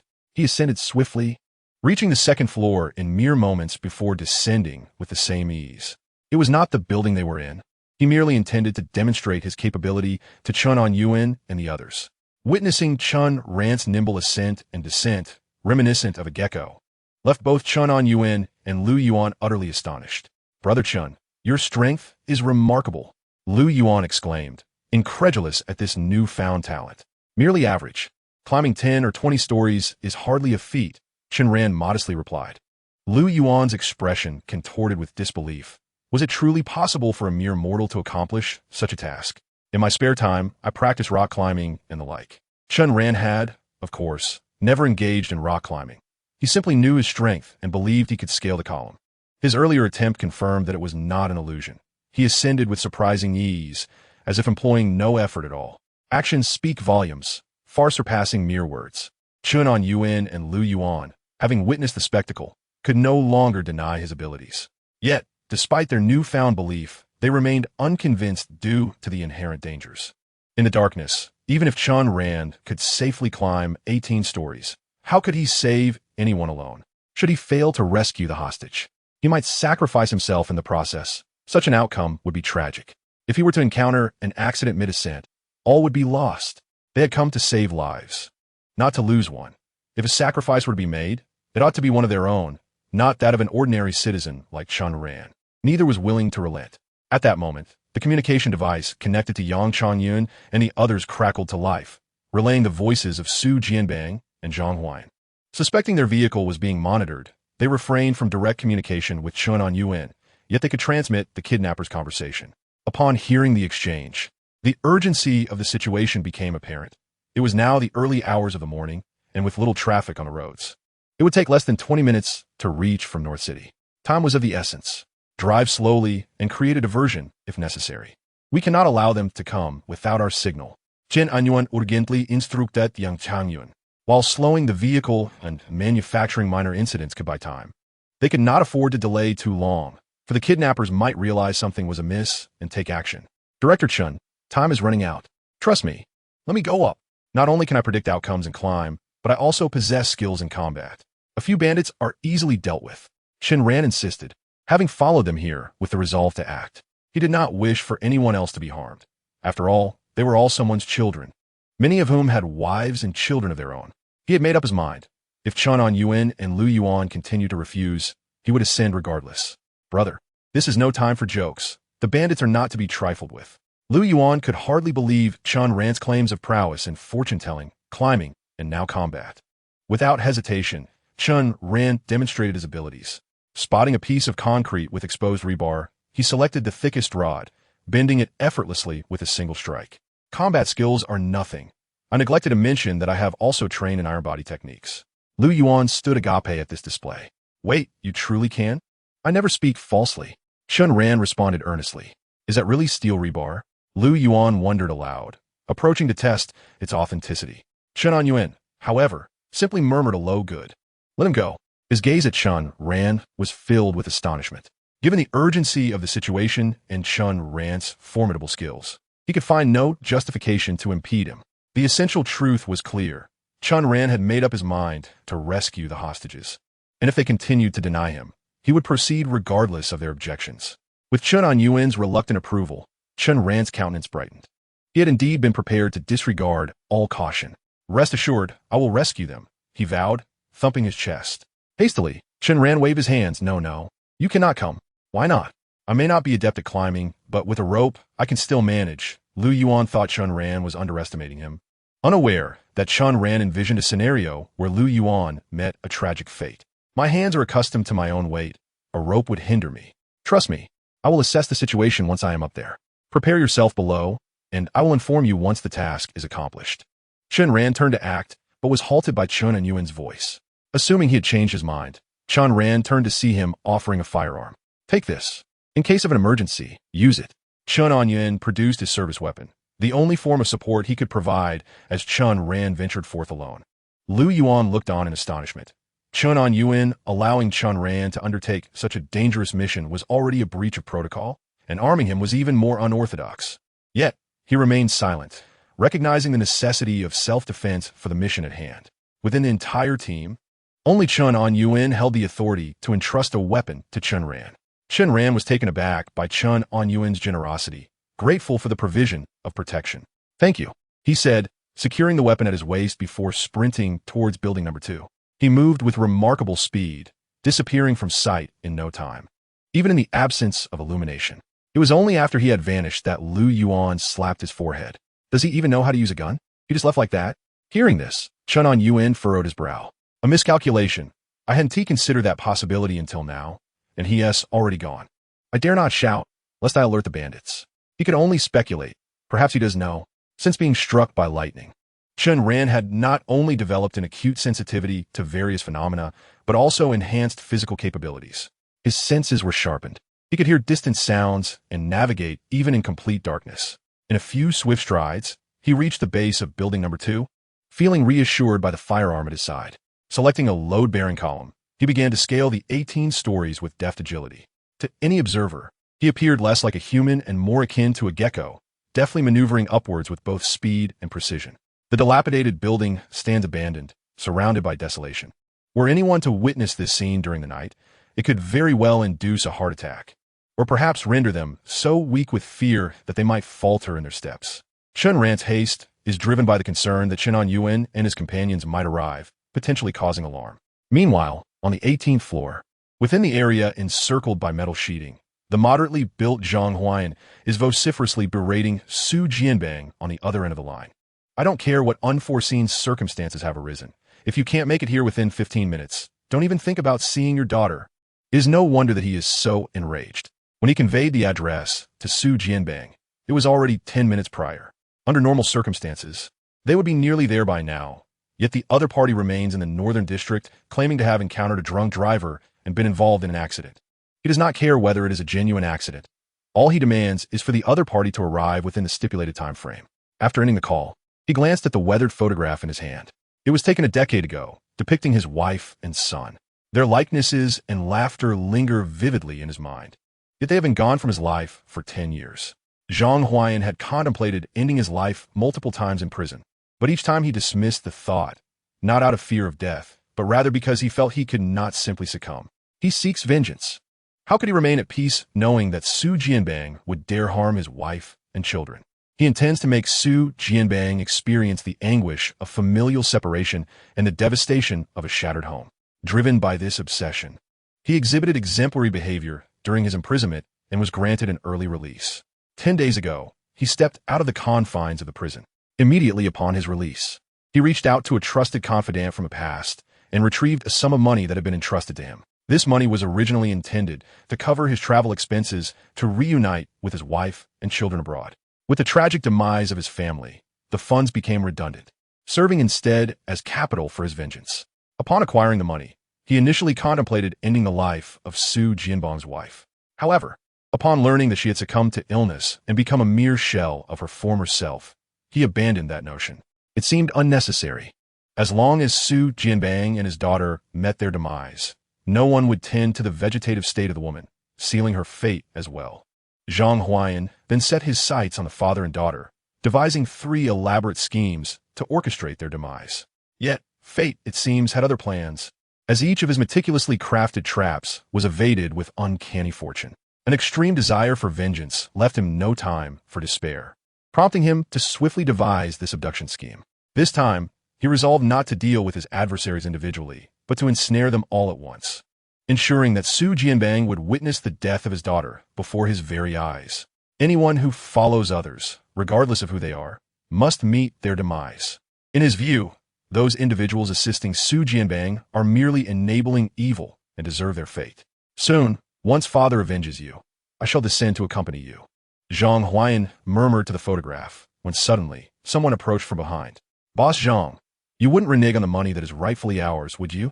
The kidnappers comprise merely 3 individuals. Apart from Zhang Huayan, there exists a gaunt, bald man and a corpulent figure with long hair. These 2, hailing from another region, are brothers who previously endured 8 years of imprisonment for robbery. Upon their release, finding legitimate work proved elusive, leading them to contemplate a return to their nefarious ways. By fortunate coincidence, a former inmate who had served time alongside Zhang Huayan and was released early was acquainted with these brothers and was aware of Zhang's quest for assistance, thus facilitating their introduction. These men possess little education and are devoid of fear, motivated solely by monetary gain.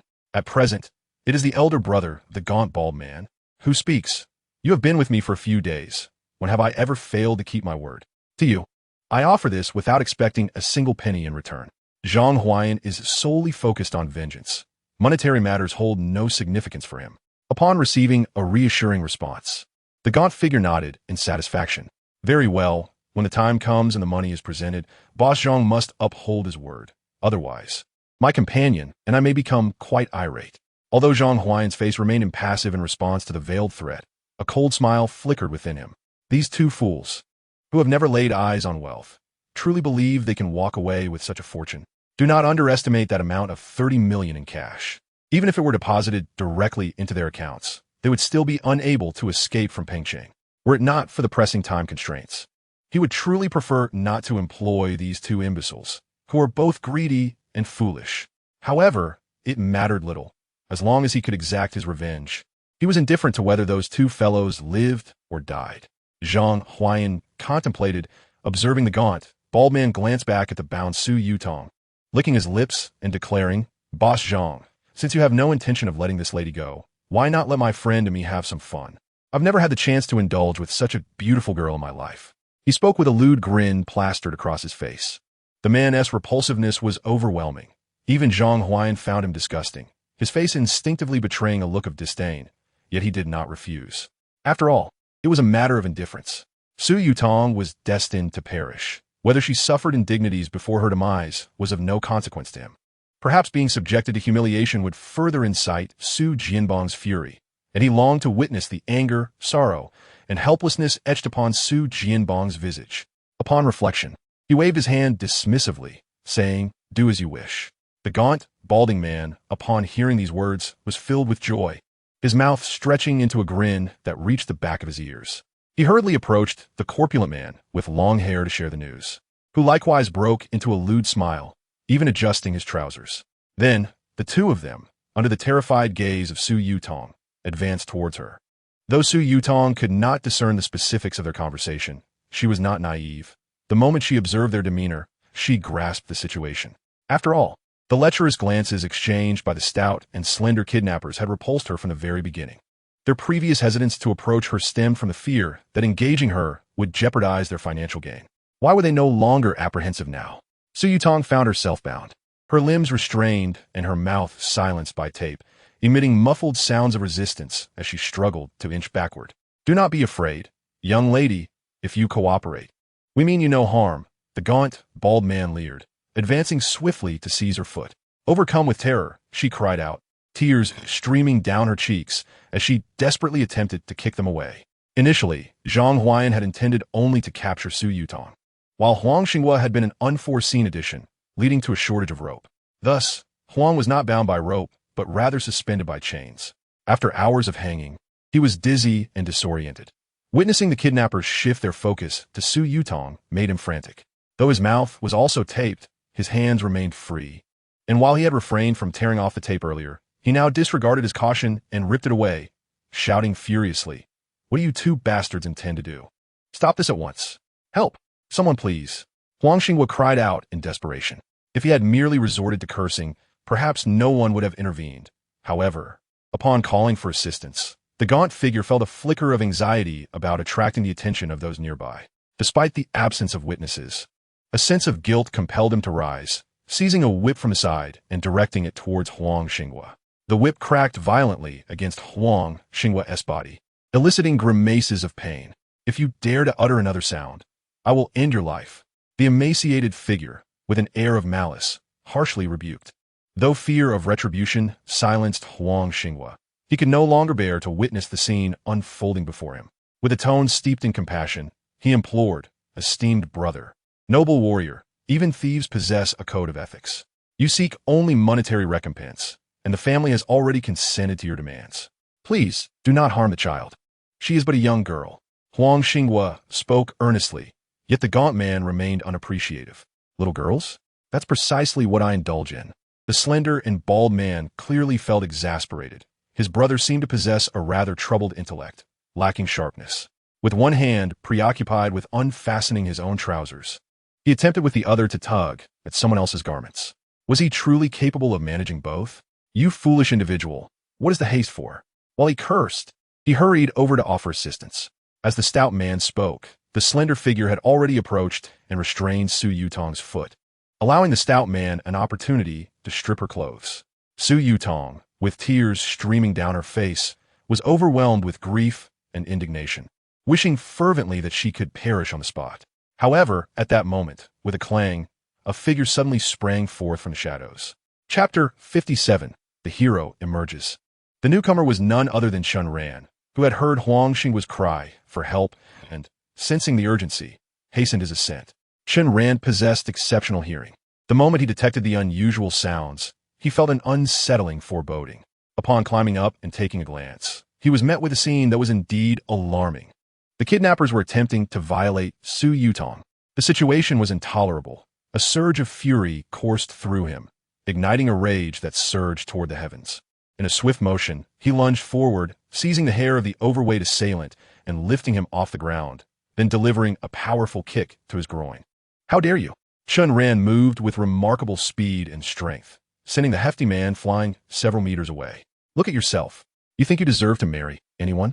The sudden appearance of Chen Ran startled the lean thug, who had just risen to his feet and had yet to utter a word, not needing to exert further effort. Chen Ran repeated his previous action, delivering another kick to the assailant's groin. Without a doubt, the lean man, weighing around 123 pounds, soared far beyond the hefty one, akin to a kite severed from its string. Chen Ran, fueled by rage, held nothing back. Whether these two would live or die was of little concern to him. In any case, they would be forever estranged from women. Perhaps in their next life, they could hope to be reborn as humans. Who are you? The speed of Chen Ran's assault left the pair of thugs incapacitated before Zhang Huayan could react. Anger ignited within him as he glared at Chen Ran. What business is it of yours? Chen Ran retorted, advancing towards him. Realizing the peril, Zhang Huayan swiftly positioned himself beside a transformer. The sight of the transformer triggered memories of Su Jianbang and the others being electrocuted. Glancing down, he noticed the ground was strewn with conductive metal chains. The only safe area was where Zhang stood, a wooden board propped up by thick tires. Chen Ran immediately grasped Zhang's intentions. Although his physical capabilities had dramatically increased, he was uncertain whether he could withstand an electric shock, and he had no desire to find out. Who knew how many volts this man had tapped into? As he assessed the distance, estimating it to be at least 30 meters, he concluded that he would not reach Zhang in time, even if he could evade the danger. Su Yutong would not be so fortunate. Without hesitation, Chen Ran drew another firearm from his waist and aimed it at Zhang Huayan, pulling the trigger. He had expected a single shot would eliminate this scoundrel, but to his shock, nothing happened. What the hell? A gun of kindness? Alarmed, Chen Ran realized Zhang was about to pull the lever. In a fit of desperation, he hurled the handgun at Zhang. With remarkable precision, the gun struck Zhang's head, and Chen Ran, in his haste, had thrown it with such force that it left Zhang bloodied and staggering, falling back over a meter, unconscious or perhaps worse. Chen Ran rushed forward to retrieve the gun, exhaling a sigh of relief. He was indeed versatile. Even throwing objects could be lethal. He recalled the legendary archer Zhang Qing from Water Margin, thinking this to be no less impressive. Glancing at the transformer, he contemplated dismantling the device, but was overwhelmed by the multitude of wires that rendered him incapable of understanding the setup. Fortunately, there was an elevator shaft nearby that had not been wired for electricity. For safety's sake, Chen Ran kicked the transformer into the shaft. After ensuring everything was secure, he contacted Chen Yuan and Lu Yuan. "All right, you can come up now," he said, moving towards Su Yutong, first tearing off the tape, binding her mouth, and then untying the ropes around her wrists. Upon removing the tape, Su Yutong remained silent, leading Chen Ran to believe she possessed an unyielding spirit, unflinching in the face of adversity, a true daughter of a wealthy family. However, the moment he freed her hands, She enveloped him in a tight embrace, breaking into tears. Su Yutong was not as emotionally resilient as he had imagined. She was merely an ordinary girl. And despite her privileged background, she was susceptible to fear. Confronted with danger, she had reacted like anyone else. When Chen Ran crouched before her and loosened her bindings, she finally recognized that he was not a figment of her imagination, but a real person, and her emotions collapsed under the weight of relief. Though her breakdown was one of joy, it was still a breakdown. She clung to Chen Ran as if fearing he might vanish if she loosened her grip. Although Chen Ran had previously rescued Su Yutong, their connection was tenuous. Even during the exhibition where they had exchanged numbers, it was merely a matter of mutual benefit. In truth, Chen Ran considered their relationship to be more superficial than that of friends. Given their lack of intimacy, he found himself at a loss regarding the propriety of such an embrace. He was unaccustomed to being held so closely. The warmth of May's air made their proximity feel stifling. Yet, he could not bring himself to push her away. She was but a young girl, having been sheltered from danger throughout her life. Encountering such peril would understandably frighten her. Having saved her, what harm could it do to allow her this moment of comfort? It's all right, everything is fine now. Your father is on his way, he reassured her gently, patting her shoulder in a bid to provide solace. Gradually, Su Yutong's emotions began to stabilize. However, while she regained her composure, Huang Xinghua's agitation was palpable. Brother, let go already. My head feels like it's about to burst. If this continues, I might suffer a hemorrhage. Huang Xinghua truly did not wish to disrupt Chen Ran's tender moment, feeling guilty for intruding on such a heartwarming scene. Yet he could no longer endure it. He had held his tongue for as long as he could, but the pressure was unbearable. Not only was his head throbbing, but his bladder was also at its limit. Having consumed a large bottle of water after leaving the exhibition, he had been suspended without relief, and he could no longer hold it in. Hearing Huang Xinghua's lament, Su Yutong finally registered his distress and quickly released Chen Ran, her face flushed with embarrassment. Chen Ran, too preoccupied to notice her, sprang to Huang Xinghua's aid at the sound of his pained cries. Quickly, I can't hold it any longer. As soon as Huang Xinghua was freed, he dashed to a concealed spot to relieve himself. Just as he began, a commotion erupted downstairs, and he wondered what the noise was when a commanding voice rang out, "Freeze." "Who's there?" The sudden demand startled Huang Xinghua, causing him to halt midstream, fearing that the kidnappers might have reinforcements. A glance revealed it was only the police, and he exhaled a sigh of relief. "Officer, don't shoot. We're on the same side. I'm just trying to urinate." Chen Ran recognized that Chen Yuan and Lu Yuan had arrived, and he called out, "I've dealt with the situation. You can come up." Chapter 58, A Twist. "Don't be afraid. Everything is fine. Your father is on his way." Chen Yuan, an old friend of Su Jianbang, immediately inquired if she had been harmed upon ascending the stairs. Relieved to learn she was unscathed, he offered her some comforting words. Turning to Chen Ran, he placed a firm hand on his shoulder. "Young man, you are impressive. You truly accomplished it." His gaze brimmed with admiration. Chen Ran felt a surge of irritation. "Director Chen, you nearly got me killed. This piece of junk has no bullets," he exclaimed, brandishing the gun with exasperation. "No bullets?" Chen Yuan was equally perplexed. He distinctly remembered loading the gun. Upon inspecting it, he couldn't help but chuckle upon discovering the safety was still engaged. No wonder it wouldn't fire. Huh? Chen Ran was taken aback as he observed Chen Yuan demonstrate. "Insurance is necessary. Why didn't you mention it sooner? I assumed you were capable of everything." Chen Yuan also wanted to speak up, but Chen Ran had already dashed away too quickly. Fortunately, despite the chaos, both Chen Ran and the hostage emerged unscathed. While they conversed, the two kidnappers had already been handcuffed, and Zhang Huayan was not dead, merely unconscious. Lu Yuan ordered his men to restrain him, but unexpectedly, just as he was being cuffed, Zhang Huayan suddenly regained consciousness. He had collapsed near the edge of the building, and, realizing the futility of his situation and wishing to escape the humiliation of interrogation, he decided to end his own life.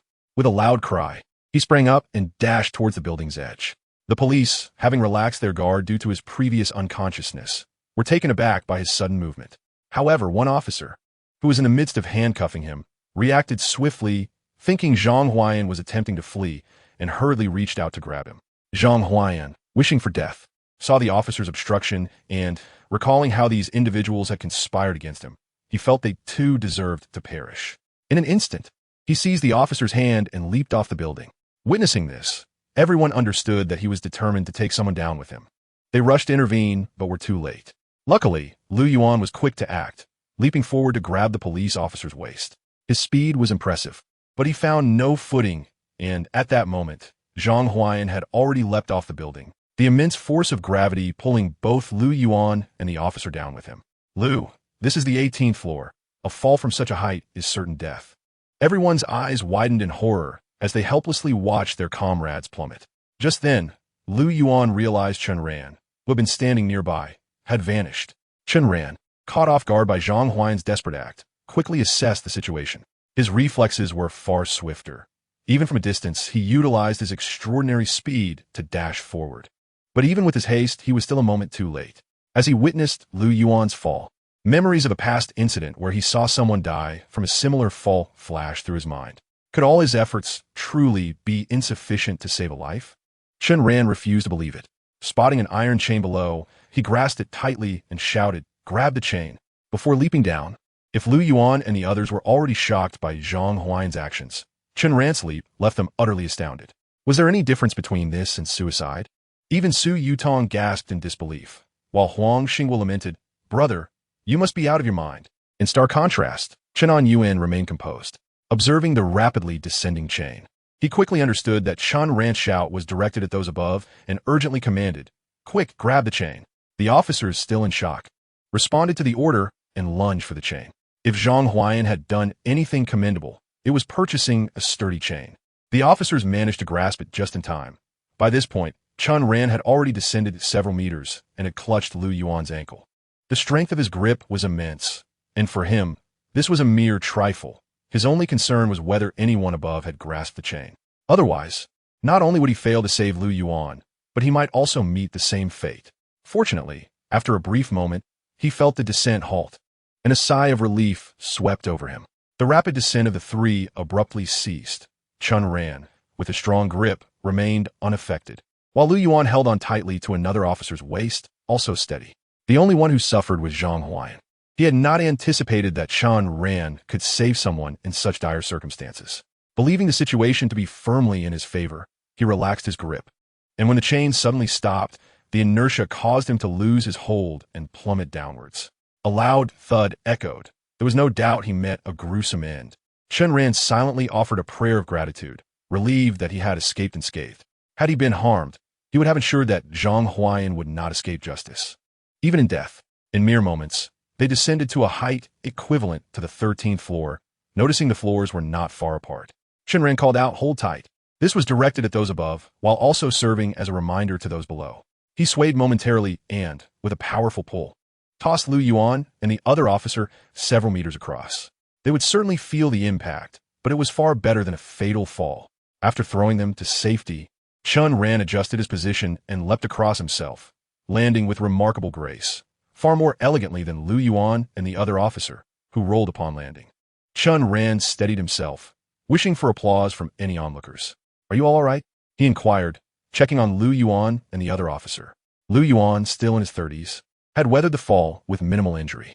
The other officer, named Guoqin Feng, was younger and equally unscathed. Both stood, relief washing over their faces as they recalled the harrowing near-death experience. "Chen brother, you are incredible," Lu Yuan exclaimed, grasping Chen Ran's arm, nearly bowing in gratitude. Only those who had experienced such peril could fully appreciate how terrifying the situation had been. It was not an exaggeration to label it a death trap. Yet in the face of such certain doom, Chen Ran had managed to save him. Meanwhile, Guoqin Feng, who had also survived, expressed his gratitude with enthusiasm. "Master Chen, thank you for saving us." He was not well acquainted with Chen Ran, only knowing of his reputed skills as a fortune teller. After a night filled with chaos, Chen Ran had somehow earned the title of master, which he found amusing. "It was your captain's bravery that saved you," Lu Yuan acknowledged, equally admiring Chen Ran. Chen Ran's willingness to risk his life stemmed from his confidence in his abilities, a trait Lu Yuan did not possess. He believed that during the rescue, Chen Ran had not considered the risks involved. Guoqin Feng understood precisely who his savior was, feeling immense gratitude towards Lu Yuan as well. As the three conversed, Chen Yuan arrived with his team. Seeing all three unharmed, he felt a weight lift from his heart. Upon inquiring about Zhang Huayan, he sighed upon hearing he had fallen to his death. He wished for death himself, and it is better this way, sparing us further troubles. This man had caused Chen Ran so much trouble in his quest for revenge, and it was no wonder Chen Ran harbored no sympathy for him. Most importantly, his choice of target had been utterly misguided, a true lunatic. In Chen Ran's eyes, individuals like him were a danger to society, and it was better for all that they no longer existed. With the kidnappers apprehended, the hostages safe, and no casualties among the rescue team, the operation was deemed a resounding success. As everyone descended, Su Jianbang and others arrived. Su Jianbang was nearly bereft of his daughter, embracing Su Yutong in tears. Old Huang was quick to contact his wife. Previously, everyone had been focused on gathering information on the kidnappers, and no one had informed Huang Xinghua's wife of his abduction. However, this inadvertently spared her the anxiety of fear. After making money in the afternoon, you think I would go out partying at night? Huang Xinghua's wife had exclaimed before abruptly hanging up. Huang Xinghua, now overwhelmed with emotion, cried even harder. Initially, his tears were those of relief, but now they were of frustration. He had nearly lost his life, and yet his wife did not believe him. After being captured by the kidnappers, he endured a brutal beating, leaving him battered and bruised. An ambulance had arrived to take him to the hospital for treatment. You have no idea how viciously I was beaten, brother. Those scoundrels treated me like a spinning top. He exclaimed. You say they threatened Boss Su, but what does that have to do with me? I'm not his son. I nearly lost consciousness from the pain. Yet despite everything, I didn't divulge that I had money in my account. Can you believe it? I'm not concerned about my own money, but rather yours. It doesn't matter if they took mine, but if I couldn't protect yours, I'd be in deep trouble. Rest assured, brother, the bank is closed tonight. I'll get bandaged up at the hospital first, and once the bank opens tomorrow, I'll transfer the money to you without delay. Chen Ran found himself both amused and exasperated. Huang Xinghua had endured 2 rounds of brutal punishment, his skin torn and bloodied. Yet he was still preoccupied with financial matters instead of rushing to the hospital. It was as if he feared Chen Ran would hold a grudge against him. Honestly, Huang was quite reliable, but this was unnecessary. Chen Ran wasn't petty. His earlier anxiety stemmed from fear that Huang might flee. But now that he understood that wasn't the case, he felt no urgency. Enough with the chatter. Let us get to the hospital. There's no need to rush to transfer the money. Just do it when you have time, Chen Ran said as he helped Huang Xinghua onto the ambulance. Meanwhile, the police were busy collecting the shattered remains of Zhang Huan's body. Su Jianbang showed no fear and even dared to approach the man who had aimed to kill him. Upon seeing Chen Yuan and others standing together, Chen Ran intended to join them, but noticed Su Yutong approaching him. Aren't you going to the hospital? Chen Ran asked, surprised that she was still there after the ambulance had departed. The kidnappers only hit me twice, Su Yutong replied, extending her arm to reveal 2 bloody marks. Thank you, Chen Ran, for saving me once again. He brushed it off as a mere act of kindness, but she certainly didn't see it that way. Both yesterday and today, his interventions had been perilous. She gazed deeply into his eyes. As for the exotic or you wanted, there's no rush. Just call me when you're free, and I'll come to pick it up, along with returning the painting to you. Nodding, Su Yutong turned to leave, but her hairpin fell to the ground. Earlier, she had nearly been assaulted by the 2 kidnappers, and though Chen Ran had arrived in time, she had struggled, causing her hairpin to loosen. As she turned, her long hair swayed, and the pin rolled to Chen Ran's feet. He bent down to retrieve it and handed it to her. Su Yutong attempted to secure the hairpin in her hair several times, but struggled, her hair being thick and one hand incapacitated from the blows she received. Let me help you, Chen Ran said, noticing her difficulty. He stepped closer, taking the hairpin from her to assist in securing her hair. Thank you, she replied, no longer resisting as she awaited his help. However, Chen Ran remained motionless for a moment, deep in thought. Where did you get this hairpin? He suddenly asked, catching her off guard. What does it matter? My mother gave it to me, she replied, looking at him in confusion.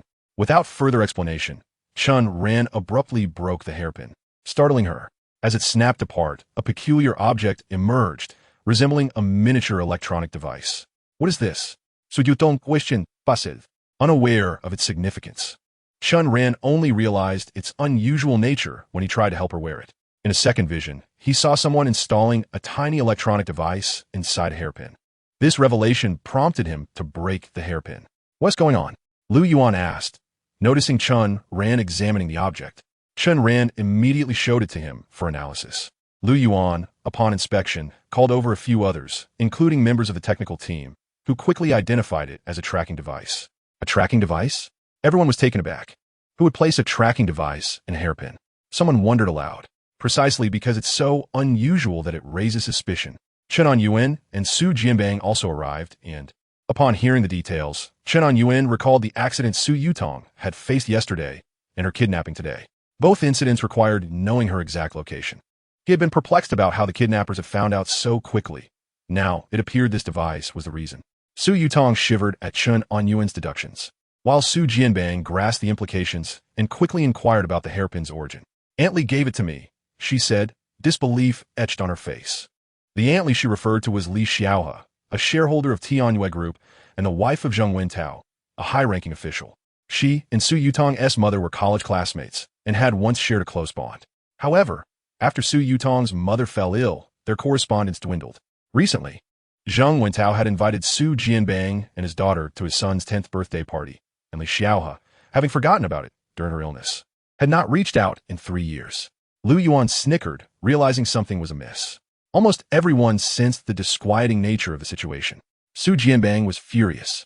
Recently, foreign capital had sought to invest in Tianyue Group, with Zheng Wintao acting as the intermediary, but he had rejected the offers multiple times. They were longtime friends and both high-ranking officials in their companies. He had assumed Zheng would not take offense at his decisions. Who would have thought that? While appearing agreeable, Zheng Wintao had colluded with Zhang Huayan to harm him? It was no surprise that Zhang Huayan had stirred up so much trouble just 10 days after being released from prison. Clearly, there was an insider. This scoundrel. Su Jianbang gritted his teeth, while Su Yutong recalled Li Xiaohe's gentle smile when she had given her the hairpin, a chill running down her spine. Lu Yuan shrugged at Yang Chongyun and Chen Yuan, aware that more work lay ahead. Indeed, after confirming the hairpin's origin, Chen Yuan promptly ordered Lu Yuan to lead a team to apprehend Zheng Wintao and his wife. Compared to capturing Zhang Huayan and his accomplices, this operation would be significantly easier since Zheng Wintao and his wife were not nearly as ruthless. Chen Ran, not wishing to participate, opted to remain behind. Mr. Chen Ran was about to leave when Su Jianbang, filled with gratitude for being saved, attempted to express his thanks. Chen Ran waved his hand dismissively. No need for gratitude, Boss Su. Just hurry and catch the traitors. Acknowledging the urgency, Su Jianbang nodded seriously. Mr. Chen, your kindness shall not go unacknowledged. Once I resolve the internal issues of the group, I will treat you to a proper meal. On the other side, Lu Yuan, who owed his life to Chen Ran, also said, Brother, I won't say much, but I'll treat you to a drink another time. Chen Ran accepted their words graciously, watching them depart, leaving only Chen Yuan and Yang Chongyun along with a few others behind. The thin and stout men, whom Chen Ran had dispatched, were still unconscious. Yang Chongyun took responsibility for the matter and soon left with his team, leaving only Chen Yuan and Chen Ran. Director Chen, you are being excessively courteous. It's getting late, and my home is quite far. Please just drop me off at a busy intersection, and I shall call for a taxi so as not to trouble you further. It feels rather awkward to have the esteemed head of the Pengcheng Police Department personally driving me. The hour is now past 3 in the morning. There are unlikely to be any taxis available. Chen Yuan chuckled, already starting the car. You could always have someone else take me, he remarked. What? Do you find me undesirable company? Chen Yuan inquired, a hint of displeasure in his tone. It's not that. I merely think you've reached an age where one ought to rest after such a long night. There is no need for you to personally escort me. You do have a knack for concern, Chen Yuan observed resolutely. Seeing that he could not dissuade Chen Yuan, Chen Ran simply acquiesced and turned to ask, What do you think about this? Upon hearing Chen Ran's question, Chen Yuan found it amusing. Who told you to be so heavy-handed? Now you're beginning to feel apprehensive? When the ambulance arrived earlier, a doctor assessed the condition of the two individuals and reported they were in quite a dire state. I was merely thinking of saving lives. I didn't have the luxury of time to contemplate too deeply. Chen Ran never tells lies. His earnest demeanor makes it impossible for others to perceive any deception. He was not merely short on time to consider. He was simply enraged. Fortunately, Chen Yuan was unconcerned with Chen Ran's thoughts. Rest assured, your intent was to save lives. Don't worry about knocking them out. Even if you were to inadvertently cause their demise, it would be of no consequence. Chen Ran breathed a sigh of relief upon hearing this. What family background? My parents are farmers, and I have but one younger sister. We are quite impoverished, which is why I began working immediately after graduating high school. Chen Ran spoke candidly about his humble origins. A rural family? Then your fortune-telling skills are quite remarkable. They are hereditary. Chen Ran replied with utmost seriousness. My grandfather was a fortune teller, and he imparted this skill to me. He spoke without a hint of embarrassment. Of course, Chen Ran's abilities were not truly taught by his grandfather, for the man had passed away when he was merely 6 years old, a time when he could scarcely remember anything. Yet, in a manner of speaking, he was not entirely untruthful. His grandfather had indeed been a fortune-teller, albeit one whose predictions were rarely accurate, and thus, few believed in his talents. Naturally, Chen Ran could not voice this. After all, he possessed such remarkable abilities himself. How could he downplay his grandfather's? His grandfather was none other than the renowned Chun Banzian, the foremost fortune-teller in the region. The notion of competing with the heavens, of achieving victory against fate, was his grandfather's legacy. This revelation left Chen Ran momentarily speechless. Were it anyone else making such claims, he would surely dismiss them as fanciful. Yet, with Chen Ran, he believed. There was no other reason than having witnessed Chen Ran's extraordinary talents firsthand. If the apprentice was so formidable, surely the master was even more so. My mastery of hard qigong was also taught by him. Chen Ran, having created such a formidable grandfather in his narrative, decided to attribute all his skills to him.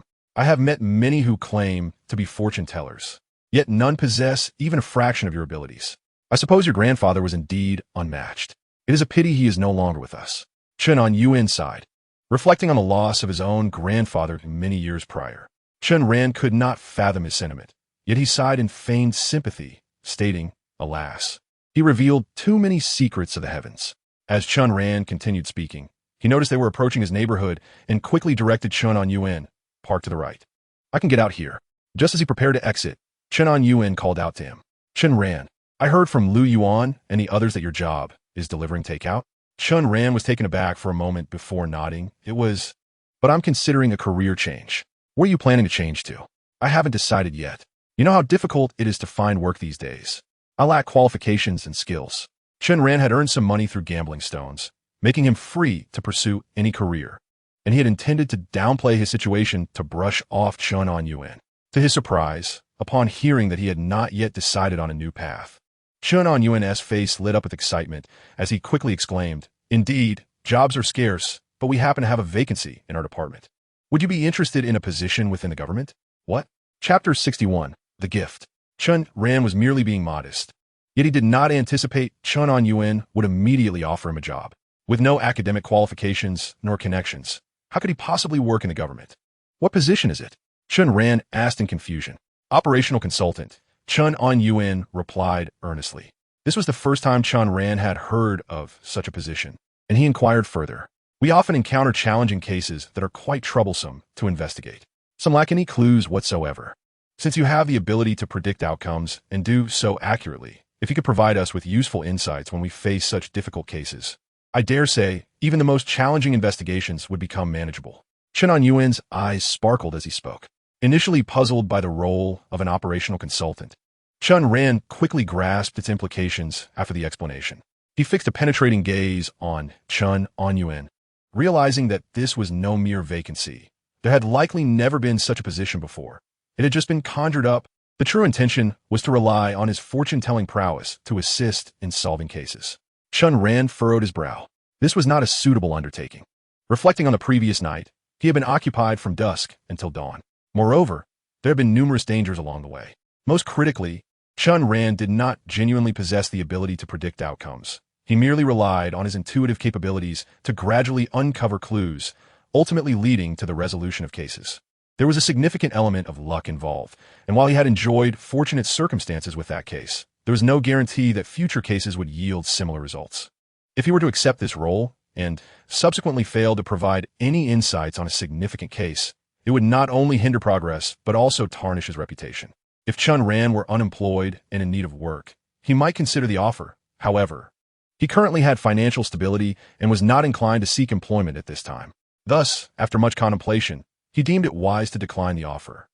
Observing Chen Ran's refusal, Chen Ran appeared reluctant to accept his decision. Although the salary was modest, it exceeded 20,000, and while it was not a formal position, I assure you there would be benefits equivalent to any official role. Please reconsider. Chen Ran was genuinely eager for Chen Ran to assume the role of operational consultant. After years of police work, he understood that cases of this caliber were not easily resolved.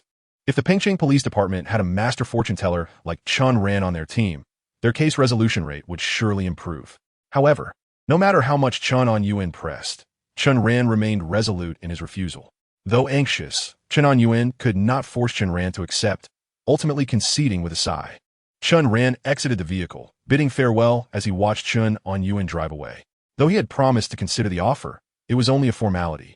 He had come to realize that this was simply not a feasible path for him. Chen Ran fell asleep at 5 in the morning and found himself in slumber for a remarkable 10 hours, awakening to the afternoon sun streaming in at 3 o'clock. How'd I sleep for so long? Chen Ran wondered, recalling that he had already slept extensively the previous day. He picked up his phone and was taken aback to discover over 20 missed calls, 5 from Su Yutong, 7 from Huang Xinghua, and the remaining 13 from Zhao Shuyuan. With Su Yutong and Huang Xinghua unable to reach him by phone, they had sent messages instead. Su Yutong inquired whether Chen Ran was available, stating she needed to bring over the exotic, or Huang Xinghua reached out concerning the financial matter. He had transferred the agreed sum of 48,390,000, just as previously discussed. Additionally, he asked if Chen Ran was free, expressing a desire to treat him to a meal in gratitude for helping him earn money and rescuing him from the kidnappers. The reasons behind Su Yutong and Huang Xinghua's calls were clear, yet Zhao Shuyuan, who had not sent any messages, had called the most times. You truly can sleep soundly. I called you over a dozen times, yet you didn't hear a single one? Zhao Shuyuan's voice resonated with irritation over the phone. Chen Ran found himself perplexed, as he typically did not have the habit of silencing his phone during sleep, and logically, he should have received the calls. However, after sleeping for 10 hours and receiving over 20 calls, he had not managed to answer a single one. Was his phone malfunctioning, rendering it silent? My phone is broken. Chen Ran decided to concoct a lie, unsure if the issue indeed lay with the device. That old piece of junk should have been replaced ages ago. I just so happen to have bought you a new one. Zhao Shuyuan's words left Chen Ran bewildered. Why would she buy him a phone out of the blue? Are you alright, Shuyuan? I can't help but worry after what I saw last night. Fortunately, Zhao Shuyuan's voice sounded robust, dispelling his concerns. What could possibly be wrong? I thought you were in trouble since you didn't answer any of my calls. I'm fine. My phone simply didn't ring. That's a relief. Send me your address. I'm coming over to pick you up. I bought a mountain of items, and I'm utterly exhausted. Just as Chen Ran agreed, Zhao Shuyuan added, by the way, don't ride that little electric scooter. Take a taxi instead. Was it because she had purchased too many items for the scooter to accommodate? Indeed, the scooter was far too small. Without overthinking it, Chen Ran quickly freshened up and headed out. Could it be that sleeping for too long had caused his blood circulation to slow? Eager to pick up Zhao Shuyuan, he didn't dwell on it and hailed a taxi, directly heading to the address she had sent. Zhao Shuyuan frequently went shopping and would invariably call Chen Ran to come pick her up, offering him a fare ranging from 200 to 500 yuan. If he refused the money, she would treat him to a meal, making it so that most of the delectable dishes Chen Ran had savored in Pengcheng were thanks to her generosity. He assumed the reason Zhao Shuyuan had suggested not riding the scooter was that she had purchased an abundance of items. Upon arriving at the destination and meeting Zhao Shuyuan, he discovered it was not the case. Rather, she had a ready means of transportation, rendering the scooter unnecessary. A sleek car was parked beside her on the roadside, and Chen Ran recognized it from his phone as a Porsche Panamera. All of Zhao Shuyuan's purchases were stowed within, and he initially thought she had acquired a new vehicle, only to be taken aback when she clarified. This isn't my car, it's yours. Mine? Chen Ran was taken aback. Zhao Shuyuan nodded affirmatively. Zhou, he gifted it to you. Chapter 62. Shall we marry? Yesterday, you helped Zhou earn some money, and when she offered you a share, you declined. To express her gratitude, she bought this for you. Zhao Shuyuan's words left Chen Ran wide-eyed in disbelief. Is this for real? He found it hard to accept. Of course it's real. Do you think I traveled all this way just to tease you? Zhao Shuyuan retorted, her tone slightly exasperated. I called you to come for the transfer. But since you didn't answer, I had to proceed with my own transfer first. We'll handle yours later. After leaving the police station last night, she had followed Chen Ran's suggestion and spent the night at Zhou Yi's. As the two friends lay together, they naturally conversed about various topics. Chen Ran had significantly aided Zhou Yi, and since he had declined any form of payment, Zhou Yi felt quite guilty. Unsure of what to gift him, she consulted Zhao Shuyuan. Upon hearing this, Zhao Shuyuan remarked that Chen Ran needed a girlfriend. Zhou Yi, being 30 herself, was open to the idea, considering Chen Ran was youthful and handsome. With Zhao Shuyuan possessing over 2 million yuan from Chen Ran, she readily supported Zhou Yi's suggestion. The two quickly decided to venture out early the next day to select a car for Chen Ran. They visited 7 dealerships in a single morning. And after dismissing those that were either too inexpensive or too costly without available stock, they finally settled on this one. It wasn't cheap, yet it was available for immediate purchase. After hearing Zhao Shuyuan's explanation, Chen Ran began to believe it. Did he dislike it? No, in fact, he quite liked it. Chen Ran had obtained his driver's license 2 years prior, but since then had scarcely driven. Well, he had ridden a scooter while delivering food on a couple of occasions, but he had never touched the steering wheel of a proper vehicle, as he simply couldn't afford to. He was unaware of which cars were good or bad. He had heard this particular model had an additional 500,000 yuan worth of features, totaling over 170,000 yuan. Quite the extravagant expense. With its white exterior and red interior, he couldn't say he was particularly enamored, but he certainly did not dislike it. Moreover, it was a gift, so he felt even less inclined to criticize. That's quite a splurge, Chen Ran thought to himself, astonished to learn the car cost over 100,000 yuan. Zhao Shuyuan was 29, and Zhou Yi was 30, making them both 7 years his senior. Chen Ran held no objections toward Zhou Yi, though they were not particularly close, as he didn't want to call her sister right off the bat. It felt rather cheap. Yet now that she had gifted him a car, even if it paled in comparison to the money he had helped her earn, he had never expected any benefits in return for his assistance, which had solely been for Zhao Shuyuan's sake. Zhou Yi's willingness to offer such a generous gift demonstrated her understanding of relationships and her appreciation for Chen Ran's help. Furthermore, this was the first time someone had gifted him something so valuable, making it difficult for him to continue being rigid in his demeanor. He nodded in agreement, stating, "Rest assured, I will definitely address her as sister." After saying this, he realized he had yet to see Zhou Yi. Zhao Shuyuan had mentioned they had purchased the car together and had spent a considerable amount of time shopping afterward. Where could she possibly be now? Zhao Shuyuan spoke up, and Chen Ran nodded in agreement. It didn't matter when they had their meal. He didn't insist on her treating him, as he could invite her another day. Zhao Shuyuan opened the car door and climbed inside. Chen Ran promptly followed suit, responding with an enthusiastic, "Okay," as he settled into the driver's seat. "Don't you have a driver's license? You know how to drive, right?"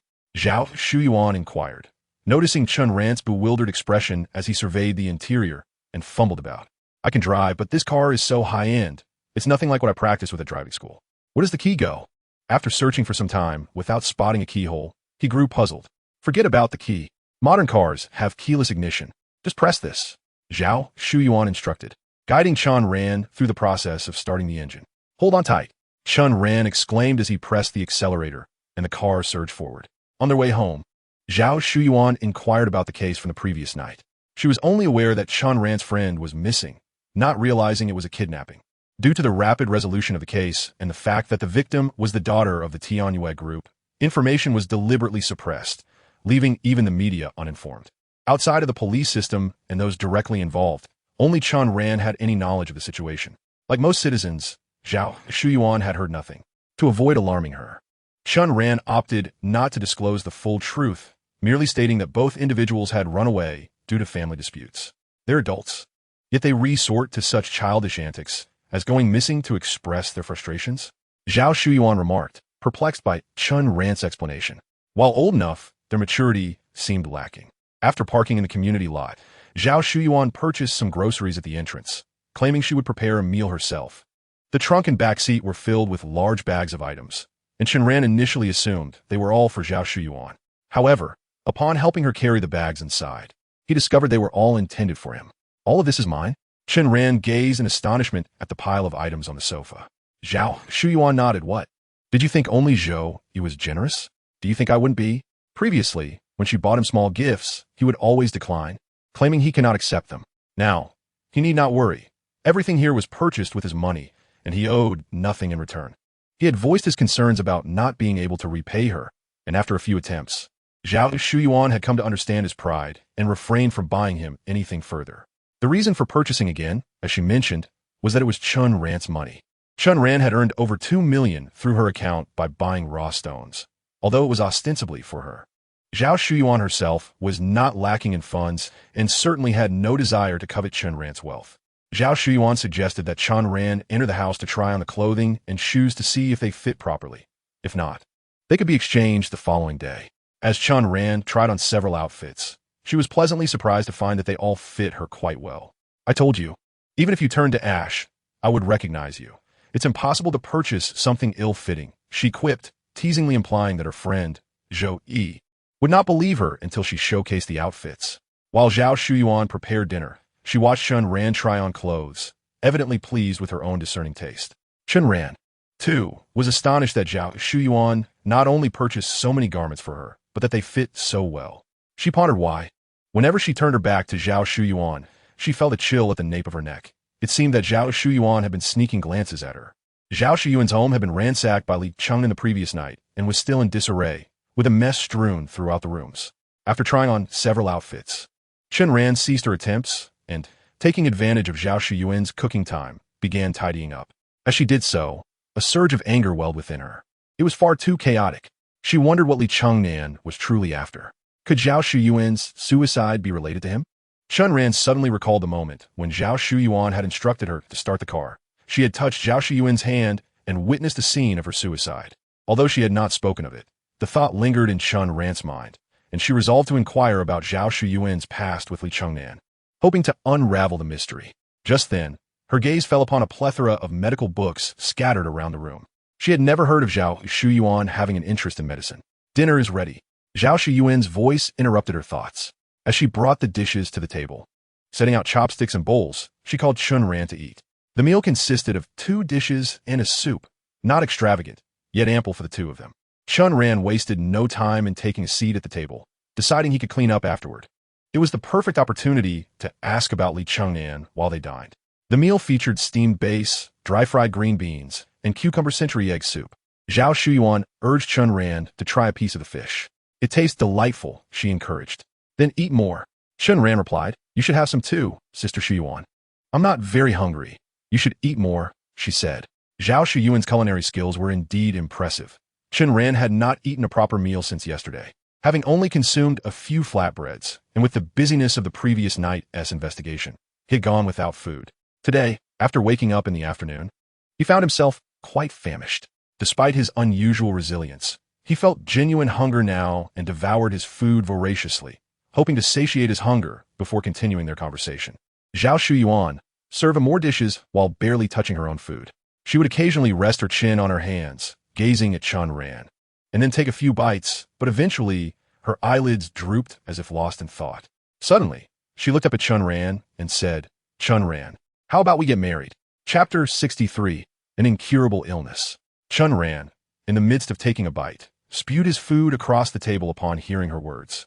He choked, as some of it went down the wrong pipe, but he was too preoccupied with his surprise to care about the discomfort. Cough, cough, Sister Shuyuan. What did you just say? Seeing the food he expelled land in her bowl, Zhao Shuyuan remained unfazed, her expression as serene as before. I said, let's get married. Chen Ran confirmed he had heard correctly and quickly checked Zhao Shuyuan's forehead. She was not feverish. Was it his own issue? He felt his own forehead, finding it normal. I'm being serious, she insisted, sensing his disbelief. Do you agree? No wonder she had bought him so many things. It was a dowry. Chen Ran finally understood. She intended for him to move in with her. Sister Shuyuan, isn't this a bit too hasty? Chen Ran was taken aback, unprepared for such a proposition. How is it too fast? We've known each other for quite some time. Zhao Shuyuan replied. Previously, we were just friends. Typically, friendships evolve into romance before considering marriage. We're skipping a step. Chen Ran argued. We haven't even enjoyed a sweet romance yet. It's as if we're diving straight into marriage. They say marriage is the grave of love. If Chen Ran agreed, it would be akin to diving headfirst into a grave without having accomplished anything. He wondered why Zhao Shuyuan was in such a rush. I want to develop slowly too, but time is running out. Zhao Shuyuan sighed, clearly understanding Chen Ran's perspective. Why is there no time? He queried. I'm likely to die soon. Chen Ran initially thought Zhao Shuyuan was joking about marriage, but this revelation shifted his demeanor entirely. Had he not witnessed the scene of her suicide, he would never have believed it. Yet, he had seen it, making disbelief impossible. How can that be? Don't say such things. True, others had died unexpectedly, but her suicide was an entirely different matter. Why would she contemplate suicide and propose marriage beforehand? Chen Ran found himself utterly perplexed. I'm serious, not joking. I have no relatives. If I die, my inheritance will likely be seized by Li Chengnan. I do not wish to give that bastard anything. I want to leave it to you. Chen Ran was taken aback. For himself? The sum was not insignificant, perhaps 30 to 40 million, Not to mention the building, which, despite having sold most of its units, still had a dozen rooms left. It was a considerable amount, and all it required was a marriage certificate, and it would be his. How advantageous! He need not worry about her living too long. She claimed she might only last a week.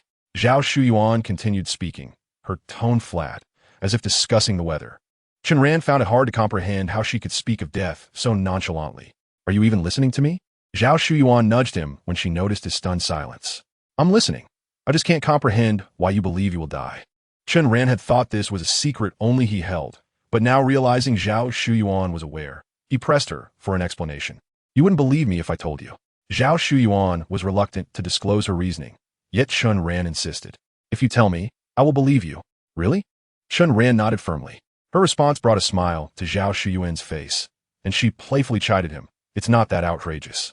Seeing his earnestness, she pondered for a moment before recounting her story. When I was 5, I contracted a disease that caused red spots to form on my body, and each time it flared up, I experienced excruciating pain, as if being pricked by needles. It was unbearable. My mother's family name is Sun. We are descendants of the renowned physician Sun Simiao. When my grandfather was alive, he was a well-respected traditional Chinese doctor. To cure my ailment, he devoted himself to researching a remedy and developed a type of pill. This pill cannot cure my illness, but can suppress its onset. I have been taking one every 3 months for many years. Upon hearing Zhao Shuyuan's account, Chen Ran immediately recalled the medicinal jar from the previous night. No wonder it had shattered. Zhao Shuyuan appeared crestfallen. In his memory, the jar had contained very few pills. My grandfather passed away when I was 7 in a fire. My parents also perished in that blaze. They left too suddenly, and the prescription was never recorded. Over the years, I have been consuming the pills my grandfather initially created. Fortunately, what I had saved lasted well, allowing me to eat until now. However, after consuming it for this long, the large jar is nearly empty, with only 3 pills remaining.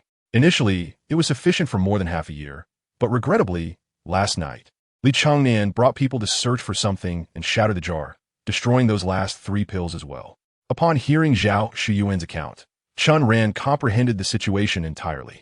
Zhao Shuyuan's ailment necessitated medication for suppression, and now that the medicine was gone, there was no means to control it. It had been nearly 3 months since her last dosage, and in just a few days, she would likely experience a relapse. Will you die from a relapse? Chen Ran inquired. Not death, but unbearable pain, a torment worse than death. Then do you wish to end your life?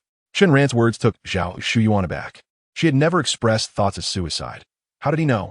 Yet, at this point, there was no reason for concealment. I do have such intentions. At last, Chen Ran understood Zhao Shuyuan's mindset towards suicide. That scoundrel Li Changnan, to have destroyed the remaining 3 pills. Chen Ran felt an overwhelming desire to strike him down. Although those pills were lost due to his actions, even if they had remained intact, they would only have prolonged her life by a few months, something Zhao Shuyuan had already contemplated. With no prescription and the dwindling supply of pills, Zhao Shuyuan had long accepted her fate. The previous night, she had struggled to come to terms with it, but upon reflection, as a solitary individual, whether she departed this world a few months sooner or later seemed inconsequential. She felt a sense of release. Let us go and register our marriage tomorrow. Perhaps we can enjoy a few days of honeymoon. Once I am gone, you can return to being single without impacting your search for a girlfriend. Shuyuan, please do not speak so pessimistically. You will be fine. Chen Ran interjected hastily. Zhao Shuyuan, on the brink of death, still thinking about leaving her inheritance to him, filled Chen Ran's heart with mixed emotions. Yet she shook her head. You do not understand. When that illness strikes, the agony is excruciating. Over the past 2 decades, I have mostly adhered to my medication regimen, but there were times I forgot, and the suffering was unbearable, a pain that penetrated to the very marrow. No one can endure it. Who would wish to die if they could tolerate the pain? If I could withstand it, I would not contemplate suicide. But I know I cannot. With the current advancements in medical technology, let us go to the hospital for an examination tomorrow. Perhaps they can offer a cure. If it were an accident, Chen Ran could intervene, but with the disease, he felt helpless, relying solely on the hospital's expertise. He could not bear to watch Zhao Shuyuan perish. Upon hearing Chen Ran's intent to take her to the hospital, Zhao Shuyuan urged him not to trouble himself. After all these years, I have considered treating my illness, but despite visiting numerous renowned hospitals and consulting many esteemed doctors, none could identify the cause. Once, I even waited until my condition deteriorated before seeking help, Yet the hospital could not diagnose it, merely labeling it as an allergy. After repeated failures, I have long accepted my fate. These words weighed heavily on Chen Ran's heart. Was there truly no hope?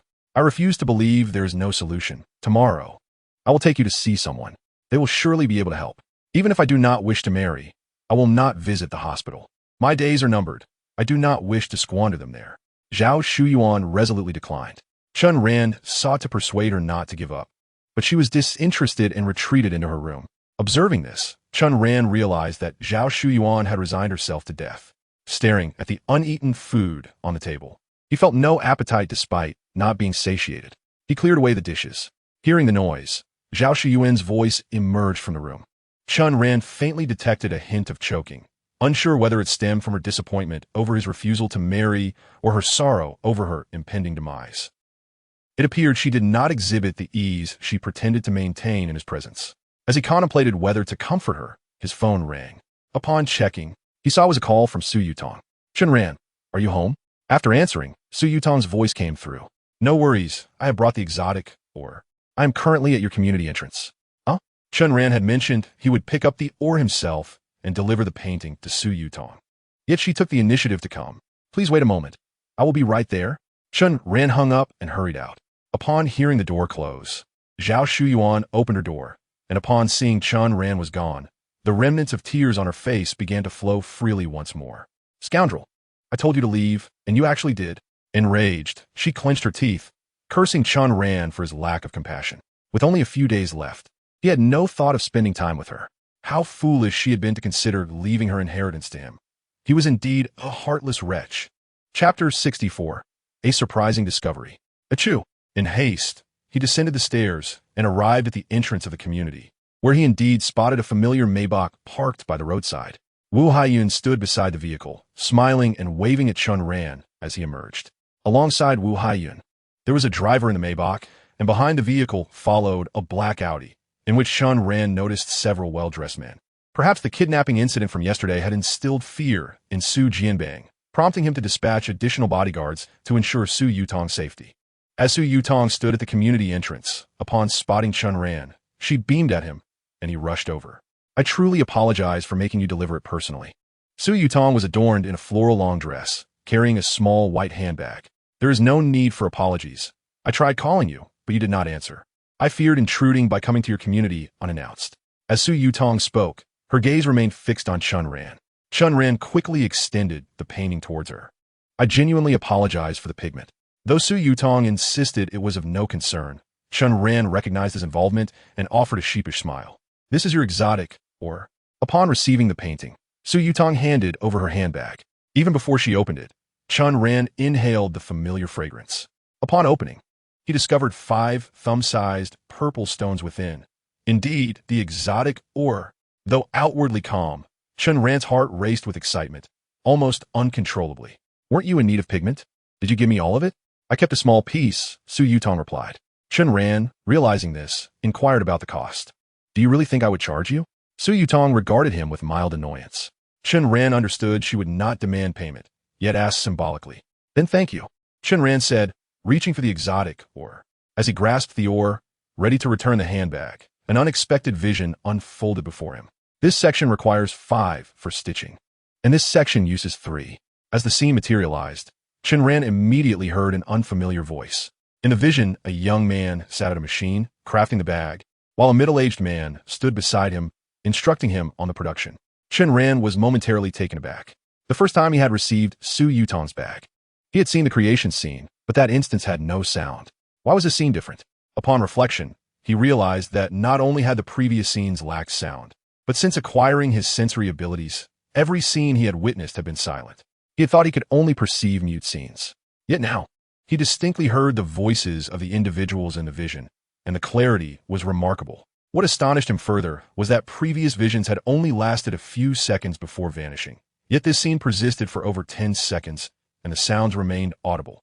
Apart from the 2 individuals conversing within the frame, the ambient sounds and the voices of others were distinctly audible. Chen Ran instinctively glanced around, only to realize that the scene was rapidly shifting around him. Centered on the bag, everything in his vicinity transformed at an astonishing pace.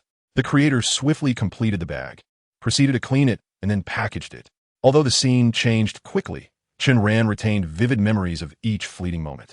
With the slightest thought, the scene would materialize directly in his mind. Chen Ran? Chen Ran? Su Yutong noticed Chen Ran's sudden stillness upon taking out the exotic mineral. Her curiosity piqued as she called out to him. He felt a wave of disbelief wash over him. What has happened? He inquired urgently. Su Yutong was momentarily taken aback, intending to ask him the same. You seemed lost in thought. How long were you distracted? Chen Ran pressed on. Su Yutong pondered for a moment. A few seconds, perhaps. A few seconds? 5 or 6 seconds. Though Su Yutong had precisely calculated the duration of his distraction, she was certain it didn't exceed 10 seconds. Upon hearing this, Chen Ran's heart raced. The scene he had just witnessed transformed rapidly, encompassing the entire process from production to packaging, transportation, and sale. He had perceived the passage of time, witnessing several months unfold, while in the external world, only a few seconds had elapsed. What? Chen Ran was utterly astonished, while Su Yutong voiced her confusion, pointing at the exotic mineral in his hand. I remember all 5 were of similar size. Why is one of them smaller now? Did I pick the wrong one? She distinctly recalled the sizes of the mineral she had collected, and now one appeared different, leaving her puzzled. The one she had left behind was indeed smaller, and she assumed she had made an error. However, Chen Ran was aware that Su Yutong had not miscalculated. He too remembered that all 5 exotic minerals were akin in size. At least when he had retrieved them from the bag, they appeared nearly identical. Yet now one was noticeably smaller. Chen Ran remarked on how the scenes he had observed were unlike any he had encountered before. It dawned on him that the anomaly was due to the exotic mineral. During his initial experience with his sensing ability, he could only glimpse a singular scene of an object, and that was sporadic and unstable. Yet now, he could directly perceive all stages of an item's journey from its inception. The transitions between scenes were rapid, akin to a revolving lantern. Yet he could discern them clearly and remember them vividly.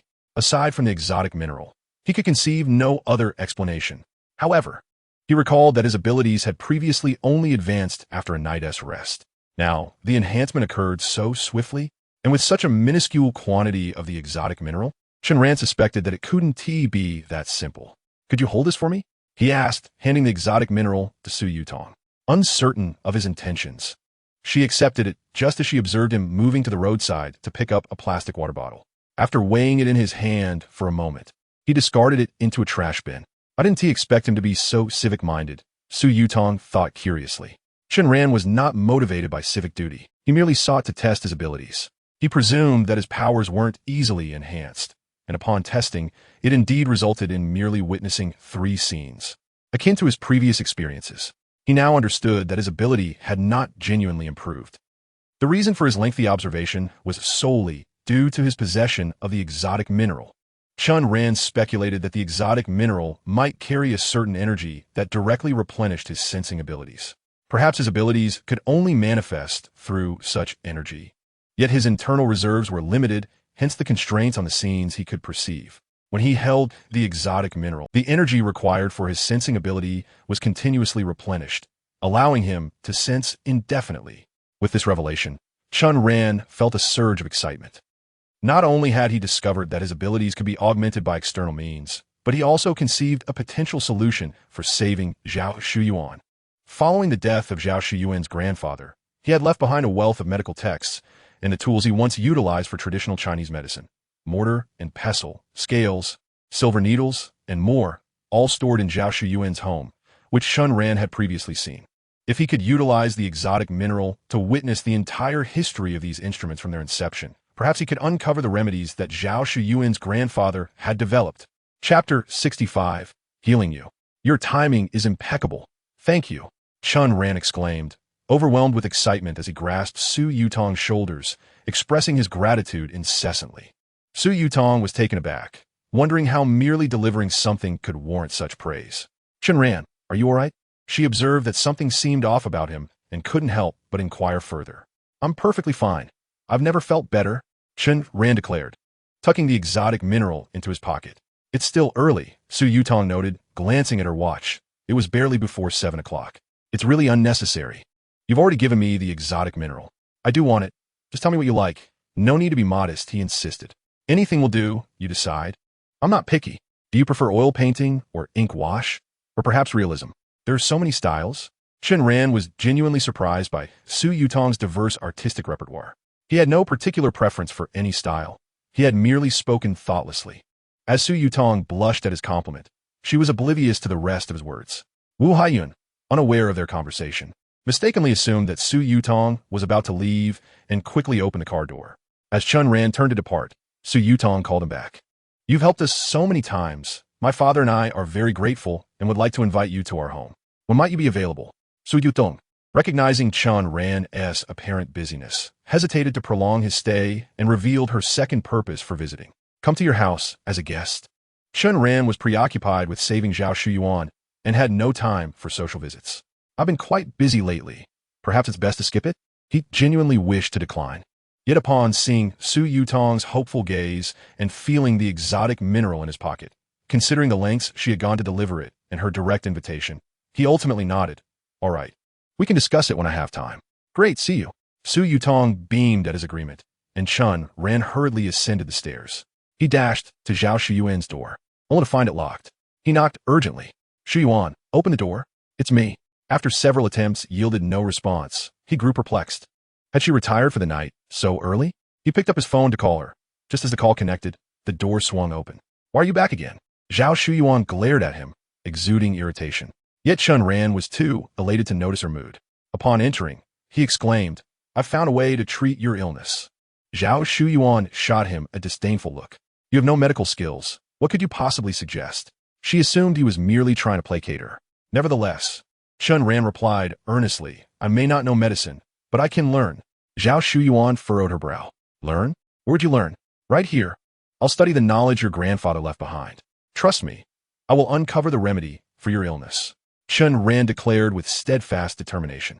Zhao Shuyuan cast a deep glance at him, unable to restrain her temper. Are you jesting with me? You're only just beginning to learn. When will you ever master it? By the time you do, I might as well have been reincarnated and be preparing for college entrance exams. Her ire had intensified compared to earlier. While she was on the verge of despair, Chen Ran still dared to make light of her situation. It was unclear whether this little rascal had ever shown genuine concern for her. With frustration etched on her face, Zhao Shuyuan noted that Chen Ran had fallen silent. In his hasty entrance, he had failed to notice that Zhao Shuyuan had just emerged from a bath, clad in a semi-transparent chiffon nightgown that hinted at her beauty, paired with ultra-short sleep shorts that accentuated her long legs. Chen Ran, being at an age filled with youthful vigor, could hardly avert his gaze. His eyes darted around, and he swallowed hard, his longing evident. Zhao Shuyuan noticed his blatant stare, which only fueled her anger further. You refused to marry me earlier, yet now you're drooling. She scolded herself harshly. Chen Ran, your self-control is appallingly weak. Sister Shuyuan is on the brink of death, and this is the time for such distractions? Sister Shuyuan, believe it or not, I am determined to save you. Just wait.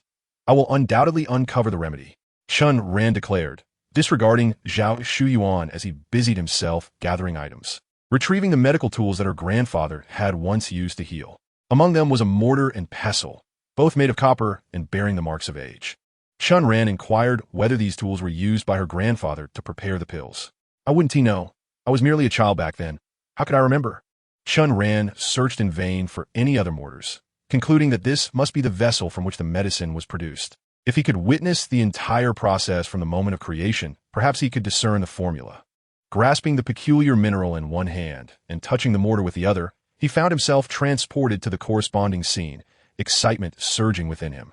He had intended to watch continuously, only to suddenly notice Zhao Shuyuan observing him. Unaware of his abilities, she could not comprehend his actions. To appear less suspicious, Chen Ran pretended to peruse a medical book.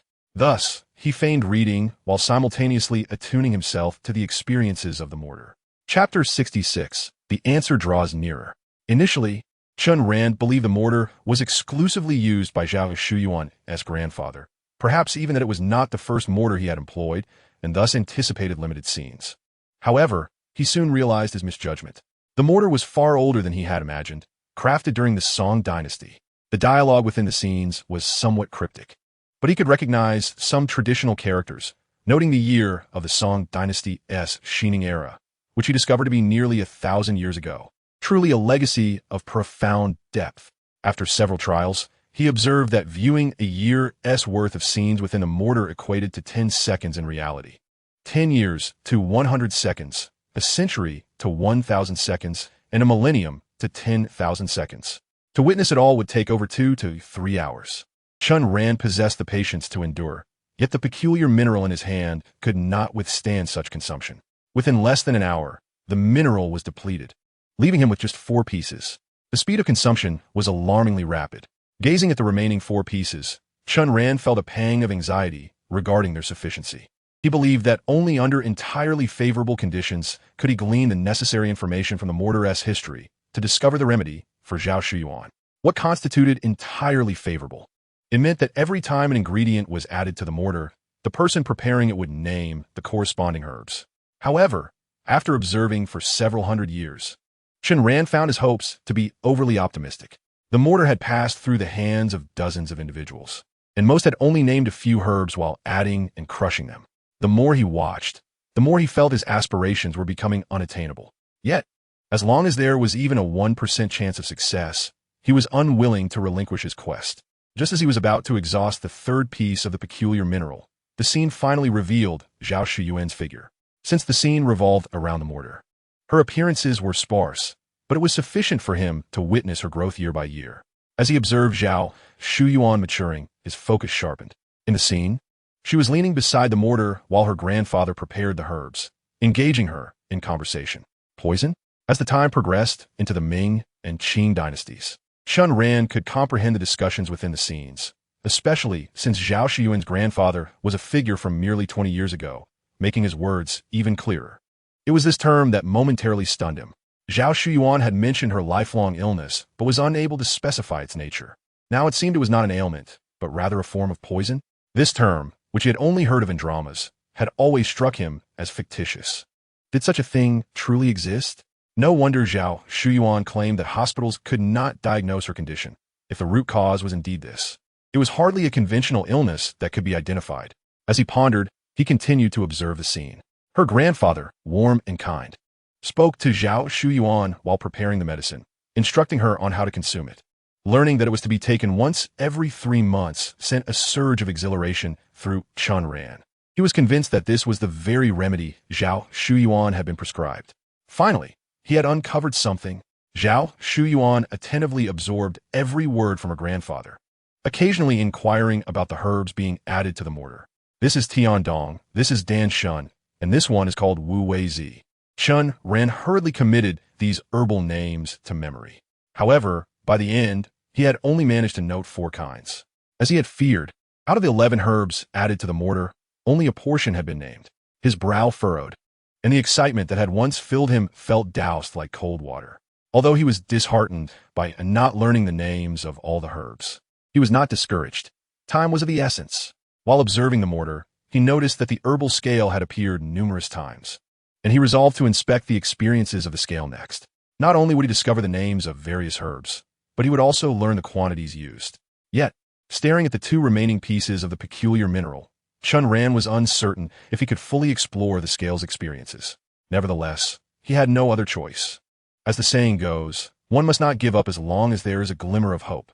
Clutching the peculiar mineral in one hand and the scale in the other, he began to delve into its history. The scale was slightly newer than the mortar. It's still over 900 years old, which posed a significant challenge. Moreover, the consumption of the peculiar mineral was even greater than, as the scale was used far more frequently. The mortar was employed for preparation only 5 or 6 times a day, as not every prescription required it. In contrast, the scale was indispensable for every prescription, necessitating use 30 to 40 times daily. By the time Chen Ran had reached the Ming dynasty, he had completely depleted the peculiar mineral. Although he hadn't completed his exploration, he had nearly familiarized himself with all the herbs. In scenes centered around the scale, which were primarily located near the drawers of herbs, he could see the names of nearly every herb. Out of the total 11 herbs, only 2 remained unknown to him. Previously, he had been reluctant to abandon his search with so many unknowns. Now, with only 2 left, his confidence surged. He sat through the night without sleep, fully engaged for an entire evening. Strangely enough, despite his continuous use of his sensing ability, he felt no fatigue. Perhaps it was due to the peculiar mineral. The energy utilized for sensing might have replenished his physical exhaustion. Zhao Shuyuan initially believed that Chen Ran's claim of learning medicine overnight was merely a jest, so she disregarded it and went to sleep. It was only upon awakening to find Chen Ran immersed in a multitude of medical texts that she realized he was earnest, which left her utterly astonished. Chen Ran, are you all right? You truly intend to learn? Zhao Shuyuan gazed at him in disbelief. Sister Shuyuan, I've already familiarized myself with most medicinal herbs. Only 2 names elude me, and I'm uncertain about the dosages. But rest assured, I will surely figure it out. Chen Ran exuberantly shared the good news, yet Zhao Shuyuan was brought to tears. How could she possibly believe his words, even if she lacked common sense? It was inconceivable that someone could master medicine in a single night, let alone concoct a remedy to cure her ailments. It was worth noting that even her grandfather had spent an entire year through relentless experimentation before he managed to develop a formula. In her eyes, Chen Ran's spirited demeanor appeared abnormal, bordering on mania. She came to realize she had misjudged him. She had thought he was indifferent to her plight. Little did she know how much he valued her. Upon learning of her illness and its dire prognosis, he seemed unable to bear the weight of such a revelation. This is madness. Chen Ran, I'm truly sorry. I misjudged you. Zhao Shuyuan exclaimed as she embraced him, weeping uncontrollably. Sister, your illness cannot be cured. Please be realistic and do not frighten me. She sobbed as she held him tightly. Chen Ran, overwhelmed, felt the world around him darken and nearly lost consciousness. Regaining his composure, he quickly pushed Zhao Shuyuan away. Sister Shuyuan, I am completely lucid. Do not worry. I will definitely find a cure for your illness, he declared, disregarding her confusion as he retrieved his phone to call Su Yutong. After waiting for some time, he presumed she must be awake by now. Chen Ran, receiving your call so early is rather unexpected, Su Yutong remarked, her tone tinged with curiosity. Having given Chen Ran 5 pieces of exotic, or while retaining 1 for herself, he intended to inquire if she had utilized hers. Should she not have, he would seek to borrow it. On the line, Su Yutong expressed her apologies, leaving Chen Ran somewhat disheartened, yet he replied that it was of no consequence. In truth, there was a fleeting moment where he contemplated requesting another piece from her, but ultimately he refrained, reminding himself that they had yet to exhaust all possibilities. After much contemplation, he dialed Huang Xinghua's number. His acquaintances in Pingcheng were few. Aside from Su Yutong, Huang Xinghua was likely his only other option for acquiring exotic ore. Initially irritated by the early morning call, Huang Xinghua's irritation dissipated upon recognizing Chen Ran's name, and he promptly answered, Brother Chen, what can I do for you? Are you looking to join me for breakfast? We'll save breakfast for another day, Boss Huang. I need your assistance with something. Just tell me what you need, and I assure you it will be taken care of, Huang Xinghua confidently proclaimed, unaware of the specifics. However, when Chen Ran made his request, he was momentarily taken aback. Exotic, or where can I find it? Chen Ran inquired. I've heard of it, but I've never seen it. I couldn't tell you where to find it, Huang Xinghua replied. Oh, well then. Chen Ran's tone revealed his disappointment, prompting Huang Xinghua to feel somewhat guilty, having just promised to assist. Will you still think highly of me after this, Brother Chen? Huang Xinghua fretted, fearing Chen Ran's disdain would lead to his exclusion in future endeavors. In a moment of inspiration, Huang Xinghua suddenly exclaimed, Brother, I know where to find it. Come over, and let us have breakfast first. Afterward, I'll take you to find it. As Chen Ran rushed to meet Huang Xinghua, he discovered that his companion had already ordered a feast at a breakfast shop near the community entrance. Come, brother, try this crab roe bun. The skin is thin, the filling generous, and the broth exquisite. It's a bit pricey at 58 each, but I normally wouldn't indulge. Only because of you, I dare to order a few today. The establishment offered delivery, yet seldom was it utilized due to the exorbitant 30 yuan delivery fee. Huang Xinghua had previously refrained from such extravagance, but now, with a fuller pocket, he had become more generous, never forgetting his family while enjoying fine delicacies. The aroma of the crab roe bun was indeed enticing, yet Chen Ran was preoccupied with a more pressing matter. What can I find the exotic or? He implored. Brother, there is no need to rush. Let us eat first, and we can go afterward. Boss Huang, how can I not be anxious when lives are at stake? I truly cannot focus on eating right now. How about this? You eat if you're hungry. Just give me the address, and I shall seek it out myself.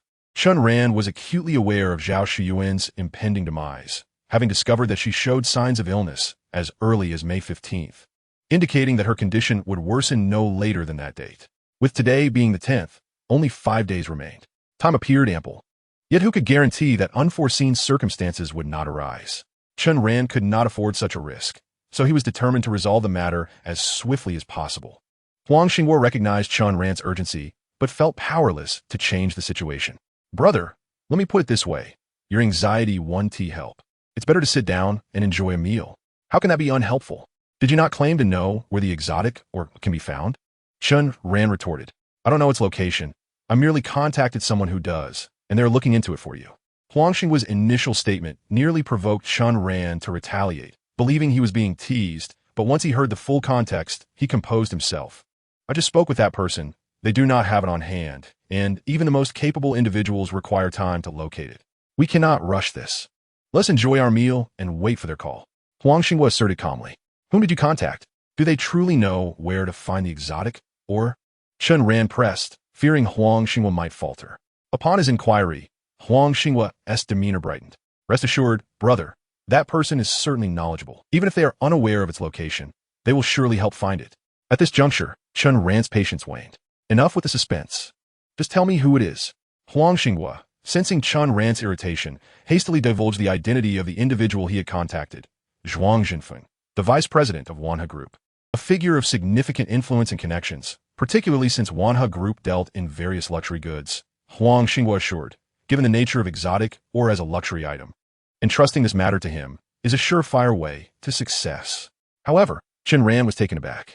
If Su Yutong were the one seeking assistance from Zhuang Jinfeng, it would be understandable, as she knew him. But what authority did Huang Xinguo possess? If he had such connections, they would not have encountered difficulties at the expo. Chen Ran posed the question directly. Huang Xinguo, dropping the pretense, stated candidly, I don't have the influence to ask Vice President Zhuang for help. I merely leveraged your reputation, brother. Me? Chen Ran was further perplexed. Huang Xinguo continued, since that day at the expo, when we made a considerable profit, Wanhe Group has taken notice of my account. My account has generated considerable wealth at an exceptionally low cost, inevitably drawing attention. Early yesterday morning, a certain Zhuang Jinfeng reached out to me, expressing a desire for collaboration. I pondered for a while, questioning why he would want to partner with someone lacking expertise. However, after hearing his explanation, it became clear that he sought to collaborate not with me, but with my younger brother. The account is mine, yet he mistakenly believed that my abilities match my ownership, unaware that I merely serve as a runner. Huang Xinguo, while munching on food, spoke without fear of choking, his enthusiasm evident as he remarked, Wanhe Group is quite formidable. I genuinely wish to partner with them, as sheltering under a large tree provides comfort. Yet, lacking the skills of my younger brother, I hesitated to commit, though I did not outright refuse. Yesterday, when I called my younger brother, besides inviting him for a meal to express my gratitude, I intended to discuss this matter with him. I attempted to reach him several times without success, but today, unexpectedly, he called me first. To be honest, I have never encountered the exotic or making it a challenge to locate. However, upon reflection, I realized I could seek assistance from Wanhe Group, as they too desire to collaborate with me. Although I did not agree to their proposal, they are in my debt, allowing me to gain some advantage. Following Huang Xinguo's explanation, Chen Ran suddenly understood, casting a thoughtful glance at him. This individual, despite his avarice, possesses a moral compass. While his words may be convoluted, his actions remain reliable, a key reason for Chen Ran's willingness to associate with him. Most importantly, his intellect is sharp and agile. Remarkably, even before formalizing the collaboration, he had already begun to leverage his influence. Huang Xinguo finished his last bun and patted Chen Ran's shoulder, assuring him, though I am borrowing your prestige, rest assured, they remain oblivious to the fact that you are the one with true capabilities. They assume it is I. Should you choose not to engage in collaboration, once we acquire the exotic, or I can easily deflect any repercussions, leaving you unaffected. It must be said, Huang Xinguo's intentions towards Wanhe Group may be unscrupulous, but his consideration for Chen Ran is commendable, alleviating any concerns for him. Nevertheless, Chen Ran is not unkind-hearted. He remarked, if they can indeed locate the exotic, or I would not dismiss the possibility of collaboration. However, the specifics must be clarified first. Let us discuss it further once the exotic or is found. Upon hearing Chen Ran's openness to collaboration, Huang Xinguo broke into a grin. Even if Chen Ran chose not to partner with him, he faced no losses. However, should a collaboration materialize, it could yield benefits for him and facilitate better dealings with Wanhe Group. The notion of deflecting responsibility sounds simple, Yet if complications arise, it could be quite distressing. Should Chen Ran accept the collaboration, this issue would evaporate, resulting in mutual satisfaction. After finishing breakfast, Chen Ran instructed Huang Xinghua to call Zhuang Jinfeng to inquire about the situation, specifically whether he could locate the exotic or when it would arrive. Upon inquiring, Huang Xinghua quickly received good news. Wana Group had indeed located the exotic or, albeit in a different location, and it was currently en route to Pengcheng. Expected to arrive by the afternoon at the latest. This news filled Chen Ran with delight, as possessing the exotic or would swiftly reveal the final 2 medicinal ingredients. Later that afternoon, Huang Xinghua received a call from Zhuang Jinfeng, and the two hurried to Wana Group. Upon arriving at the headquarters, they stated their purpose at the reception desk and were promptly escorted to the meeting room. Just as they settled in, the sound of a phone conversation echoed from the corridor. Having only a day's gap, Chen Ran, with his excellent memory, recognized Zhuang Jinfeng's voice immediately. Sure enough, moments later, the familiar figure entered the room. I apologize for the wait. Zhuang Jinfeng, clearly preoccupied with concerns, nevertheless greeted them with a smile. Regardless of his worries, his professionalism shone through. After shaking hands with Huang Xinghua and Chen Ran, he called for tea. After receiving Mr. Huang's call, I immediately reached out to colleagues at various branches.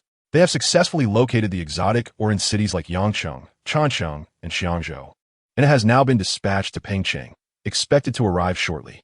Upon hearing Zhuang Jinfeng's words, Chen Ran realized that the items had not yet arrived, but would soon.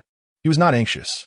Given Zhuang Jinfeng's stature, his decision to summon them likely indicated an intention to discuss a collaboration.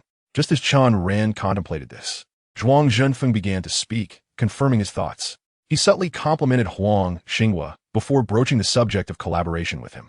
Now that Huang Xinghua had secured Chen Ran's endorsement, he felt comfortable revealing his identity. He chuckled awkwardly and addressed Zhuang Jinfeng, saying, "If you are seeking collaboration with me, I fear you have mistaken your path. The true expert stands before you." He gestured towards Chen Ran, leaving Zhuang Jinfeng momentarily stunned. The account was indeed mine, but I merely facilitated it. All the expertise in selecting stones belongs to my brother Chen here, who is the true talent you seek for collaboration. Zhuang Jinfeng scrutinized Chen Ran, his expression one of astonishment. While he recognized Chen Ran as a friend of Su Yutong, he was unaware of his true capabilities. After all, he had not witnessed Chen Ran buying stones firsthand, and Huang Xinghua's demeanor far outshone Chen Ran's. He had assumed Chen Ran was merely Huang Xinghua's subordinate, not realizing this young man was the main player. Do not underestimate my brother Chen here. He is a master in the world of stone gambling, a deity in the jade industry. Many industry leaders cannot match his prowess. To put it bluntly, his discerning eye rivals that of a machine, regardless of the stone's characteristics. Whether large or small, coarse or fine, long or short, whether it is a windowed stone or a covered one, once he weighs it and casts a glance, he can provide clarity on everything from contour to quality, without ever misjudging. If anyone else had made such claims, it would have sounded like mere flattery. But Huang Xinghua spoke only the truth when it came to Chen Ran. He was acutely aware of his own capabilities. It was unlikely to find anyone, not just in Pengcheng, but throughout the nation, who could surpass him. Chen Ran's brilliance reflected well on Huang Xinghua, who spared no effort in extolling his virtues, sharing every commendation he could conjure. Upon hearing Huang Xinghua's lavish praise for Chen Ran, Zhuang Jinfeng could not help but take the young man seriously. This was not due to naivety. Rather, it was based on the tangible results Chen Ran had achieved. After all, the data from Huang Xinghua's account remained stored in the system, making disbelief impossible. Who would have thought that Mr. Chen, at such a young age, possesses such profound expertise in identifying raw stones?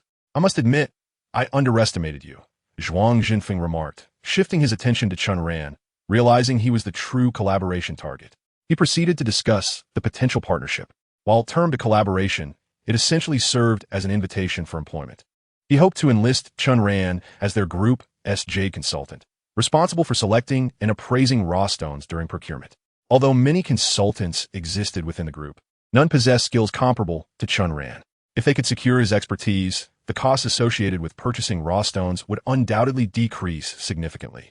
In terms of remuneration, a base salary of 5 million per year, coupled with a 5% commission on the profits from each raw stone, was the offer made by Zhuang Jinfeng to Chen Ran. While a 5 million base salary may sound considerable, given Chen Ran's current capabilities, he finds it rather unappealing. As for the commission, it is rather meager. A 5% share of the raw stone's profit means that Chen Ran would only receive a commission if the stone is profitable. Otherwise, he would gain nothing. For instance, if Chen Ran selects a raw stone that costs 200 to acquire and sells it for 300, the profit would be 100. And Chen Ran's share would amount to a mere 5. This is utterly insufficient. Mr. Chen may not be aware that our annual demand for raw stones reaches into the tens of billions. If the stones under Chen Ran's purview yield profits exceeding 1 billion, then his commission would be 30 million. This sum entails no risk for him. Even if the stones incur losses, he would bear no responsibility. Regardless of a master's skill, it cannot be guaranteed that every stone will yield profit. The reason it is called gambling on stones is precisely due to the inherent risks of both gains and losses. While profits are commendable, losses raise the question, who will cushion the blow? The terms provided by Zhuang Jinfeng, backed by the Wanhe Group, are quite favorable, but only when viewed from the perspective of others. For Chen Ran, they hold no advantage. Why? Because there is no risk associated with the stones he opens.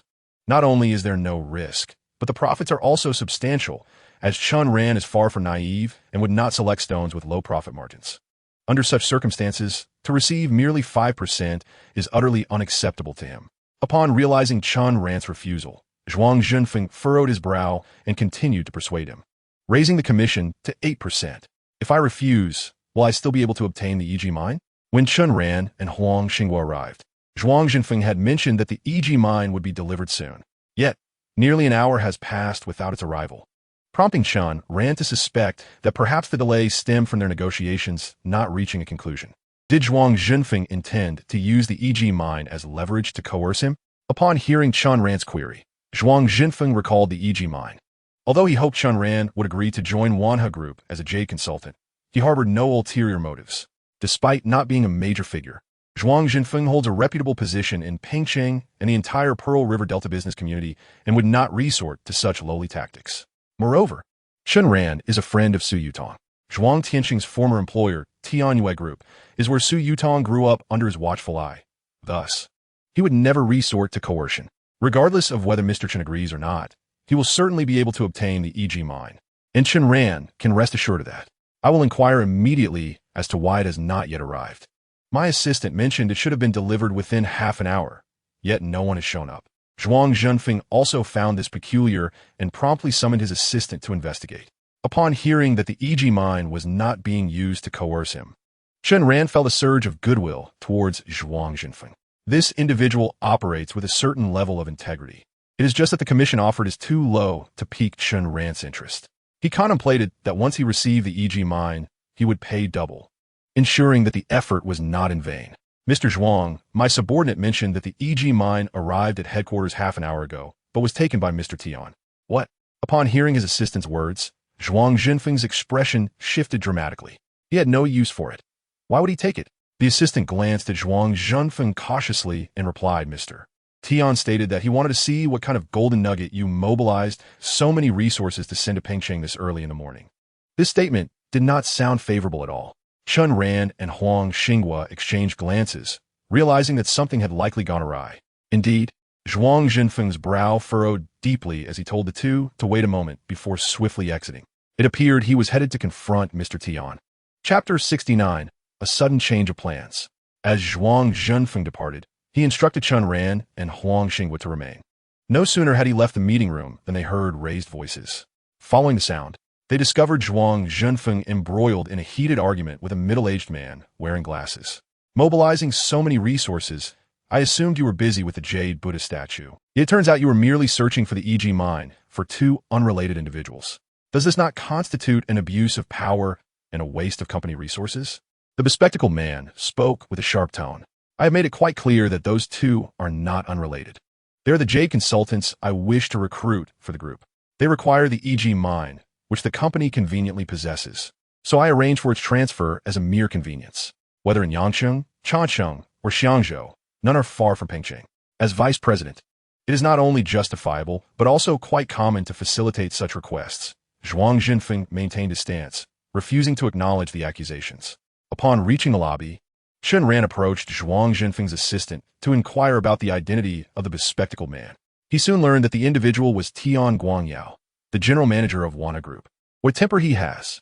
Zhuang Jinfeng, although he is a vice president, simply moved a bit of E.G. mine. Is that truly worthy of such relentless pursuit? Huang Xingwu remarked, expressing his discontent towards the aggressive man. The assistant quickly clarified that Tian Guangyao's grievances were not genuinely about the E.G. mine.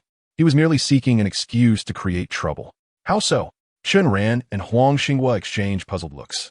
As Zhuang Jinfeng's assistant, he clearly held a bias against Tian Guangyao and eagerly explained. Wana Group specializes in luxury goods, with Zhuang Jinfeng overseeing antiques and jade, while Tian Guangyao is in charge of gold, silver, and jewelry. Though they seem unrelated, a deep-seated rivalry exists between them.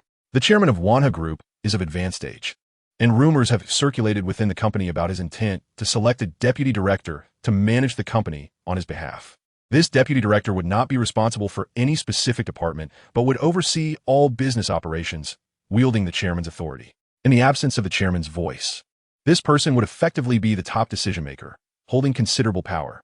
Many senior executives are vying for this position. Zhuang Jinfeng has demonstrated exceptional ability, and the growth of Wanha Group's jade and antique business is largely attributed to his efforts. Thus, he's a strong contender for this role. While Tian Guangyao's capabilities do not match Zhuang Jinfeng's, his identity is significant as he is the chairman's brother-in-law. The chairman's family members within the group would undoubtedly support this brother-in-law's ambitions. Tian Guangyao aspires to become the deputy director, and with Zhuang Jinfeng's formidable skills obstructing his path, he has regarded him as an adversary, creating ongoing hostilities. However, Zhuang Jinfeng's business operations have consistently been smooth sailing, and despite their animosity, Tian Guangyao has found it challenging to undermine him. That was until recently, when by sheer coincidence, some issues arose in the very business Zhuang Jinfeng oversees. Wanha Group's jade division not only deals in jewelry, but also crafts jade artifacts and sculptures, producing large items that are not worn but displayed in homes. Recently, a substantial order was received from a Chinese merchant operating in Southeast Asia, a longtime client of Wanha Group, who wishes to commission a jade Buddha statue as a gift for a royal family member celebrating a birthday. This statue, standing at 50 centimeters tall, is to be crafted from ice jade, with the jade already selected and a price exceeding 400 million established, accompanied by a deposit of 100 million and a signed contract. Should this deal be finalized, it promises profits surpassing 100 million. What appeared to be a guaranteed profitable venture, however, fell into disarray due to a momentary lapse of attention from a sculptor. He inadvertently shattered an entire block of jade. The fissure was considerable, rendering it unusable, necessitating the selection of a new piece of jade. Unfortunately, due to the specific height requirements for the Buddha statue, a suitable jade piece was not readily available. The entirety of Pengcheng lacked the necessary jade. It was said that the jade firm in Yangcheng possessed a piece, but given that they were competitors with the Wanha Group, they would relish any misfortune that befell their rival. Naturally, they would not part with it easily, demanding a staggering sum of 700 million. Upon seeing the exorbitant price, Wanha Group had no choice but to decline. After all, they would not agree unless absolutely necessary. And that moment was rapidly approaching. With only 2 weeks left until the delivery deadline and still no jade found, coupled with a carving period of at least 10 days, failure to deliver on time would result in a breach of contract, necessitating the return of the deposit and the payment of double the penalty. This already constituted an astronomical loss. Moreover, there was a significant risk of losing this client, who intended to present the gift on the birthday of a royal family member. This client was one of Wanha Group's key patrons, and if, due to their failure, the gift could not be delivered on time, it was likely that future collaborations would cease. The cumulative losses would be substantial. Naturally, the entire Wanha Group was in a state of panic. Over the past few days, all the jade consultants have been tirelessly searching for stones, yet after exhausting all the raw stones in their inventory, they still found nothing suitable. They were left with no choice but to seek stones from other sources. Wanha Group had logistics and warehousing operations, and as a result, many small jade merchants in Pengcheng stored their raw stones in their warehouses. While it was easy to access other sources, as they could simply go to the warehouse, it was not as simple as accessing their own stones, as each piece had to be purchased. Although Wanha Group had numerous jade consultants, none possessed the expertise of Chen Ran. After attempting to open a multitude of stones from other suppliers, they had yet to find any jade suitable for carving the statue. Many pieces did not even cover the cost, as the stones that met the size requirements were substantial and even rough materials were costly. This led to Wanha Group already spending tens of millions, even before they had breached the contract. The jade business was overseen by Zhuang Zhenfeng, and naturally, this issue fell squarely on his shoulders. Due to the lack of progress in finding jade, Tian Guangyao had confronted Zhuang Zhenfeng on multiple occasions in recent days. Zhuang Zhenfeng faced ridicule for his predicament, especially since he had mobilized manpower from 3 cities to search for irrelevant ores. This was a genuine weakness that Tian Guangyao was eagerly waiting to exploit. Upon hearing his assistant's explanations and understanding the situation, Huang Xing spat in frustration. What does it matter to you if you have a grudge against Zhuang Zhenfeng?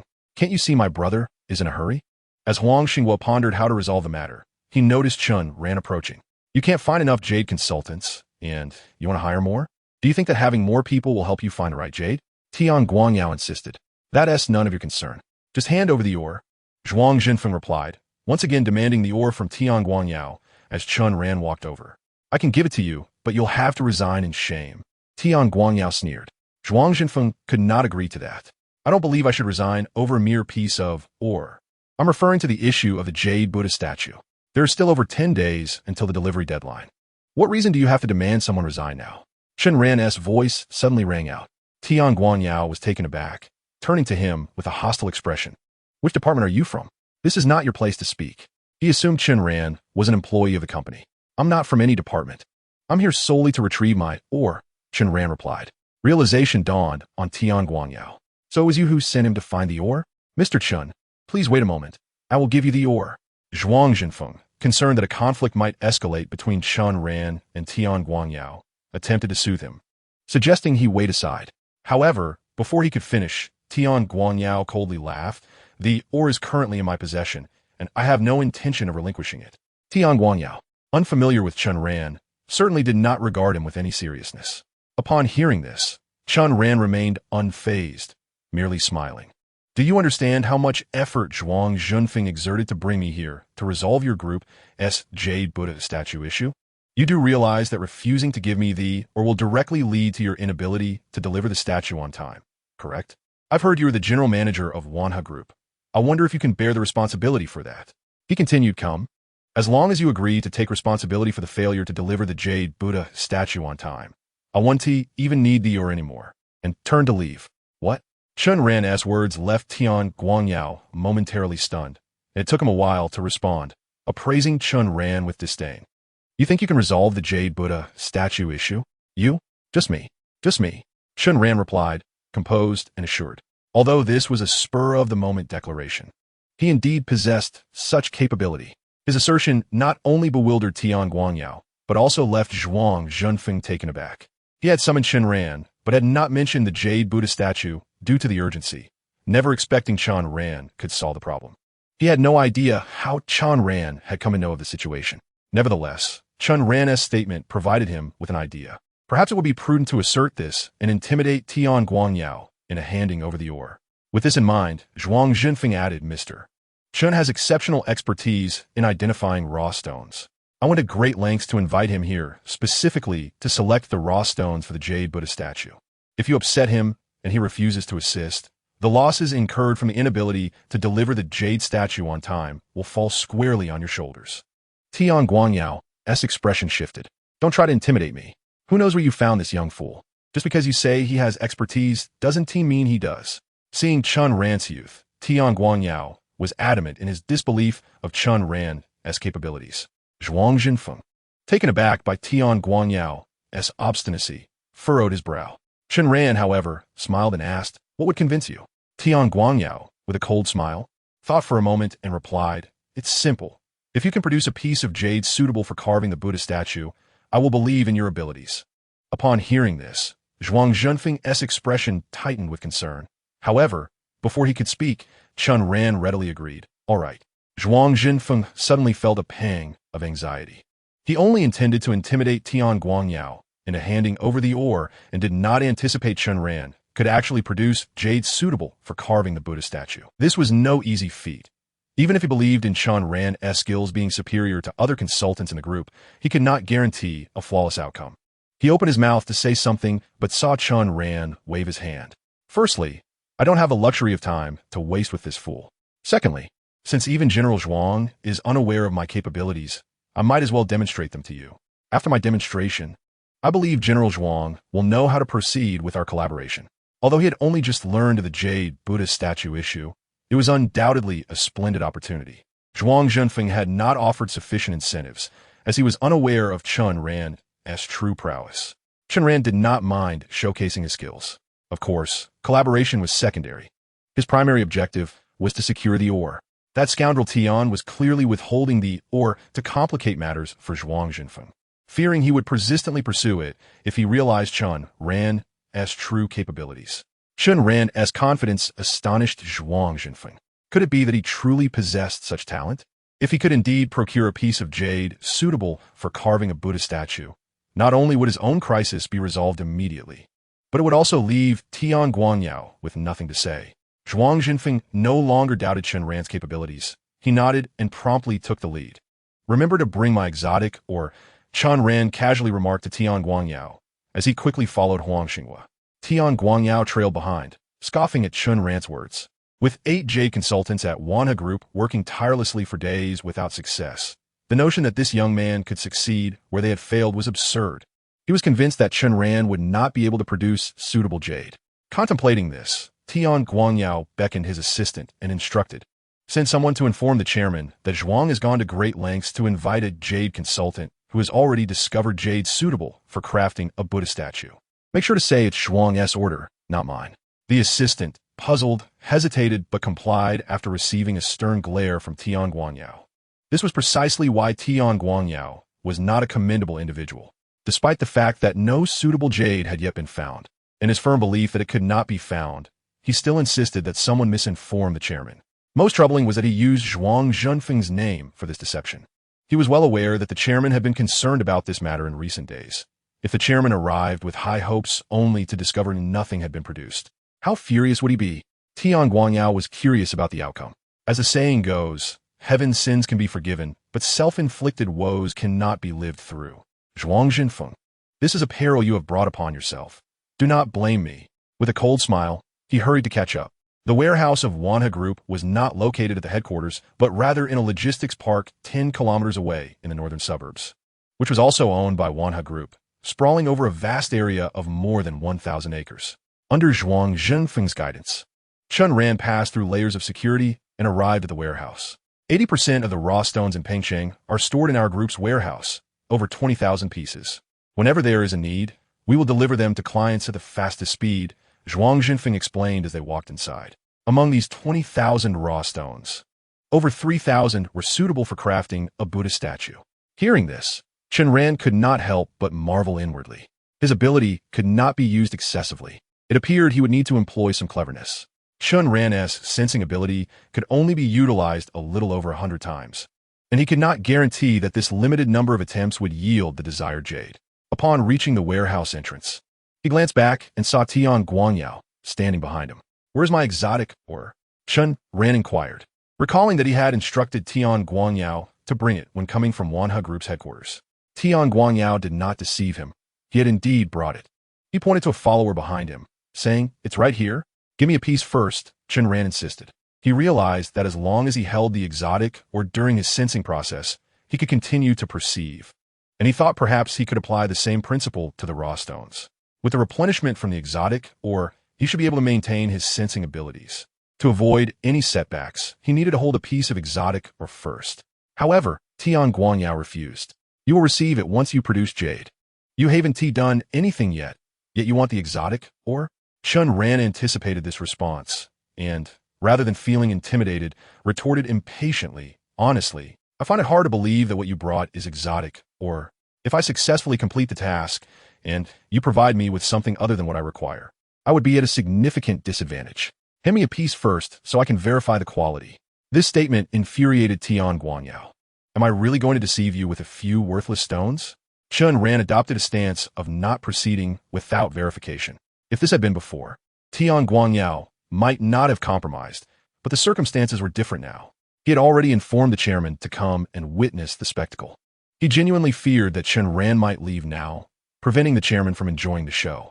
If Chen Ran failed to produce anything from the raw stones, it could be attributed to Zhuang Zhenfeng's incompetence. However, if he refused to proceed simply due to the lack of exotic ore, that would reflect poorly on Tian Guanyao. He had no desire to take the blame for Zhuang Zhenfeng's shortcomings. Seeing the bulging bag in his assistant's hand, he thought that giving Chen Ran a piece was hardly a significant loss. He promptly instructed his assistant to hand a piece over to Chen Ran. As soon as he received the exotic ore, a familiar wave of euphoria coursed through Chen Ran's body. It was simply blissful. The request for verification was merely a pretext. He had already caught the familiar scent and knew that the bag contained nothing but exotic ore. Observing the hefty bag, which likely contained at least 20 or 30 pieces, Chen Ran felt a surge of excitement. With these exotic ores, he could not only complete the experience of the medicinal material, but also explore the experiences of other objects, potentially leaving him with a surplus. He wondered what level his sensing abilities could reach if he absorbed all the remaining exotic ore. The more he contemplated, the more he anticipated the outcomes. Tian Guanyao, growing impatient, remarked, "I've already given you one. What are you waiting for? Don't try to convince me it's fake. I won't buy into that." Chen Ran remained silent. Stepping into the warehouse, with the exotic ore in hand, he had no reservations. Chapter 71, Averse to Any Risk. The raw stones belonging to Wanhe Group had already been exhausted by their jade consultants. The warehouse Chen Ran entered housed raw stones from a company called Yingding Jade Industry. There were over 200 raw stones in total, with more than 20 meeting the size requirements. Upon entering, Chen Ran found that others were already present. 2 jade consultants from Wanhe Group were sifting through the stones, certainly in pursuit of jade suitable for crafting a Buddha statue. This was a directive from the company. They had been laboring for several days without results. Unfortunately, despite their extensive experience as stone appraisers, they struggled to reach a decision. The Buddha statue required a height of 50 centimeters and a width of 40 centimeters at its broadest point. Even seasoned experts found themselves at an impasse. However, they could not afford to overlook this. Making a few incorrect purchases would be manageable, but consistently choosing the wrong pieces could lead to reprimands. If they failed to procure suitable jade for the Buddha statue, but could still profit, a few harsh words would be bearable, and their rightful commissions would still be awarded. But if they purchased stones that were neither suitable for the statue nor profitable, exceeding 3 pieces would mean termination. Thus, each purchase was approached with extreme caution. Some even believed it better to refrain from buying than to risk making a mistake. As the 2 consultants examined the stones, they suddenly noticed Zhuang Zhenfeng entering. Assuming he was there to inspect their work, and quickly stood to report. "You may take a break," Zhuang Zhenfeng said. After days of no results, he had little hope left for them and was too weary for idle chatter, instead allowing Chen Ran to take the lead. He also called over the manager from Yingding Jade Industry to briefly discuss the situation. Yingding Jade Industry specialized in selling jade jewelry and had never sold raw stones before.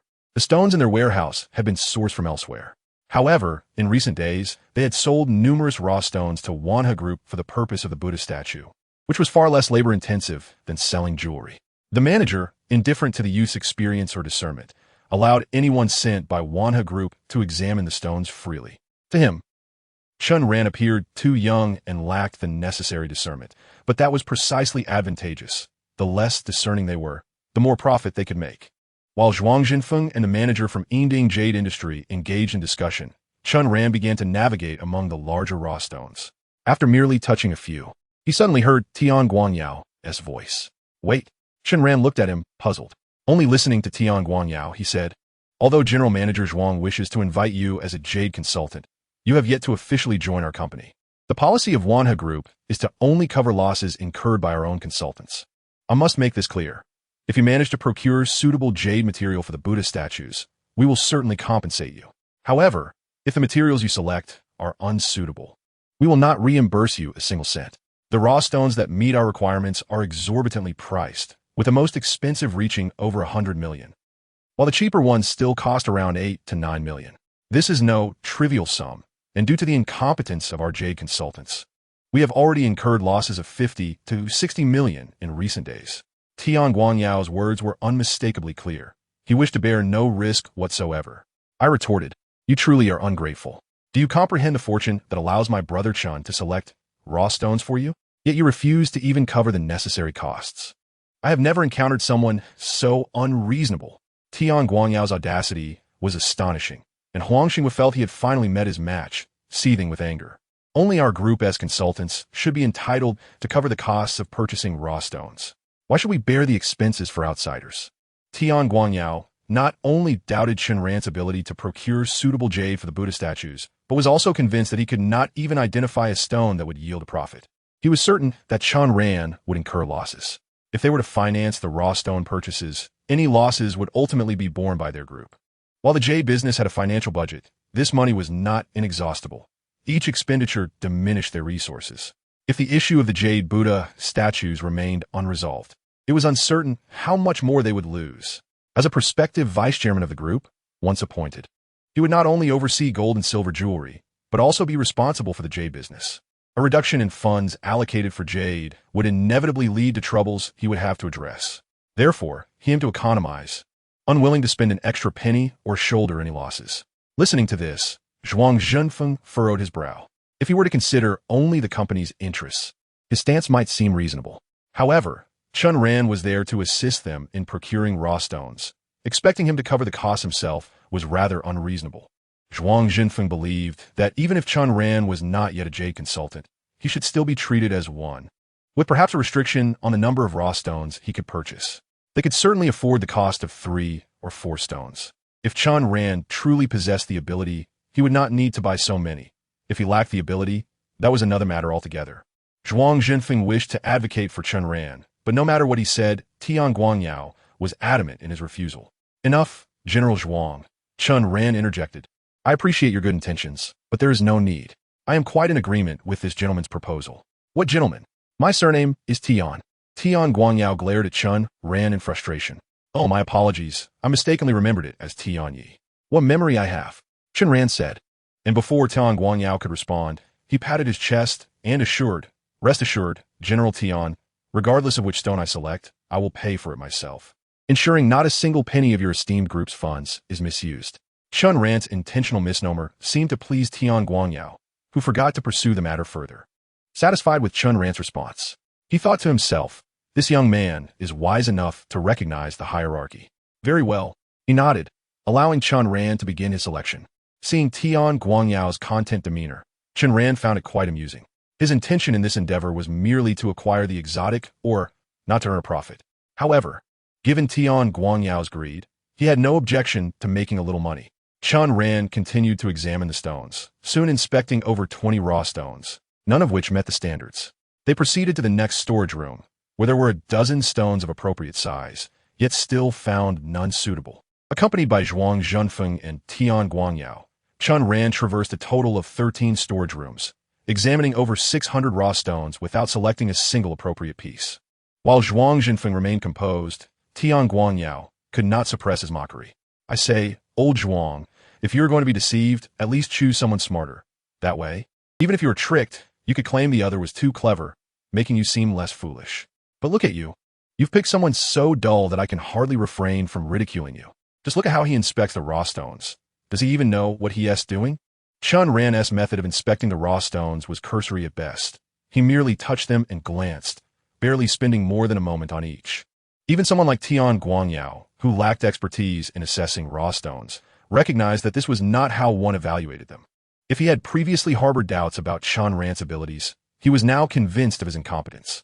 Hearing Tian Guangyao's derision, Zhuang Zhenfeng felt a pang of confusion. Huang Xinghua had praised Chen Ran so highly, yet his method of selecting raw stones was far too unorthodox, making him appear completely inexperienced. Initially, Zhuang Zhenfeng had believed in Chen Ran, but now he felt uncertain. Just as he contemplated speaking up, Chen Ran remained too preoccupied to notice. Suddenly, someone entered to announce that the chairman had arrived, startling him. How could the chairman be here? He turned to Tian Guangyao, who was beaming with excitement.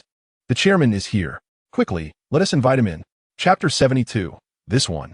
Observing Tian Guangyao's demeanor, Zhuang Zhenfeng comprehended everything. Did you summon the chairman? He asked, furrowing his brow at Tian Guangyao. Tian Guangyao, brimming with enthusiasm, replied, the chairman has been quite worried about this matter and has not rested well for days. Now that we have good news, it is only right to inform him. While there was nothing wrong with sharing good news with the chairman, the issue at hand was that there was no good news yet. Zhuang Zhenfeng was well aware of Tian Guangyao's intentions. Frustrated but powerless, he realized the chairman had already entered. The chairman of Wanhe Group, Chen Ran, aged 65, was a prominent figure in the Pearl River Delta business community. Though he had recently made fewer public appearances due to health issues, he was dressed in a traditional Tang suit, of average height, somewhat portly, sporting a head of silver hair, and carried a purple sandalwood cane. Upon entering, he was promptly greeted by Zhuang Zhenfeng and the others. Chen Ran waved his hand, cutting straight to the chase. Have you found suitable jade material for the Buddha statues? He was indeed quite concerned about this matter, as failure to deliver would result in financial penalties, and he also wished to leverage this opportunity to expand Wanhe Group's influence in Southeast Asia. Creating jade Buddha statues would serve as an advertisement. If they were crafted well and met expectations, the advertisement would be effective. Conversely, if they fell short, the promotional benefits would undoubtedly diminish. If they were unable to produce them at all, there would be nothing to say. He only hoped that the fewer people who knew about this matter, the better. Not yet. Upon hearing the chairman's inquiry, Zhuang Zhenfeng shook his head. Chen Ran's expression turned cold at once. Not yet? Then why did you bring me here? He was clearly upset, feeling that it was all for naught. While it was not Zhuang Zhenfeng who had summoned Chen Ran, he refrained from explaining, knowing it would be futile. At this moment, debating who had invited the chairman held no significance, as the chairman's focus was not on such trivial matters. Seeing Zhuang Zhenfeng's silent frustration, Tian Guangyao felt a surge of satisfaction. He quickly interjected, "Chairman, please do not be angry. Although we have yet to find suitable materials for the Buddha statues, we have Master Chen, who has been diligently invited by General Zhuang. We will surely find them soon." Tian Guangyao, relishing the spectacle, was eager for Chen Ran to falter spectacularly. Master Chen? Which company does he represent? Chen Ran, having been in the jade business for decades, recognized many prominent figures in the industry across the Pearl River Delta and beyond, and while he recalled a few with the surname Chen, he was uncertain of their affiliations. Zhuang Zhenfeng had yet to explain himself when Tian Guangyao interjected, stating that the young man was likely not affiliated with any reputable establishment, suggesting that no company would hire someone so inexperienced. He gestured towards Chen Ran, who was in the distance selecting raw stones. Upon hearing the phrase, very young, Chen Ran frowned, noting that Chen Ran appeared to be merely in his 20s and looked quite displeased, on the verge of losing his temper. In the jade industry, true masters are typically over 50 years old, as this field relies heavily on experience. The more stones one examines and processes, the greater their expertise becomes. It is customary for older individuals to have seen more stones and accumulated more experience. While there are certainly capable young individuals, anyone in their 40s is still considered young in this domain. As for someone in their 20s, claiming they possess skill is utterly ridiculous. The notion that this young man could even be referred to as a master was enough to nearly provoke Chen Ran into spitting at Tian Guangyao. Was this not absurd? He shot a glare at Tian Guangyao, who, noticing Chen Ran's anger, quickly distanced himself from the situation, clarifying that it was Zhuang Zhenfeng who had invited this individual. Although he had his doubts, he had reluctantly chosen to believe in Zhuang's strong endorsement of the young man.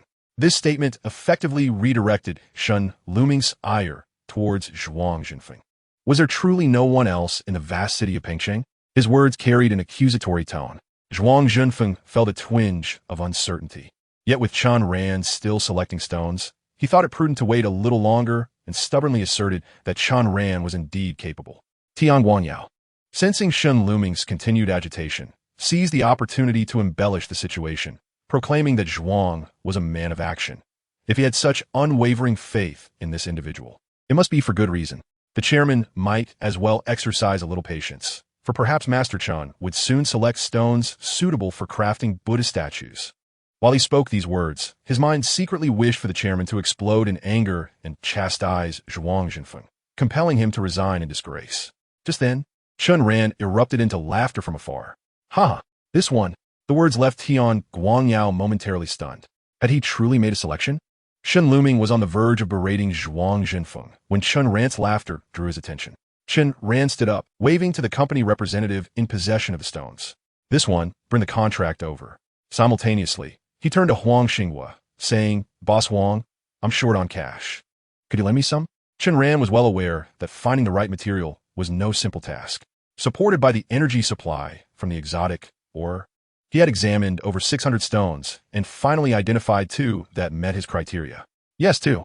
By the time he reached the 400th stone, he had found a suitable piece, but he refrained from announcing it due to dissatisfaction, not with the quality, but with the price.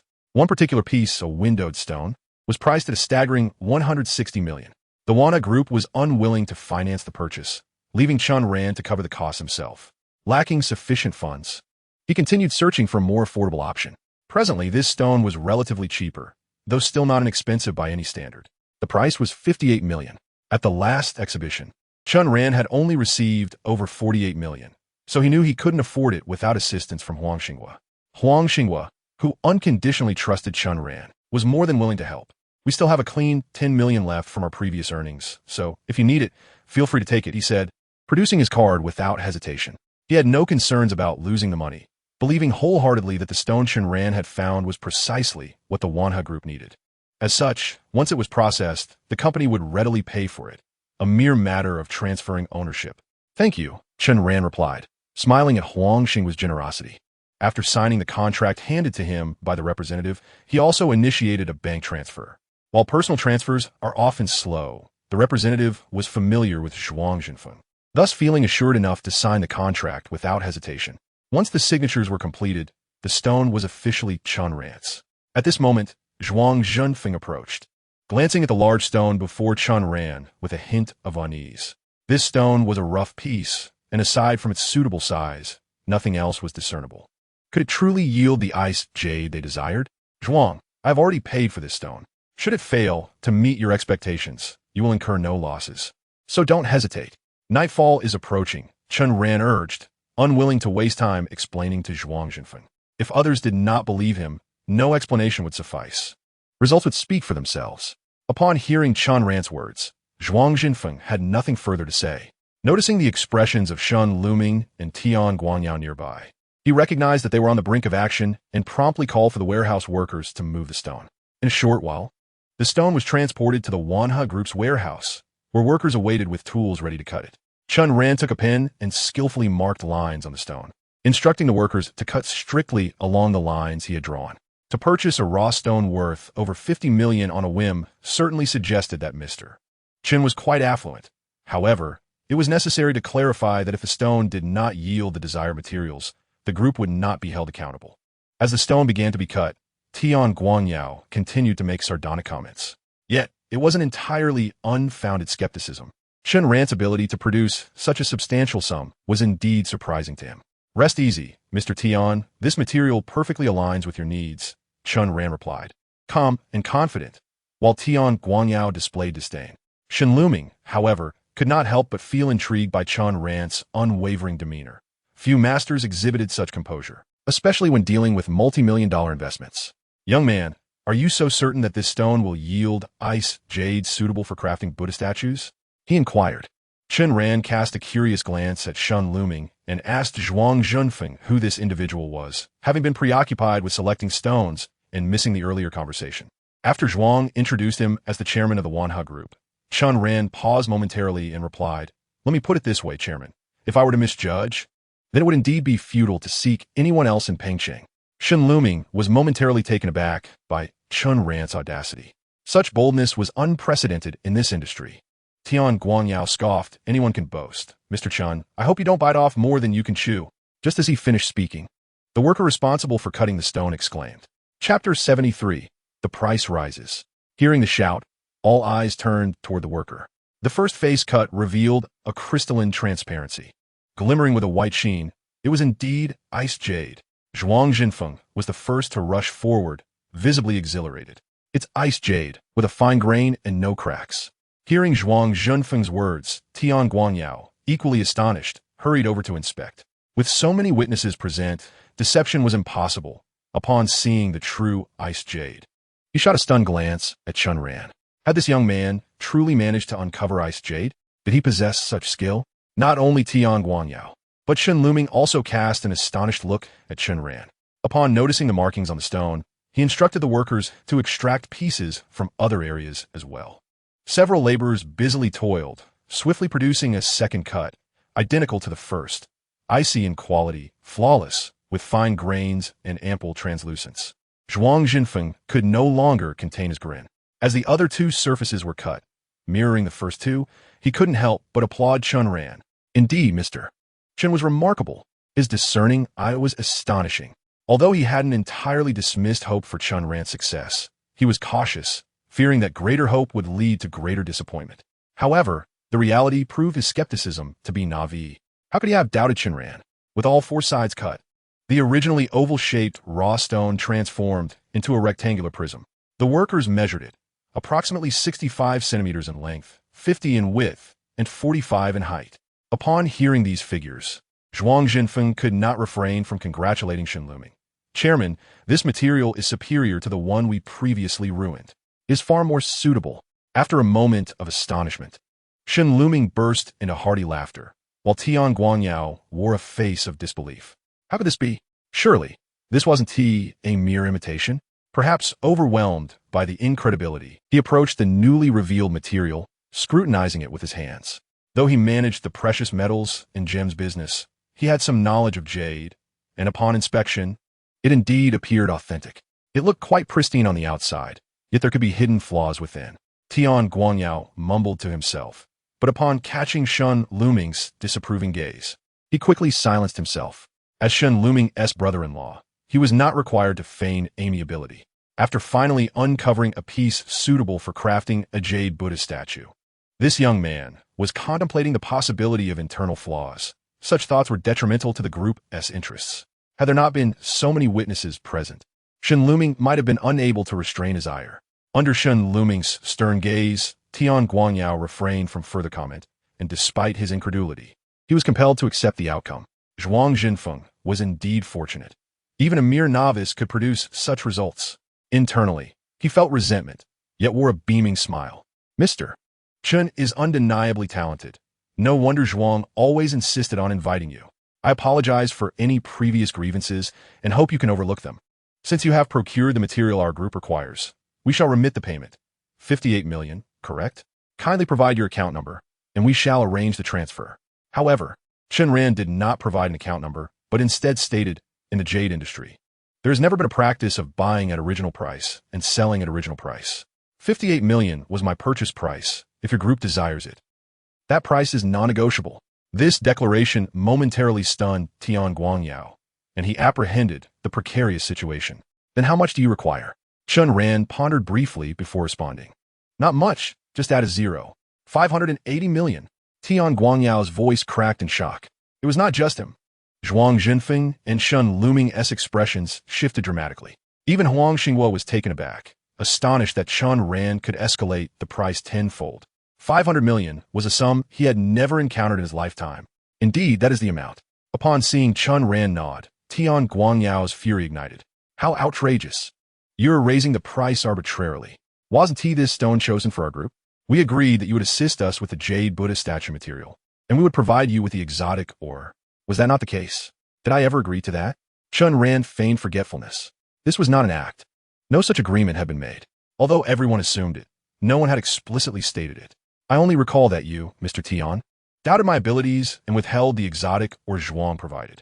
To prove myself, I agreed to select a stone.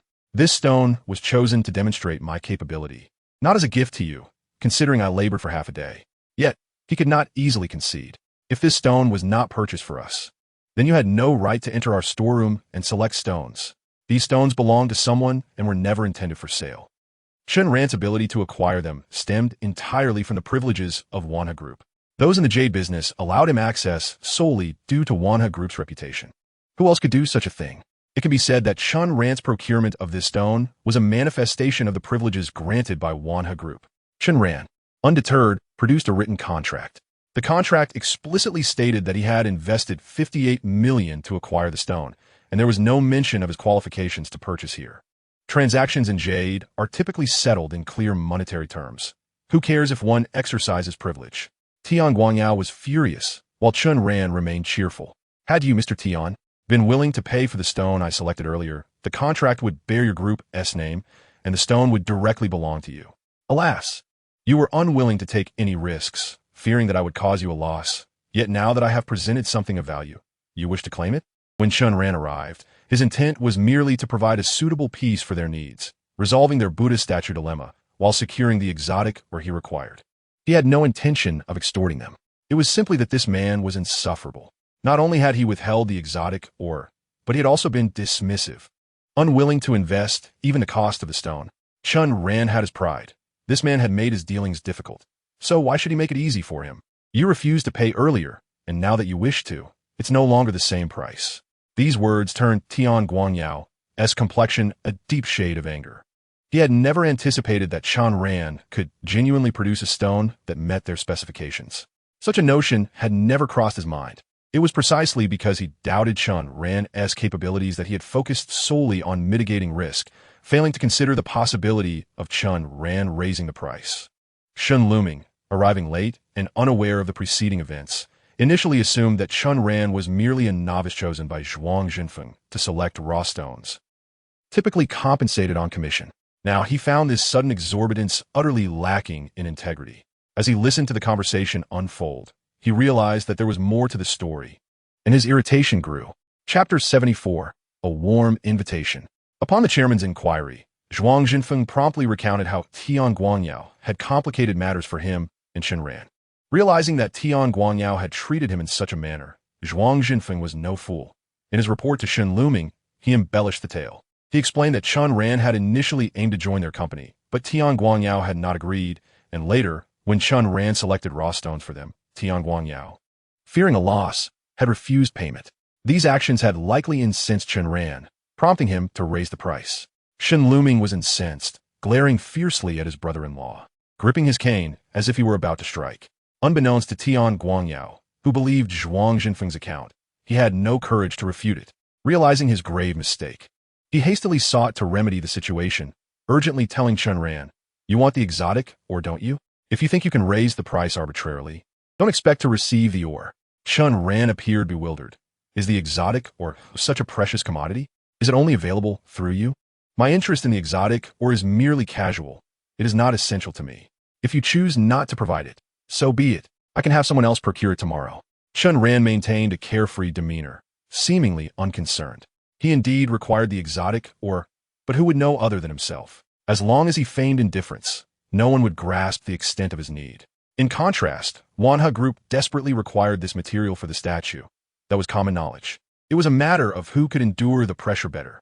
Tian Guanyao's psychological resilience certainly pales in comparison to Chen Ran's, for he remains oblivious to the true value of the exotic, or dismissing it as something of little worth. This peculiar mineral is relatively obscure, typically found only in remote mountainous regions. Some utilize it for pigments, while others collect it, yet its broader applications escape his understanding. When he seized a hefty bag of this exotic ore, he inquired about its worth, discovering it amounted to merely a few million. Could it possibly rival such a substantial piece of ice jade? Certainly not. Chen Ran was right. This commodity is available elsewhere. How could it possibly intimidate him? How foolish of me to even consider it. With this in mind, Tian Guanyao shifted his approach, abandoning the topic of the exotic ore. "If you sell this stone to us at its original price, there will be no issues. However, should you insist on inflating the price, you ought to know that Wanha Group is not easily intimidated. 580 million. Do you not fear the peril of earning a fortune only to squander it?" His words were aggressive, yet they failed to intimidate Chen Ran. Rather, they elicited amusement. Not only did Chen Ran find it amusing, but even Huang Xinghua shared in his mirth. "He's making threats against you, my brother Chen," Huang remarked with a grin. "What now? Do not fear. This tactic will not work on us." Stepping forward, Huang continued, "Mr. Tian, is it? How dare you threaten my brother Chen? If I may say, you are merely floundering in shallow waters." Huang Xinghua's words left Tian Guanyao visibly uncertain. Setting aside Chen Ran's formidable abilities, after all, even a dozen robust men would struggle to approach him. His connections alone could be quite daunting. "Are you familiar with Lu Yuan? He is the head of the criminal investigation unit at our Pengqing police station. My brothers saved his life. They share a camaraderie that surpasses even my own with him. Dare you lay a finger on my brother? Just see what Captain Lu would do to you." While Huang Xinghua may lack certain talents, his skill in boasting is unparalleled and has recently flourished. He had witnessed Chen Ran saving Lu Yuan firsthand. When fabricating tales, one might falter if harboring guilt, but truth flows with ease and sincerity. Left without any other recourse, Tian Guanyao aimed solely to coerce Chen Ran into submission. Hearing Huang's words, he was skeptical. He knew Lu Yuan, but had never heard him mention being saved by anyone. Do not try to frighten me. Enough. Tian attempted to retort, but Shun looming, growing impatient. Move closer to Tian Guangyao. Must you be so reckless? Do you not feel embarrassed enough already? With this reprimand, Tian Guangyao fell silent, lowering his head in resignation. His limited abilities had only allowed him to attain the position of general manager through the favor of his sister's husband. Though he might be brazen before Zhuang Jinfeng, he dared not utter a word in front of Shun looming. The jade business is under Jinfeng's purview. Tend to your own affairs. If you cause further trouble, you'll be relegated to guarding the warehouse. Shun looming's demeanor was stern, and Tian Guangyao could only acquiesce. Yet, as a brother-in-law, Shun looming still granted him a modicum of respect, allowing him to leave without further humiliation. Relieved, Tian Guangyao slinked away, handing the exotic or to Zhuang Jinfeng. Shun looming signaled Zhuang to present the or to Chen Ran. He had already discerned it was intended for Chen Ran, though even Chen Ran was taken aback by the swiftness of the transaction. Young man, what is your name? As Chen Ran accepted the exotic or, Shun looming scrutinized him and inquired about his name.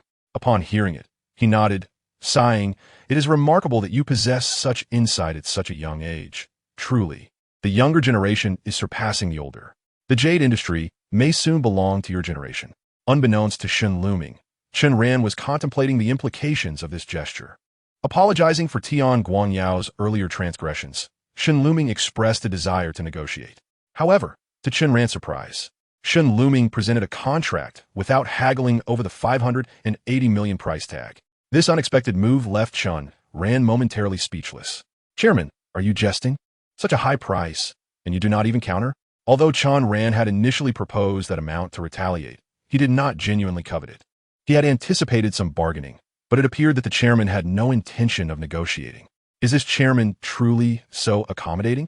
Chen Ran mused, regretting not asking for more. While 580 million was not insignificant, it was considerably less than the exorbitant 700 million offered by Jin Xiangyu.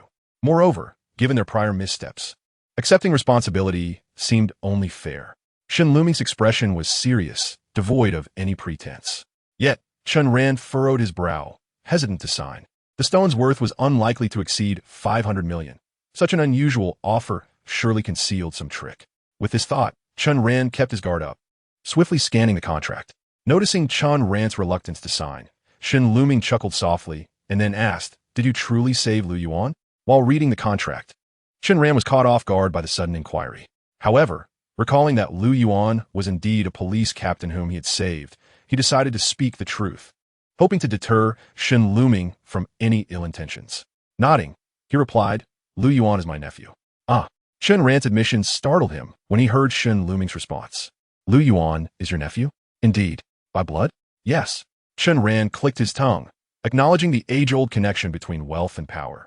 Just last night, Lu Yuan had mentioned a young man who saved his life.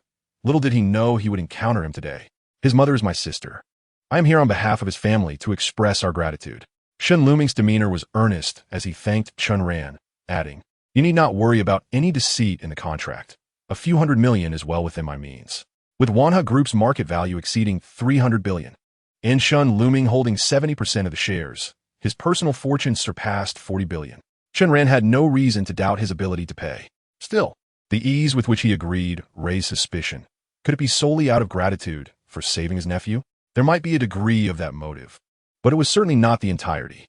Addressing Chen Ran's doubt, Shun looming nodded before revealing his true intention. "I also wish to invite you to join Wanha Group." Chen Ran raised an eyebrow, having suspected ulterior motives behind Shun looming's sudden generosity. It turned out he had taken an interest in Chen Ran's abilities. Nevertheless, Chen Ran had no intention of accepting. "I am afraid, Chairman, that I have no interest in the position of jade consultant at your esteemed group." Waving his hand in refusal, Chen Ran was met with a surprising proposition. "What about the position of general manager of the jade business?" This statement left Chen Ran momentarily stunned. General manager? He glanced at Zhuang Jinfeng. If he were to become the general manager, what would Zhuang do? Shun looming placed a hand on Zhuang Jinfeng's shoulder. "The candidate for vice chairman has remained undecided, which only intensifies internal conflicts within the group. I have decided you will assume this role, and I will announce this to the board next Monday." Although Shun looming was aging, he was not lacking in wisdom. He understood the fierce competition for the vice chairman position. Just today, Tian Guangyao had made life difficult for Zhuang Jinfeng in his ambitions to rise. directly jeopardizing the group's acquisition of this jade and inflating its cost tenfold. He is willing to pay 580 million. Yet that doesn't mean he is not distressed. The disadvantages brought about by conflict are so evident that he realizes the necessity of promptly appointing a vice director. Zhuang Jinfeng has always been diligent in his work, and Shen Luming has consistently relied on him. Chen Ran, whom he recruited, is also a significant contributor. Regardless of whether the latter is willing to join Wanhe Group, Zhuang Jinfeng deserves recognition. Therefore, he decides to appoint Zhuang Jinfeng as the vice director. Upon hearing that Shen Luming has appointed Chen Ran as the general manager of the jade business, Zhuang Jinfeng initially thought it was a sign of decentralization, leaving him somewhat uneasy. Unexpectedly, the chairman's intention was to pave the way for his own appointment as vice director, leaving him momentarily astonished. "Thank you for your esteemed consideration, Chairman." His expression was filled with excitement, and he also assisted Shen Luming in persuading Chen Ran. He no longer doubts Chen Ran's abilities, firmly believing that once Chen Ran joins their group, the jade business of Wanhe Group will undoubtedly flourish. In terms of compensation, an annual salary of 50 million, along with 10% equity in the group. Shen Luming is genuinely eager to invite Chen Ran to join Wanhe Group, even willing to offer shares. Upon hearing this, while Chen Ran remained largely unresponsive, Huang Xinghua was already beside himself with excitement. With Wanhe Group valued at over 30 billion, 10% equity translates to over 3 billion. If Chen Ran agrees, that money will be his. Some may argue that equity is not equivalent to cash, but Chen Ran can sell his shares, can't he? Selling to others may not be feasible, but selling internally to Wanhe Group is certainly plausible. If he sells directly to Shen Luming, he would likely welcome the opportunity. Having too many external shareholders poses a threat to him as chairman. The thought that Chen Ran could immediately become a billionaire worth over 3 billion made Huang Xinghua firmly grip his shoulder. How immediate? The chairman is indeed of a different caliber. The benefits he offers are vastly superior to those of Zhuang Jinfeng. Yet, that is hardly surprising, as Zhuang Jinfeng is merely an employee with limited authority and cannot provide such generous incentives. Shen Luming is so willing to invest, leaving Chen Ran somewhat flattered. Yet upon reflection, he ultimately declined. 15%? Noticing Chen Ran's refusal, Shen Luming increased the stakes. Chen Ran repeatedly waved his hands. "I am grateful for the chairman's regard, but I truly have no interest. Even if you offer me 50%, I cannot agree." "Could you enlighten me on the reason?" Shen Luming inquired, puzzled. With Wanhe Group's current valuation, 15% equity is worth over 5 billion, which is the utmost he can offer. Chen Ran's indifference was baffling, particularly when he even stated he wouldn't accept 50%. Does he not desire over 100 billion?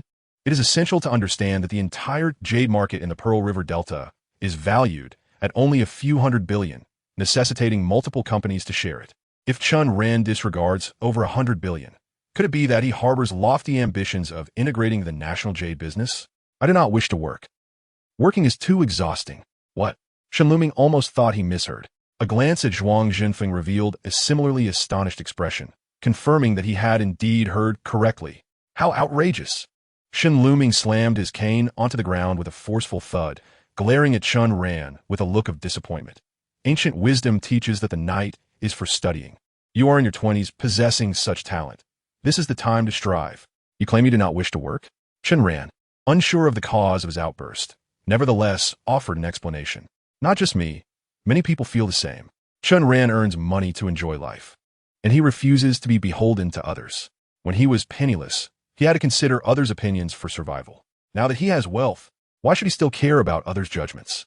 Furthermore, he currently lacks the desire to work due to his overwhelming busyness.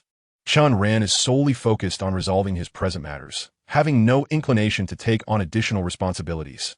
With an indifferent demeanor, Chen Ran left Shen Luming momentarily speechless with anger, yet he did not relent. After contemplating for a while, he made a concession on the original terms. "Since you say you do not wish to work, how about taking on a managerial role in name only appearing when the group procures raw stones? At other times, you may do as you please." He added, "Our group only procures stones 3 times a year, about once every 4 months. Working only once every 4 months is quite favorable, and the compensation remains unchanged." Even Zhuang Jinfeng was taken aback by the conditions offered by Shen Luming. No matter how talented Chen Ran is, such terms are excessively generous. However, What perplexed him further was that even under these conditions, Chen Ran still refused. I cannot accept money without fulfilling responsibilities. It does not sit well with me. Chen Ran is not one to take advantage of others. If he accepts their money, how could he refuse when they require his assistance? If he does not decline, what if he finds himself unwilling to work later? Chen Ran continued to wave his hand in refusal. This left Zhuang Zhenfeng bewildered. He recalled that Chen Ran had previously expressed a willingness to cooperate. Before selecting the stone, he had mentioned wanting to showcase his skills to him, stating that after the demonstration, he would know how to collaborate. Why the sudden change in his stance? Zhuang Zhenfeng voiced his confusion. Chen Ran, not one to keep things under wraps, promptly provided an answer upon hearing the question. You mentioned I expressed a willingness to cooperate. But you're not seeking collaboration. You wanted to work for your group. Cooperation is acceptable, but working for you is not. This statement rendered Zhuang Zhenfeng speechless. What does Mr. Chen mean by cooperation? Chapter 76. A simple method of collaboration. Chen Ran pointed at the stone before him and said, The cooperation I seek is akin to this stone. I will extract it, and you will purchase it. Chen Ran has no understanding of stocks and is disinterested in the stock market. As for being a business manager, he has no experience whatsoever. While it is commendable if he manages well, what if he fails? He possesses only one skill, evaluating raw stones. Hence, he desires simplicity. Buy raw stones, extract them, and sell them for profit. In truth, Chen Ran can sell his stones to anyone. But the reason he wishes to collaborate with Wanha Group is primarily due to their established connections. They are in the jade business, so they are the first to know where the raw stones are and can purchase directly, just as if selecting stones from a warehouse. If it were Chen Ran alone, would he have such privilege? Acquiring raw stones would require significant effort on his part. Furthermore, without the enhancement of exotic energy, Chen Ran could still select several good pieces of jade, and with the exotic energy, that would be even more remarkable, allowing him to select continuously. Selecting dozens or even hundreds of pieces would not be a problem. However, selling several or hundreds of pieces could prove challenging, aside from Wanha Group, which other companies could absorb them. If one company cannot, he would need to find several, which would take ages to sell. Selling directly to Wanha Group allows for quick liquidation. It is for these two conveniences that Chen Ran intends to collaborate with them.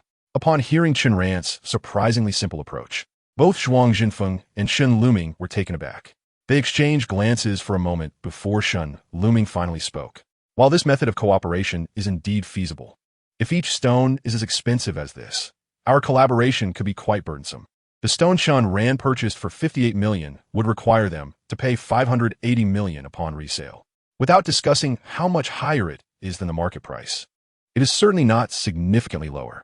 Chen Ran discerned the underlying concern in Shen Luming's words. He feared that the prices Chen Ran offered were excessively high. Chen Ran is no fool. He knows how to navigate this situation. Rest assured, Chairman, I will not make unreasonable demands. Since this is a collaboration aimed at longevity and stability, I can promise that for any raw material I extract, I will sell it to you at 85% of the market price. To entice others to purchase one's goods, one must present sufficient allure. Chen Ran continued, in addition, I can select jade according to your preferences. If you desire ice jade, I shall procure that for you. If you seek glass jade, I will find that as well. You need not worry about any risks at all. With so many jade consultants in your group, I doubt anyone would dare to offer you such guarantees. Both Shen Luming and Zhuang Zhenfeng were taken aback by Chen Ran's audacity to make such promises. Choosing whatever one desired? Are you truly this confident? Shen Luming inquired incredulously. Indeed, I am, Chen Ran replied, signing the jade contract before him. As night approached, Chen Ran wished to avoid further delays. After making his statement, he glanced at the bulging bag of exotic minerals in his hand and addressed Zhuang Zhenfeng. Thank you for assisting me in procuring so many exotic minerals. Please transfer 500 million. Rounding it to 500 million will suffice. The 80 million can be considered a favor due to our relationship. Even before Chen Ran had revealed the jade, Zhuang Zhenfeng had already arranged the exotic minerals for him. Had it not been for Tian Guiyao's interruption, Chen Ran would have secured the deal much sooner. Including the previous exhibition, this marked the second time they had assisted him. In business integrity matters, he had not anticipated making such a substantial profit. This windfall was entirely unexpected, and thus, he generously rounded down the figure. Seeing Chen Ran voluntarily reduce the amount by 80 million, attributing it to his goodwill, Zhuang Zhenfeng was quite astonished. Just as he expressed his gratitude, Shen Luming interjected, How about 70% of the market price? After contemplating for a moment, Chen Ran countered, 80. 75. 80 is already quite generous. I hope Mr. Chen will reconsider. Shen Luming clearly found 80% to be somewhat excessive, his expression reflecting his discomfort. Initially, Chen Ran was reluctant to acquiesce, but then a new idea struck him. If you're willing to provide the funds in case my capital falls short, I would be open to considering it. The collaborative model proposed by Chen Ran was advantageous but required upfront investment. To maximize his earnings, he needed ample capital. However, regardless of his preparations, he must have the funds available. If Wanha Group was willing to advance the capital, that dilemma would be resolved. Chen Ran, short on funds, would utilize Wanha Group's resources. Shen Luming was taken aback by Chen Ran's ingenious strategy of using Wanha Group's money to generate profit. He couldn't help but chuckle when Chen Ran noticed his smile. He presumed Shen Luming would refuse, but to his surprise, he nodded, all right. Shen Luming was agreeable, and Chen Ran did not hesitate, promptly agreeing to 75. He then exchanged contact information with Zhuang Zhenfeng and departed with Huang Xinghua. Chairman, this collaborative approach gives us no leverage over him. Could the risk of advancing funds be too great? Zhuang Zhenfeng posed a pertinent question. In positions of power, one must strategize, he thought. Zhuang Zhenfeng wished to invite Chen Ran to Wanha Group. Yet if Chen Ran declined, he, as a member of Wanha Group, had to prioritize the group's interests. This collaboration was entirely led by Chen Ran. He could choose to proceed or abstain at will. Originally, the greatest advantage lay in Chen Ran investing in purchasing the raw stones, allowing Wanha Group to avoid risks. Now, with their agreement to provide funding, if Chen Ran decided not to invest a single penny and required them to bear all costs without securing the desired stones, they would be powerless to rectify the situation. Zhuang Zhenfeng's concerns were evident, and Shen Luming shared the same apprehensions. Nevertheless, he was not overly worried. Those with greater capabilities typically resist constraints, which is understandable. The very fact that Chen Ran willingly waived 80 million as a gesture of goodwill demonstrated that he was not one to be petty or unscrupulous. His methods were principled, negating worries about his adherence to rules. Continuing, he shifted the conversation. Moreover, the capabilities reside with him. What can we do if we do not agree? Collaborating with him is far better than seeking partnerships elsewhere. Shen Luming's willingness to invest in attracting Chen Ran to Wanha Group was largely motivated by the fear of losing him to competitors. Chen Ran had selected a single raw stone and directly extracted the desired material without deviation, showcasing remarkable skill. If competitors were to lure him away, it would pose a significant challenge. Of course, his earnest invitation to Chen Ran was motivated by more than just this concern. There was another reason unbeknownst to all. Lu Yuan, his nephew, had met with him just the day before, sharing a near-death experience where he was rescued. He also mentioned that his savior possessed remarkable fortune-telling abilities, which proved to be astoundingly accurate, akin to a sage. This person had assisted them in solving a significant case. While the notion of fortune-telling might seem far-fetched, Shen Luming was hesitant to dismiss it. Lu Yuan was not one to speak lightly, and being a man of science, he held firm beliefs. Had he not witnessed it firsthand, he would not easily alter his convictions.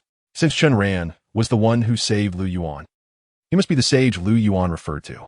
It was no wonder that, at such a young age, he demonstrated such profound expertise in distinguishing raw stones. Perhaps while others relied on keen eyesight, he relied on divination. Another reason for Shen Luming's invitation to Chen Ran to join their group was his interest in Chen Ran's fortune-telling skills. He had a matter he wished Chen Ran to divine. However, as Chen Ran was adamant in his refusal, Shen Luming had no choice but to seek alternative means to foster a good relationship, hoping that when he needed assistance, Chen Ran would not decline. You are most proficient in the jade business. I shall not allow anyone else to take over. After you become the deputy director, you shall continue to manage it. It is imperative to maintain a good rapport with this young man. If he is poached by others, I will hold you accountable. Upon hearing the chairman's earnest words, Zhuang Zhenfeng felt a shiver run down his spine and promptly agreed. Chapter 77. Here it comes again. Chen Ran had arrived in Huang Xinghua's vehicle, and naturally, he also departed in it. On the way back, Chen Ran gazed at the 30-odd exotic minerals of varying sizes in his pocket, feeling exhilarated. My dear brother is truly composed. Even when Boss Shun offered such a high price, he remained steadfast, unmoved. He is indeed a role model for our generation. My admiration for you, Chun, flows like an unending river, Reflecting on the earlier scene, Huang Xinghua experienced a whirlwind of emotions, driving while continuously praising Chen Ran. Suddenly, Chen Ran's phone chimed with a text notification. Upon checking, he discovered that Wanha Group's remittance had arrived. 500 million. He nearly lost count of the zeros. In truth, he owed a debt of gratitude to the individual named Tian Guiyao. Had he not deliberately created difficulties, Chen Ran might not have earned this sum. Boss Huang, the remittance from Wanha Group has arrived. Including the money I borrowed from you earlier, I will transfer you 20 million in total. Huang Xinghua was taken aback. What is this all about, my brother? Why are you giving me so much? Huang Xinghua had only lent Chen Ran 1 million. Hearing that Chen Ran was returning 2 million was shocking enough. You have accompanied me throughout the day. I must reward you for your efforts. No need for formality. I made a profit, after all. Without Huang Xinghua's assistance, Chen Ran would never have had the chance to earn this money, at least not today, nor would he have acquired so many exotic minerals. You have been of tremendous help, and I cannot let you go unrewarded. His total assets were merely 1 million. Having done nothing but accompany Chen Ran for a day, he was now doubling his fortune to 2 million. Although he expressed embarrassment, the smile at the corners of his mouth was impossible to suppress. Thank goodness I had the foresight to take Chen Ran's matter seriously. It truly pays to follow a fortune. Huang Xinghua was elated when he suddenly heard Chen Ran hesitate with a sigh. What is it, my brother? Chen Ran's account was a personal one, subject to transfer limits. He had yet to transfer the funds for the stone purchases and now wished to transfer again, which was naturally impossible. Why is the remittance from Wanha Group so swift? Upon hearing Chen Ran's inquiry, Huang Xinghua immediately responded. Wanha Group is a large enterprise that collaborates directly with banks. As long as they have sufficient funds, there are no issues with transferring large sums. It can reach its destination in mere moments. We, as ordinary citizens, cannot possibly compare. Huang Xinghua then offered Chen Ran a suggestion. If you wish to expedite your transfers, you ought to establish a company account. I believe it would be prudent for you to create one, considering that transactions in the jade industry often involve substantial amounts. The limitations on each transfer can be quite a hindrance. Chen Ran contemplated this. To obtain a company account, he would indeed need to first establish a company. Isn't that rather cumbersome? He mused. Not at all. Establishing a company is quite straightforward. Huang Xinghua replied, You claim you lack the time, but brother, don't you see? If you trust me, I can handle it for you tomorrow. Having recently received 10 million from Chen Ran, this task was trivial for him, given their ongoing dealings. Chen Ran found Huang Xinghua trustworthy and decided to entrust him with the matter. Sensing Chen Ran's trust, Huang Xinghua seized the opportunity. Since we are forming a company, it shouldn't be a mere shell. Shall we seek some business ventures, perhaps selling jade? Huang Xinghua's eagerness to assist Chen Ran was not solely altruistic. He also sought to profit alongside him. With Chen Ran's discerning eye, how could selling jade not be lucrative? Even a small margin would suffice for substantial profit. Chen Ran was well aware of Huang Xinghua's intentions. While one might argue he was unreliable, he had never faltered in their dealings. Conversely, his opportunistic demeanor often suggested a strong desire for profit. However, this was understandable. Who does not wish to earn? Recognizing Huang Xinghua's aspirations to earn alongside him, Chen Ran held no grievances. Yet, he was preoccupied at present. Although he did not explicitly agree, his subsequent remarks implied he would consider it. Huang Xinghua, sensing a potential agreement, beamed with excitement and assured, Rest assured, brother, this matter is in my capable hands. Expect good news. After finalizing their plans, Huang Xinghua suggested treating Chen Ran to dinner, but Chen Ran declined. Despite having purchased a car, he found his small electric scooter more convenient. Suddenly, a wave of alarm washed over Chen Ran as he rushed upstairs, only to find Li Chengnan standing at Zhao Shuyuan's doorstep, gesturing animatedly. Enraged, Chen Ran charged forward and seized Li Chengnan by the collar. If it weren't for this scoundrel ruining Zhao Shuyuan's last 3 pills, she could have lived for several more months. Chen Ran's fury flared upon seeing him. Hey, what are you doing? Let me down, Li Chengnan yelped. Caught off guard by Chen Ran's swift action, his 2 subordinates attempted to pull Chen Ran away, but their efforts were futile against his strength. Chen Ran, gripping Li Chengnan in one hand, prepared to deliver a blow, causing Li Chengnan to panic, recalling the bruises from the previous night. Fortunately, Zhao Shuyuan intervened, catching Chen Ran's hand. Chen Ran, don't resort to violence. She stood at the doorway, recognizing the escalating situation and timely intervening. Chen Ran, however, was unyielding. This scoundrel destroyed your medication. If I don't confront him, he'll think he can continue to harass you. I want to rest until he is thoroughly punished. He assumed Zhao Shuyuan was merely concerned about potential trouble, urging her not to fear. To his surprise, she remained steadfast. Don't act impulsively. He is not here to harass me. I invited him. Chen Ran's confusion deepened at her revelation, though he ceased his aggression. You invited him? For what purpose? You heard her. She is the one who called me here. So put me down now. Li Chengnan exclaimed, relieved that Zhao Shuyuan had finally calmed Chen Ran. Chen Ran shot him a fierce glare. If you dare provoke me again, I'll make you regret it. Li Chengnan recoiled at Chen Ran's menacing gaze, silenced by fear. Thankfully, Zhao Shuyuan persuaded Chen Ran to release him. Sister Shuyuan, he hasn't threatened you, has he? Chen Ran inquired cautiously, puzzled by Zhao Shuyuan's sudden change of demeanor. Not all. Just let him go and listen to what I have to say. Seeing Zhao Shuyuan's serious expression, Chen Ran finally set Li Chengnan free and followed her inside. Once inside, Zhao Shuyuan presented him with a contract. As he accepted it, a vision of people signing contracts flashed before his eyes. What is this? Chen Ran asked, intrigued. This is the reason Li Chengnan has been bothering me. Zhao Shuyuan explained further. Li Chengnan is my husband's cousin. When my husband was alive, they obtained mining rights together. To secure these rights, they formed a company. My husband held the majority stake, 35%, while Li Chengnan owned 15%. The remaining 50% was divided among 5 other shareholders. They were supposed to commence mining 2 years ago, but after my husband's untimely death, complications arose and the matter was shelved. Now, Li Chengnan wishes to proceed, but the other shareholders disagree and aim to oust him. He seeks to acquire my shares to become the largest stakeholder and negotiate with the others. As Zhao Shuyuan elucidated the situation, Chen Ran began to comprehend the full scope of events. My husband was an only child, and his parents passed away early. Upon his death, these shares transferred to me, yet I know nothing about the mine, not even its location, nor do I recognize the other shareholders. This ignorance rendered her vulnerable to Li Chengnan's attempts to buy her shares at a low price, which she had consistently rebuffed, prompting his persistent harassment. Li Chengnan exploits Zhao Shuyuan's lack of knowledge about the mine and unfamiliarity with the partners, believing he can purchase her shares at a bargain.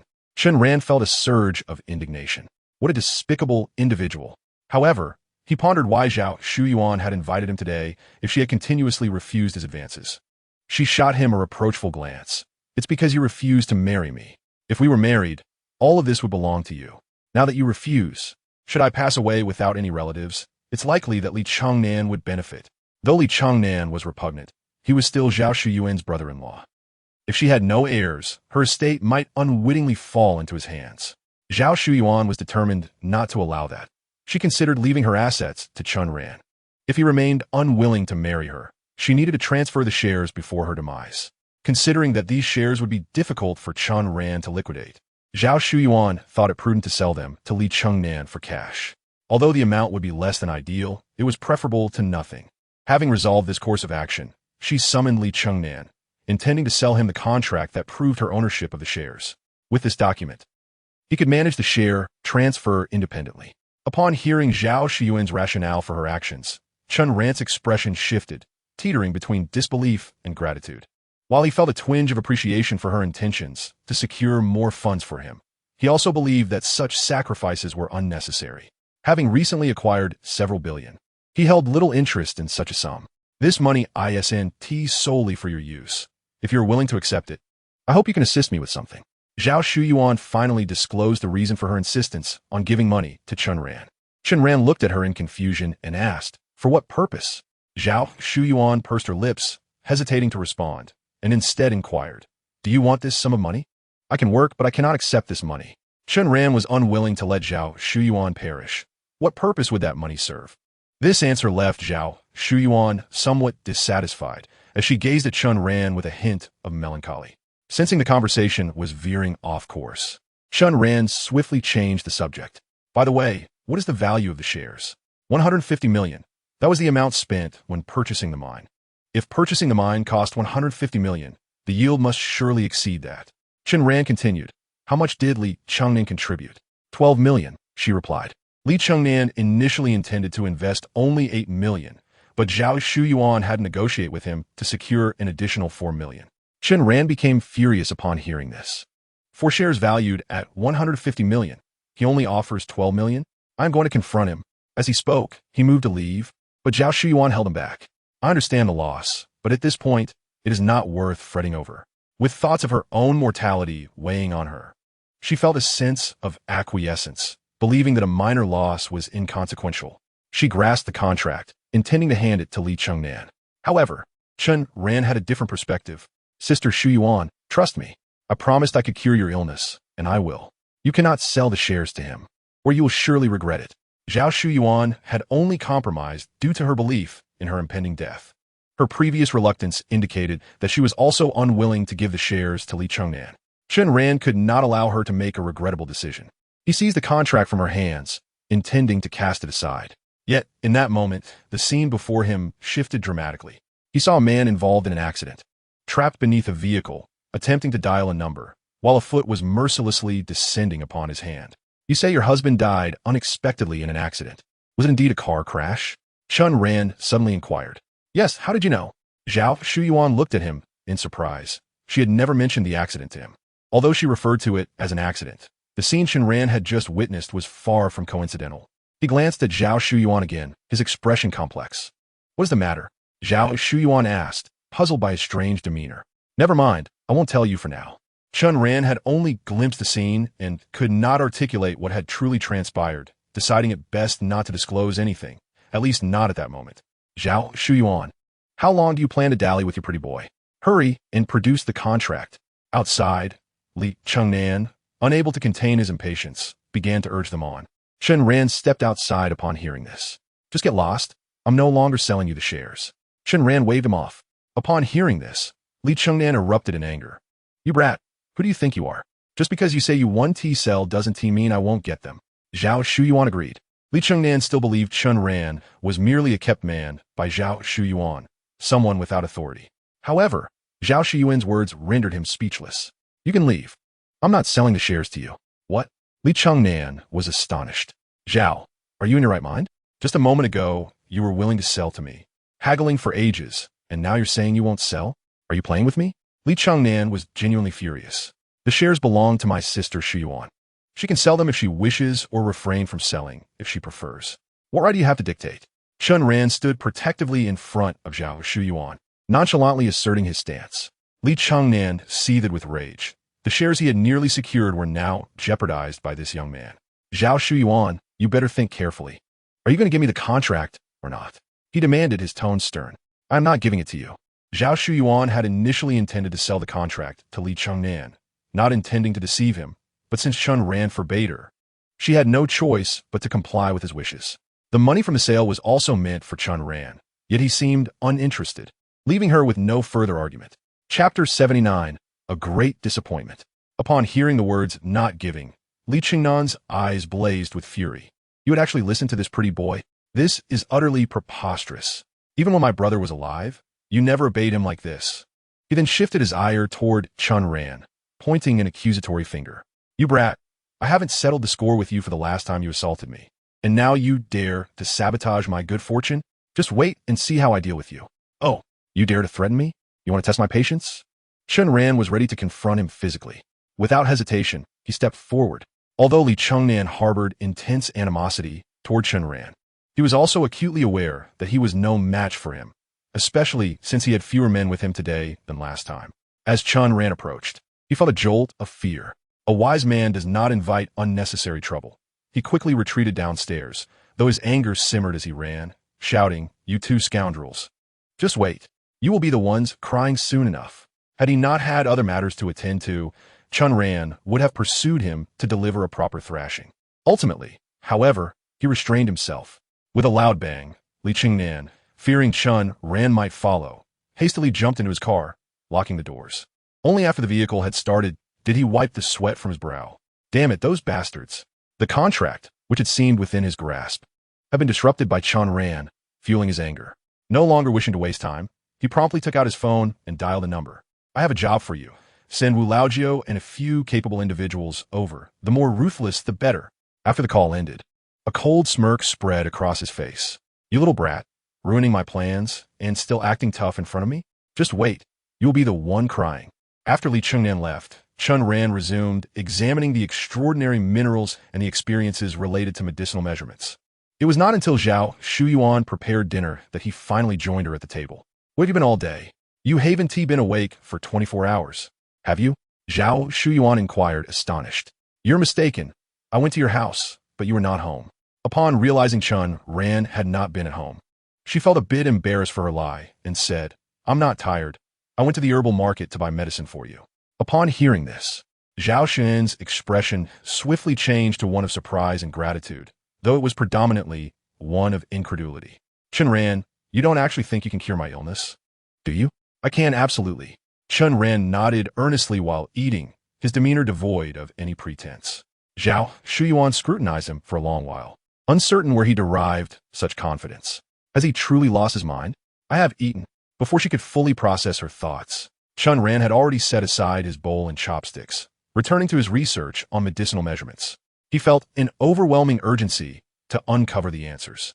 After Zhao Shuyuan finished her meal and tidied up the dishes, she took a shower, changed in her sleepwear, and sat down on the sofa, facing Chen Ran. Chen Ran, you haven't slept all night. Aren't you tired? She asked curiously, wearing her sheer nightgown, this time with black lingerie underneath. She inadvertently ignited a rush of blood through Chen Ran. He quickly turned away, not tired. Zhao Shuyuan approached him again, her legs subtly visible. What kind of person can stay awake for an entire day and night without feeling tired? Stop looking and hurry and take a shower and go to bed. I'm really not tired. Sister Shuyuan, could you move a bit? You're blocking the light. Chen Ran pushed her aside, requesting her to step out of his line of sight. Zhao Shuyuan pouted in exasperation. Noticing the angle, Chen Ran was seated at perfectly aligned with her bed. She sauntered into the room and lay down. Chen Ran, don't you think your sister is beautiful with a nice figure? Do you not have any thoughts about me? Chen Ran glanced up and swallowed hard. He certainly had thoughts, but given the pressing matters at hand, he had to suppress them. Hearing Chen Ran's thoughts, Zhao Shuyuan smiled softly, reflecting on her own allure. After pondering for a moment, she addressed Chen Ran, saying, Do not harbor illusions of curing me. It is impossible. Instead of wasting time on medical studies, why not simply keep me company? With a teasing tone, she added, come into my room to keep me company. Her voice was sweet and inviting, igniting a stirring within Chen Ran.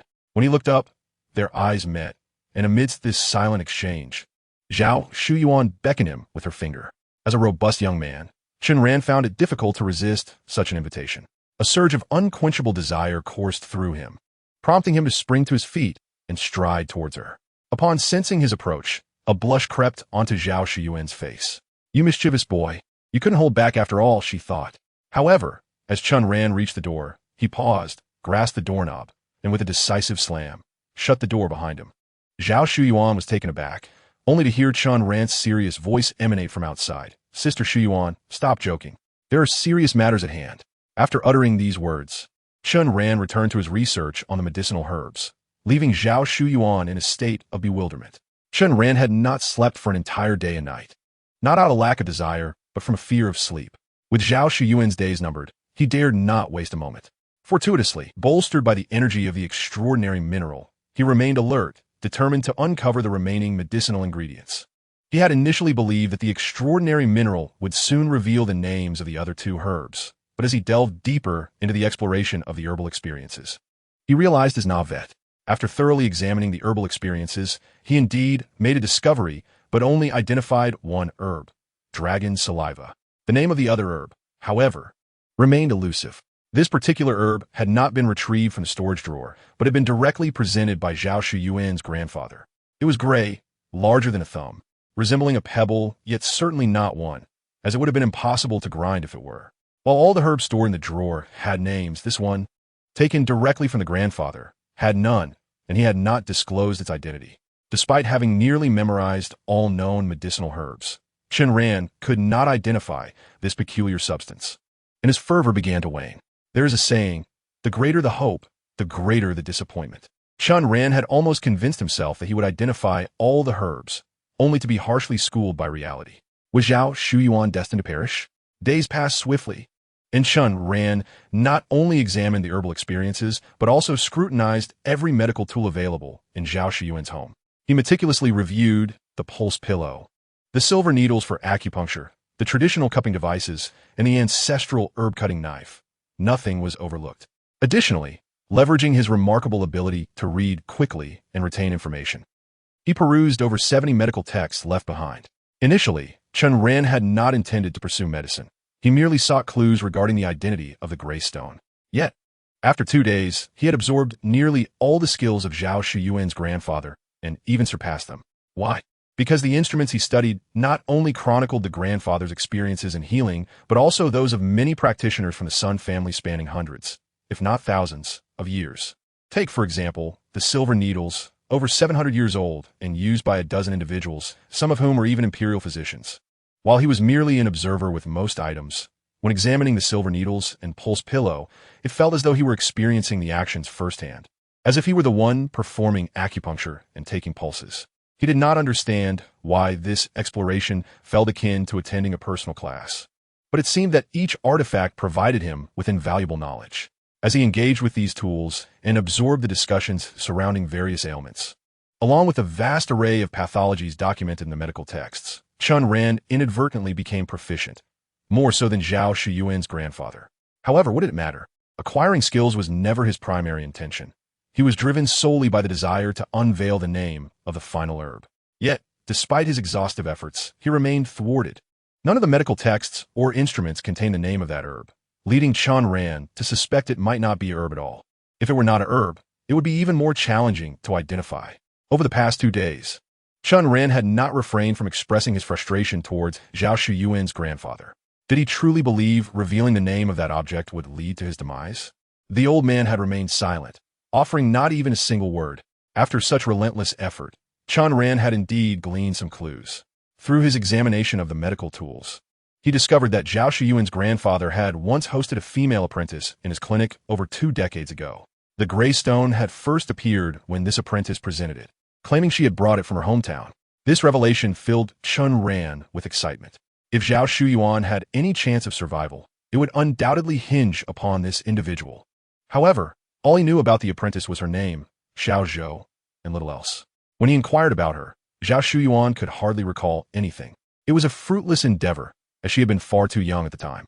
Tracing a clue from over 20 years ago was inherently difficult, especially considering Zhao Shuyuan's grandfather's family had perished in a fire, leaving scant evidence behind. Chen Ran had no knowledge of Xiao Zhou's full name, her fate, or her current whereabouts, and realized that relying solely on his own efforts would be futile. With a sense of urgency, he decided to reach out to Chen Yuan, a police officer, believing that the internal police system would expedite the search. Perhaps out of gratitude for Chen Ran's previous assistance, Chen Yuan agreed to help without hesitation. Though he had promised assistance, a day passed without any news, leaving Chen Ran feeling increasingly anxious. Pengcheng was a directly governed city, and even though Chen Yuan was the head of the police department, his rank surpassed that of most provincial officials. This disparity in status made Chen Ran uncertain of whether Chen Yuan would prioritize his request. If Chen Yuan were to dismiss him, it would be disastrous. For only 3 days remained until he witnessed Zhao Shuyuan's tragic fate. Although Chen Ran had yet to completely surrender hope, he found himself at a loss for how to proceed, placing his hopes squarely on Chen Yuan, praying that he would take the matter seriously. Yet even if Chen Yuan were to dedicate himself fully to the search, there was no guarantee of success. His only consolation was that Zhao Shuyuan had never believed in his ability to cure her affliction. With no expectations, there was little room for disappointment. Aware of her impending fate, Zhao Shuyuan maintained a far more resolute demeanor than Chen Ran. Today, she visited her friend Zhou Yi, perhaps to bid farewell to her closest companion. When Zhao Shuyuan was out, Chen Ran too stepped outside, finding solace in a leisurely stroll. Staying indoors felt futile, and he needed a respite from the turmoil surrounding Zhao Shuyuan's illness and other pressing concerns. Lying on the ground, covering his face with his hand, any passerby would likely mistake him for a corpse, opting to call the crematorium without hesitation. Though his hand still possessed some movement, it felt perpetually cold, devoid of warmth. Only when grasping the extraordinary mineral did he experience some relief. Chen Ran pondered the reason behind this sensation, wishing to hold onto the mineral longer to observe any potential improvement while simultaneously fearing it would soon run out. The substantial supply of extraordinary mineral he had previously acquired had dwindled to half, with its consumption rate proving alarmingly rapid. Before successfully discovering a method to treat Zhao Shuyuan, he dared not expend too much energy, fearing he would not have enough when it was truly needed. Now, he had already requested Zhuang Zhenfeng to assist him in the search, though he remained uncertain about how much could be found.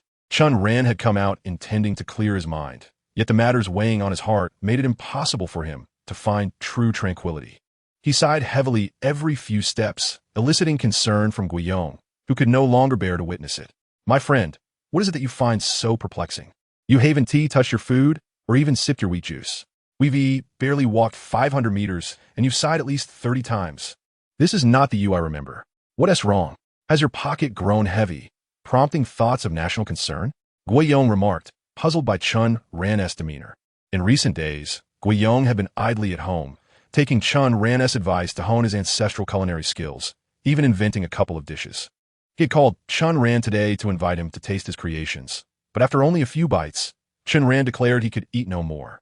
In the past, they could easily consume 10 skewers and a couple of crates of beer. Yet today, they hadn't even finished a single bottle.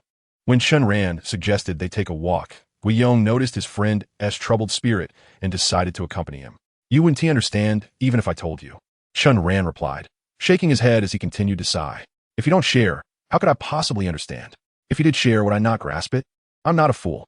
Please, enlighten me," Guiyong insisted, confident in his comprehension skills. Chen Ran merely waved him off. "Is it that a wealthy girl has turned her nose up at you? Or perhaps her father disapproves?" Guiyong inquired. "What wealthy girl?" Chen Ran retorted. "The one surnamed Su, of course," Guiyong answered. "It has nothing to do with her." "Then what is it that has you sighing so?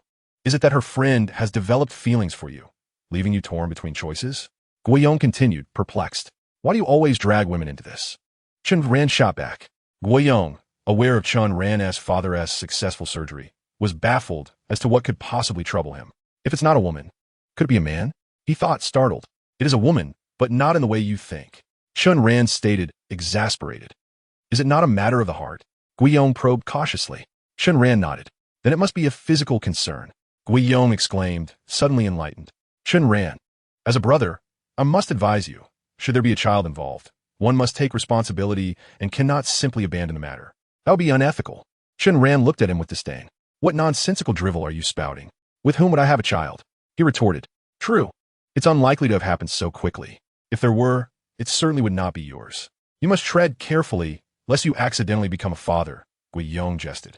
Before Chen Ran could respond, his phone rang, and upon checking, he saw it was Chen Yuan. Instantly invigorated, he urged Guiyong to remain silent. "Director Chen, do you have news?" Chen Ran inquired eagerly. "Yes, I have located the individual you mentioned," came Chen Yuan's voice on the line. "The woman's name is Zhou Yufang. She attended the Pengqing Medical School for a year and then apprenticed at Sun Dao's clinic for 3 years. Sun Dao is the name of Zhao Shiyuan's grandfather. Zhou Yufang witnessed the fire at Sun Dao's home, which traumatized her, leading to her madness. She spent 2 years in the Pengqing Psychiatric Hospital, but after her condition improved, she married a man named Tang Cheng." Chen Ran was astonished to learn that Zhou Yufang had once been insane. Over 20 years had passed, and it was uncertain whether she still remembered the stone from that time. "Where is Zhou Yufang now?" he inquired hastily. The good news was that although she was from Yunnan province, she had remained in Pengqing for work, as her daughter attended university there, and she and her husband resided near Pengqing University. Chen Ran was elated. "They were not far from the university. Can you get in touch with them?" he asked. "I have an old classmate at Pengqing University, and I've already contacted him to assist you in the search," Chen Yuan replied. As soon as he finished speaking, Chen Yuan received an update from his classmate. "I found the child's phone number and will send it to your mobile. My classmate mentioned that this child works part-time selling snacks outside the university and is typically open for business every evening." Upon hearing this, Chen Ran's spirit soared. "Thank you, Director Chen," he exclaimed. He had feared that Chen Yuan would offer a mere perfunctory response, but he was pleasantly surprised by the wealth of information obtained so swiftly. As Chen Ran prepared to hang up, Chen Yuan curiously asked, "Can you share what you need this person for?" Although the question had been posed when Chen Ran first sought assistance, he had refrained from answering. Now, he had no intention of revealing his motives. It's not something that can be easily explained in just a few words, but rest assured, it is not a matter of criminal intent. I'll fill you in later when I have time. How about the consulting position we discussed earlier? Have you given it any thought? Chen Yuan continued. "I'm still considering it. I've been quite busy these past few days." "We'll talk later," Chen Ran replied, ending the call. "That fellow," Chen Ran thought with a resigned smile, setting down his phone and shifting his gaze to an old newspaper on his desk. The newspaper, over 20 years old, bore a large headline, Fire Outbreak. Renowned physician S. family of 5 parishes. Director Chen, I've also gathered the final set of materials. A young police officer entered, carrying a stack of files and placing them on Chen Ran's desk, where a collection of previously reviewed documents already lay, all pertaining to the same case. Thank you for your hard work, Chen Ran said with a smile. You are too kind, the young officer replied, intending to leave. But upon seeing the newspaper on the desk, he was reminded that his files were also about this case. Isn't this case already closed? What are you doing with it? He asked, bemused. The young officer chuckled in confusion as he exited. He was well aware that although the case appeared to be resolved on the surface, it had not truly been. Moreover, it was not merely an accidental incident. Yet, it was so bizarre that even though many knew it was not an accident, no one could find any leads or know how to investigate, leading to its classification as an accidental case and subsequent closure. His mentor had pursued the case until his death, yet he never uncovered the truth. The young officer vividly remembered his mentor jokingly stating, to unravel this case, one would need divine intervention. He had long since forgotten about this case. But Chen Ran's call had rekindled the memory. Divine intervention was, of course, impossible, but with Chen Ran's remarkable fortune-telling skills, one could argue he was akin to a deity in some respects. Perhaps fate had a hand in this. If he were to assist, could he uncover any clues? Unbeknownst to Chen Ran, his phone call had unearthed a cold case that had lain dormant for over 20 years. After concluding his conversation with Chen Ran, he immediately examined the information regarding the girl that had been sent to him. Dan Li. Upon seeing this name, Chen Ran raised an eyebrow. It was a name he recognized. Just days prior, he had encountered a girl named Tang Li selling Tongji Tongbao at Wanbao Pavilion. Could it be the same person? It was not impossible, as many individuals shared the same name. Without time to ponder further, Chen Ran dialed the number, but after 3 attempts, there was no answer. Who are you trying to reach in such a hurry? Guiyong inquired, unaware of who Chen Ran sought. Chen Ran, growing impatient, replied. Chen Ran said this girl sells things outside Pengqing University. It's not far from here, somewhere to find her. I have things to attend to and will be leaving first. Guiyong offered to assist. What is it? Do you need my help? Yet Chen Ran declined, insisting that he was merely seeking someone, not capturing anyone, and did not require assistance. Do you recall our previous discussion regarding the establishment of a store? Over the past few days, I suggest you explore various storefronts and secure a suitable one. Chen Ran had not broached this topic earlier, leading Guiyong to believe he had forgotten. Upon realizing he had not, Guiyong eagerly remarked, I have surveyed several locations, and I am quite satisfied with one that spans over 50 square meters. 50 square meters? Are you planning to open a fly-infested eatery? Chen Ran's words left Guiyong momentarily speechless. Not a fly-infested eatery? A restaurant or a tavern will suffice. We should aim for something larger, at least 400 to 500 square meters. Goodness, how much would that cost? The prospect of opening a 400 to 500 square meter restaurant had never crossed Guiyong's mind. As they conversed, Chen Ran approached his vehicle. Noticing Guiyong's ignorance regarding his financial capacity, he patted the car and asserted, My friend, money is not an issue. Think big. The owner of the raw stone business we previously dealt with is now a friend of mine. I can arrange for him to accompany you for any inquiries you may have. Guiyong was aware that the car was not inexpensive, yet he was uncertain of Chen Ran's wealth, having been impoverished for so long that his imagination was limited. Observing Chen Ran's nouveau riche demeanor, he began to grasp the situation. Perhaps he possesses a few million. I wonder how he acquired it. He steeled himself and nodded, all right. I will heed your advice and seek something larger. After finalizing their plans, Chen Ran provided Guiyong with Huang Xinghua's contact number and then accelerated toward Pengqing University. Pengqing University is the premier institution in the region and is quite renowned nationwide. It is situated in the eastern suburbs, covering over 3,000 acres, complete with a plethora of facilities. Previously, there were 2 old residential complexes nearby, but this year, the university expanded and annexed the land, leading to the relocation of the residents. Although the residents have departed, a significant number of students frequent the area, resulting in vibrant commercial activity along the lengthy walkway, with numerous vendors setting up stalls. Upon arrival, Chen Ran attempted to call Tang Li, but she did not answer. He inquired with a nearby merchant, who did not recognize her. This left Chen Ran in a quandary. The walkway, winding for over a kilometer, housed nearly 80 vendors. Should he ask each one? It would be more efficient to call out. Just as he contemplated this, he heard a loud crash. A stall in the distance had been overturned. A limping girl was on the ground, gathering scattered items. Chen Ran, possessing keen eyesight, recognized her familiar silhouette from hundreds of meters away. Upon seeing her face, he was taken aback. Wasn't this the girl he encountered a few days ago? It turned out that Tang Li and this girl were indeed the same person. Chen Ran hurriedly rushed over. Chapter 82. An eye for an eye. We merchants have paid our rent. You haven't contributed a single cent. How dare you set up a stall here and attempt to steal my business? A middle-aged man with a bushy beard stood menacingly in front of the stall, berating Tang Li. Surrounding students expressed their discontent, contesting she has been operating her stall for over a month. You only arrived a few days ago. How can you claim she is stealing your business? What does it matter to you? The bearded man glared at the students. So what if she arrived early? Does she have a business permit? I do. This is none of your concern. Disperse immediately. Tang Li's stall specialized in fried noodles and was thriving. The bearded man had been observing her for days, consumed with envy, and rented a shop to sell fried noodles as well, yet for reasons unbeknownst to him. Students chose not to patronize his establishment. Despite having tables and chairs, no one bought from him, while they flocked to Tang Li's stall. Operating the same business, but struggling to earn even a tenth of her profits, his jealousy had festered for days, leading him to demand Tang Li vacate her spot. When she ignored his threats, he finally snapped and overturned her stall. This is outrageous, exclaimed a nearby student. I know the university's administration. If anyone dares to stir trouble, I will have them come and identify which department you belong to. I can have your credits revoked. Do you believe that? The bearded man continued to intimidate the crowd. Although the students felt a sense of injustice, they were momentarily silenced. In truth, no permits were necessary for street vending. Many could set up stalls, and Tang Li had established her presence before the commercial establishments. This man, driven by jealousy over her success, consistently sought to displace her, despite her maintaining a considerable distance from his shop. Today, he had gone too far by overturning her stall. Tang Li felt wronged, tears welling in her eyes as she collected her fallen items. While picking up, she suddenly noticed someone handing her a sieve, one from her own stall. Thank you, she said. Receiving it, only hear the response, no problem. The voice was somewhat familiar. She looked up, her face brightening with surprise. Is it you?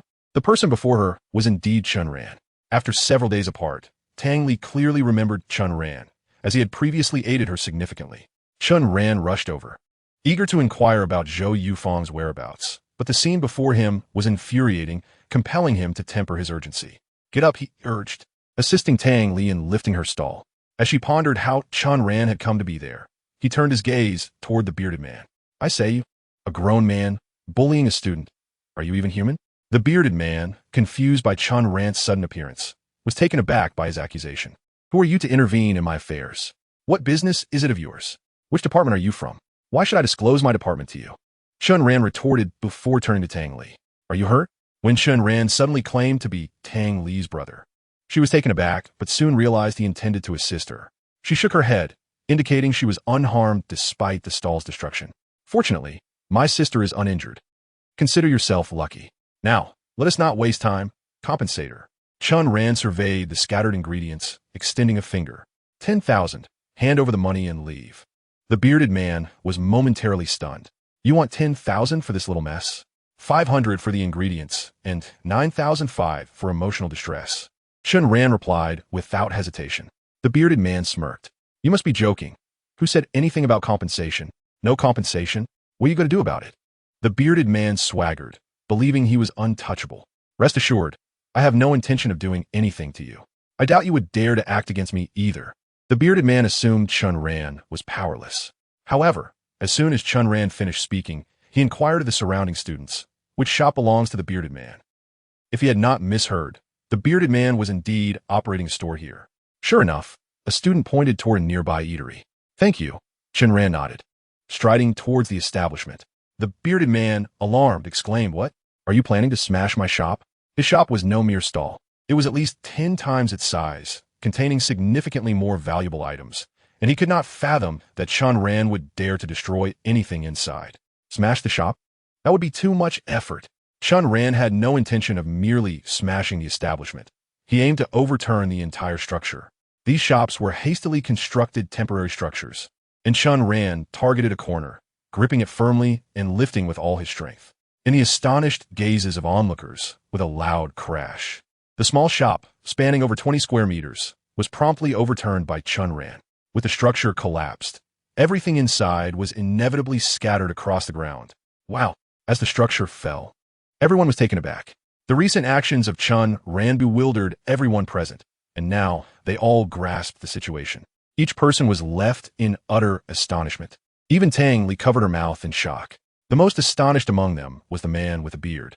His modest shop, although a temporary structure, could not easily be overturned by mere hands. The framework alone weighed over 1,000 kilograms, not to mention the contents within. How could this young man possess such strength? He glanced between Chen Ran and the overturned structure, rendered speechless for a moment. Meanwhile, the onlooking students erupted into a commotion. Impressive. This guy has real guts. He flipped a building over just like that. His strength far surpasses his temper. A true king has returned. They speculated if he was from the sports department. Regardless of his department, he performed admirably. A group of students, reveling in the spectacle, even broke into applause. As students of the academy, they recognized that Tang Li was also a fellow student, and their concern for her business stemmed from noticing her struggles, wanting to offer support. However, the bearded man not only prevented Tang Li from setting up her stall, but also toppled her cart and scolded them for meddling. Their indignation flared, and upon witnessing his structure upended, they could not help but add insult to injury. This infuriated the bearded man. "You little brat! How dare you turn my shop upside down?" Just as he was about to retort, his words faltered as he saw Chen Ran take a step forward, causing him to hastily retreat. Had Chen Ran not overturned the building, he might have considered reprimanding him, but after witnessing such a display of strength, he dared not act. With such power displayed, he understood that any confrontation would only lead to his own misfortune. "Fine, you overturned my sister's cart. I flipped your shop. We're even now. I won't ask you for compensation. Just leave." Chen Ran waved his hand dismissively at the bearded man, who, contrary to Chen Ran's expectations of a swift resolution, refused to comply. "You dare declare your department? I will report you to your superiors."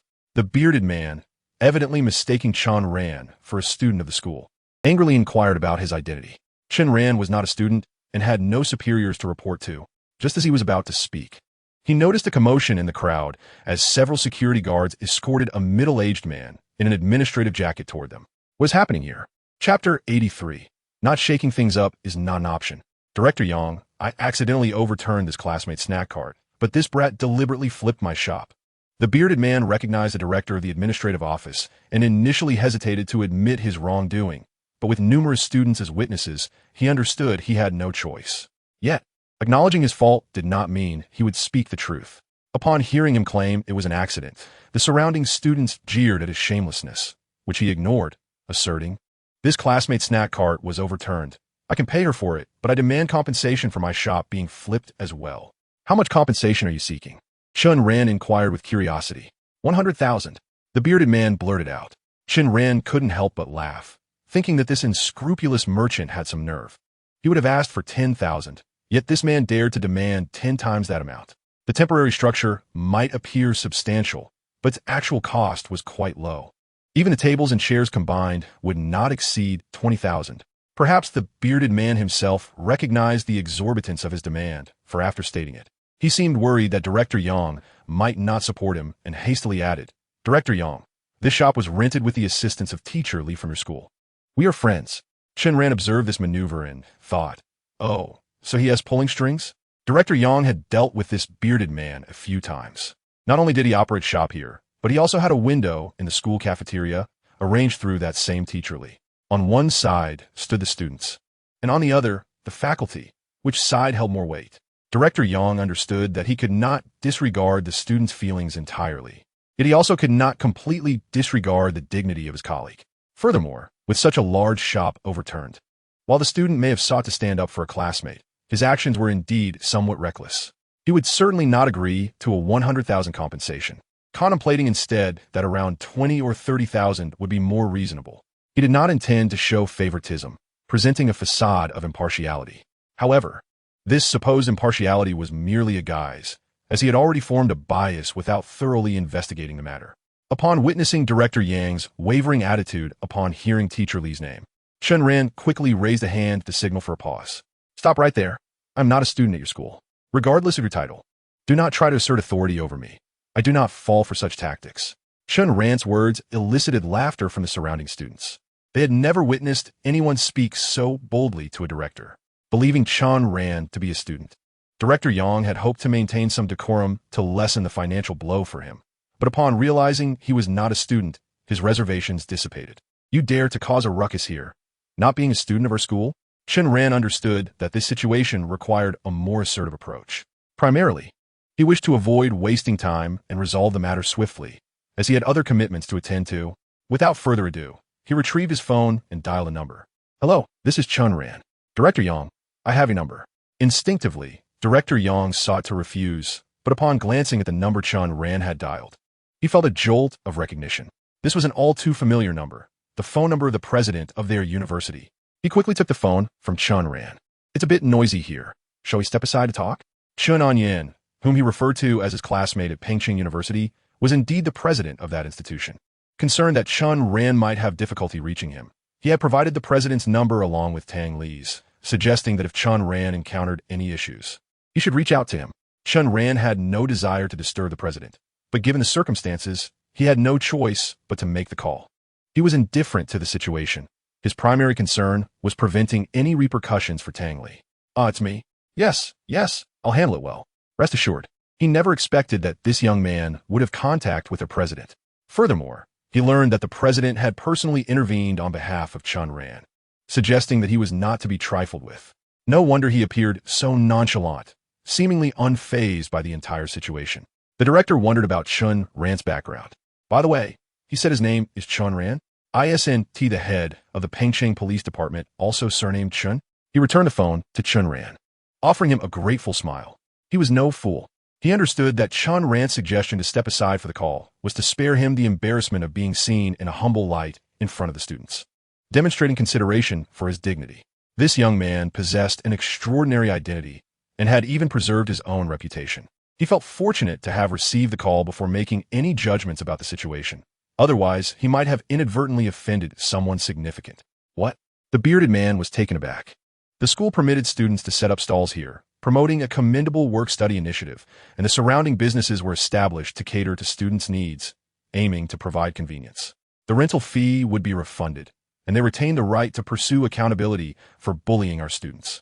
Director Yang, I am friends with Teacher Li from your logistics department.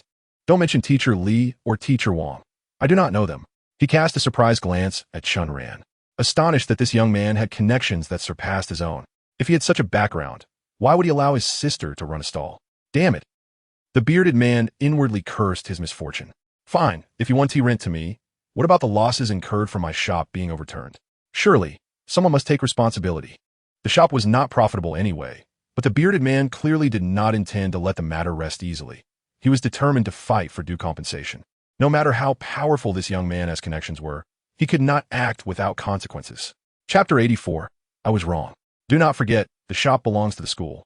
The man with the beard only seeks to make Chen Ran compensate him, neglecting the most crucial point. The most valuable aspect of his shop is the mobile boardroom, which was constructed by the school.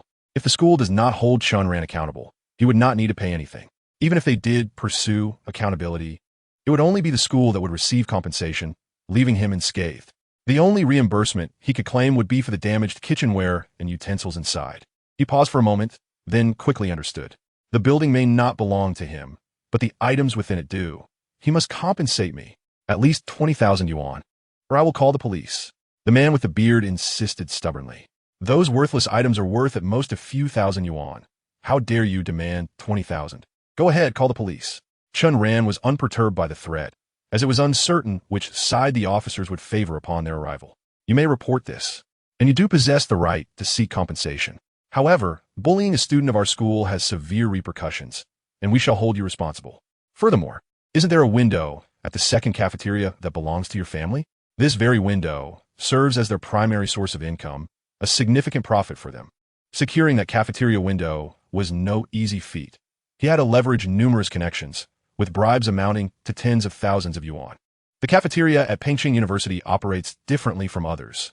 Each window is contracted separately, managed uniformly by the school, which wields the ultimate authority over contracts.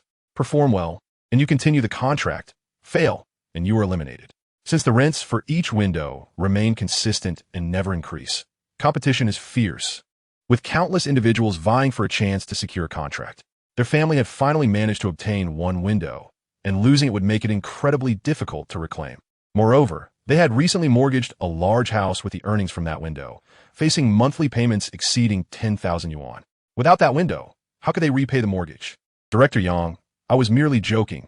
I won't report you, nor will I seek compensation. It was my attitude that was poor, and I was wrong. Please, be magnanimous and do not hold this against me. The man with the beard, previously insistent and fierce, suddenly wilted under pressure, disregarding the students surrounding them, and hastily began to apologize.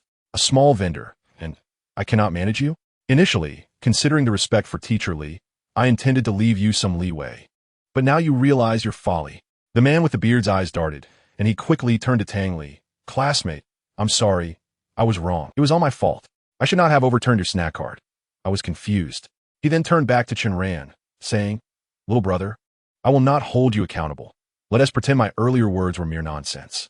Please do not hold this against me. All the fault lies with me. Just ask Director Yang not to make it difficult for me.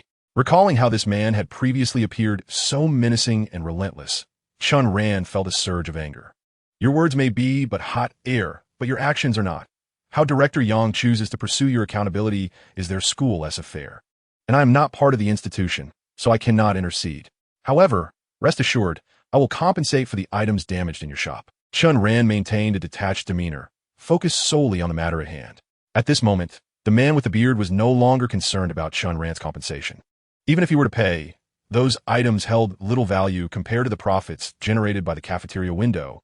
They were insignificant in comparison. He felt utterly despondent, seeking to remedy the situation as quickly as possible. Seeing Chen Ran's disinterest, he hurriedly turned to Tang Li, pleading, Classmate, please forgive me. How much was your snack card? I will compensate. I can pay 10 or 20,000 yuan for it, and any excess can be considered compensation for your ingredient losses. As he spoke, the man with the beard hastily pulled out his phone to scan the payment code on the snack card, only to have Tang Li cover it. I do not want your money, she declared, putting the payment code away. She did not desire the compensation, simply believing the loss was minimal and unnecessary. However, to the man with the beard, it felt as if he had been struck by lightning. He thought she would not let him off easily, and with a thud, he knelt down. Classmate, I was wrong. I truly was wrong. Please forgive me. Look at my age. It has not been easy. I was merely momentarily confused. Grant me a chance to reform. He pleaded, tears streaming down his face, and began to bow repeatedly before Tang Li. With no alternative and the loss of the cafeteria window being far too great for his family to bear, he cast aside all dignity. This act startled Tang Li, who hurried forward to pull him up. You must rise. Do not do this. If you do not forgive me, how dare I get up? The man with the beard replied, continuing to bow. I forgive you. You may have forgiven me, but your brother has not. Though the situation stemmed from Tang Li, the ultimate decision lay with Chen Ran, and the man with the beard was well aware of this hierarchy. Tang Li, being a young girl, had never witnessed such a display. Seeing the man in such a state, her heart softened, and not only did she forgive him, but she also looked toward Chen Ran, seemingly seeking to intercede on his behalf. Before she could speak, Chen Ran impatiently addressed the man with the beard. My sister's forgiveness is sufficient. I cannot be bothered to dwell on this matter. Get up quickly. If you do not, I may change my mind. Chen Ran had no intention of letting the man with the beard off the hook, but since Tang Li had chosen to overlook the incident, he did not wish to waste further time on the man. Hearing this, the man with the beard felt as if he had been granted a reprieve. Yes, yes, yes. I will get up right away. He nodded eagerly, standing up as if pecking a grain. Director Yang, you see, this classmate and her brother have forgiven me. My family's window. Chen Ran's nod prompted him to continue. I was merely speaking offhand. I had no intention of pursuing this further. Since they have forgiven you, let this matter rest. Yes, yes, that sounds good. Let it be so. As he spoke, noticing Tang Li's ingredients scattered across the ground, he quickly crouched down to assist her, as if fearing Chen Ran might change his mind, eager to make a good impression. It was only when Chen Ran instructed him to leave that he reluctantly set down the broom and returned to his collapsed shop. That evening, there was little happening, and many had gathered to watch. With a crowd, discussions were inevitable. Some criticized the man with the beard for being shameless and infuriating, while others felt sympathy for his plight. Curiosity arose regarding Chen Ran's prowess. Why did his sister still need to hawk goods? The chatter varied widely. Do you not find him somewhat familiar? On the way back to school, a girl said to her roommate, upon your mention, he does seem somewhat familiar, but I cannot recall where I have seen him. Your memories are quite poor. Is he not the delivery guy whom Su Yutong confessed to? Another girl chimed in, producing a photo on her phone that captured the moment, which had circulated in various school groups for some time. The other two girls, upon seeing, exclaimed, it is indeed him. I often order takeout. How did I not notice him before? Another girl gushed. Another recalled, by the way, ISNT, they're a wealthy second-generation student named Lee who is looking for him. Looking for whom? The delivery guy. What does he want with him? I'm not certain, but I heard that if he finds him, he can claim 10,000 yuan, and even providing a lead offers 2,000. That much. Is it for real? I am uncertain. I know his roommate, so I will ask. Chapter 85, A Visit. Mr. Chen, I sincerely apologize for the trouble I have caused you. Although Chen Ran appeared to be of similar age, he seemed to possess a significant status. How much did your shop cost? I shall compensate. Since the shop belongs to the school, it is only right that compensation is provided. It is merely a mobile boardroom, not worth much, no need for compensation. With the other party declining, Chen Ran had no choice but to relent. In the end, only Chen Ran and Tang Li remained. Brother Chen, thank you for helping me once more. Indeed, it seems I caught up just in time. If I had been a moment later, you would have faced undue hardships. Chen Ran remarked, casting his gaze toward the figure with a beard not far off. The bearded man's dwelling lay in disarray, having been overturned by Chen Ran, and as he busied himself with the chaos, the scowl that once adorned his face transformed into a broad grin upon noticing Chen Ran's attention. You're simply too soft-hearted. Chen Ran continued, individuals like him lack any moral compass. Do not be deceived by his earlier subservience. He is likely cursing himself within. Tang Li understood Chen Ran's sentiment and shyly bit her lip. He did apologize to me. He had not wronged me significantly. I find him rather pitiable. Pitiable? Chen Ran was taken aback. The bearded man, adorned with gold chains and rings, and clad in designer attire, was hardly deserving of sympathy. In contrast, Tang Li, a student who still had to hawk goods after classes, wore faded clothes, her hands lined with wrinkles, and most troubling of all, she struggled with her legs. If anyone were to be deemed pitiable, it was undoubtedly her. Nevertheless, Chen Ran kept his thoughts to himself. Earlier, when I mentioned exchanging contact information, I thought I would not see you again after you left in a hurry. It is quite fortuitous to encounter you today. Shall we exchange contact details? Having assisted her thrice, Chen Ran's kindness prompted Tang Li to retrieve her phone. However, his subsequent words astonished her. Today is not mere coincidence. I came specifically to find you. Huh? Is your mother named Zhou Yufang? Tang Li was taken aback again. How did you know? Chen Ran had been concerned that there might be another vendor named Tang Li along the pedestrian path, but upon hearing her response, he realized his worry was unfounded. It was indeed this Tang Li. With the right person identified, Chen Ran wasted no time and succinctly explained the situation. He then inquired if she was aware of the gray stone. Tang Li appeared puzzled. Although Chen Ran's words were somewhat incredulous, she chose to believe him. The notion that a stone could save lives intrigued her, yet she knew not what it was. Chen Ran furrowed his brow. Has your mother never mentioned it? Have you never seen it? No recollection, Tang Li replied. Chen Ran pondered briefly before suggesting, shall I take you directly to ask my mother? Is your mother at home? Yes. She is not working. She is caring for my father. As she spoke, Tang Li maneuvered her food cart to the side of a street lamp and secured it. What do you mean by caring for your father? Chen Ran inquired, puzzled. My father is paralyzed and requires assistance. Chen Ran's expression shifted dramatically. Your father is paralyzed? Yes. He was injured on a construction site 2 years ago. That day, I sold a copper coin to buy him a bed suitable for a paralyzed patient. I owe you gratitude. Without your help, I would not have sold it for such a good price. Not only did I buy the bed, but I also had some left over. As Tang Li spoke, she flashed a grateful smile at Chen Ran. She was quite beautiful, though her attire was unremarkable. In terms of looks, she was certainly comparable to Su Yutong, and her smile was enchanting, her eyes seemingly capable of conversing. Chen Ran was aware that Tang Li's family was likely not well off, but he had not anticipated the extent of their hardship. He was even more surprised that despite her difficulties, she could smile so sincerely. Once the food cart was secured, Tang Li retrieved some utensils, placing them into a wheeled suitcase. The suitcase was sizable, and it was no easy task for an ordinary person to pull, especially considering Tang Li's leg issues. Let me handle that, Chen Ran offered, reaching for the suitcase. Thank you, I can manage. I am aware you can, but as a gentleman, I cannot stand idly by while you struggle with such a large suitcase. What would others think if they saw me, claiming you're my sister, yet behaving so callously? Having previously observed her limp, Chen Ran's curiosity compelled him to inquire further. He discovered that 2 years prior, she had accompanied her father to the construction site, where they were both injured by falling materials. Her father had become paralyzed while protecting her, and she had worked there to earn her tuition. Was there no insurance for such a severe injury? We did not purchase insurance. Noticing Chen Ran's astonishment, Tang Li added, the foreman deceived us, claiming he had purchased it. But we only learned the truth after the accident. Did you not report him? He is already in prison. Chen Ran was taken aback. The foreman's family compensated us. Just enough to cover medical expenses for both my father and me. Tang Li continued, in truth, it is quite fortunate. At least I can manage daily activities without much issue. I may appear awkward while walking, but it does not hinder me. Seeing Tang Li's optimistic smile stirred a mix of emotions within Chen Ran. He had once considered his circumstances dire, but in comparison to Tang Li, he realized he was far better off. Originally, Tang Li's family resided in a nearby residential building, but due to demolition, they had been forced to relocate a kilometer away just months ago. This distance was considerable, prompting Chen Ran to load the suitcase into his car's trunk without hesitation and invite Tang Li to join him.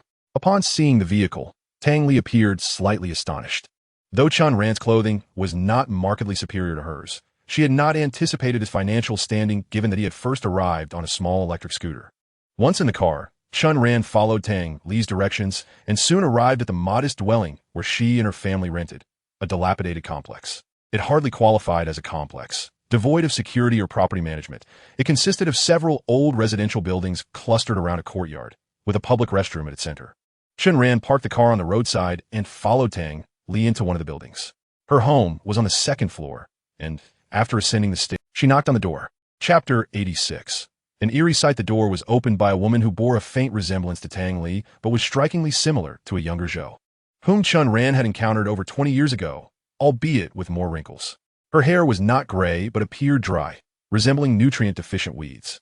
Her gaze seemed somewhat vacant, and upon seeing Tang Li, she initially smiled, but then froze upon noticing Chen Ran. Hello, Annie. My name is Chen Ran, and I'm a friend of Tang Li.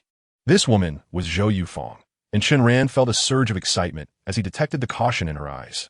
He quickly clarified his identity. Mother, this is the kind-hearted person I mentioned who helped me sell the copper coin for 30,000. He has assisted me once more today. Zhou Yufang's vigilance did not wane until she heard Tang Li's words, which prompted her to relax and open the door. Please come in, she said warmly. Chen Ran nodded and entered the house behind Tang Li. The interior was likely a two-bedroom, one living room layout, but felt quite cramped. The living room was less than 10 square meters, accommodating only a table and an old single-door refrigerator, with a few benches beside the table. I apologize, Brother Chen. The space is a bit tight. Please, make yourself comfortable. Upon entering, Tang Li took the suitcase from Chen Ran's hands and gestured for him to sit. Indeed, the space was cramped, but Chen Ran had not fared much better in recent days. He had previously resided in even more dismal conditions. He certainly would not complain. Furthermore, the area, though small, was impeccably clean. Have you eaten? Zhou Yufang inquired as soon as Chen Ran sat down. If not, I can prepare something. Chen Ran quickly assured her that he had already dined, eager to get to the crux of his visit without further delay. About the gray stone? Zhou Yufang's expression turned to one of bewilderment upon hearing the inquiry. Although she appeared normal, she seemed slightly out of sync, taking a moment before shaking her head and stating she could not recall. Once, did you not serve as an apprentice at a place called the Shengxin Clinic? The physician there was named Sun Dawei. Do you recall him? You once presented him with a stone, a gray one resembling a pebble, which you claimed to have brought from your hometown. Brother Chen, have some water. Chen Ran was conversing with Zhou Yufang when Tang Li brought over a glass of water. Thank you. There is no need for such courtesy. Chen Ran accepted the water, placing it aside, eagerly gazing at Zhou Yufang. He had assisted her significantly, and she surely did not wish for him to leave disappointed, especially regarding a matter of saving lives. Mother, please think carefully. After pondering for a while, Zhou Yufang shook her head, still looking perplexed. Chen Ran felt puzzled. Could it be related to her past insanity? Chen Yuan had mentioned that Sun Dawei's family perished in a fire, which Zhou Yufang witnessed, leading to her madness. This perplexed him as well. Zhou Yufang had studied nursing at a medical school. While one might not say she had encountered numerous bloody scenes, she had certainly seen more than the average person. How could a fire frighten her to madness? Though perplexed, this was not the moment for such musings. Chen Ran took out his phone and located a photograph of Sun Dawei. This had been captured from an old album at Zhao Shuyuan's home. This is the man. You apprenticed at his clinic for 3 years. Do you not remember him at all? As he posed the question, he held the phone before Zhou Yufang, urging her to see clearly. Zhou Yufang scrutinized the image, her expression initially one of confusion. However, after a few moments, her pupils suddenly dilated, and she exclaimed, "It's him. Do you remember now?" Chen Ran asked, his face alight with joy, only to notice a change in Zhou Yufang's countenance. Master, master. Zhou Yufang had indeed recalled, but she kept repeating these 2 words, her tone urgent, her expression turning increasingly fearful, unmistakably abnormal. "Fire!" she cried out, startling Chen Ran. "Fire! The master is ablaze." It suddenly ignited. "Run, quickly run!" Zhou Yufang shouted, bursting into tears, her face a portrait of terror, tears streaming down her cheeks. Her fists clenched tightly, veins bulging on her forehead. At this sight, Tang Li became anxious as well. "Mother, what is wrong? Please don't frighten me." Zhou Yufang's emotional state had shifted drastically, and Chen Ran realized the gravity of the situation. It seemed she had remembered something, but he feared it was not the stone, but the haunting memory of the fire. Chen Ran thought to himself that this was unfortunate. After so much effort to treat her mental illness, it appeared to be resurfacing. "Annie, please remain calm. Everything is all right. There's nothing to worry about. Just relax." Chen Ran hastily tucked away his phone and reached out to soothe the terrified Zhou Yufang. However, as soon as he grasped her arm, the scene before him abruptly transformed.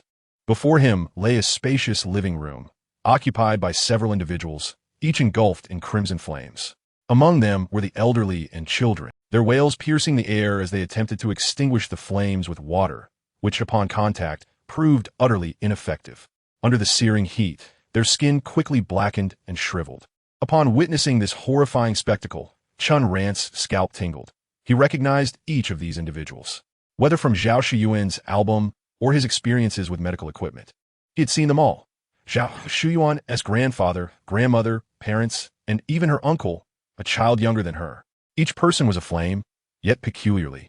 The fire affected only their bodies, leaving their clothing untouched. The room echoed with their anguished cries, only interrupted by Sun Dawei's frantic shout. "Run, quickly!"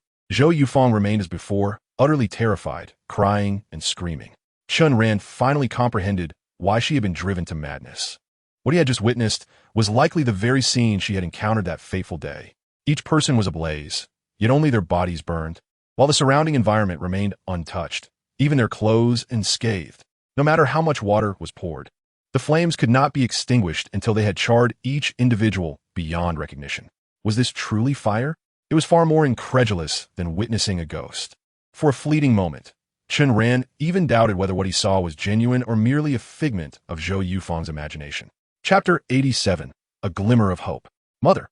Realizing that Zhou Yufang was uncontrollably attempting to flee, he recognized he had stirred a calamity. The 2 acupoints he had pressed were meant to calm her spirit. However, it was not as simple as merely applying pressure. It required a certain force. Within the ancestral medical practices of the Sun family, there exists a concept. Every individual possesses a vital energy within them. If this energy remains unutilized, it is termed qi. Once harnessed, it is referred to as jing. The journey from being unable to utilize this energy to being able to is known as cultivating qi into jing. This force is of utmost importance, whether diagnosing, realigning bones, massaging acupoints, or performing acupuncture. It is essential. Only with this force can medical skills be fully realized. Without it, one may only achieve a fraction of their potential. There exists a dedicated tome detailing the process of cultivating qi into jing, which Chen Ran had thoroughly studied, leaving no stone unturned. After completing the reading, he had decided to experiment. To his astonishment, he discovered that even without prior practice, he possessed this vital energy. Previously, he had not consciously felt it, yet now, with a mere thought, he could sense it, ethereal yet undeniably real. He speculated that this might be linked to his encounter with lightning. No wonder he possessed such strength. It was perhaps because he had harnessed this energy. It was precisely this force that emboldened Chen Ran to apply the medical skills he had acquired. "Do not be anxious. Everything is fine, just relax." As he massaged her, he spoke gently, urging Tang Li to hold her mother, while he pressed firmly on the heart acupoint on her back several times. Chen Ran was unsure of the efficacy of his actions. After all, he was still a novice, having observed more than practiced. Fortunately, after this series of maneuvers, Zhou Yufang's emotional state began to stabilize. She ceased running, crying, or shouting. It seemed the ancestral medical practices of the Sun family were indeed formidable. I don't remember. I have forgotten everything that happened before. Once Zhou Yufang regained her composure, she cradled her head in her hands, shaking it continuously and speaking to herself. It is better not to remember. Let be forgotten. Chen Ran offered further reassurance, refraining from asking any more questions. Just moments ago, he had feared that if Zhou Yufang did not regain her composure, the consequences would be dire. While he yearned to know the name of that stone, if Zhou Yufang were to succumb to madness, she would be unable to articulate it. Moreover, Tang Li's family was already facing considerable hardships. If her mother were to lose her sanity, how would they continue to live? Healing Zhao Shuyuan was Chen Ran's responsibility. He did not wish to burden others with his troubles. I apologize, Chen Ran said, an expression of regret upon his face as he addressed Tang Li. Upon hearing his words, she pressed her lips together, responding, "It's all right. After all, you meant no harm, just unable to assist." Tang Li longed to help Chen Ran, yet her mother's condition clearly indicated that she could not endure any further stress. Regardless of how urgent Chen Ran's situation appeared, she felt powerless to aid him. As Tang Li's words faded, a male voice suddenly emerged from the bedroom, inquiring what was transpiring outside. It turned out that Tang Li's father had been asleep and was unaware that guests had arrived. Zhou Yufang's earlier emotional outburst had roused him. "Nothing is the matter," Tang Li said, as she entered the room, briefly recounting the earlier events to her father, inevitably mentioning Chen Ran's purpose for visiting. Afterward, she inquired if her father was familiar with the stone Chen Ran mentioned. Standing in the living room, Chen Ran glimpsed through the ajar bedroom door, observing two beds, one wooden and the other a nursing bed. On the nursing bed lay a man, appearing relatively healthy, albeit rather thin, with barely any flesh on his face, vaguely resembling Tang Li. Tang Li's father, Tang Cheng, was taken aback to learn that Chen Ran had come seeking something from over 20 years ago. Tang Li's mother had experienced mental health issues, leading to a complete loss of memory regarding past events. The doctor explained that she was suffering from self-protective amnesia due to trauma, advising that we should refrain from discussing former matters to avoid triggering her. This revelation from Tang Cheng filled Chen Ran with a sense of guilt. "I apologize, uncle. I shall not bring it up again." Initially believing that Tang Cheng had no leads, Chen Ran contemplated inquiring about the exact location of Zhou Yufang's hometown. However, before he could voice his thoughts, Tang Cheng shifted the conversation, stating, "I do not recall the stone you mentioned, but I have organized some old belongings belonging to Tang Li's mother and locked them in a box. It contains many items from years ago. Perhaps you can rummage through it and uncover some clues." Taken aback by this statement, Chen Ran had no time to express his gratitude before Tang Cheng instructed Tang Li to retrieve the box. The box was situated beneath a wooden bed, and since it was cumbersome for Tang Li to manage alone, Chen Ran hurriedly stepped forward to assist. With his considerable strength, he grasped the box and pulled it out effortlessly. It was an ordinary wooden box, measuring approximately 1 meter in length, 80 centimeters in width, and about 30 centimeters high, coated in a layer of dust that indicated it had not been disturbed in quite some time. I had considered discarding it during our move, but Tang Li was reluctant to part with it, so it remained. Most of the contents are notes from her mother's medical studies, since her mental health issues arose. These items have remained untouched. Whether they will be of any assistance to you, I cannot guarantee, Tang Cheng remarked, indicating the location of the key to Tang Li. Chen Ran, no longer daring to harbor hope, simply nodded at Tang Cheng's words, accepting the key handed to him by Tang Li before unlocking the box. According to Tang Cheng, the box had been in use since his marriage to Tang Li's mother, meaning it had been stored away for at least 20 years. One would expect that such a wooden box, left in a corner for 2 decades, would have succumbed to decay and pests. Yet, aside from the dust on its surface, there were no signs of insect damage whatsoever. Upon opening the box, Chen Ran discovered that its contents had also remained unscathed. A stack of notebooks lay within, their pages yellowed with age, yet entirely intact. This unexpected preservation astonished Chen Ran. Could it be that someone had consistently placed mothballs inside? Yet, Tang Cheng had asserted that the box had remained undisturbed since it was locked. For reasons unknown, Chen Ran felt a sudden surge of excitement. Ever since being struck by lightning, his sense of smell had sharpened significantly, and now he detected a peculiar scent emanating from within the box. It was not the fragrance of exotic minerals, but rather a subtle, fresh aroma, delicate yet undeniable. Chen Ran began to sift through the contents of the box. Inside, he found not only an abundance of notebooks filled with notes, but also several medical texts, along with feminine items like hairpins and combs.